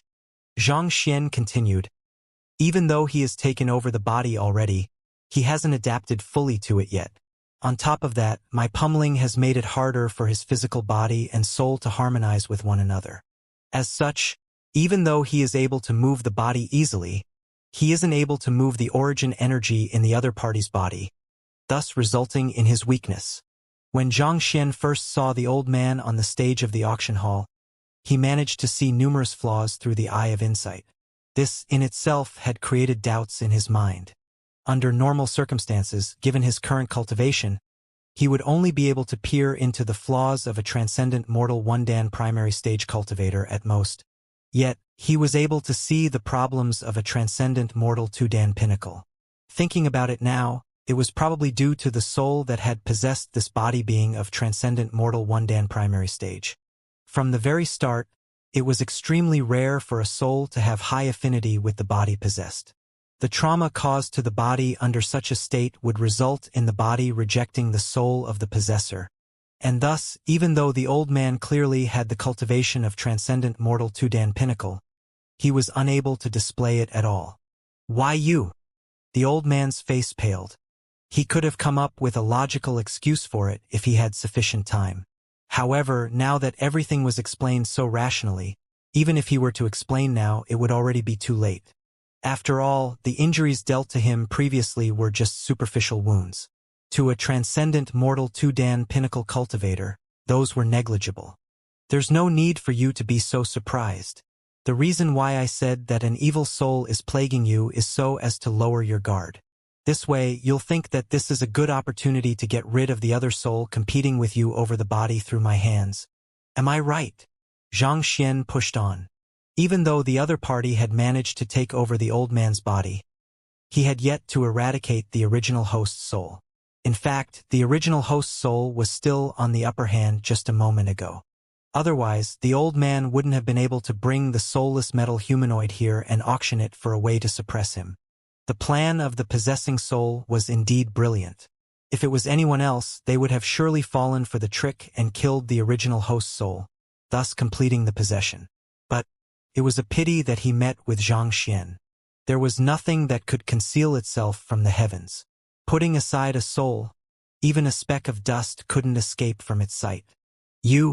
Since you've managed to see through it, there's no need for me to hide any longer. That's right. I possessed this fellow. Seeing that there was no way to hide anymore, the old man stood up and harumphed coldly. To think that it is really true. A transcendent mortal 1-dan soul possessing a transcendent mortal 2-dan pinnacle cultivator's body. Hearing the other party agree to it, everyone's faces turned pale. There were almost 2 realms of difference between transcendent mortal 1-dan primary and transcendent mortal 2-dan pinnacle. That was an entire world of difference in terms of fighting prowess. It was a gap that was impossible to breach. Yet, the soul still managed to possess the body successfully. How in the world did it succeed? That was way too fearsome. It's good that you've admitted to it. In truth, all those that I said before are just my conjectures. If you didn't admit to it, I would have no way of proving the matter. Xianxia said. What Xianxia said was the truth. The Library of Heaven's Path only reflected flaws.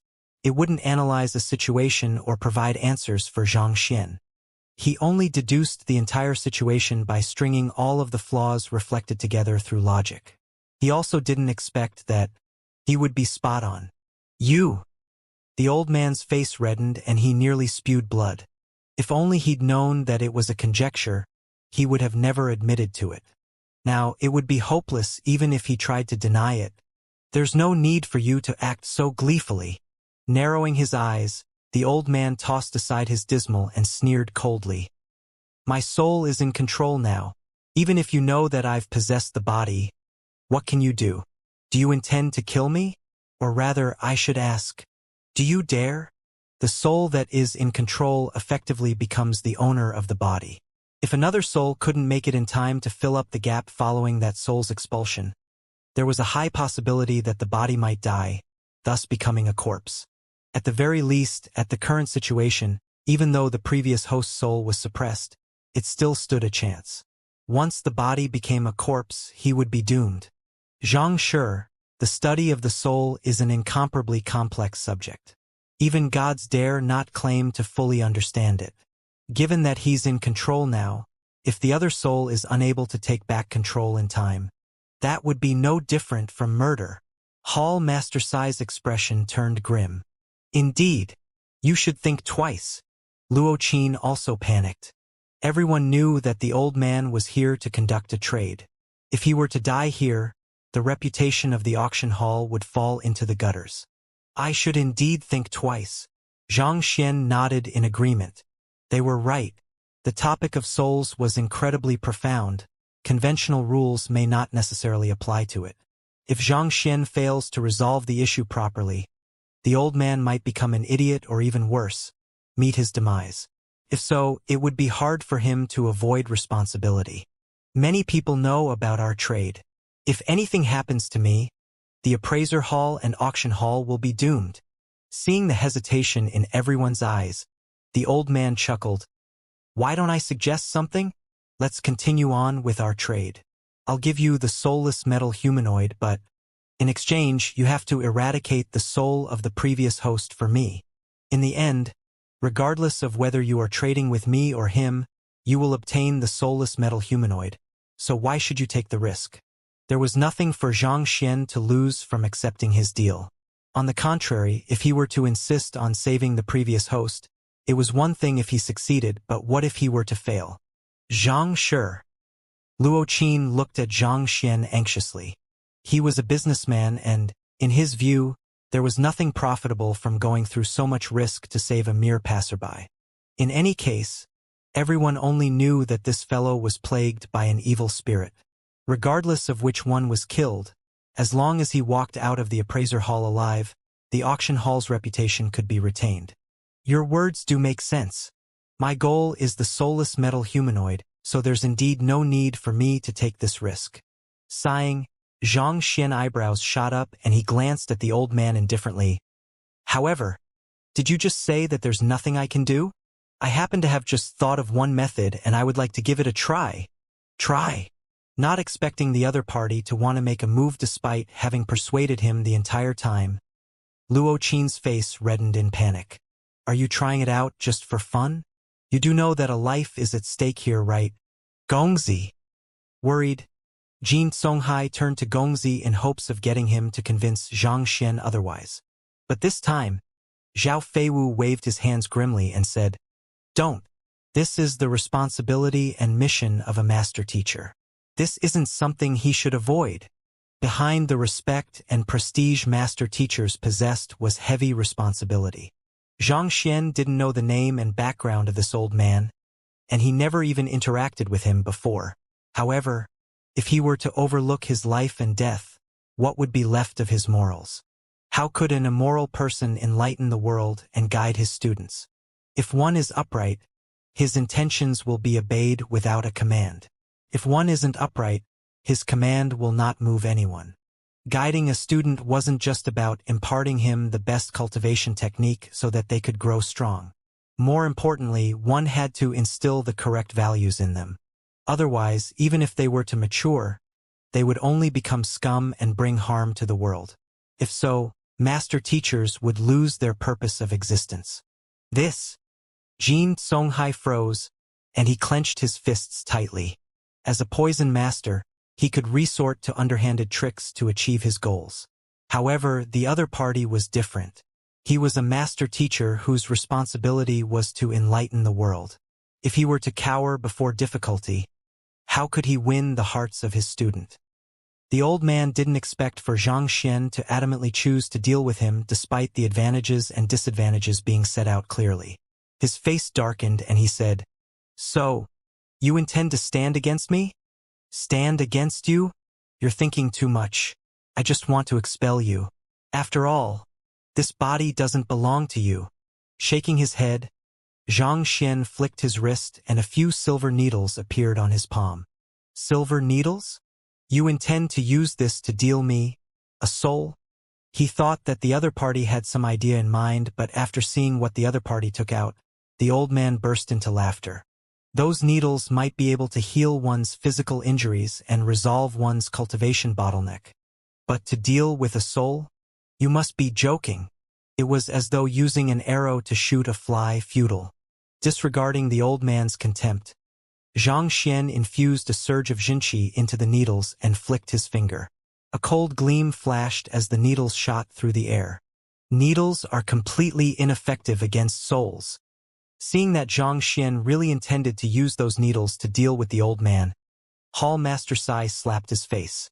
Given how confident the other party was, he thought that he might have some good idea in mind. In the end, it seemed like the other party intended to just try everything that seemed plausible. Hall Master Sai had read quite a few books on soul oracles, and so he knew a bit about souls.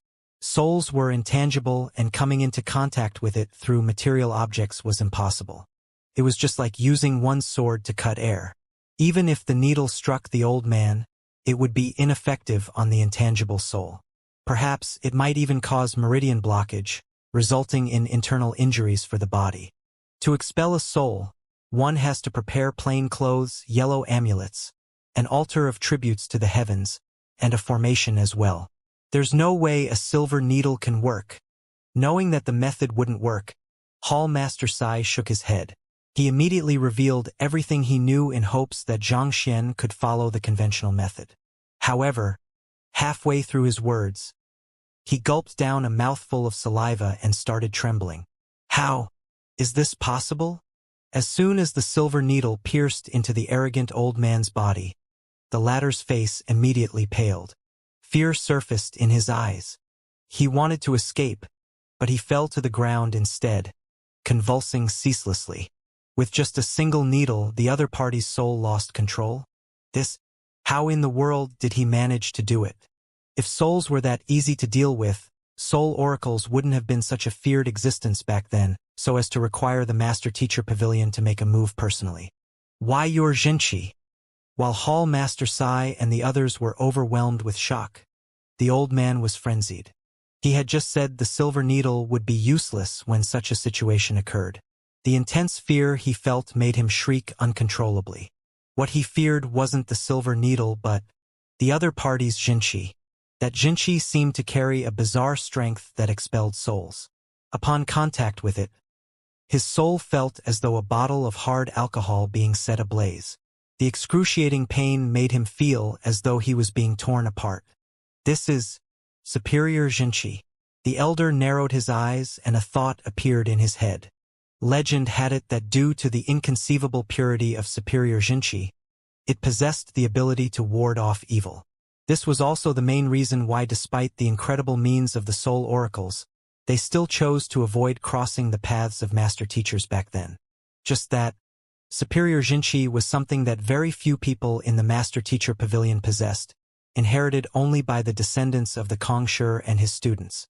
Why in the world did this fellow possess it as well? Could this fellow be a descendant of Kongshi's lineage as well? If that was the case, he was truly an existence to be feared. He had only barely escaped from the Eerie Tomb and he just had to meet with this person. Fate sure was cruel. No, if this continues on, I'll surely die. As the number of silver needles on him increased, Xianxia was constantly being transmitted over via the tip of the needle, threatening to tear him apart. The old man's eyes turned crimson. Superior Xianxia was the bane of soul oracles. If this were to go on, there would be only one result. He would be incinerated into oblivion. I have to find someone to possess.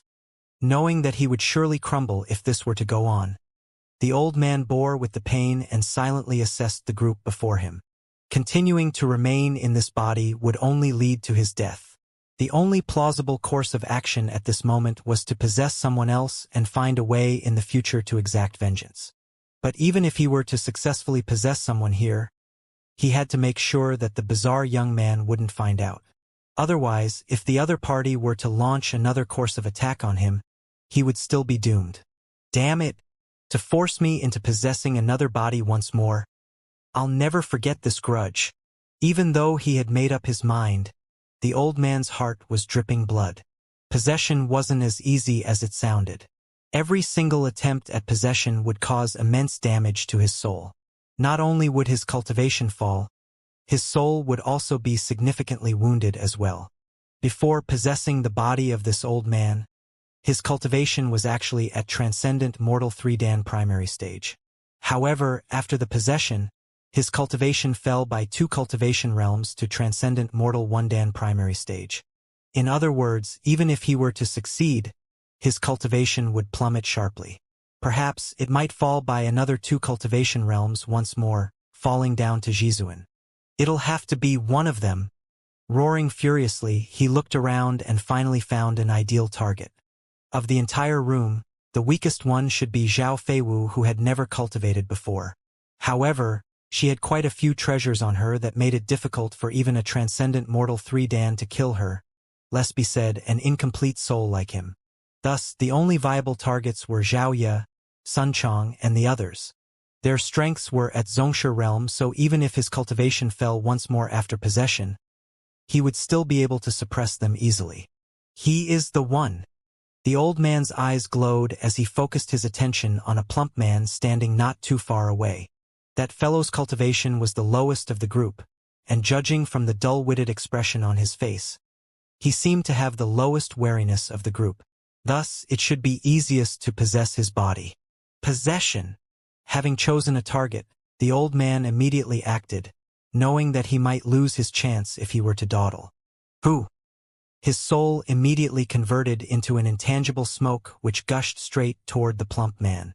Put on. As soon as the soul left, The old man's body immediately froze and fell motionless. He's gone. Upon seeing the changes, Hall Master Sai cheered in delight. The lack of reaction meant that there was no soul to control the body at the moment. Most probably, the possessing soul was driven into a corner some method of this Xianxia, leaving it with no choice but to escape. When the young man said that he was going to give it a try, Hall Master Sai thought that the possibility would surely be extremely slim. Never in his dreams did he expect that the other party would succeed so easily. Then, the unconscious old man suddenly jolted and his eyes slowly opened. As the possessing soul escaped, the original soul was finally free of its shackles, allowing it to regain control over the body. I am itinerant cultivator Luo Zhu. Thank you Xianxia for saving my life. Even though his soul had been suppressed during this period of time, he was still able to see the entire proceedings clearly. He knew that if it wasn't for this young man's persistence, the one to die would have surely been him. No amount of words could express the gratitude he felt for the other party. Standing up, he was just about to express his deep gratitude when a sound echoed not too far away. Achoo! A plump man standing a short distance away suddenly felt a gust of chill and shivered. This is bad. He is being possessed. Hearing the sneezing sound, the old man Luo Zhu suddenly remembered something. His eyes narrowed and he immediately exclaimed. A cultivator's body is tempered by jinqi, making them invulnerable to common illnesses. Under normal conditions, they would never sneeze. Back then, when Luo Zhu was being possessed, he also sneezed. Given that the fellow had just left and this plump man immediately sneezed, it was clear that he was trying to take over the body of the latter.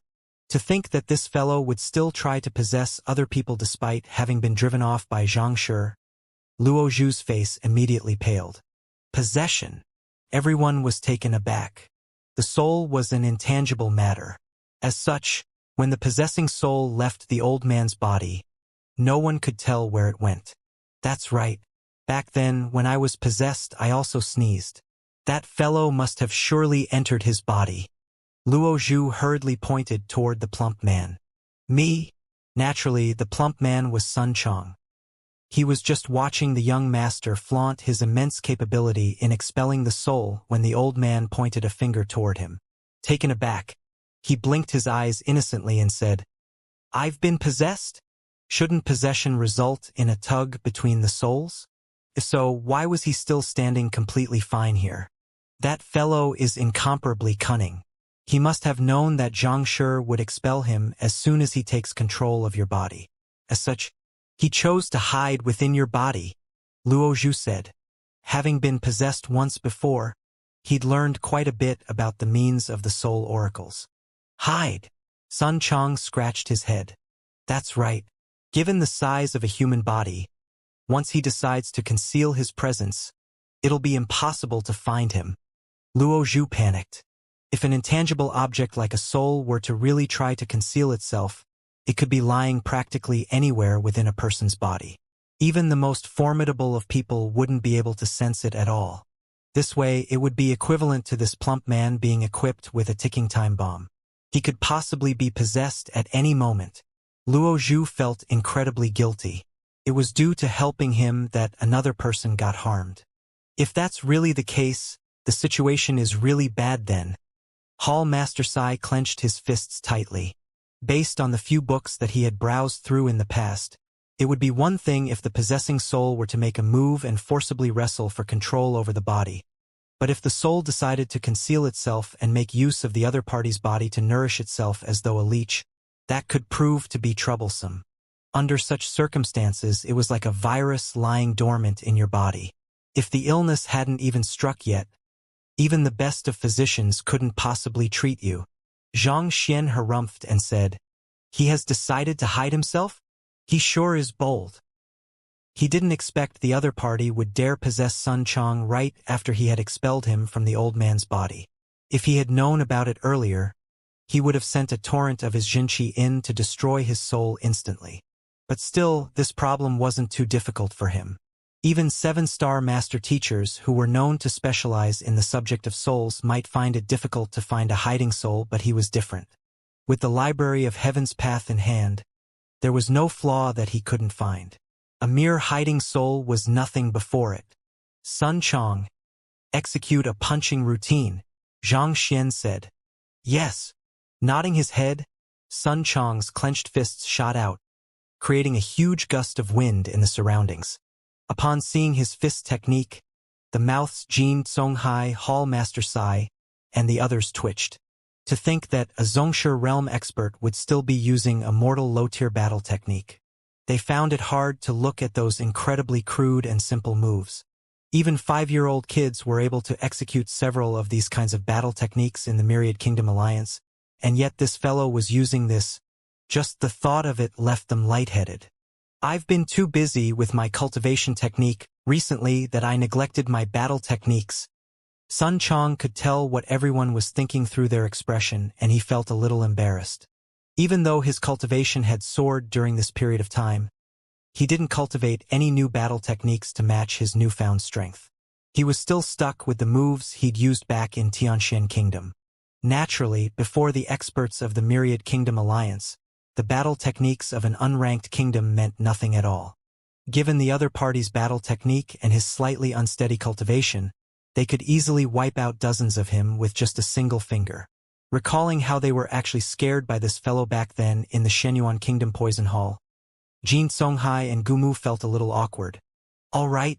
Ignoring the expression of the crowd, Zhang Xian had already managed to find the location where the soul was hiding after a book was compiled in the library of Heaven's Path. Taking out a silver needle, he immediately pierced it into the spot. Puha! As soon as the silver needle pierced into Sun Chong's body, a piercing scream echoed from within. Why you? How did you know I was here? An agitated ripple of a soul echoed by everyone's ears as though a voice. Clearly, that fellow who possessed Sun Chong didn't expect to be found in an instant. If you get out now, I will spare your life. Zhang Xian harumphed as Jinqi rumbled on the tip of the silver needle. Get out? Humph. Since you want to destroy me, let's die together then. This fellow is only of Zhongshe realm. I might be unable to devour Luo Zhu, but devouring this fellow still isn't a problem at all. Even if you were to kill me, what you will be left with is just a corpse. The frenzied thoughts of the soul came gushing out. Don't harm the innocent. Luo Zhu anxiously stepped forward. Even he had nearly failed to hold on while wrestling control with the other party.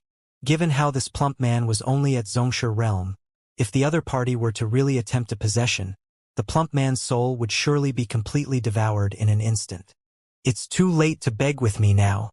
Along with the furious howling of the soul, a powerful aura abruptly engulfed Sun Chong, striking his consciousness, attempting to devour him altogether. Since I'll die anyway, I'll recoup my losses by dragging one or two down with me. After killing him, I'll devour the others as well. How are you going to do about it? Do you think you can be bound down a soul? Haha. Ah, the heck. What is this? Hey, save me. Just as the soul was gleefully trying to devour Sun Chong whole, a frightened scream suddenly echoed, following which, everyone felt the aura of the incomparably arrogant and powerful soul shatter apart, as though a balloon placed atop of a pot of sizzling oil. What happened? Luo Zhu was dumbstruck. Hall Master Sai and the others also widened their eyes in shock. They had clearly felt the soul's killing intent for themselves previously. Why did it suddenly begin to shout in agony, as though it had seen a ghost? Did Zhang Shi do something? Everyone hurriedly turned to look at Zhang Shi, only to see him dumbfounded, unable to comprehend what was going on. Turning to look at Sun Chong once more, his eyes were widened and he shook his hands frantically. It wasn't me! Boom! Before he could finish his words, the aura of the plump man suddenly surged as though he had eaten some incredibly nutritious tonic. His cultivation realm soared swiftly from Zhongshe realm primary stage. This is nourishment of the oracle soul, leap in cultivation. Luo Zhu and Hall Master Sai's vision suddenly turned dark simultaneously. What does that mean? Zhang Xian asked.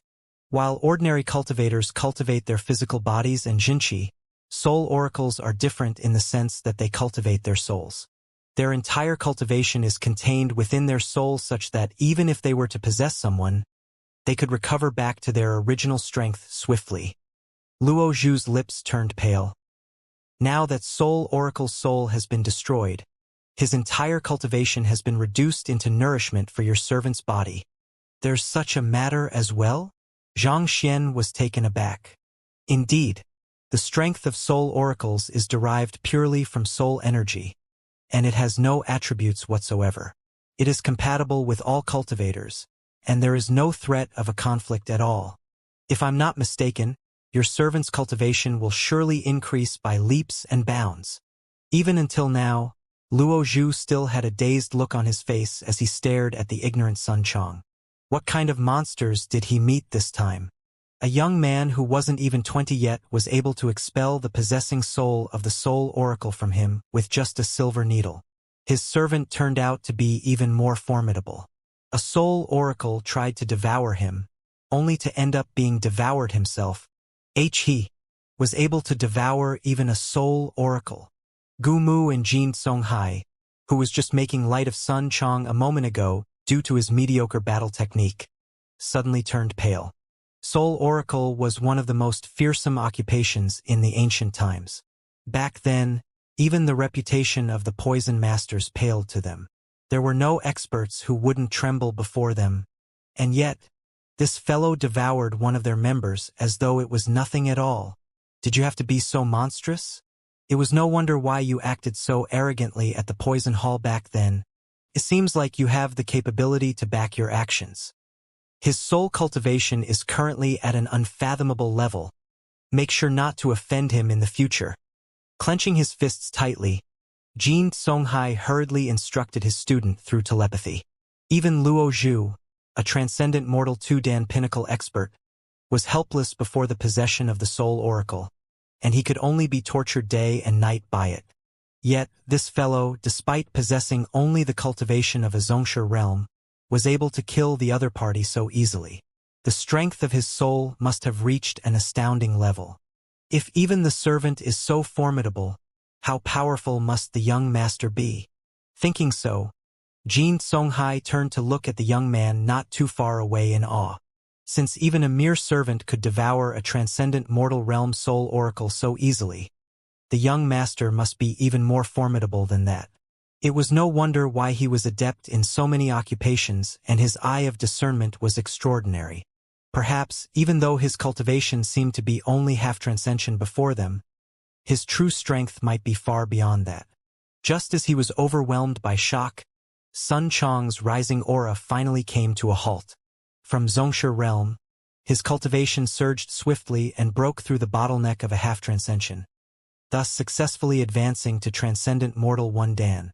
Even though the cultivation of a soul oracle would plummet after a possession, that fellow was devoured even before he had a chance to possess him. In other words, the energy his soul harnessed was still that of a transcendent mortal 1-dan. Having devoured the entire strength of a transcendent mortal 1-dan soul, Sun Chong's cultivation managed to soar above Xianxia's, reaching transcendent mortal 1-dan intermediate stage. However, as this energy came from an external source, Sun Chong's ability to drive it was still immature. As such, his fighting prowess was still far beneath Xianxia. My cultivation. Sensing the change in his body, Sun Chong blinked his eyes blankly. Even until now, he hadn't made sense of the situation yet. Wasn't that fellow going to devour him? Did the other party's compassion suddenly work up, and knowing that since he was going to die, he allowed himself to be devoured instead? It's the Jinqi that young master left within me. Quickly turning his gaze into his body, he soon came to a realization. Back then, when he went to Shenyuan Kingdom Poison Hall, fearful for his safety, the young master had left a surge of Jinqi in his body. However, he ended up not using it in the end, and gradually he forgot about the matter. And previously, when the soul tried to devour him, the surge of Jinqi immediately gushed forward to protect him, reducing the assailant into ashes. In reality, his guess was spot on. That was indeed the case. When Zhang Xian treated Luo Zhu previously, in order to prevent the other party from realizing the uniqueness of the Heaven's Path Jinqi, He only infused a tinge of it in each silver needle. On the other hand, he'd left an entire surge within Sun Chang's body. That was a difference in quantity of nearly 1,000 times. The soul of that soul oracle had already been wounded before, so how could it possibly survive that onslaught? Thank you, young master. Coming to a realization, Sun Chang was just about to run forward to thank the young master for saving his life when, unbeknownst to him, the calm young master was already standing before Luo Zhu. Elder Luo Zhu, is it? May I ask you, where did you capture the soul oracle from? Can you get a few more here, so that my students can make a breakthrough in their cultivation as well? Luo Zhu. Hall Master Sai. Other people would tremble in fear upon hearing the reputation of the soul oracle, escaping as far as they could. And yet, this fellow actually wanted to obtain a few more so that his students could make a breakthrough? Everyone felt their lower jaws falling to the floor, and they nearly spurted blood. If anyone else had said such words, they would definitely doubt if they had gone mad. However, after the incident with Sun Chang, they knew that the other party was making an earnest request, capturing soul oracles to raise one's cultivation. Big brother, are you treating that fearsome occupation as a nourishment pill? Wiping the cold sweat off his forehead, Luo Zhu hurriedly explained that, Xianxia, the soul oracles have already died out. It's been that way since ancient times. The reason why this one was still alive is probably because it made use of some secret art to put itself in a dormant state, and I only happened to wake it up unintentionally. There won't be many of such exceptions in the world. Soul oracles didn't number many, even during the ancient times, and after the crusade the Master-Teacher Pavilion launched against it back then. Those who survived could be counted on one's hands. To find even one required immense luck. Did you think that they are like potatoes and carrots on the street, and you can easily fill a sack of them anywhere? To find a few to augment the cultivation of your students, you sure know how to dream. There aren't many of them? That's truly a pity. Xianxia sighed in disappointment. Seeing how easily Sun Chang advanced from Zhongshi realm to transcendent mortal Wundan as easily as though eating or drinking, if he were to manage to obtain a few of them, he wouldn't have to worry about the cultivation of Xiaoya and the others. If they could reach transcendent mortal realm, they would surely be a great assistance even if they were to reach the Myriad Kingdom Alliance. Knowing that finding other soul oracles depended heavily on luck, Xianxia decided not to dawdle on the topic. Thus, he turned to Luo Zhu and asked, "Right, about the soul oracle tomb where you found the soulless metal humanoid, can you tell us your story?" The others were also intrigued by the matter. Where in the world did this fellow obtain the soulless metal humanoid from? And how in the world did he end up getting possessed by a soul oracle? I can only blame my own greed for the matter. I found some possible clues to a soul oracle tomb on an ancient book, and thinking that there might be invaluable treasures housed there, I went over. In the end, I did manage to find a few soulless metal humanoids. However, right after I kept one of them, I was possessed by the soul oracle there. Flustered, I immediately escaped. Luo Zhu's face turned red in embarrassment. His experience was rather similar to what the others guessed. He managed to find a soul oracle tomb, so he entered it in search of treasure. Yet, he couldn't have expected that a soul oracle was lying in wait for a victim. After wrestling for many days, he felt that the other party was getting stronger and stronger, and he sensed that he would be doomed if this were to continue on.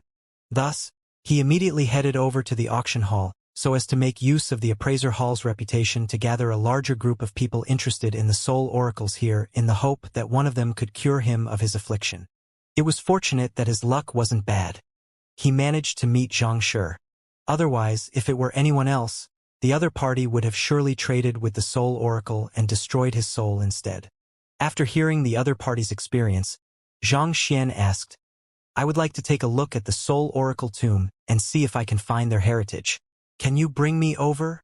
The reason why he came to Honghai City was to find the heritage of the soul oracles so as to find a method to wake Lu Chong up. Since there was an opportunity right before him, naturally he couldn't simply let it go. Go to the soul oracle tomb? Luo Zhu's body trembled in fear. The previous experience had already left him wary of the location. As such, He couldn't help but feel intense fear from the thought of having to return there. If you're worried, you can just tell me the location. I can head there alone. After hesitating for a moment, Luo Zhu clenched his jaws and said, There's no need for that. Since Xianxia has saved me, my life belongs to you. If you really intend to head there, I'll lead you over. If not for this Xianxia, his soul would definitely have been eradicated. The huge favor that the other party had shown him was definitely beyond the value of a mere soulless metal humanoid. However, Xianxia, you have to be careful. That place is treacherous, so I think that it would be best for you should make some additional preparations beforehand. Otherwise, I fear that, even with your extraordinary capability, you might still be caught off guard. Recalling the various sinister encounters in the tomb, Luo Zhu's heart shuddered. Xianxia nodded. To be capable of becoming one of the most feared occupation during the ancient times, soul oracles were anything but simple. Even though the Heaven's Path Xianxia had played a part as to why Sun Chang could devour the soul oracle so easily, more importantly, that fellow's soul had already declined to a very weak state after innumerable years of existence. On top of that, he had wrestled control with Luo Zhu for such a long period of time, so it wouldn't be wrong to say that he was already wearied out.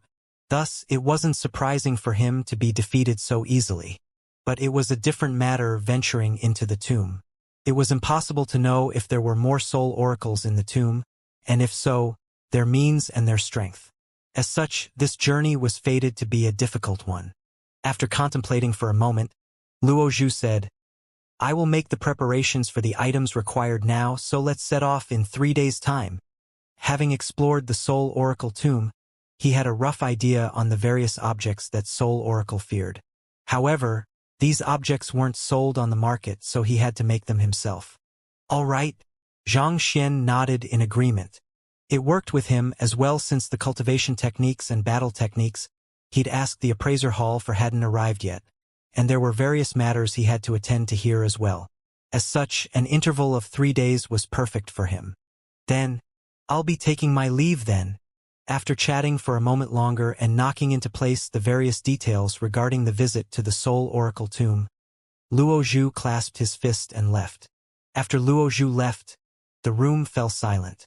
With a reddened face, Hall Master Sai asked, Xianxia, the bizarre heritage of the ancient Soul Oracle intrigues me as well, so I wish to take a look as well.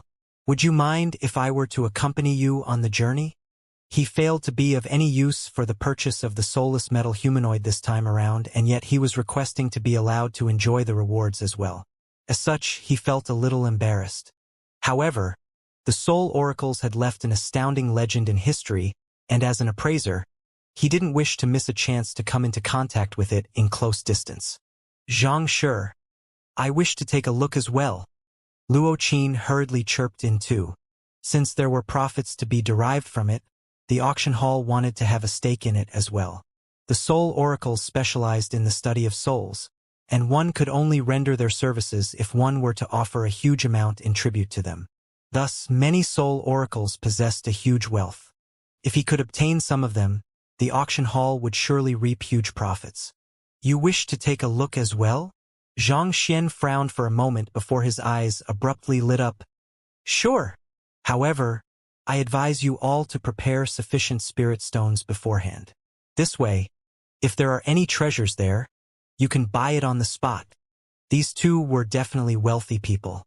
If there was anything of value in the tomb, he could sell it to them straight and earn some profits. Currently, gold coins were already useless to him. If he could obtain some more spirit stones, it would surely benefit both the cultivation progress of him and his students. Yes.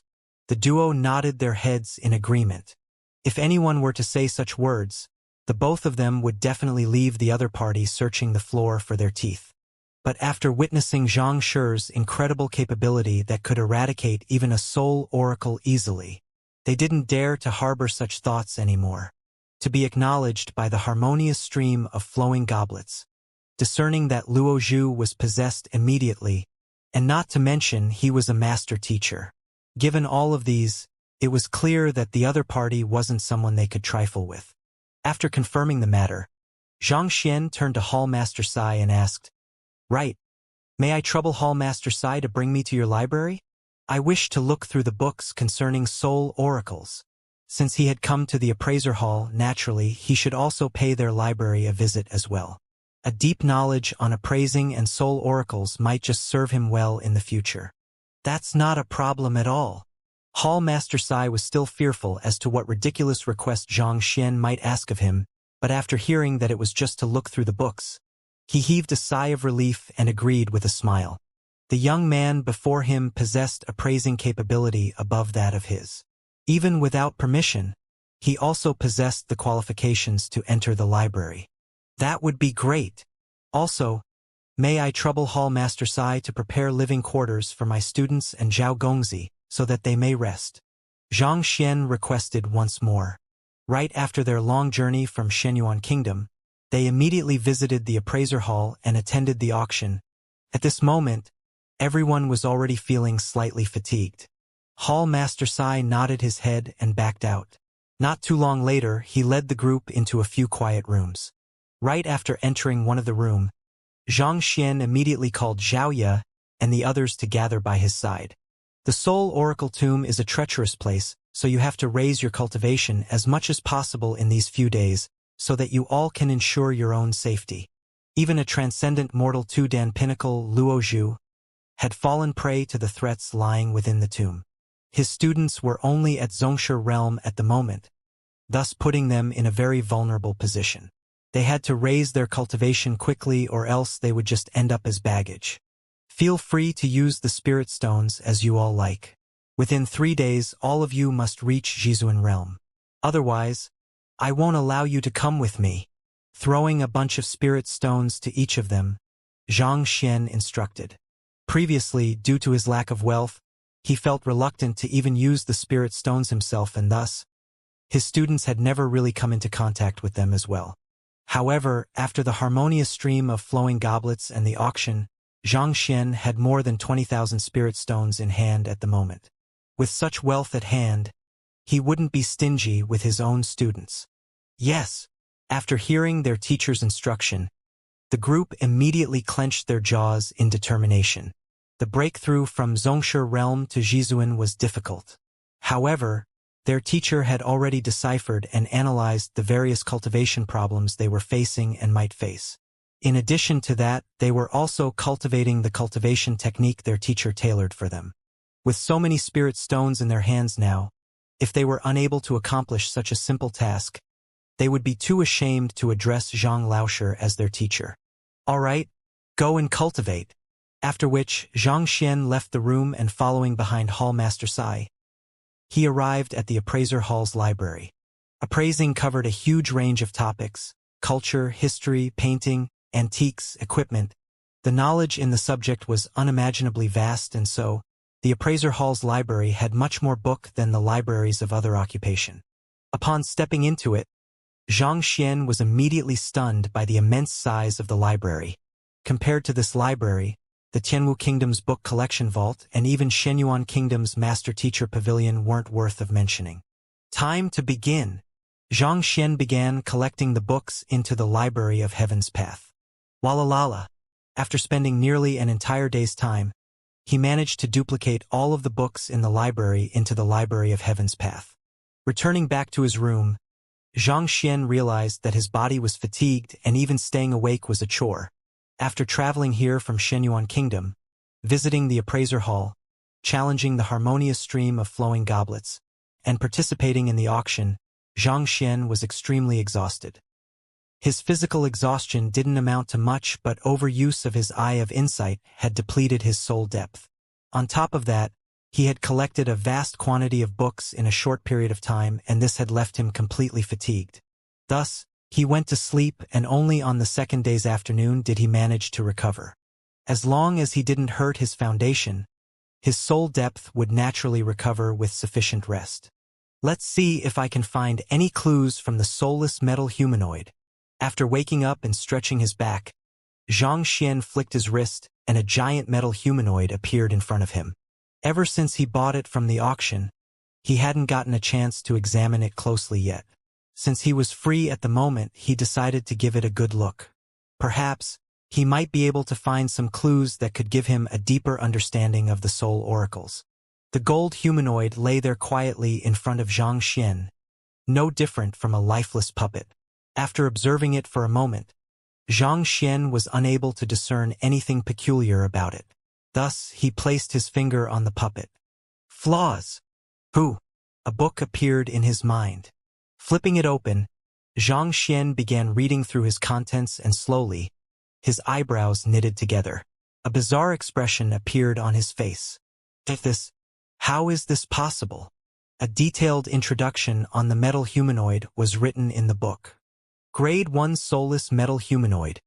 A unique puppet crafted by soul oracles.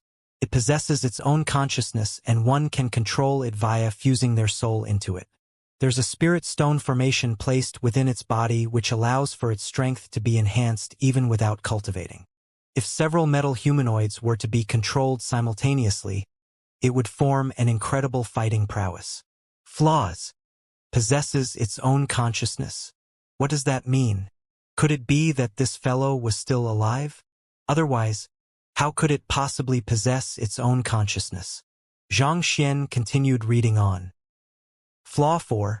Its soul has been willingly stripped from its body, leaving behind only a sliver of inextinguishable flame of life within its body. Thus, it cannot regain sanity. Flaw 5. Could it be that? Suddenly recalling something, Xianxia's face darkened. Legend had it that the soulless metal humanoids were crafted using living human beings. Initially, Xianxia still held some doubts toward this matter as legends tended to be exaggerated. However, from the looks of it, it seemed like it was true. The main reason why an inextinguishable flame of life within the body was probably prevent the body from rotting. In essence, the metal humanoid was no different from a person in a vegetative state. While it was a corpse on the surface, its body still retained equal flexibility as it did when it was still alive. A person's body was intricately linked to the soul. Once a soul was lost, a person would die and their soul would gradually decay. But if that were to happen, how could one forge the metal humanoids? Putting everything aside, it would take some time to coat the entire body with metal. If body were to be completely dead, it would probably decay before one could succeed in the process. Clenching his fists tightly, Xianxia was angered by the cruelty of Soul Oracle when he suddenly noticed something and shook his head. That isn't it. Their souls were stripped from them with their consent. Could it be that these people had done so willingly? It was written in the book from the Library of Heaven's Path that these people had allowed for their own souls to be extracted. In other words, the soul oracles didn't force this fate on them. The original host of the metal humanoids had consented to the matter themselves. That was also why an inextinguishable flame of life could be left behind. Otherwise, if they were to struggle, there was an extremely high chance that the entire soul would be destroyed. If that were to happen, it would be impossible to preserve the body, less to say, forge a metal humanoid. After thinking for a moment, Xianxia deduced most of the matter. Legend had it that some influential powers groomed teams of loyal death soldiers who would lay down their lives for their masters. The original host of this metal humanoid was probably the same as well. Groomed by the soul oracles. The purpose of their lives was to turn into metal humanoids and serve them for all eternity. Since most large powers chose to groom death soldiers, there was no reason why the soul oracles wouldn't. Besides, this type of occupation specialized in subject of souls. Brainwashing a cultivator to have them accept having their souls taken away from them was also a possibility. Fearsome. Sinister. To be able to make someone willingly allow himself to be turned into a puppet, soul oracles were indeed fearsome. He was just considering whether he should capture a few of them to devour them so as to raise his cultivation. However, after learning about their callous means, he shuddered. It was best for him not to take the risk. Continuing on, he soon finished browsing through the books. There wasn't anything much noteworthy in the latter part of the content. Most of them were just on the flaws of the soulless metal humanoid and the method to drive them. It's a pity that I can't use it. After reading through the contents, Xianxia shook his head in disappointment. The soul oracles specialized in the study of souls. and their souls were capable of leaving their body to control the puppet. However, Xianxia wasn't capable of doing so. Throughout his cultivation, he had never come into contact with any books detailing the cultivation of one's soul. In other words, even though he had reached half-transcension already, his soul was still firmly integrated in his body. He couldn't operate the two of them separately. This was just like driving a car. In order to drive a car, one had to get onto the driver's seat first. If one's soul couldn't leave one's body, one wouldn't be able to enter the metal humanoid to drive it. In truth, Xianxia had been thinking that if he could control it, it would be equivalent to gaining a transcendent mortal realm death soldier.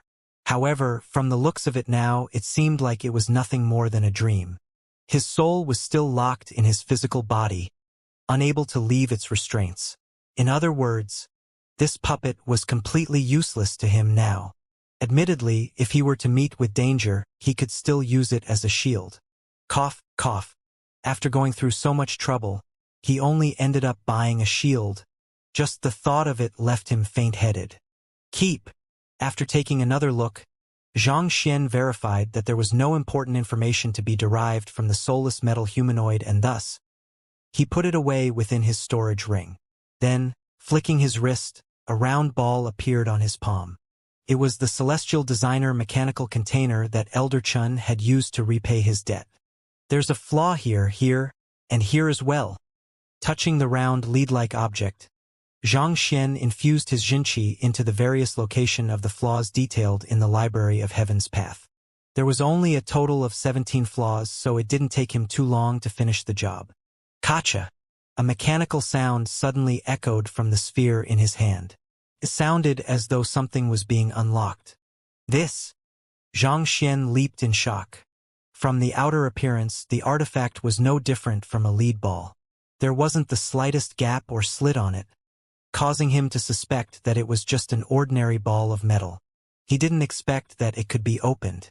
How exquisite!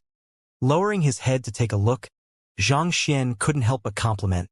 Could it be that this Celestial Designer Institute is something similar to the Beast Hall and Apothecary Guild? That it is somewhere celestial designers gather? Having duplicated the books throughout the entire Appraiser Hall, even though he hadn't assimilated all of the knowledge yet, he'd learned of another incredible occupation. Celestial Designer. This occupation didn't possess too much fighting prowess. Rather, the field they specialized in was machinery, and they belonged to the lower 9 paths.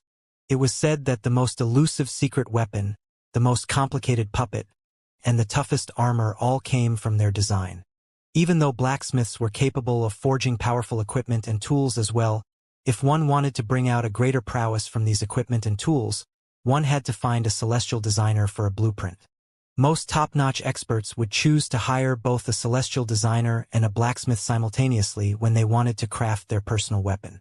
The tools designed by celestial designers tended to contain innumerable tricks within them, making it difficult for one to guard against such tools.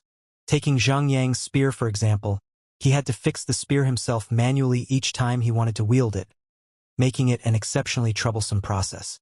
However, if a blacksmith were to craft something based on the design of a celestial designer, it could end up being an object similar to a chopstick that could extend to more than a zhang long, 3.33 m, upon a light click. Another example was this Celestial Designer mechanical container. The flaws recorded in the Library of Heaven's Path were probably the weaker points at which it was linked at. Only when exerting pressure precisely at these points could one open it properly. Otherwise, no matter how powerful one could do nothing about it. And if one were to use excessive strength, one might end up ruining the object contained within it as well. What kind of valuable object was stored in this container? Curious, Xianxia pried the Celestial Designer mechanical container open.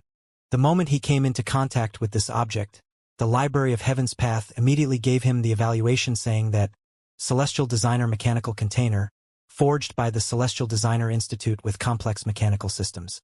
It can't be opened without knowing the specific sequences required to do so.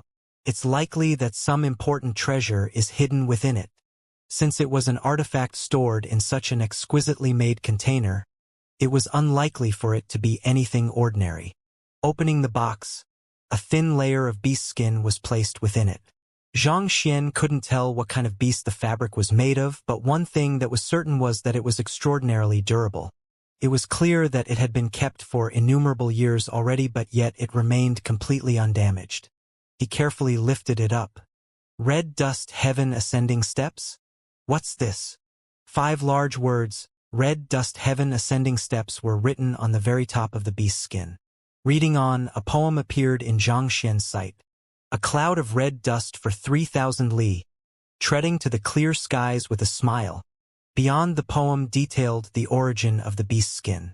The red dust heaven ascending steps originates from Sejong, one of Kongshi's students. On the day which he successfully mastered the technique, shouldering a massive mountain, with a single step, he appeared 3,000 li away and soared into the vast skies. With the grace from Sejong, our lineage is bestowed with the first scroll of heaven ascending steps to pass on to our descendants, so I hope that you can treasure this scroll. In order to prevent it from landing into the hands of outsiders, it's placed within a celestial designer mechanical container, so that no one except for those who carry our bloodline are capable of opening it. It's a movement technique? Coming to a realization, Xianxia's eyes lit up. Given that this was the creation of one of Kongshi's students, the value of the battle technique was unimaginable. It was no wonder why it was placed within a celestial designer mechanical container. Under normal circumstances, this container could only be opened with a unique method that only those who bear the bloodline of their lineage knew of. Naturally, Xianxia had no idea what that method was. The only reason why he could open it was due to him finding the flaws of the object through the library of Heaven's Path. It was just like a typical security system in his previous life. One could unlock it if one knew the password, but even if one were to forget it, one could still ask for an administrator to help them unlock it. That was the privilege that Xianxia was using now. The library of Heaven's Path was able to see through the very core of the container, allowing Xianxia to strike accurately at its fundamental flaws. Thus, no matter how tightly sealed or intricate the container was, it didn't make a difference to him. I wonder if there are any flaws in the battle technique left behind by Kongshi's student. Holding the secret manual, Xianxia muttered, "Flaws." It had already become a habit of his to check if there were any flaws in a battle technique. Since this skill was created by Kongshi's student, it must be of an unimaginable tier. However, no matter how powerful a skill was, it was impossible for it to be completely flawless. Who? A book appeared in Xianxia's mind. He hurriedly flipped it open to take a look. Only 42 flaws? Swiftly flipping through the book, Xianxia was astonished. As expected of a movement technique created by Kongshi's student, it was indeed a fearsome existence. Having only 42 flaws in a high-tier technique was truly a formidable accomplishment. In the battle techniques that Xianxia had flipped through previously, there were at least several hundred flaws. This was the reason why every single battle technique required more than 1,000 books to form the flawless Heaven's Path battle techniques.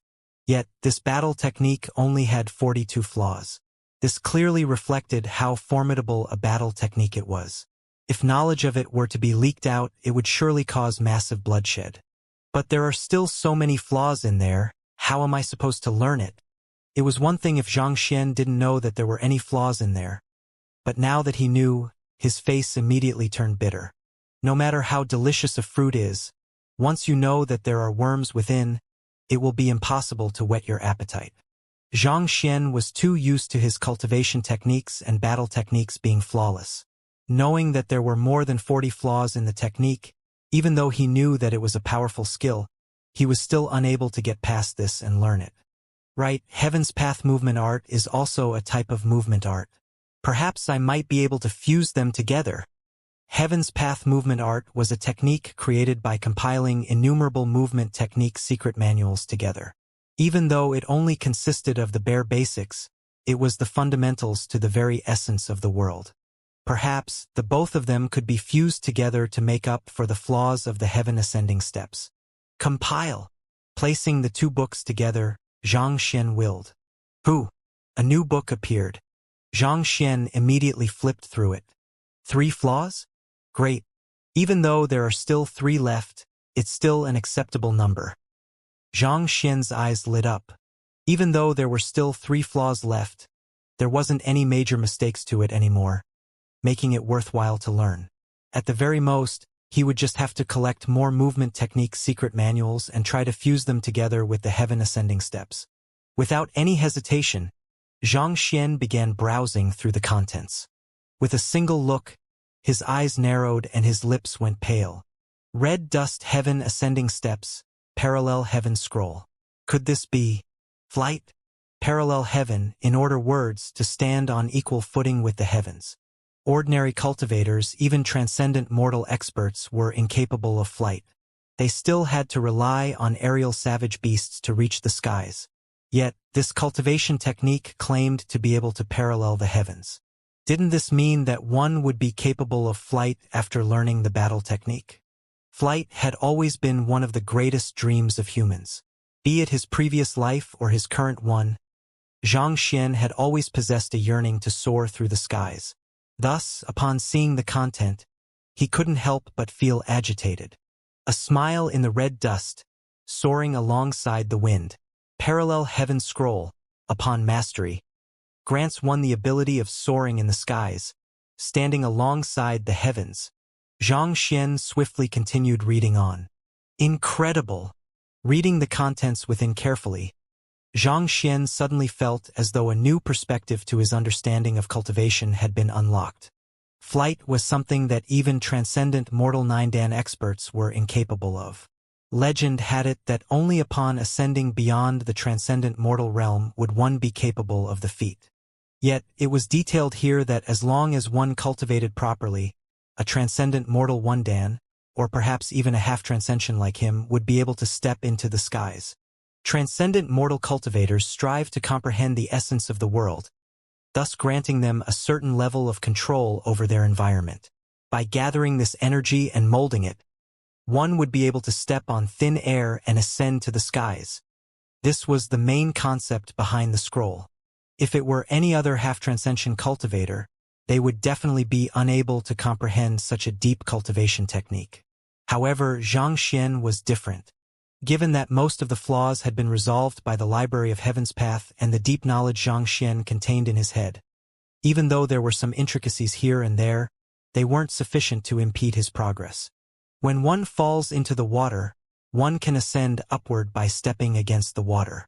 Even though water is lacking its solidity, it is still able to make one float, and air is capable of the same feat as well. As long as one finds the correct method to driving the energy of the world, stepping against the air to float one isn't a difficult task at all. This is also what it means to mold energy with one's cultivation. After an unknown period of time, Xianxia breathed out a mouthful of turbid air, and his eyes lit up. Incredible! To think that there would be such a formidable battle technique in the world. As expected of Kong Shi's student, Sage Zhong's comprehension of the heavens had reached an unthinkable level. All of the battle techniques and cultivation technique he had seen before paled far too much before it. There was no basis of comparison at all. The scroll had opened an entirely new world before him, granting him a much deeper understanding of battle techniques and cultivation techniques. It's a pity that this is only the first scroll. I wonder how profound the latter ones might be. Xianxia sighed in lamentation. After he finished browsing through it, he came to a realization. This red dust heaven ascending steps was only an introduction formula. It was only suited for transcendent mortal cultivators, and after going beyond that realm it would become redundant. That was because beyond transcendent mortal one would gain the capability of flight. Even if one had mastered the red dust heaven ascending steps, at best, it would only augment one's flight speed by a small bit. I should give it a try. After resting for a moment, Xianxia reorganized the parallel heaven scroll before sitting down to drive his Jinqi according to the formula detailed in the scroll. Even though he was still at half-transcension only, he already possessed a certain level of control over his surroundings. At this very moment, all of his attention and energy throughout his body was focused at a single point. Xianxia's meditating body gradually lifted up, as though a balloon rising up from the bottom of the water. Put on. But barely after 3 breaths, He immediately fell down and began panting heavily. What fearsome expenditure! Xianxia's face turned pale. Just to hold himself in the air for 3 breaths, he had sapped his jinqi dry. This red dust heaven ascending steps sounded incredible, and being capable of flying in the air was also extremely incredible, but the jinqi expenditure was simply way too exaggerated. If he could only sustain it for such a short period of time, he would come falling down to earth before he could do anything in the air. Looks like this is still a rather useless battle technique for me at the moment. Xianxia was disappointed. He thought that he would be able to soar into the heavens right after mastering it, but from the looks of it, he was expecting way too much. A flight that could only be sustained for 3 seconds was futile. No matter how high he could soar, after 3 seconds he would come crashing back to earth due to lack of jinqi. What in the world was this? He'd learned such a formidable battle technique, but in the end it was completely useless. He could reach even greater heights just by jumping. On top of that, he would come crashing down right after 3 seconds. At this very moment, Xianxia made up his mind not to use this technique in public so as to not embarrass himself. Grabbing a few spirit stones, Xianxia frenziedly absorbed the spiritual energy within them. It took him an hour before he fully recovered. In the end, the main problem was that his cultivation was too low, resulting in him possessing insufficient jinqi to upkeep with his expenditure. If he could bring his cultivation realm up a few notches, it might become much easier than him to execute the technique. After studying the technique for a moment longer, Xianxia evaluated that he wasn't suited to using the battle technique at the moment, so he stretched his back and walked out. "Young master, there's a fellow outside insisting on meeting you. I've already chased him away 3 times, but he still shows up every single day. Should I inform Elder Jean so that he can toss the other party out?" Right after walking out, Sun Chong hurriedly walked up and spoke with an annoyed expression on his face. "Someone is insisting on meeting me?" Xianxia was taken aback. He didn't know anyone here, so why would anyone come here to look for him? "I don't know who he is either. I've asked him several times, but he simply refuses to speak. Just looking at his arrogant face makes me feel so infuriated." Sun Chong harumphed. Arrogant? Xianxia felt even more perplexed. There was someone in the world who could be more arrogant than this big brother Chong here? It was truly incredible that someone could annoy him to such a point. "Is that person still around?" Intrigued, Xianxia asked. "Yes. Lead me to him." Xianxia waved his hands. He's at the lounge." Sun Chong pointed. The living quarters that Hall Master Sai assigned them was an independent residence with 7 to 8 bedrooms and an average-sized lounge. Stepping into the lounge, Xianxia saw a young man sitting on one of the seats. An elder stood behind the young man, and the aura shrouding him was vague and barely discernible, revealing his extraordinary cultivation. It was the young man and the elder of Suite 23. Seated in the lounge, Song Chao felt a little frustrated. That day, when the item he wanted was intercepted by Suite 1, he had felt extremely displeased. Thus, he secretly had his men look into the matter, and he finally managed to track the other party down. The one who was with Hall Master Sai then was a master teacher named Xianxia. As for his specific identity, there wasn't sufficient information to make any conclusion. Upon hearing that the other party was a master teacher, Song Chao immediately heaved a sigh of relief. If the other party was of any other identity, he wouldn't be in a good position to do anything. But for master teacher, as a 4-star master teacher, he definitely ranked within the top in Myriad Kingdom Alliance. He didn't think that a fellow who wasn't even 20 yet could be a match for him. Master teachers viewed hierarchy very strictly. Since the other party's ranking was lower than him, this matter would be easy to solve. Thus, he excitedly came knocking on the other party's door, but in the end, all 3 trips of his ended in futile. And more importantly, that butler of his even viewed him as a scammer and tried to chase him out. If not in consideration of his identity, he would have long slapped the other party to death. "Young master, do you think that he'll sell it to us?" Seeing the frustration in the young master's eyes, the elder couldn't help but ask. The reason why they made the long journey here was due to hearing rumors regarding the soulless metal humanoid. Yet, the young master ended up being outbid on the auction. Thus, he looked into the background of the buyer and came knocking in hopes of being able to buy it down. But given how the other party bought it at an exorbitant price, why would he be willing to sell it to them? Humph, he doesn't have a choice in the matter. As long as he's a master teacher, I have a way to make him sell it to me. Grabbing the armrest of the chair, Song Chao's face turned frosty. Does young master have an idea in mind? The elder's eyes lit up. Of course, as a 4-star master teacher, I'll definitely be able to easily see the flaws in his cultivation. As long as I offer his guidance, he'll definitely hand it over obediently. Song Chao's mouth curled up. It was impossible for a cultivator to possess no flaws with his cultivation at all. As a 4-star master teacher, he was more than confident of guiding a small figure who wasn't even 20 yet on his cultivation. The moment he helps the other party achieve a breakthrough, the other party would surely be filled with gratitude for him. Putting aside the soulless metal humanoid, it was even possible for the other party to kowtow on the spot and beg him to take him in as his student. That's true. After a moment of silence, the elder slowly nodded his head in agreement. Master teachers did possess the capability and charisma to do so. The reason why he willingly followed the young master wasn't just because of the debt of gratitude he owed to the young master's clan. More importantly, it was because of this. Following behind a master teacher was an opportunity in itself.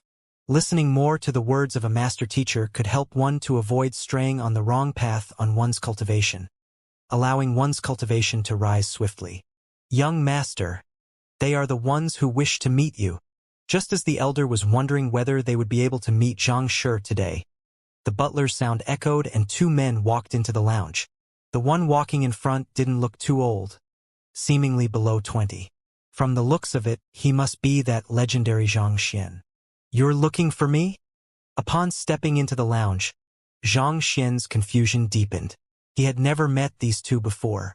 What business could they have with him? That's right. I am 4-star master teacher Song Chao. Song Chao stood up and gestured grandly. 4-star master teacher? Xianxia froze for a moment before quickly clasping his fist. Oh, Xianxia pays respect to Song Shi. He didn't think that this fellow who didn't seem as though he was 30 yet would actually be a 4-star master teacher. As expected of the Myriad Kingdom Alliance, it was indeed filled with talents. Seeing that the other party's attitude was not bad, Song Chao nodded his head in satisfaction. He was just about to bring out the disposition of an elder and guide the other party when a set of footsteps sounded outside. Xianxia, you're finally out. All of the items you asked for have already been gathered. Hall Master Sai walked in. Upon walking into the room, Hall Master Sai saw Song Chao and clasped his fist. Sai Xiaoyu pays respect to Song Shi. Hall Master Sai had met Song Chao over the past 2 days, while the latter was trying to look into Zhang Shi's affairs. After greeting the latter, Hall Master Sai immediately turned his attention to Xianxia and delightfully passed a storage ring over to him with a fawning look. You've gathered everything? So fast. Didn't you say that it'll take 3 days? It has only been slightly more than 2 days, but you're already done? Taking the storage ring, Xianxia swept through the contents within with his mind and realized that it was filled entirely with cultivation technique and battle technique manuals. In total, they added up to more than 10,000 books. There were cultivation technique manuals on Transcendent Mortal 1 Dan, 2 Dan, and 3 Dan. But just like what Hall Master Sai said before, the quantity of the books reduced as the level of the cultivation technique manuals went up. But even so, it was already a huge harvest. From the looks of it, he should be able to compile a perfect Transcendent Mortal 1 Dan Prolonged Longevity Realm cultivation technique. You did well. Smiling slightly, Xianxia nodded his head in commendation. Since I've already given you my word, it's only right for me to do it to the best of my abilities. Hall Master Sai replied in delight after receiving the commendation. After which, with a flick of his wrist, he took out an emblem and said, Xianxia, I've reported the matter regarding how you passed the harmonious stream of flowing goblets to the headquarters. And this is the 5-star appraiser emblem that they have bestowed to you. 5-star emblem? Taking the emblem from the other party's hand, as expected, Xianxia saw 5 bright stars on the surface of the emblem. This almost felt like a dream. To think that he would become a 5-star appraiser just by clearing the harmonious stream of flowing goblet. Wasn't the appraiser examination a little too easy? The harmonious stream of flowing goblet is a test for 5-star appraisers, and it's of extreme difficulty. Under usual circumstances, one would have passed the test just by successfully appraising a single object. Yet, you managed to appraise 3 of them, and even to the extent of having the harmonious stream of flowing goblet operation table acknowledge you as its owner. If you can't even qualify as a 5-star appraiser with that. Seeing through Xianxia's thoughts, Hall Master Sai smiled bitterly. Honestly speaking, in his view, even the rank of a 5-star appraiser seemed to be an understatement of the other party's ability. Just through his appraisal, he could make those invaluable artifacts acknowledge him as their master. That as a skill that only appraisers of 6-star and above possessed. But of course, the Honghai City Appraiser Hall wasn't of sufficient rank to apply for a 6-star emblem. Does appraiser have no demand on one's cultivation? Xianxia couldn't help but ask. Master teacher, apothecary, beast tamer, physician, all of these upper 9 paths occupations were very demanding on one's cultivation. Without a sufficiently high cultivation realm, no matter how capable one was in the occupation, one would still be unable to progress through the ranks. It was just like how even though Xianxia caused such a huge uproar in Tianwu Kingdom Physician Guild back then, the Myriad Kingdom Alliance Physician Guild was only able to grant him the position of an elder and his ranking was still pending to date. To be suddenly given the ranking of a 5-star appraiser just like that, wasn't it making a little too light of the occupation? The main responsibility of an appraiser is to appraise artifacts. As such, there isn't any specific requirement to one's cultivation. In truth, most middle 9 paths and lower 9 paths occupations work in the same way as well. Only the occupations of the upper 9 paths have such rigorous restrictions on one's cultivation. Hall Master Sai explained. Xianxia nodded his head. While the duo was chatting so happily, Song Chao's vision was turning dark and he nearly fainted from anger. No matter what, he was a 4-star master teacher, a pinnacle existence within the Myriad Kingdom Alliance. Putting aside how that Xianxia ignored him right after greeting him, to think that Hall Master Sai would do the same as well. Furthermore, for the two of them to be chatting so happily in his presence, disregarding his existence, wasn't this blatant disregard for him? Previously, he thought that the butler must have a screw loose to have tried to attempt to chase him out. But now, from the looks of it, it was probably the owner's influence. To think that the two of you would disregard a 4-star master teacher and chat so happily together like that. Do you all not even know basic courtesy?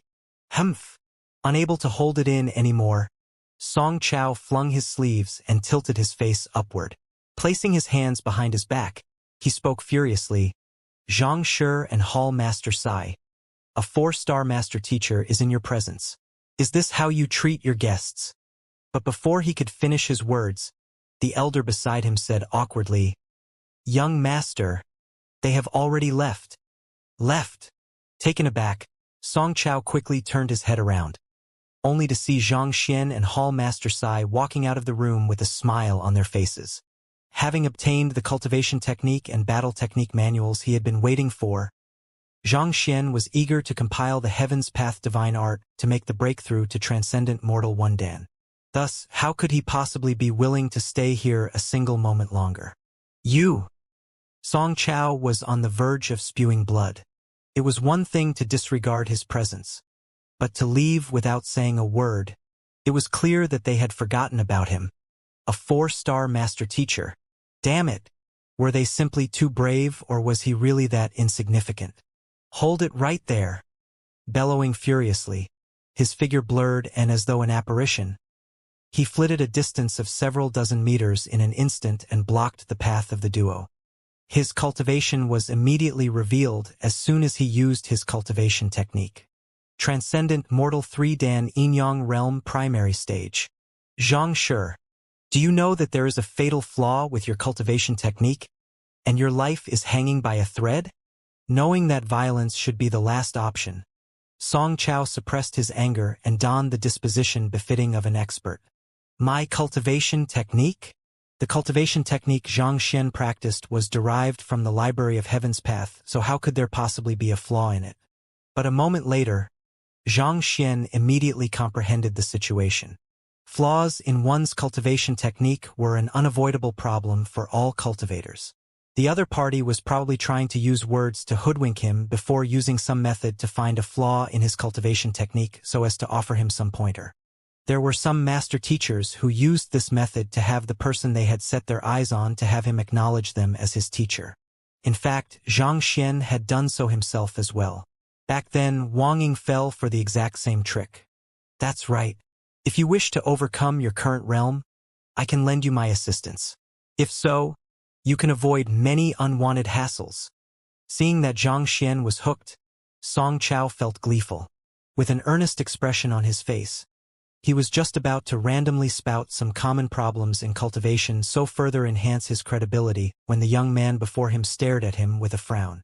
Song Shi, do you feel an aching pain in your Huihai acupoint and frailty in your Baiqi acupoint that results in you being unable to focus your attention? I'm talking about your problems, so you should. Song Chao was just about to reprimand the other party when he suddenly realized something and his body froze. How do you know about it? Recently, during his cultivation, he found that he was unable to gather Jinqi in his Huihai acupoint, and whenever he did so, he would experience a sharp pain as though someone was tearing it apart. His Baiqi acupoint also felt a little feeble, thus making it hard for him to concentrate. This was precisely the reason why he took this trip out, unintentionally heard news regarding the soulless metal humanoid, and came over here.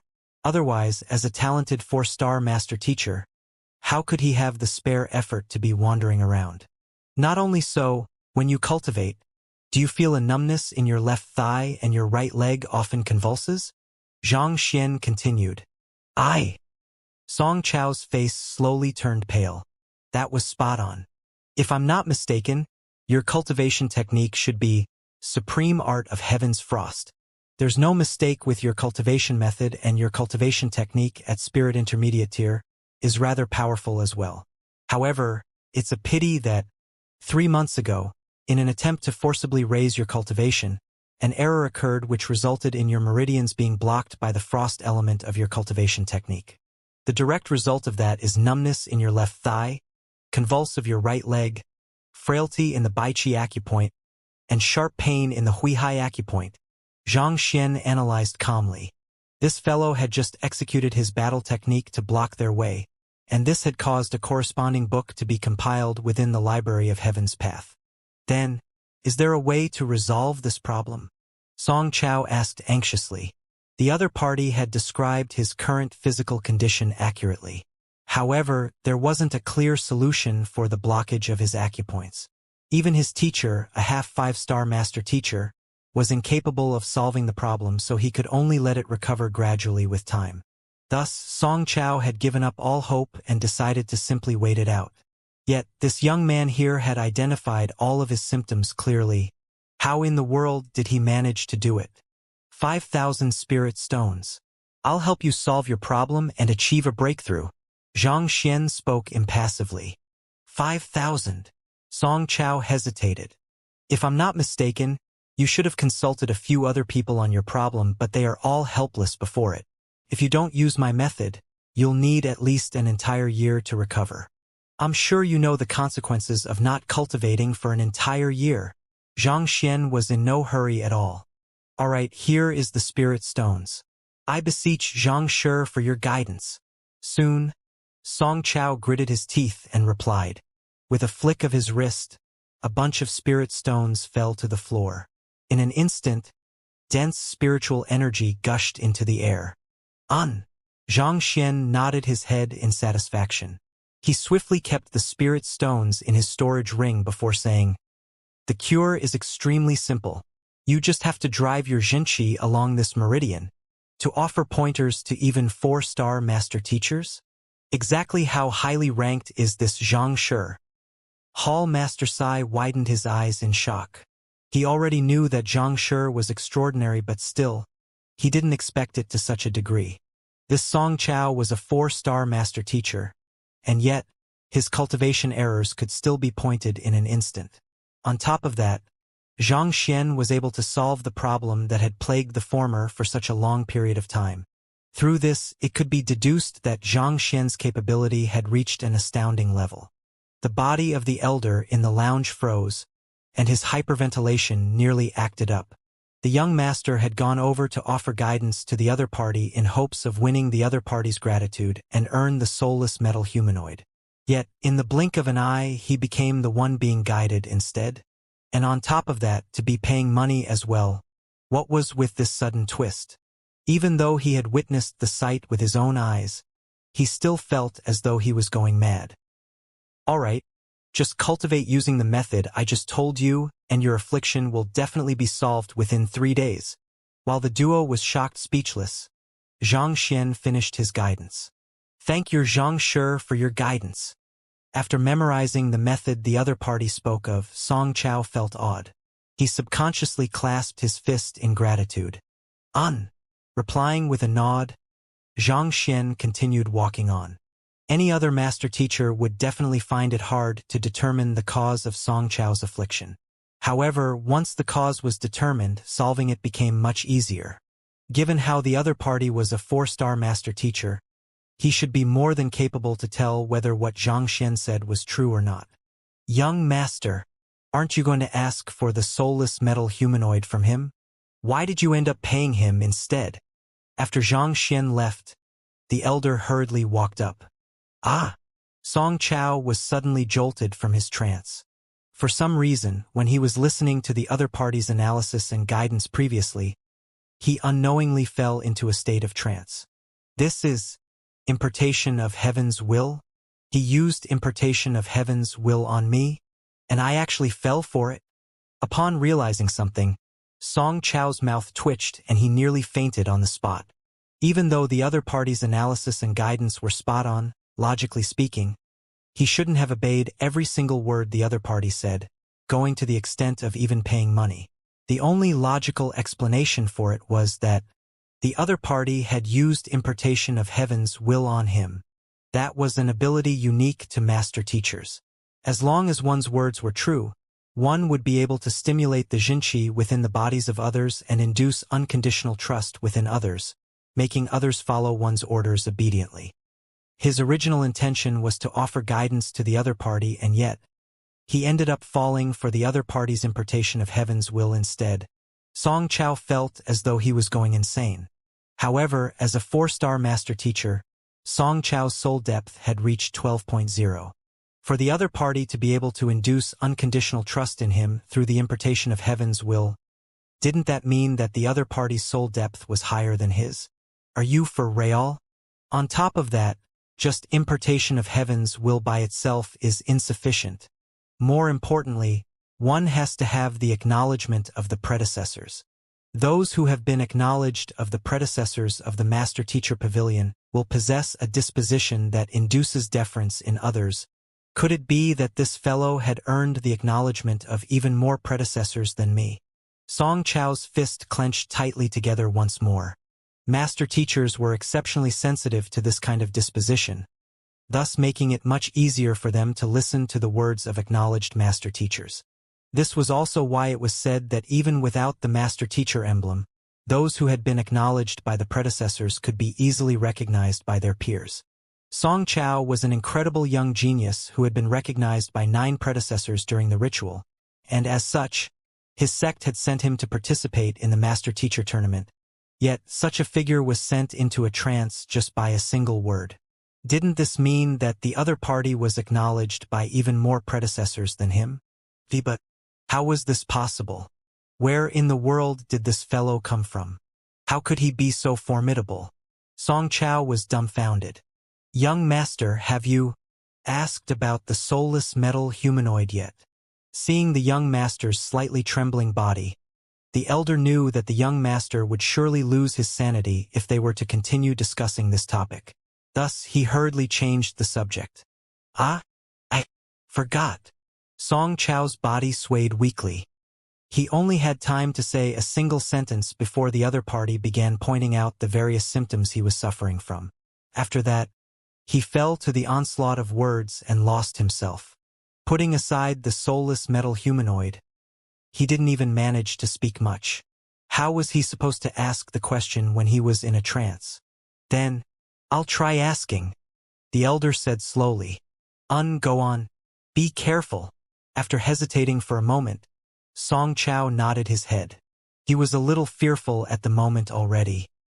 He was scared that if he were to go over again, he might be bewitched by the other party's words once more. Thus, it might be wiser to send his subordinate over instead. But, given that the other party was able to give him a lesson via the impartation of heaven's will and determine the root of his problem, the other party's ranking as a master teacher was definitely above his. It was natural for a person of such capability to want to retain the soulless metal humanoid to study it. If so, how could the other party possibly give it up to him? Yes, the elder nodded his head. He hurriedly walked over to Xianxia, who had already traveled a very far distance away during this period of time. "Xianxia, we wish to buy the soulless metal humanoid. May I know if you're interested in selling it? Our young master is willing to offer 2 5-star master teacher tutelage jade tokens for it. 40,000 spirit stones." Zhang Xian came to a stop. "This price is already extremely high. Even our young master only has 3 of such tutelage jade token." "Wait a moment, what did you say?" The elder thought that Zhang Shi would reject him outright, but contrary to his expectation, the other party tossed out a price so candidly. Taken aback, the elder attempted to verify the matter by asking, "You're saying that you're willing to sell it to us at 40,000 spirit stones?" "Who?" Before he could finish his words, a shadow flashed across his eyes and a soulless metal humanoid appeared on the floor. "If you can produce the spirit stones, you can take the metal humanoid away.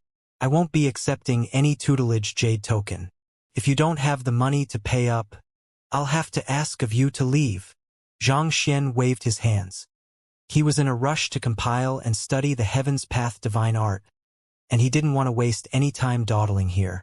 Since Zhang Xian had already examined the soulless metal humanoid already, it was of no use to him anymore. Rather to keeping it with him, he might as well sell it for a profit. So simple? Standing behind, Song Chao had thought that the elder would surely fail.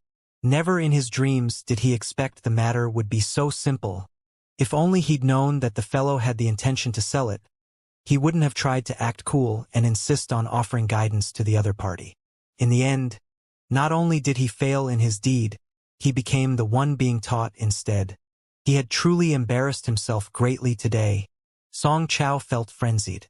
As a master teacher, he was always able to perceive the intentions and meaning behind the actions of others. Yet, this fellow before him didn't seem to obey any common sense at all. It felt as though he was knocking his head on a rock. Every interaction with the other party simply left him faint-headed. "Zhang Shi, are you serious in selling the soulless metal humanoid to me for 40,000 spirit stones?" Unable to hold back his agitation, Song Chao stepped forward. "If you can't afford it, the deal is off." Putting away the metal humanoid into his storage ring, Zhang Xian prepared to leave once more. "I'll buy it." With a reddened face, Song Chao hurriedly spoke up. Voila! After saying those words, a mountain of spirit stones immediately appeared before everyone's eyes, totaled up to exactly 40,000. The metal humanoid is yours then." Taking the spirit stones, Zhang Xian tossed the metal humanoid to the other party's side, turned around, and left. "Thank you, Zhang Shi." Grabbing over the soulless metal humanoid, Song Chao quickly placed it into his storage ring, fearful that the other party might change his mind. However, right after he kept the item, he suddenly froze. An urge to bash his head into the nearest pillar suddenly gripped him. I fell for his trick again. My 40,000 spirit stones. How could he not even have tried to haggle with the other party? Clearly, he had fallen for the other party's impartation of heaven's will once more, resulting in him taking out the sum immediately. THPSE were his total savings throughout the years.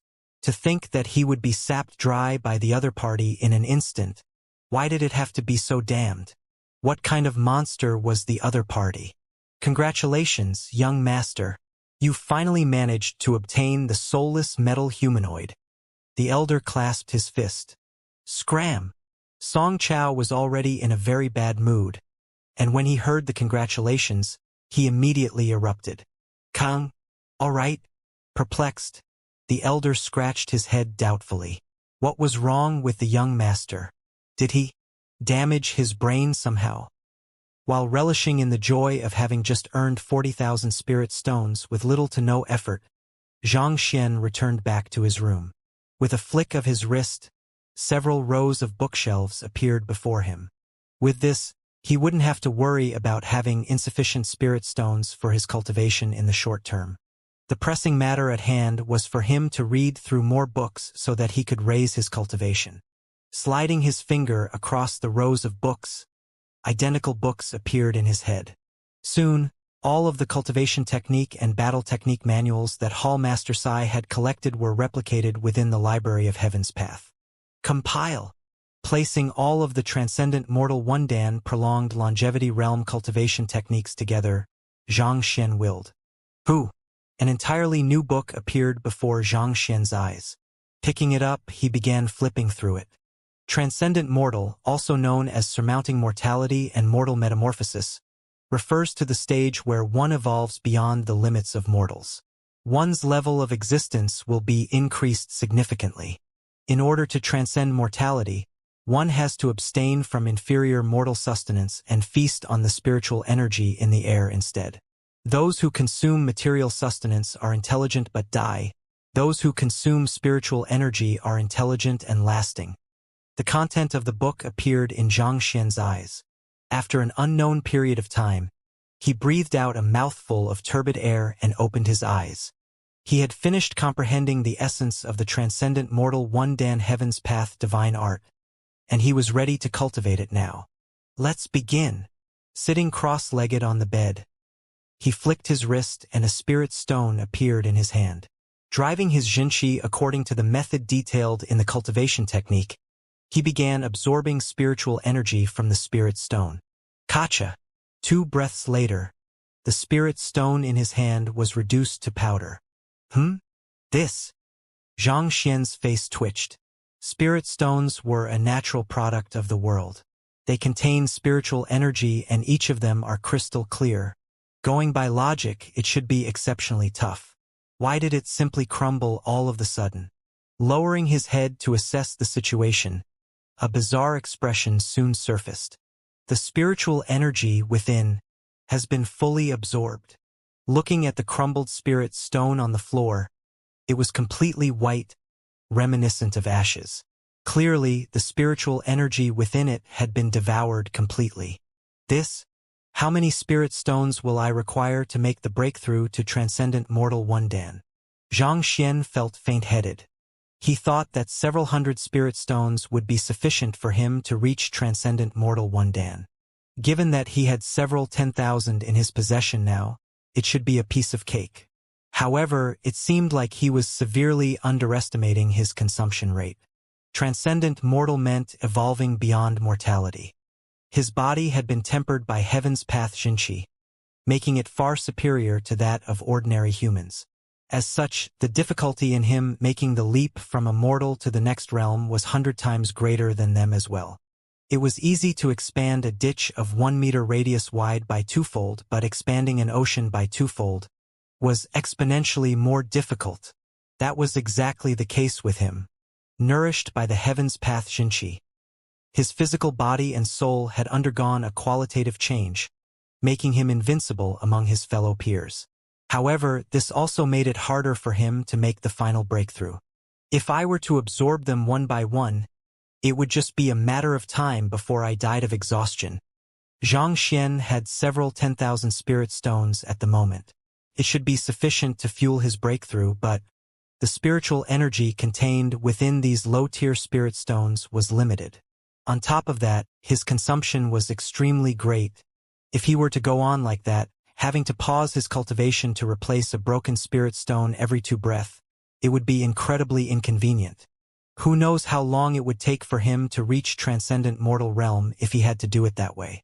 Even if there was sufficient water in a bottle to alleviate one's thirst, if one could only drink a drop at a time, one would still die of dehydration. In other words, Xianxia had to find a way to extract the spiritual energy from the spirit stones so that he could cultivate continuously without pause. Formations. Frowning. An occupation suddenly appeared in Xianxia's mind. Holding a spirit stone one at a time to cultivate wouldn't work out at all. There was only one way if Xianxia wanted hundreds or even thousands of spirit stone to provide him spiritual energy simultaneously. Formations. Back then, after eradicating the Lin clan, Xianxia had read through several books regarding formations and learned that some of the more formidable spirit-gathering formations were capable of extracting spiritual energy from spirit stones and gather them in the area. If he had this kind of formation, he could simply put spirit stones in it and the spiritual energy within them would be extracted automatically. If so, his cultivation would become much smoother. I should go and look for some formations. Xianxia stood up.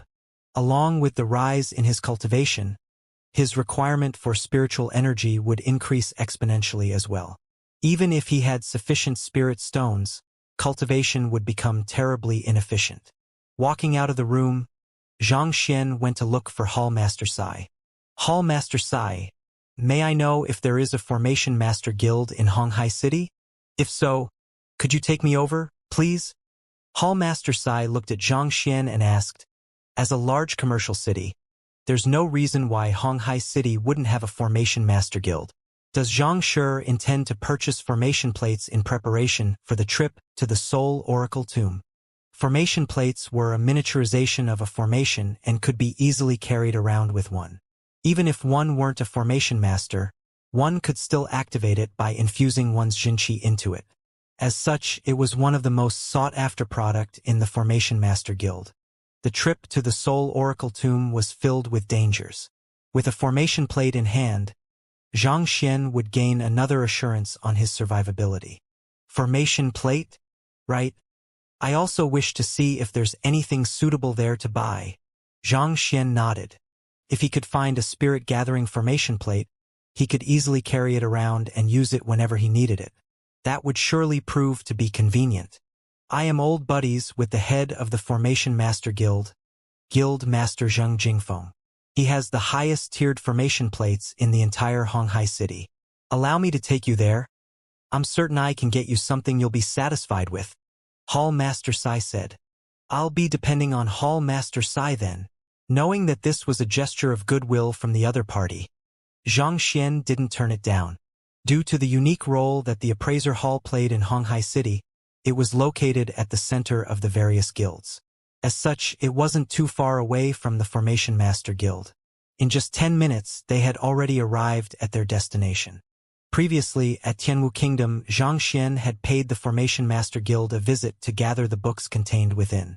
Compared to the magnificent infrastructure standing before him at this very moment, the Tianwu Kingdom felt nothing more than a crude shack.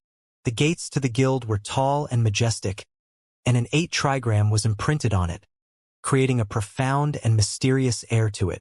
Stepping into the guild, Xianxia immediately felt the air around him change. The temperature was comfortable, the air was slightly moist, and the surroundings was concentrated in spiritual energy. It felt as though one had walked into a garden in spring, and an indescribable sensation of relaxation and tranquility swept over him. Xianxia blinked his eyes. It was already late autumn, and winter was able to set in soon. How could this area be warm as though spring? The Formation Master Guild has set up a formation here, so that it'll be permanently spring in here. Seeing Xianxia's expression, Hall Master Sai understood what Xianxia was thinking of and stroked his beard. Don't worry, this formation will only put one in a comfortable position. It doesn't possess any offense capability, so there's no need to worry. To set up such an elaborate formation just for comfort, as expected of the Formation Master Guild, Xianxia commented in awe. To control such a huge formation so precisely such that it was limited to the interiors of the guild was a difficult feat. The Myriad Kingdom Alliance Formation Guild was indeed formidable. Just this formation itself was probably grade 3 pinnacle or perhaps even grade 4. The vast lounge was filled with a huge crowd walking to and fro. There was a long queue in front of the front counter. Formation plates, weapon, and pill, these three were known as the necessities for a journey. However, the variety and number of formation plates that the Formation Master Guild sold every day was limited, so there was often a long queue of people hoping to buy just one. Paying respects to Hall Master Sai. Walking around the crowd, before Xianxia and Hall Master Sai could reach the reception, a young man had already walked forward to welcome them. I have some matters to ask of Guild Leader Xing. I'll be troubling you to lead the way. Hall Master Sai waved his hands. My teacher is currently in the midst of inscribing a formation plate. I'll lead you there now. The young man smiled and led the way. Walking along the stairs up to the second floor, it didn't take long before they arrived at a room. Formation plates of all sizes were placed around the room, and at the very center sat an elder who was busy carving something. A formation required a formation core and formation flags to be placed in a manner that complemented the geographical terrain to maximize its might. As such, setting one up and activating it were extremely troublesome processes, and only those who were well-versed in it were capable of the feat. Formation plates were much simpler in comparison. One just had to inscribe a miniaturized version of the formation on the unique round plate, and just by infusing one's Jinchi into it, one would be able to trigger it. But formation plates had two major flaws to them. Firstly, due to its size, it was unable to harmonize with the surroundings and thus, it typically only contained around half the might of an ordinary formation. Secondly, every usage would result in immense damage to the formation plate. As such, it was limited by the number of uses, and while 5 times was the maximum, it was often the case that the formation plates broke after the first use. While the flaws couldn't be said to be insignificant, its benefits still far outweighed its disadvantages. Otherwise, there wouldn't be so many people queuing up for it. Its greatest strength lay in that anyone, even those who were completely unknowledgeable in formations, could use it. Secondly, it was convenient to carry around and it could be activated quickly and easily. One just had to infuse Jinchi into it, thus making it a valuable tool in times to danger. The elder in the room seemed to be in his 60s, but there wasn't the slightest trace of facial hair on his face. His large hand was holding a small carving knife, and he was carefully carving a plate. The creation of a formation plate was an extremely complicated process. After all, what one was trying to do was to condense a massive formation into a round plate around the size of one's palm. The difficulty of the task was obvious with just a single thought. With the slightest mistake, the inscribing process might very possibly end in failure. Inscribing formation plates was somewhat similar to forging pills. Even 4-star formation masters couldn't claim to be able to succeed all the time. The creation of every single plate was an extremely effort and time-consuming process. Teacher, Hall Master Sai is here. Walking into the room, the young man bowed. Putting down the carving knife, the elder raised his head, looked at his old friend, and smiled. I've always been the one to look for you in the past. What brings you here today? I have something that I have to request of Guild Leader Zhang this time. Hall Master Sai nodded before introducing. This is Xianxia. He hopes to purchase a formation plate, and after some consideration, I felt that the items you sold here are the most reliable of them all, so I brought him over. Xianxia. Guild Leader Zhang stood up and assessed Xianxia with a doubtful expression. He knew the temper of this old friend of his very well. The latter was an extremely proud person, and he acted extremely casually even with him. Yet, when the latter was introducing the young man, he spoke with a very grave and earnest tone which left him intrigued. Taking a closer look, he couldn't find anything unique about this young man. One thing notable was that he was unable to see through the cultivation of the latter. But even so, given how his actions weren't aligned with the flow of the world, it was clear he hadn't reached transcendent mortal realm yet. A young lad who hadn't reached transcendent mortal actually made his old friend act so respectfully? May I know what kind of formation plate Xianxia is looking for? Confinement formation, slaughter formation, illusion formation. I've a few of those in stock.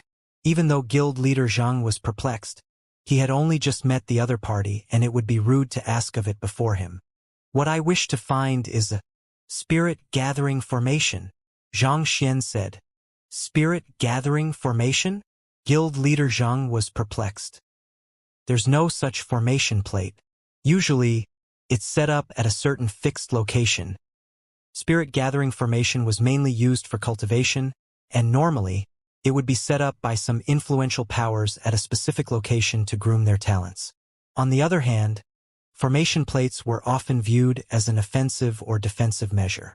Thus, very few people would inscribe a spirit-gathering formation on a formation plate, and even he, the guild leader of the Formation Master Guild, had never done it before. In truth, guild leader Zhang wasn't the only one who was surprised. Even Hall Master Sai was taken aback. Hall Master Sai had thought that Xianxia was buying a formation in preparation for the exploration of the Soul Oracle Tomb. However, from the looks of it now, it didn't seem like that was the case. After all, what was the use of a spirit-gathering location in there? Was he supposed to throw it in to gather spirits and capture soul oracles? There's no such item? Xianxia frowned. Indeed, I've never drawn it before. If you really require it, I can draw one for you. However, it'll take some time. After a moment of hesitation, guild leader Zhang said. The purpose of a spirit-gathering formation was to gather spiritual energy. As such, one would be affected by the disturbances in the spiritual energy while inscribing the formation plate. As guild leader Zhang had never tried it before, he didn't dare give his word. How long will it take? Xianxia asked. I've never inscribed it before, so I might take some time to grasp it properly. At worst, it might take an entire month.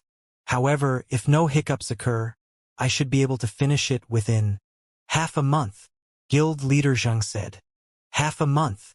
Xianxia shook his head. Too long. He was supposed to meet Luo Zhu tomorrow and set off for the Soul Oracle Tomb.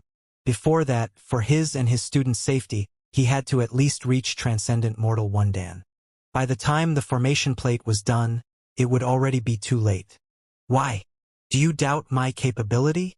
Seeing Xianxia's action of shaking his head, guild leader Zhang's face darkened. Of all things, to be buying a spirit-gathering formation plate. Do you even know the slightest thing about formations? If not for my old friend making this request of me, I'd definitely have thrown you out instantly. Yet you still dare to shake your head at me? Oh, I'm not saying that you can't inscribe it. Hearing the displeased edge in the other party's voice, Xianxia realized that the other party was mistaken.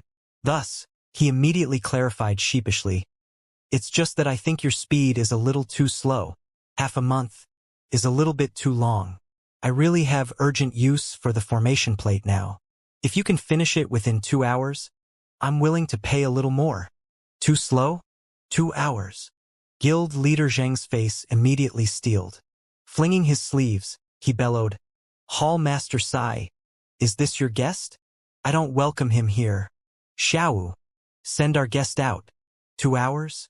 Do you think that inscribing formations can be done as easily as eating or drinking? Putting aside the spirit-gathering formation which he had never inscribed before, even confinement formations and slaughter formations which he was familiar with would require at least a week time to inscribe. On top of that, that was assuming that his full concentration was into the task such that he didn't make the slightest error.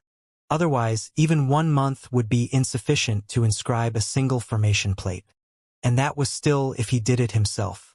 If it was a 3-star formation master of the guild, it would take at least half a month to inscribe a single formation plate. Yet this fellow wanted it done. Within 2 hours.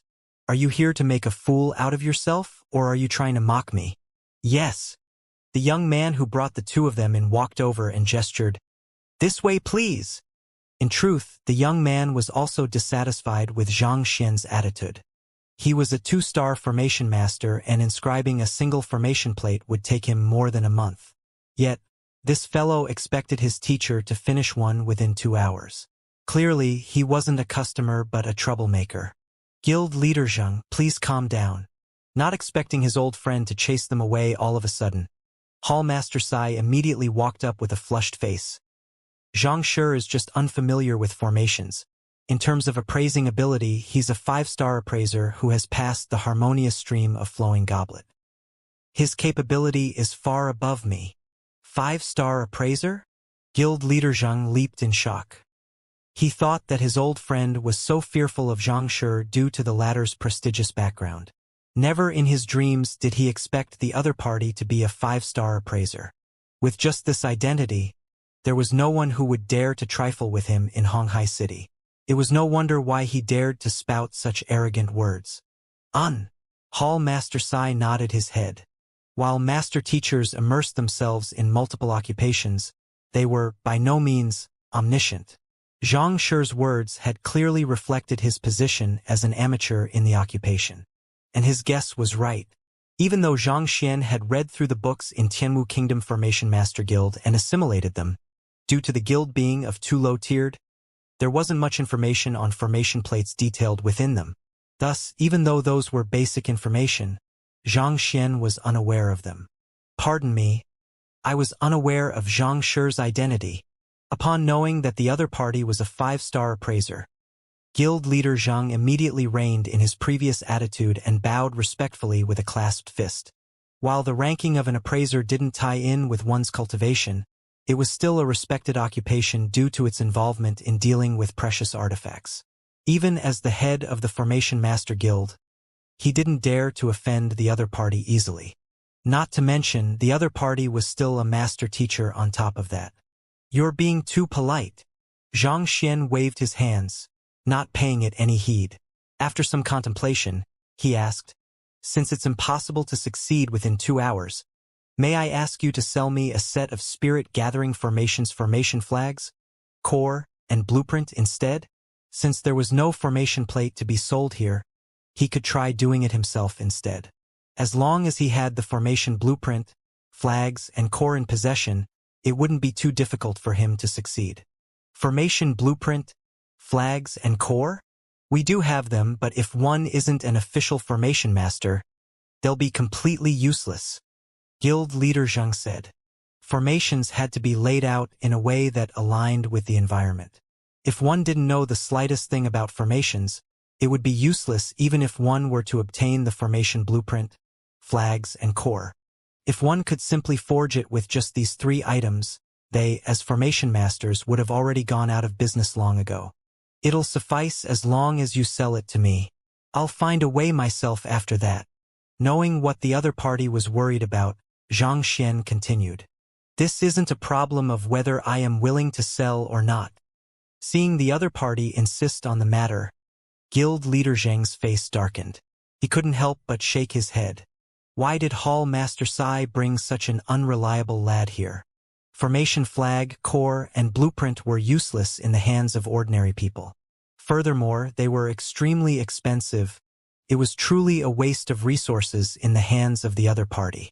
Besides, while I could sell the formation flags and core to you, the blueprint, that is something similar to pill formulas. There are strict rules within the guild, and as long as one isn't an official formation master, one would be prohibited from looking at it, needless to say, sell it. From the previous exchange, it was clear that this fellow was a person who didn't know a thing about formations. Putting aside selling formation flags and core, formation blueprint, aren't you dreaming? If anyone could simply look at the blueprints and buy them as and when they please, what kind of prestige would the guild retain? How about this?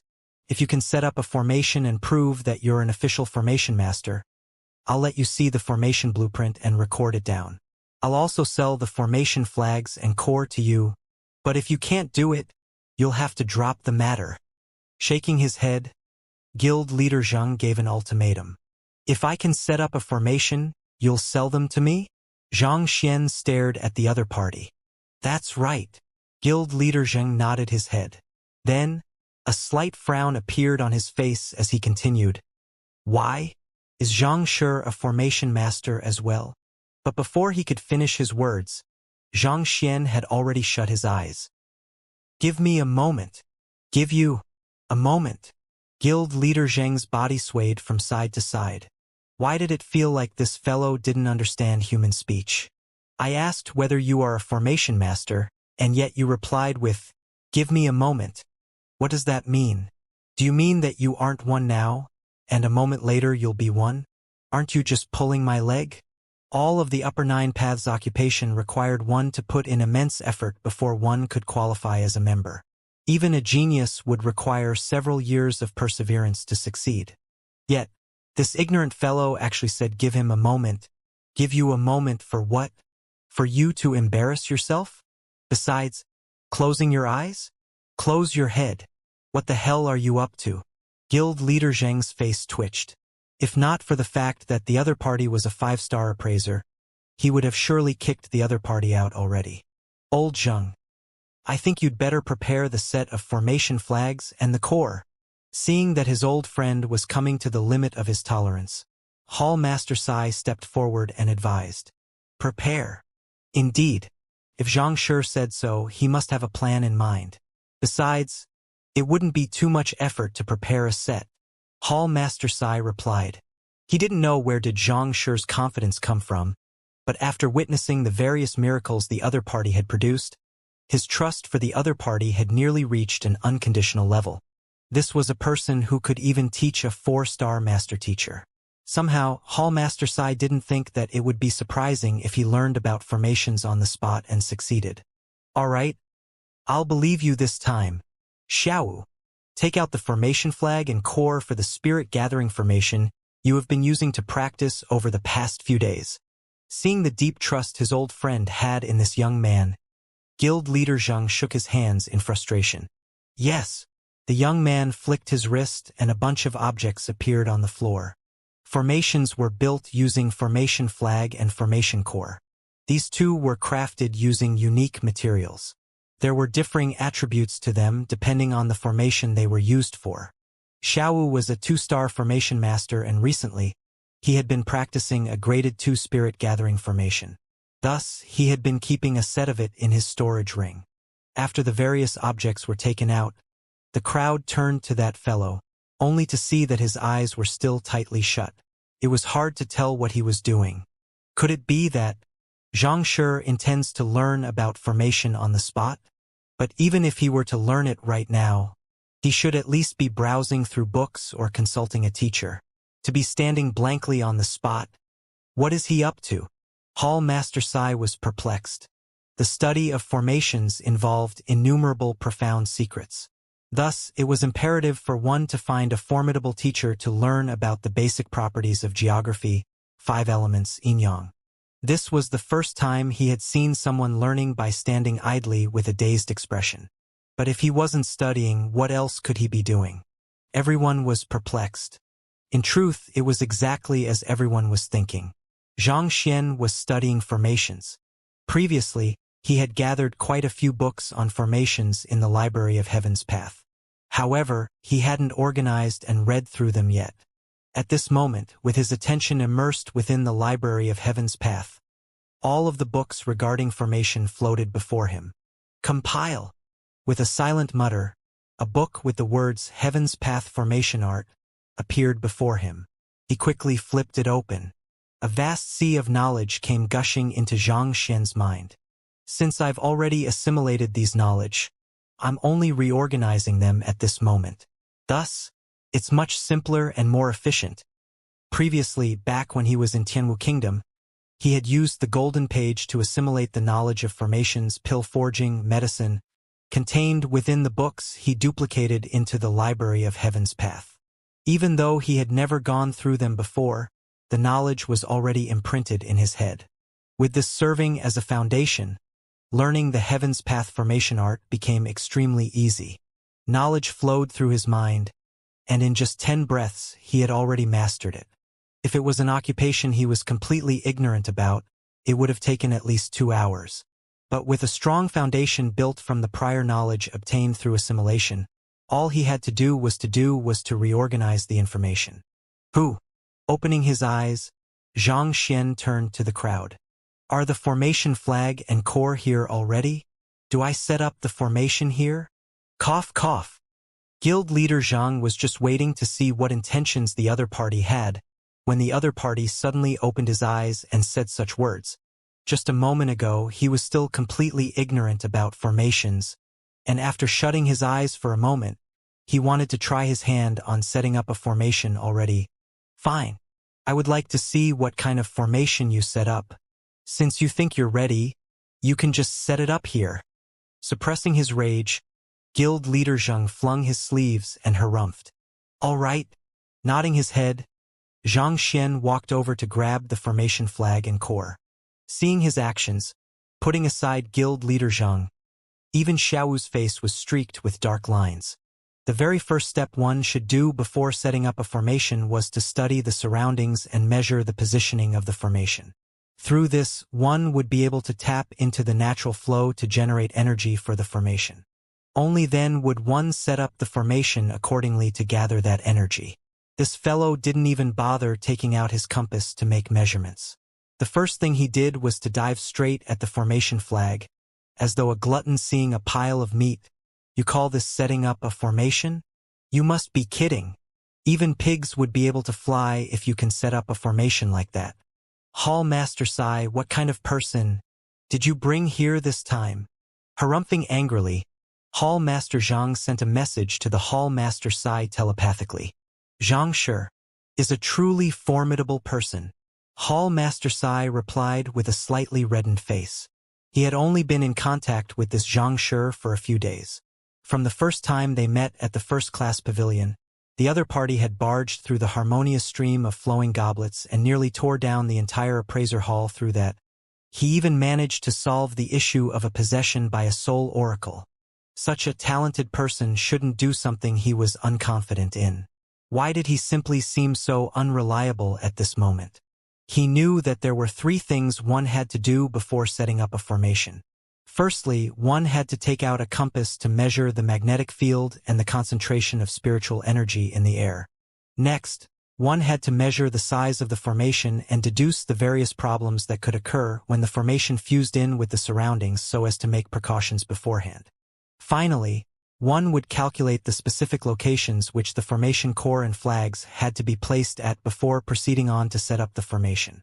Putting aside 1-star and 2-star formation master, even his old friend, the guild leader, had to spend a significant amount of time preparing beforehand. Without an hour or 2 of preparation, it would be impossible for him to set up a formation successfully. Furthermore, this was only for the most basic formations. For those that spanned over several hundred meters or even several thousand meters would take at least several years of conception and deduction before there was a possibility of success. Yet this fellow, without a compass, without any deduction process, and without examining the grounds, went straight for the formation flag and core. He was taking this way too lightly. Formidable? You call this formidable? Humph, I don't care whether he is a 5-star appraiser or not. Later, when he fails, take him away. Our Formation Master Guild doesn't welcome such a frivolous person. Guild leader Zhang harumphed. This Hall Master Sai was placed in an awkward position. Just as he was about to speak in Zhang Shi's stead to salvage his reputation, the voice of the latter echoed. Done. Done? What's done? Taken aback, the duo quickly turned their heads over. The formation flag and core that Xianxia just picked out had been tossed out, and it stabbed upright into the ground not too far away. It was arranged in a very unique position within a circular radius of 6 to 7 meters. Didn't you ask for a spirit-gathering formation? I've set up one for you, Xianxia said. Set up one? This is a spirit-gathering formation. Hall Master Sai looked at the layout before him with a dazed expression. The positioning of the formation flag and core did resemble a spirit-gathering formation, but he didn't understand too much about formations, so he couldn't make a clear judgment. As such, he quickly turned his eyes to Guild Leader Zheng. You might have gotten the shape, but the intent is lacking. You call this a formation? Flinging his sleeves, Guild Leader Zheng's eyebrows shot up. Seeing the other party flying into a rage, Hall Master Sai asked, Why? Is there a mistake with what Xianxia set up? Xiaowu, come and give me your evaluation of this formation. Instead of replying, Guild Leader Zheng placed his hands behind his back and harumphed. Yes, the young man, Xiaowu, walked forward. The position of the formation core and flag are correct. However, a formation doesn't work just by following the layout in the blueprint strictly. More importantly, it has to be capable of stimulating the spiritual energy in the environment. Xiaowu analyzed confidently. Stimulating the spiritual energy in the environment? That's right. Flicking his wrist, Xiaowu took out a compass. With that object in hand, his disposition immediately changed. It was just a moment ago that he seemed like a mere follower, but at this instant, he carried the airs of a true formation master. Look at what he has set up. There isn't even the slightest disturbance in the spiritual energy in the air at all. In other words, the formation flags aren't placed in the most accurate positions to complement the environment. Naturally, his formation doesn't hold any power at all, and this is what we call an ineffectual formation. Ineffectual formation? Since it's a spirit-gathering formation, it should gather the spiritual energy in the air as soon as it is laid out. The spiritual energy in the air should be drawn in as though a typhoon in the water and gather in this region. But the spiritual energy is showing no signs of gathering at all. In other words, he has only emulated the shape of the formation in the blueprint instead of setting up a formation. Xiaowu said, positioning the formation correctly didn't equate to setting up a formation. Even though it sounded extremely profound and complex, this was actually basic knowledge that all formation masters, even if one was an apprentice, would know. It was just like how an apothecary wouldn't necessarily form a pill even if they were to follow the sequence recorded in a pill formula perfectly. A formation blueprint was just a fixed arrangement. For a formation to work, one had to align it with the environment. Well said. All right, Xianxia, in consideration that your hall master-size friend, I will overlook this farce. You should leave. Hearing his student's analysis, Guild leader Zhang could tell that he had improved significantly during this period of time, and he nodded his head in satisfaction. Farce? How is this a farce? Zhang Xian didn't expect the formation that he had set up with such great effort would be considered as a farce. Your formation failed to draw in spiritual energy from the surroundings. Shouldn't this be sufficient to show that your formation is nothing but a farce? Seeing that the other party refused to accept his own failure, Guild leader Zhang was displeased. Oh, you mean this? I was afraid that you can't see it properly, so I stopped the formation for the time being. Zhang Xian thought that the other party was referring to something else, so he shook his head. Then he stomped his foot on the ground. Wang! A ripple slowly spread out from his feet, striking the formation not too far away. Then, with a slight buzz, the entire formation was immediately shrouded with spiritual energy. Hoo-hoo-hoo. The surrounding spiritual energy gathered toward the center of the formation as though pulled in by a hurricane, leaving a sharp pain as it brushed by the faces of the group. Take this. It was just a moment ago that Xiaowu was gleefully pointing out the other party's errors. Upon seeing this sight, he was shocked to the point that his lower jaw was about to fall to the ground. This is perfect harmony, absence of ripples. Even though it doesn't disturb the environment, it causes a huge uproar when activated. A perfect formation? How is this possible? Guild leader Zhang shrieked hoarsely. He stared at Zhang Xian in shock, as though he was looking at a monster.